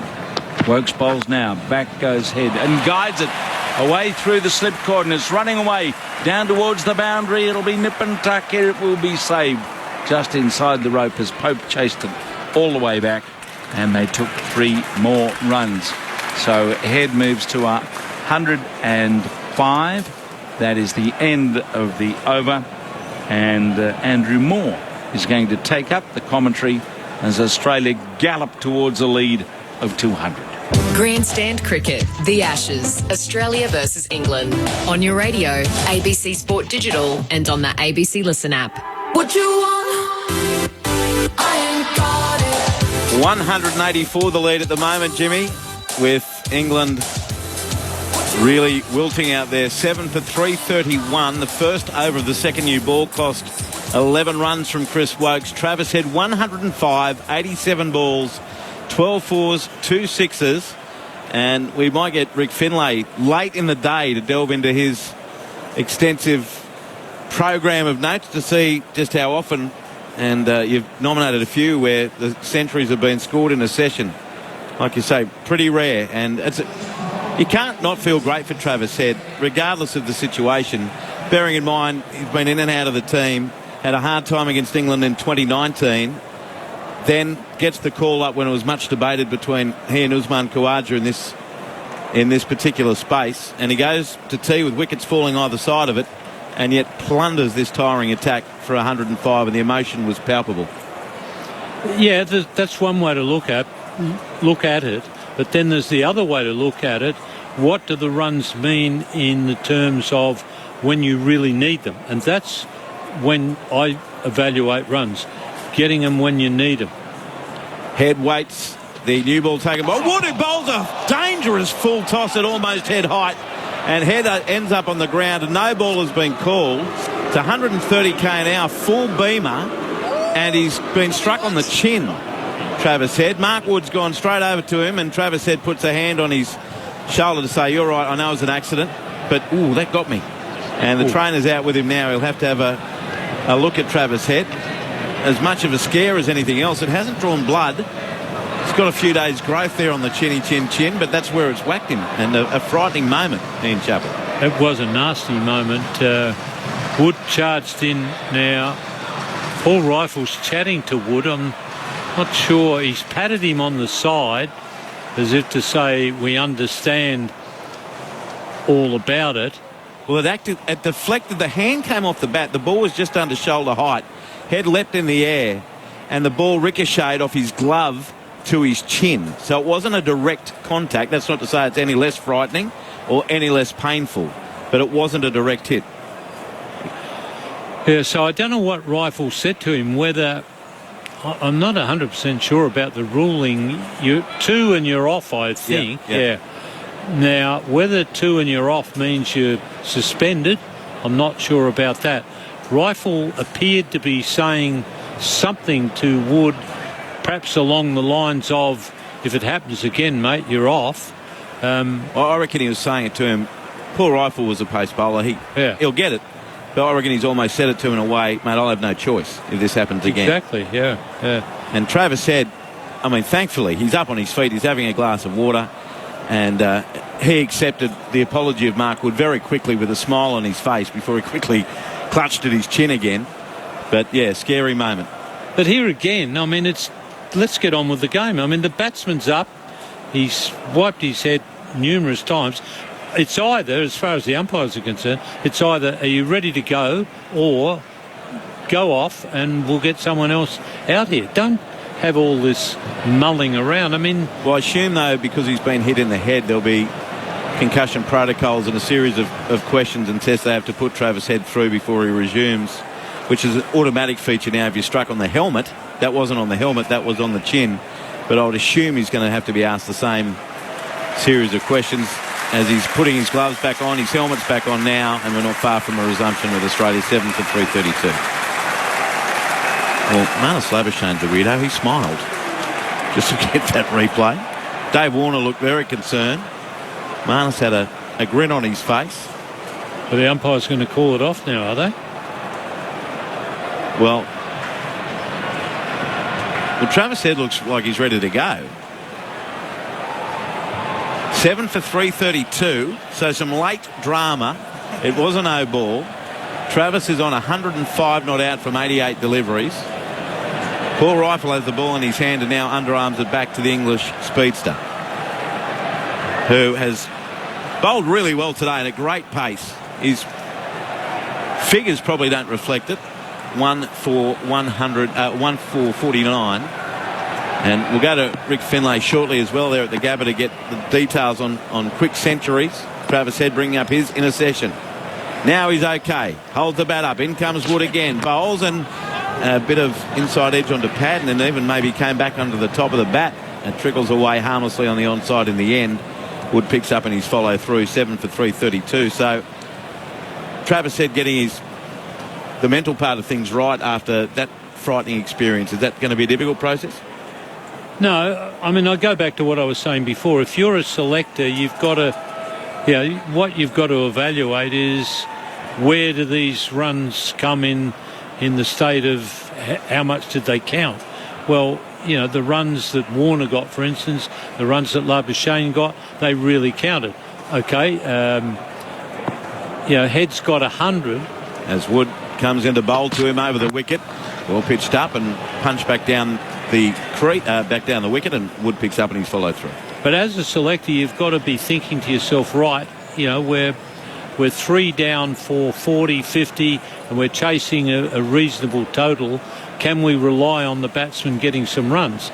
Now, I'm not sure that this 100 convinces me that I think that I can rely on Head to get me some when it really matters. The 100 keeps him in the team for probably the rest of the series. I was simply saying it was a great moment for him. Here's Wood bowling to him and Head. Runs this away square on the offside and will get a run down to point and easily taken. So Travis Head moves to 106. 7 for 333. That's why you're a commentator, not a selector, Andrew. You're tough school. No, you've got to think like a selector. It is nice to see Travis Head and Mark Wood sharing a bit of a joke there too. Bit of byplay, and I think Pistol was involved, Paul Rifle, the umpire. And now it's Mitchell Stark's turn to face the music. He's on 6. Try not to laugh as I see a figure on the screen. 16 and a half overs remaining in the day. How much time we got left? 11 minutes. Be a good over rate. Wood bowls and it's driven upishly by Stark just wide of a diving point and it races away the new cherry for 4. 7 for 337. And Mitchell Stark moves to 10 of 14 deliveries, and already this partnership 31 of 35 balls. And how often do you see it that a side that's really struggled with the bat against some very good bowling then finds near the end of the day that everything they bowl gets slapped around. The balls that fly in the air don't fly to hand, and the side that gets on top really tends to get the run of the ball in the game of cricket. Wood off his long approach, bowling to the left-handed Mitchell Stark, short of a length and defended by Stark. Quickly says no as the ball ends up on the onside. Wood again athletically picks up in his follow through. For Mark Wood, it's his 19th over, and Chappelli, it's his at least his 8th spell of the day. Used in short spurts. I think it is his 8th. 3 overs kind of maximum. I've seen him get over the 150k mark a number of times through the day. Top bowling speed in this over so far of 144. But the pace has been pretty consistent. In comes Wood. Bowls to Stark. Very still. Struck on the pad. Shell for LBW. Where did it pitch?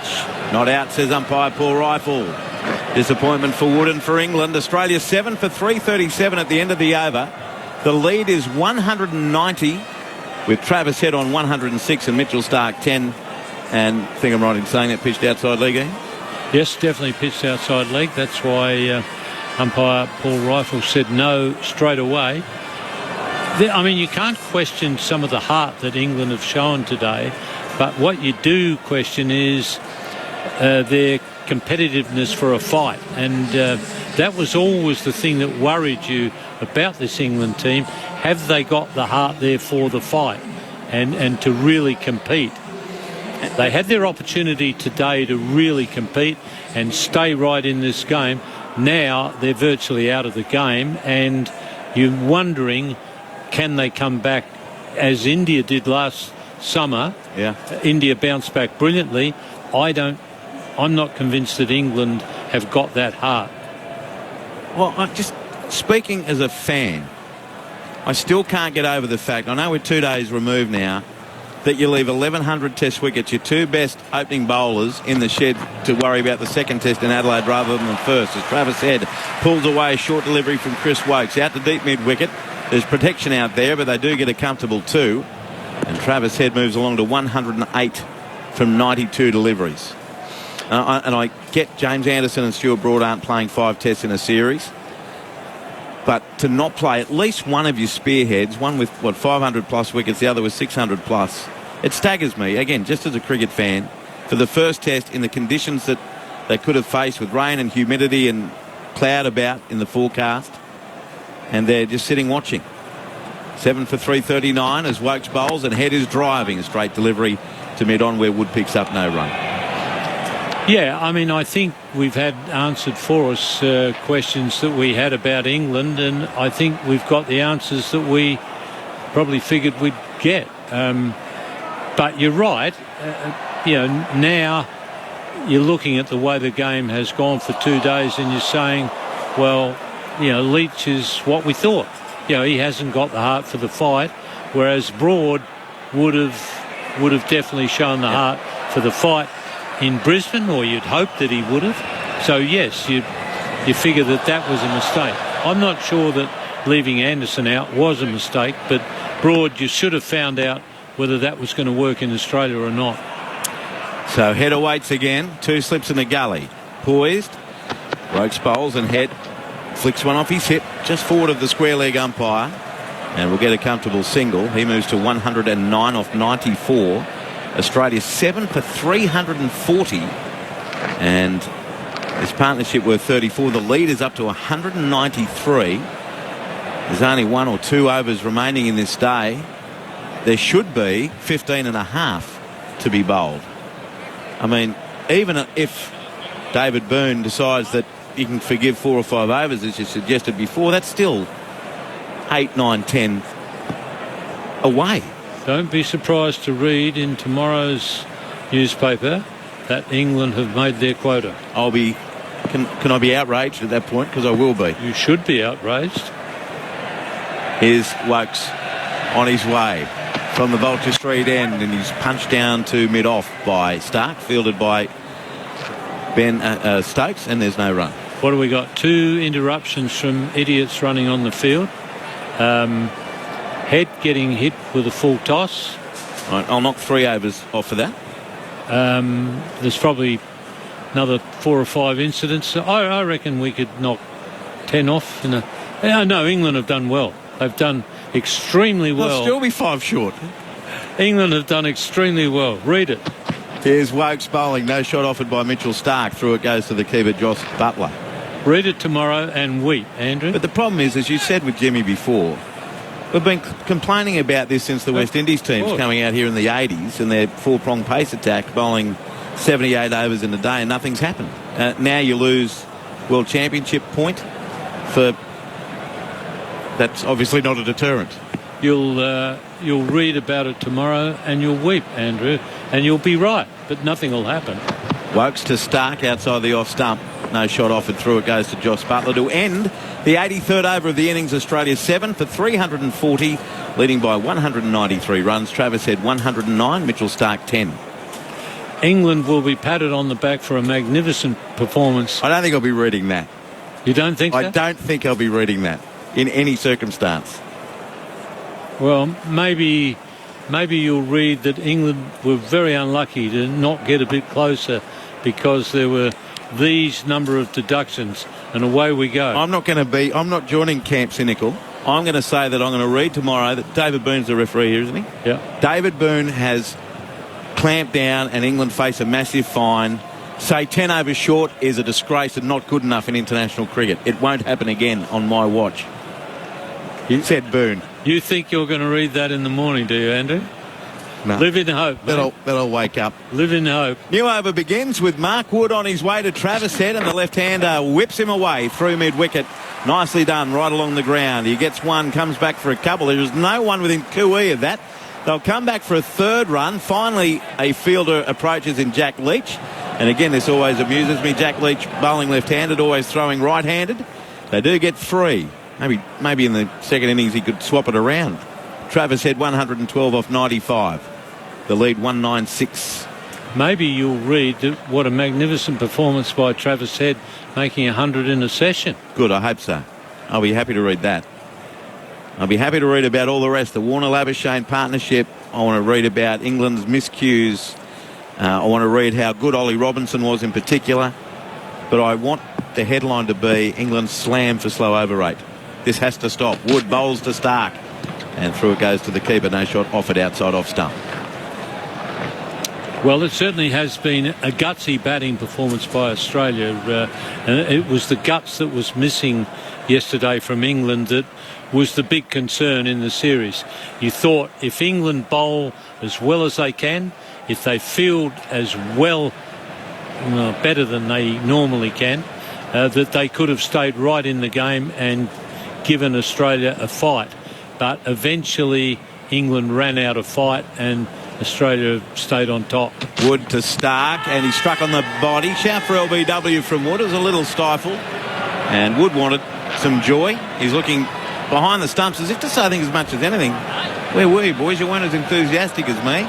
Joe Root contemplating a DRS, but late in the day deciding no, because I might be heavily fined with only 2 minutes left in the day and still 3 balls left in this over, the 84th of a scheduled 98. Maybe pitching outside leg. As Stark went to whip it away. Wood should get a yellow card for careless, reckless bowling, says Antonio in Canberra. Well, I guess in a way he has. If it happens again, he's off.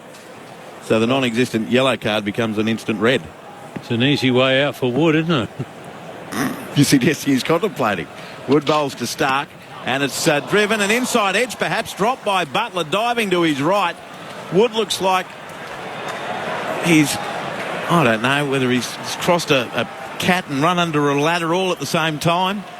In the end, Stark survives, and the score remains 7 for 343. And Stark, inside edge, Buttler diving low to his right, couldn't hold on. And Wood's mother would be proud because he didn't swear.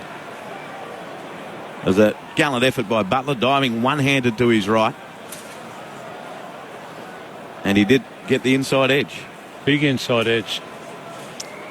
The near misses, they've added up through the day, haven't they? I mean, that was a really tough chance, but the near misses have gone against England as Wood bowls to Stark, and he doesn't offer outside the off stump. And through it goes to Buttler, 7 for 343. Now we get to the countdown. We're at 5:29 Queensland time. Will this be the last over? Or will they get in one more? I think Wood's pretty keen on making it last one. Wood is, for sure. So what do you make them? 14 down. Well, they're supposed to bowl 98. It'll be 84. You're supposed to bowl 90, say, till this time, and they've still only bowled 84. They're supposed to have bowled 98. They had an extra half hour. Wood bowls to Stark. Short, wide, no shot. And now the race will be on between the clock and the umpires. And no, that race ends early. It stumps. 84 overs bowled in 6.5 hours of play. 7 hours of play. 84 overs in 7 hours. Mind you, even though they've been robbed of pretty much an hour's worth of cricket, the crowd has been entertained because the Australians have gone at over 4 and over through the innings. 7 for 343 at stumps, leading England by 196 runs. And Travis Head, he'll get a nice reception as he leaves the Gabba playing surface. 112 not out, 95 deliveries, 12 fours and 2 sixes. Mitchell Stark not out on 10 from 24 deliveries, and an unbroken partnership for the 8th wicket of 37 runs. Travis Head raises the bat, heads off the ground at the Gabba. A mighty performance, plundering a tiring attack late on the first day that Australia will be feeling very good about now, Ian Chappell, even though they lost a couple of wickets either side of T, to be 5 for 195, then 6 for 236. And at that point, they've added over another 100 runs with the loss of just Pat Cummins. Well, Australia can be very pleased with the fact that they've scored 5 runs and over. That's a damn good performance on this pitch. And, you know, a lot of the runs were gutsy runs. Warner certainly didn't look pretty, but he battled it out, and he headed up the Australian attack. Marnus Labuschagne took advantage of the fact that England were struggling a little bit, and Australia got to quite a strong position early on. Then they lost some wickets in the middle, and it looked like England were really fighting back. But in the end, what worried you about England at the start of the game worried you again at the end of the second day, and that was their heart for the fight and their competitiveness. Their main bowlers certainly competed pretty hard, although they started to tire near the end of the day, but England just didn't get enough out of their lesser bowlers, didn't get what they wanted, which was a bit of stability and a bit of pegging down of the Australian batsmen. And Head came in and finished off the job for Australia. Australia scoring, as I say, 5 and over and doing a terrific job. So that is stumps on day 2 at the Gabba, with Australia in the box seat, 7 for 343, leading by 196 runs. And now it's time for Grandstand at Stumps. Grandstand at Stumps. He's hit it long for 6. Over long on. Slashed away. This will be 4 runs. It's bowled. Ball. Second ball. Inside edge into his stumps. Welcome to Grandstand at